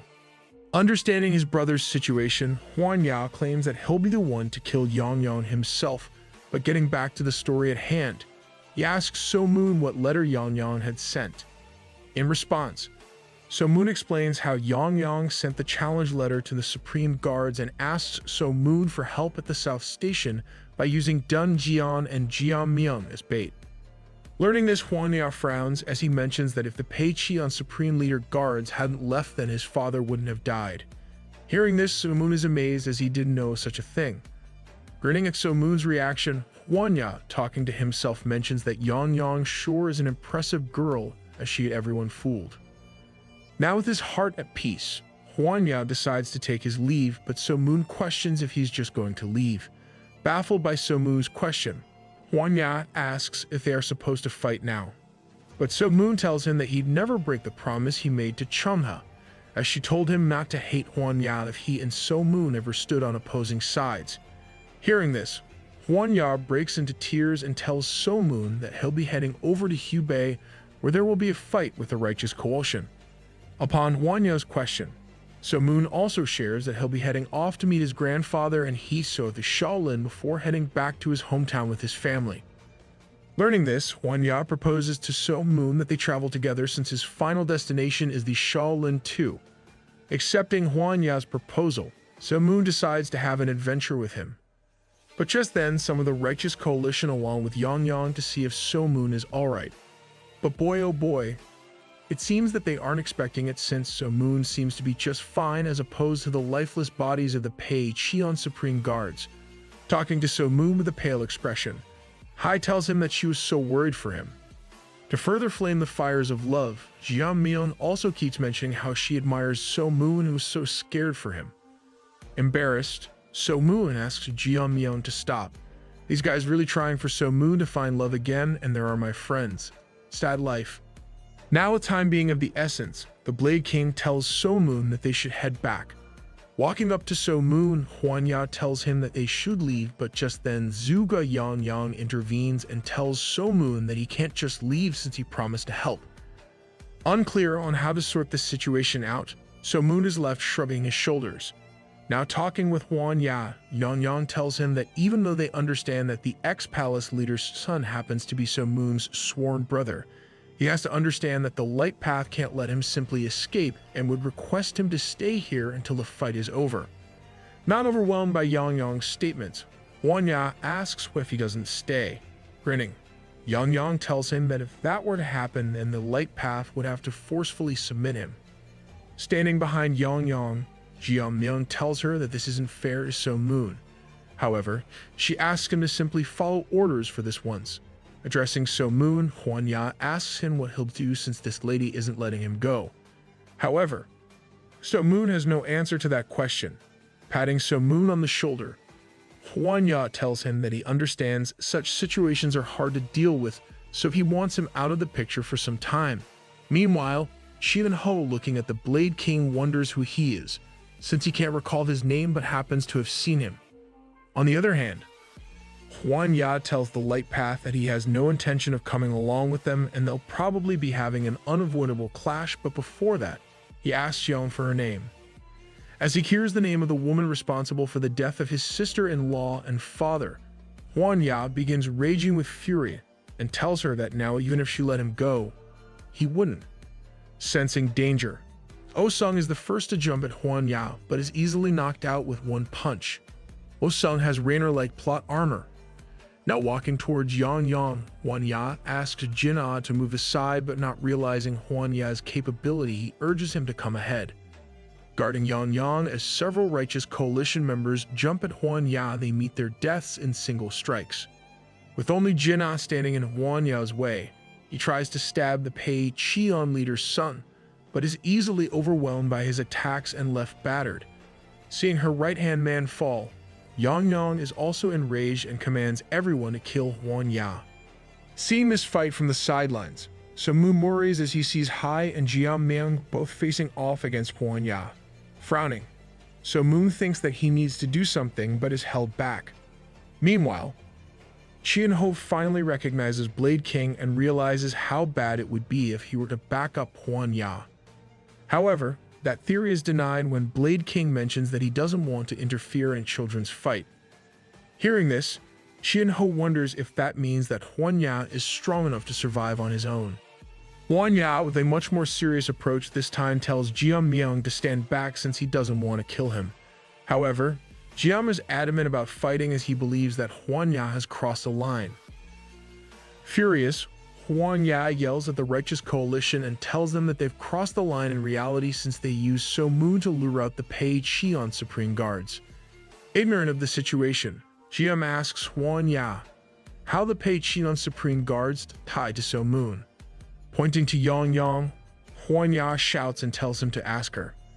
Hearing this, Jian gets confused as he tells Huan Ya that they've never done something like this. Yelling, Jian questionably tells the Pei Cheon that even though So Moon is his sworn brother, he had no idea that the palace leader, his father, had died. Raising his hand, Shin Ho takes responsibility for that and explains his actions to be for the sake of others since he was worried about how So Moon would react. Since the matter involved the lives of many, he ordered his troops to stay silent.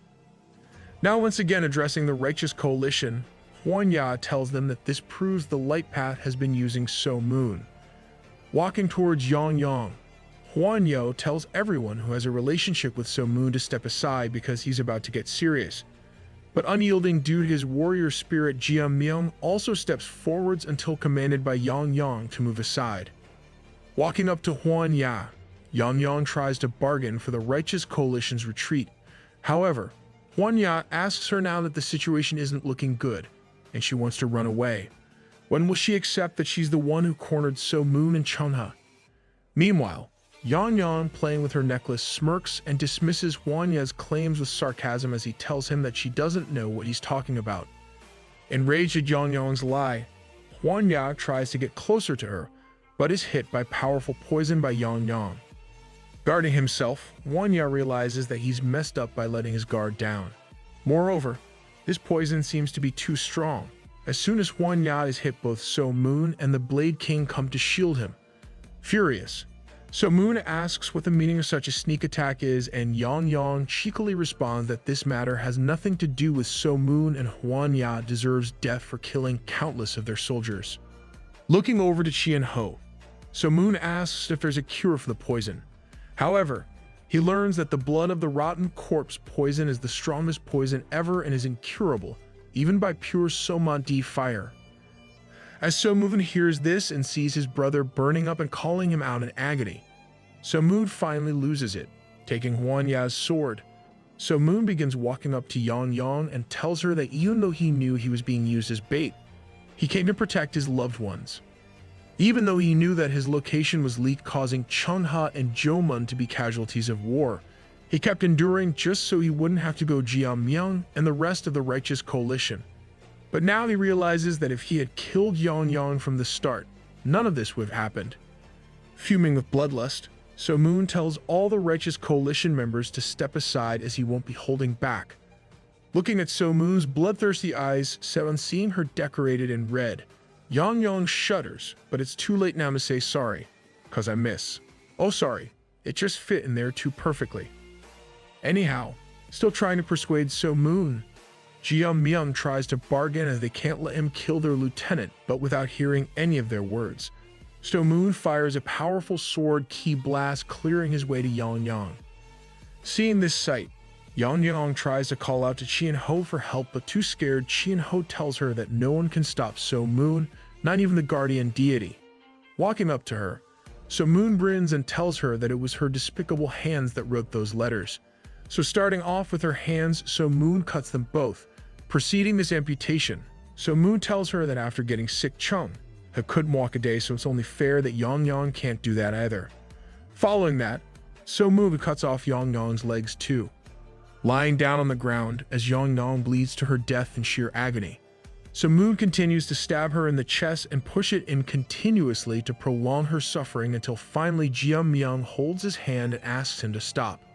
Looking at Jiam with a bloody gaze, So Moon asks him that didn't he tell him not to move. However, unimpressed by So Moon's actions, Jiam reminds him that he's losing himself and should be better than this. Revenge is fine and all, but such viciousness isn't. Because if Jo Mun and Chung Hao were to see So Moon in such a state, they'd think of him as a devil from hell. A pretty cool devil from hell. Understanding Jiam's words, So Moon puts the sword aside and attends to Huan Ya, who has happened to control the damage to his body using his inner ki and the antidote provided by Qian Ho. And whilst Huan Ya won't be losing his life, it is important that he get proper treatment. So to begin Huan Ya's recovery, the Blade King decides to take him to the mysterious doctor. Being hard on his former apprentice, the Blade King asks Huan Ya to stand up now. As So Moon holds his brother, Huan Ya introduces the Blade King to So Moon. Showing his respect, So Moon bows, but the Blade King tells him that he's going to throw away the title since he's seen a blade god today. Just then, Jiam asks So Moon what he's going to do now. In response, So Moon tells him that he'll be heading off to the Shaolin and then his hometown. Hearing this, Hai with a saddened expression asks So Moon if he's really just going to leave like this. I mean, how else do you leave?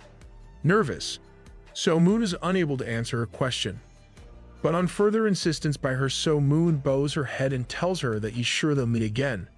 Meanwhile, Hai, seeing her beloved walking out of her life again, begins to cry.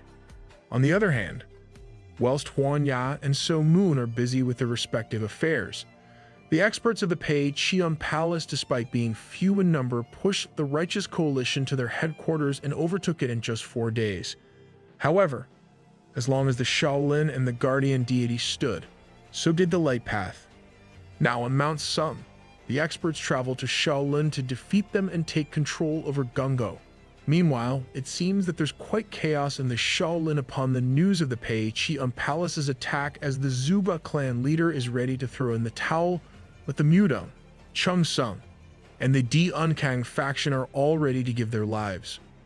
Worried, Yang O frowns and assures everyone that justice will prevail, but someone tells Yang O that justice is blind, not heartless like the light path. On the other hand, So Moon and Huan Ya also reach Mount Sung and reminisce about So Moon's journey from meeting Gu Yang Poom to the present. After having a heartful moment, the brothers part ways.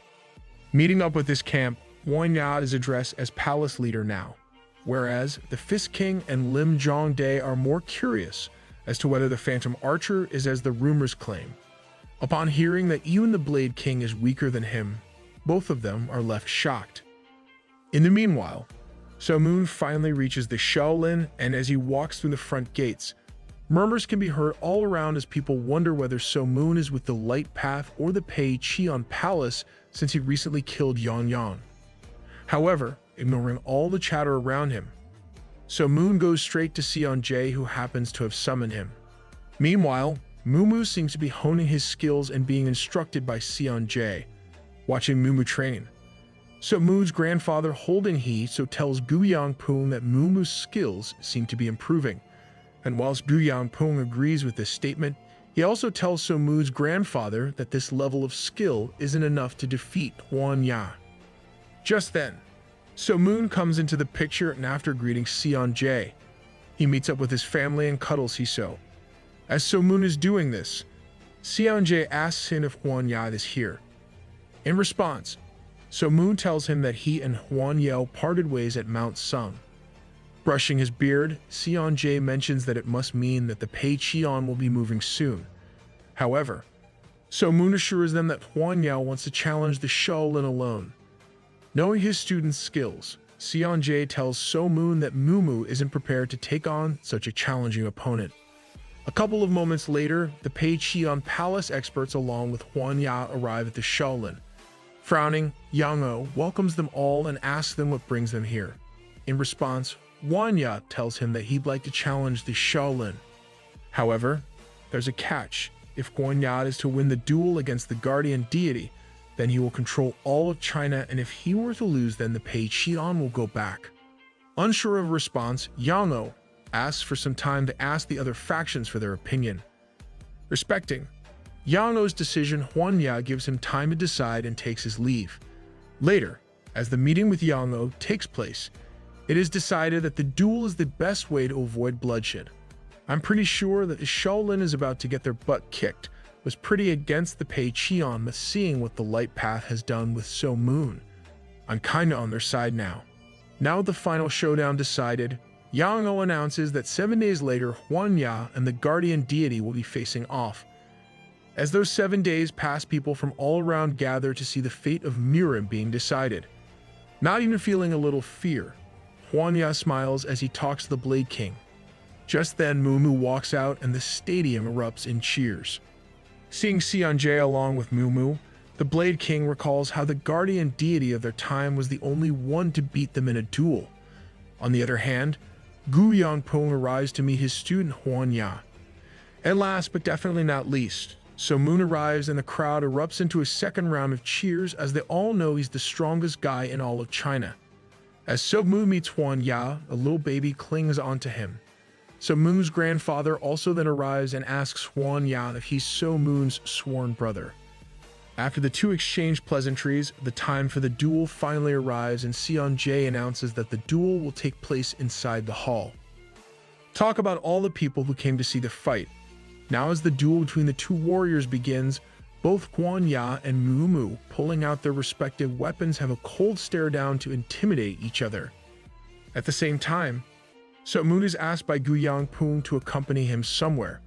Handing over Hiso to his grandfather, So Moon leaves with Gu Yangpung, and after the two get to a somewhat secluded place, Gu Yangpung attacks So Moon. Swinging his sword with utmost precision, Gu Yangpung tries to take So Moon's head, but So Moon, creating some space, begins shooting ki arrows. However, Gu Yangpung tells So Moon that this fight won't be easy and fires some of his own sword ki blasts.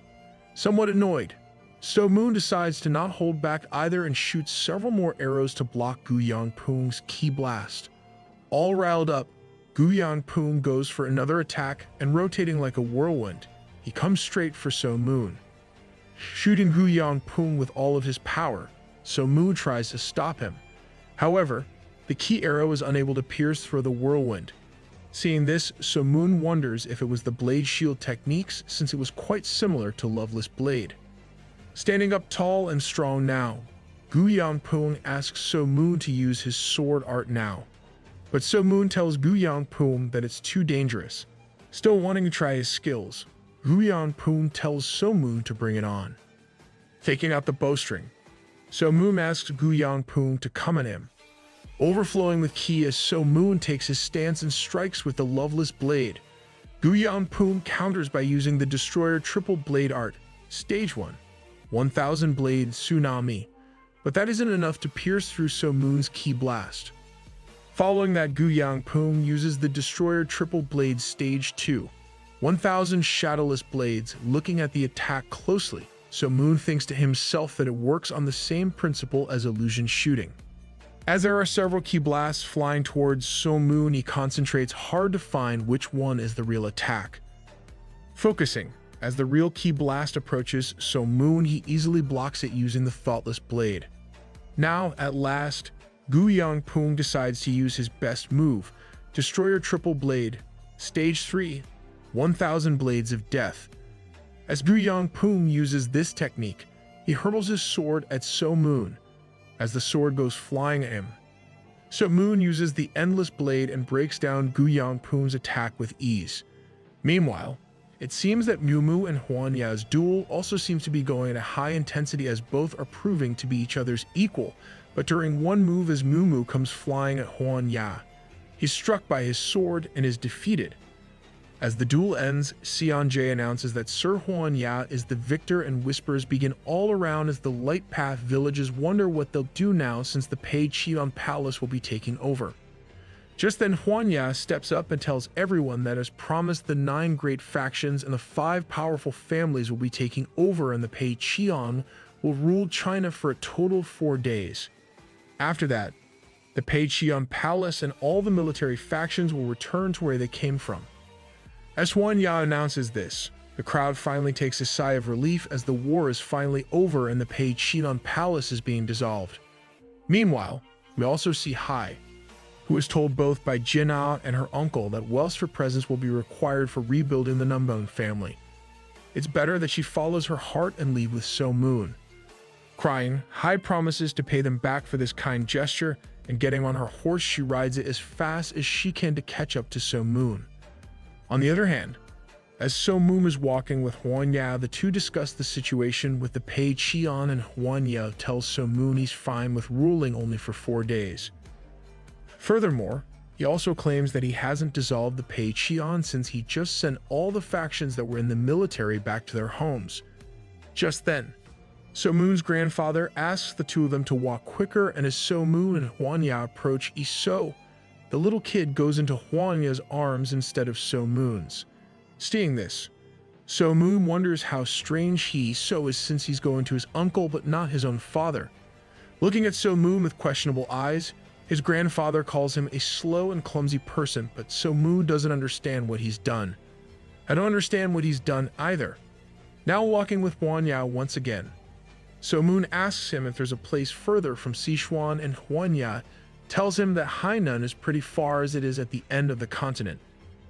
Smiling at the thought of such a place, So Moon tells Huanya that he asked because he was just curious. Meanwhile, back at Mount Paektu, it seems that some years have passed by since Hiso is training martial arts with a much older So Moon. Seeing Hiso, So Moon is impressed as he realizes that the kid has mastered all of the familial techniques in 5 years, while it took So Moon more than 10 years himself. However, not going easy on his son, So Moon asks him to wear the 60 kilograms iron plate around his neck and walk up to Heaven Lake. But his son ignores this instruction as he claims that this is an old and boring training method of people from the past. Shouting at his son, So Moon tells him that it's a traditional method, as martial arts isn't something you do for fun.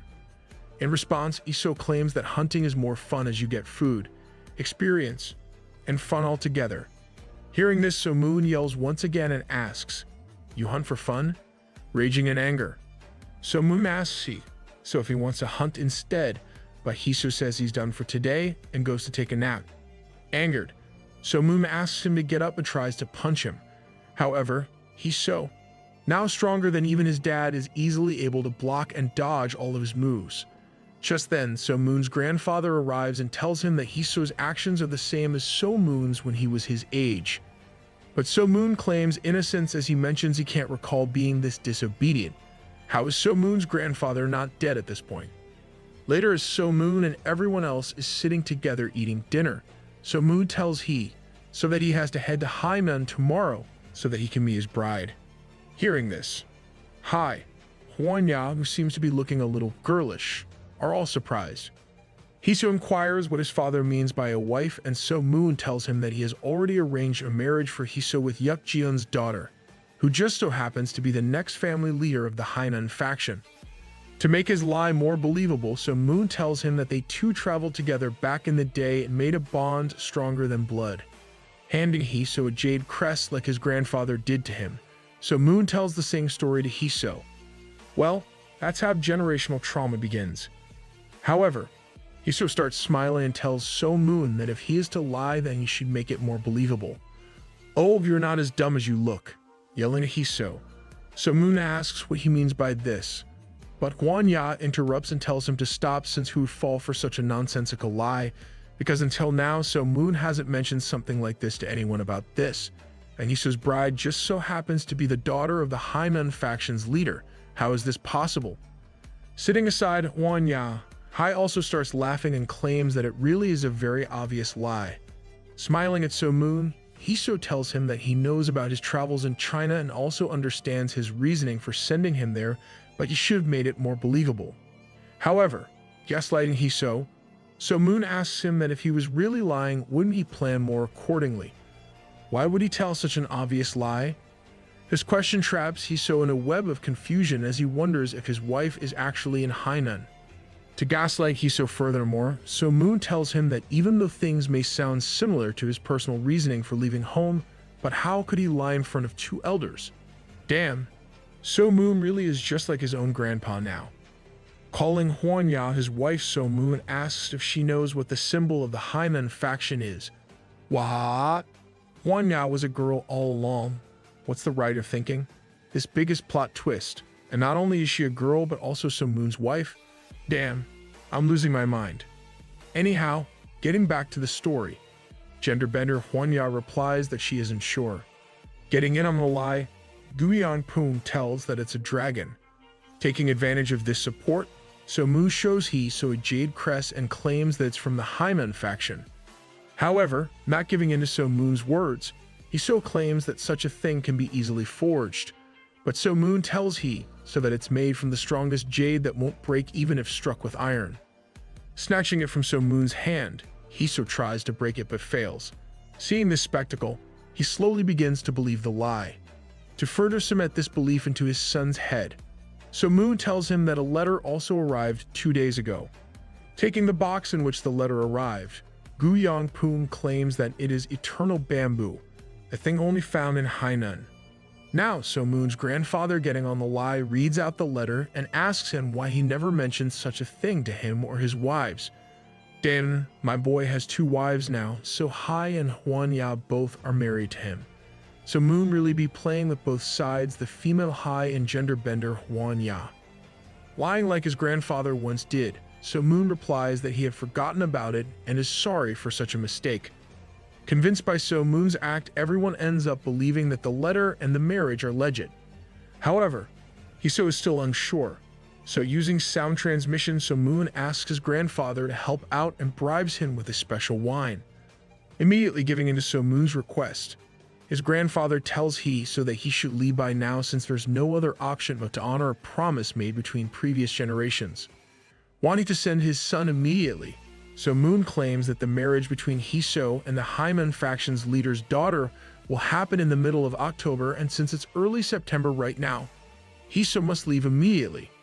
Holding his son, So Moon even brings up Chunha and tells him that his late mother would have been very proud to see her son grow up so fast. With no other choice, Hiso leaves for Hainan with the same aspirations as his father once did. But on his journey, he encounters the Yulji family's greatest weakness, the sea, vomiting throughout the journey as Hiso finally steps into the land of Haimen. He looks so horrendous that any woman he stops to ask for directions runs at the sight of him. Oh, that's got hurt. Taking it on the chin, Hiso tries it with another woman, but after looking at his face, she begins crying and begging him for forgiveness. To further salt Hiso's wound, the woman faints when he tries to calm her down. Damn, Hiso is having a bad day. Luckily though, before she passes out, she tells Hiso that the Hyman faction is located in Mount Soji of Dingen. Now walking through the city, as Hiso smells the odor of delicious dishes from a nearby restaurant, he stops to eat and orders anything that doesn't have vegetables in it.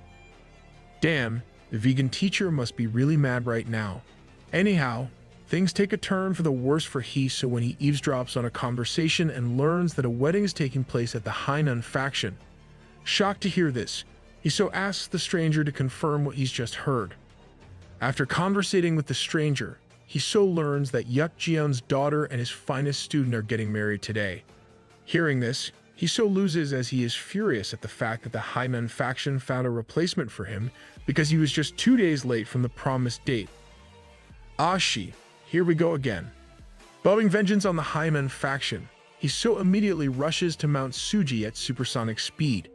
Meanwhile, as the wedding ceremony is happening and the bride and groom take their vows, Hiso finally arrives. Walking through the front gate, when he's inquired about an invitation, he simply punches the guy into oblivion without an answer. Stepping in his path, several soldiers stand to stop him. However, being the son of an elite warrior, he easily manages to dodge their attacks and knock them out.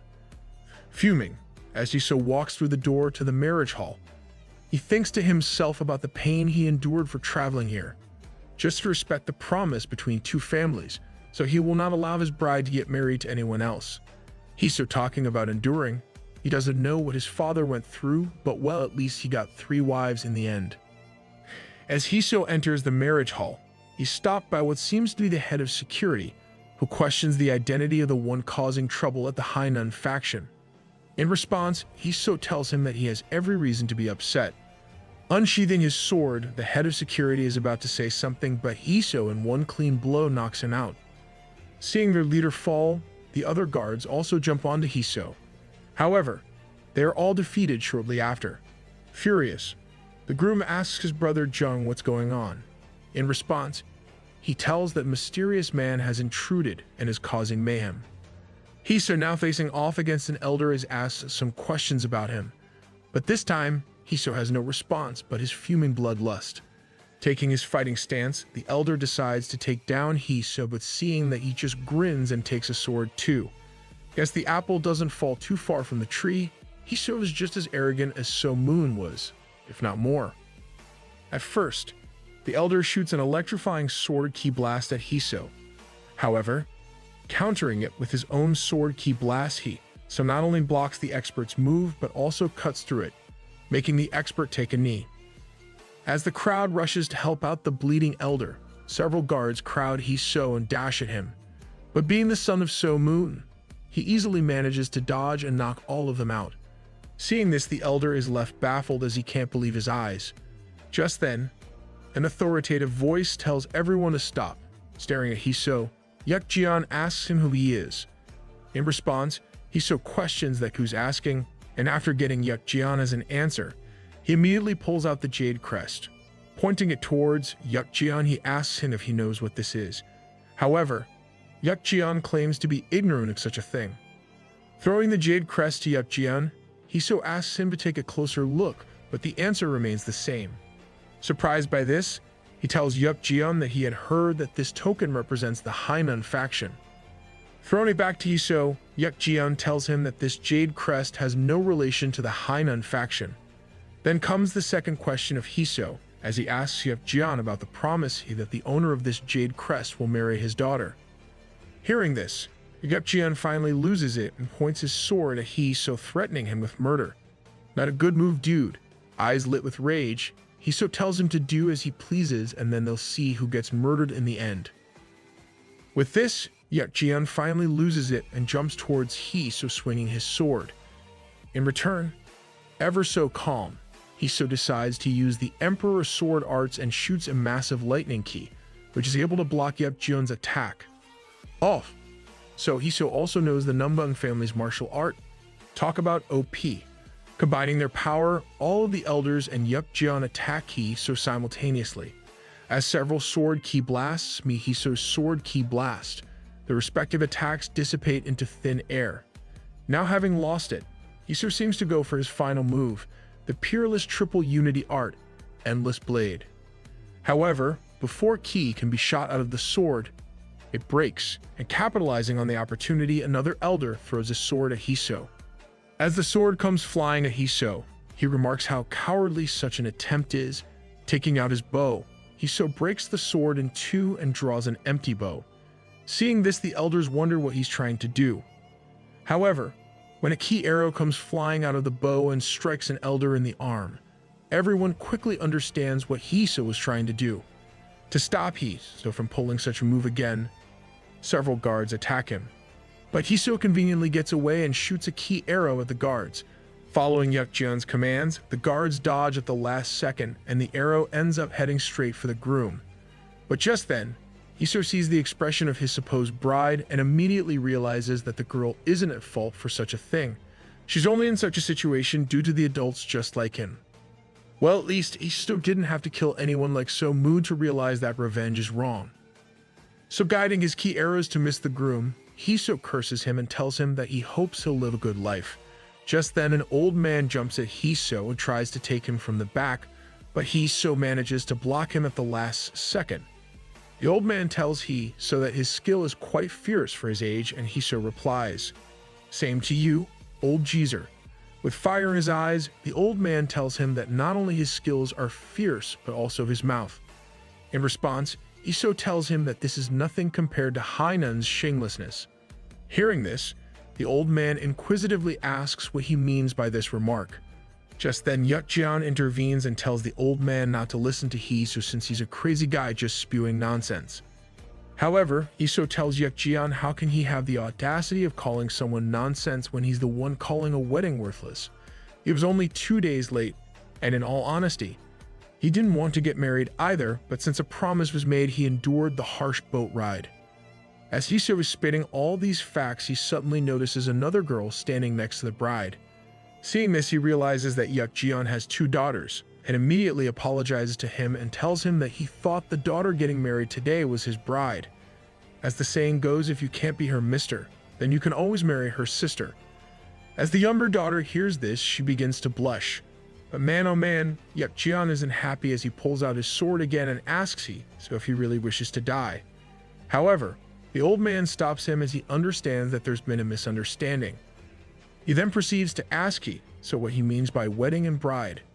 In response, Hiso tells the old man the same story he had to Yukjeon and gets the same answer as before. When the Jade Crest doesn't work, he asks the Hainan faction about the promise. Confused, Yukjeon asks who made a promise to who. In response, Hiso tells him that he and his father were traveling together and promised that there would be a marriage between the 2 families. However, Yukjeon tells him he never made such a promise since he's never left Hainan. Straining at the last straw, Hiso asks about the letter that was sent to his father, but Yukjeon denies that too. Clenching the Jade Crest till his hands bleed, Hiso finally realizes everything was a lie. Furious, Hiso yells as he recalls not throwing a tantrum and obliging despite not wanting to. Screaming at the heavens, Hiso swears to have revenge on his father and great-grandfather. Wow, seems the story going full circle. However, suddenly, Hiso vomits and falls to the ground unconscious. After Hiso falls, the Hainan faction takes a sigh of relief and sits together to talk about the fate of Hiso. As the meeting ends between the elders, they conclude that for now, Hiso's acupuncture points will be locked, and when he wakes up, his punishment will be decided. Just then, a messenger runs into the hall and tells the elders that there's trouble. As the elders run out to see to the commotion, Hiso's eyes slightly open up, only to find Yukjeon's younger daughter, Yeon, tending to him.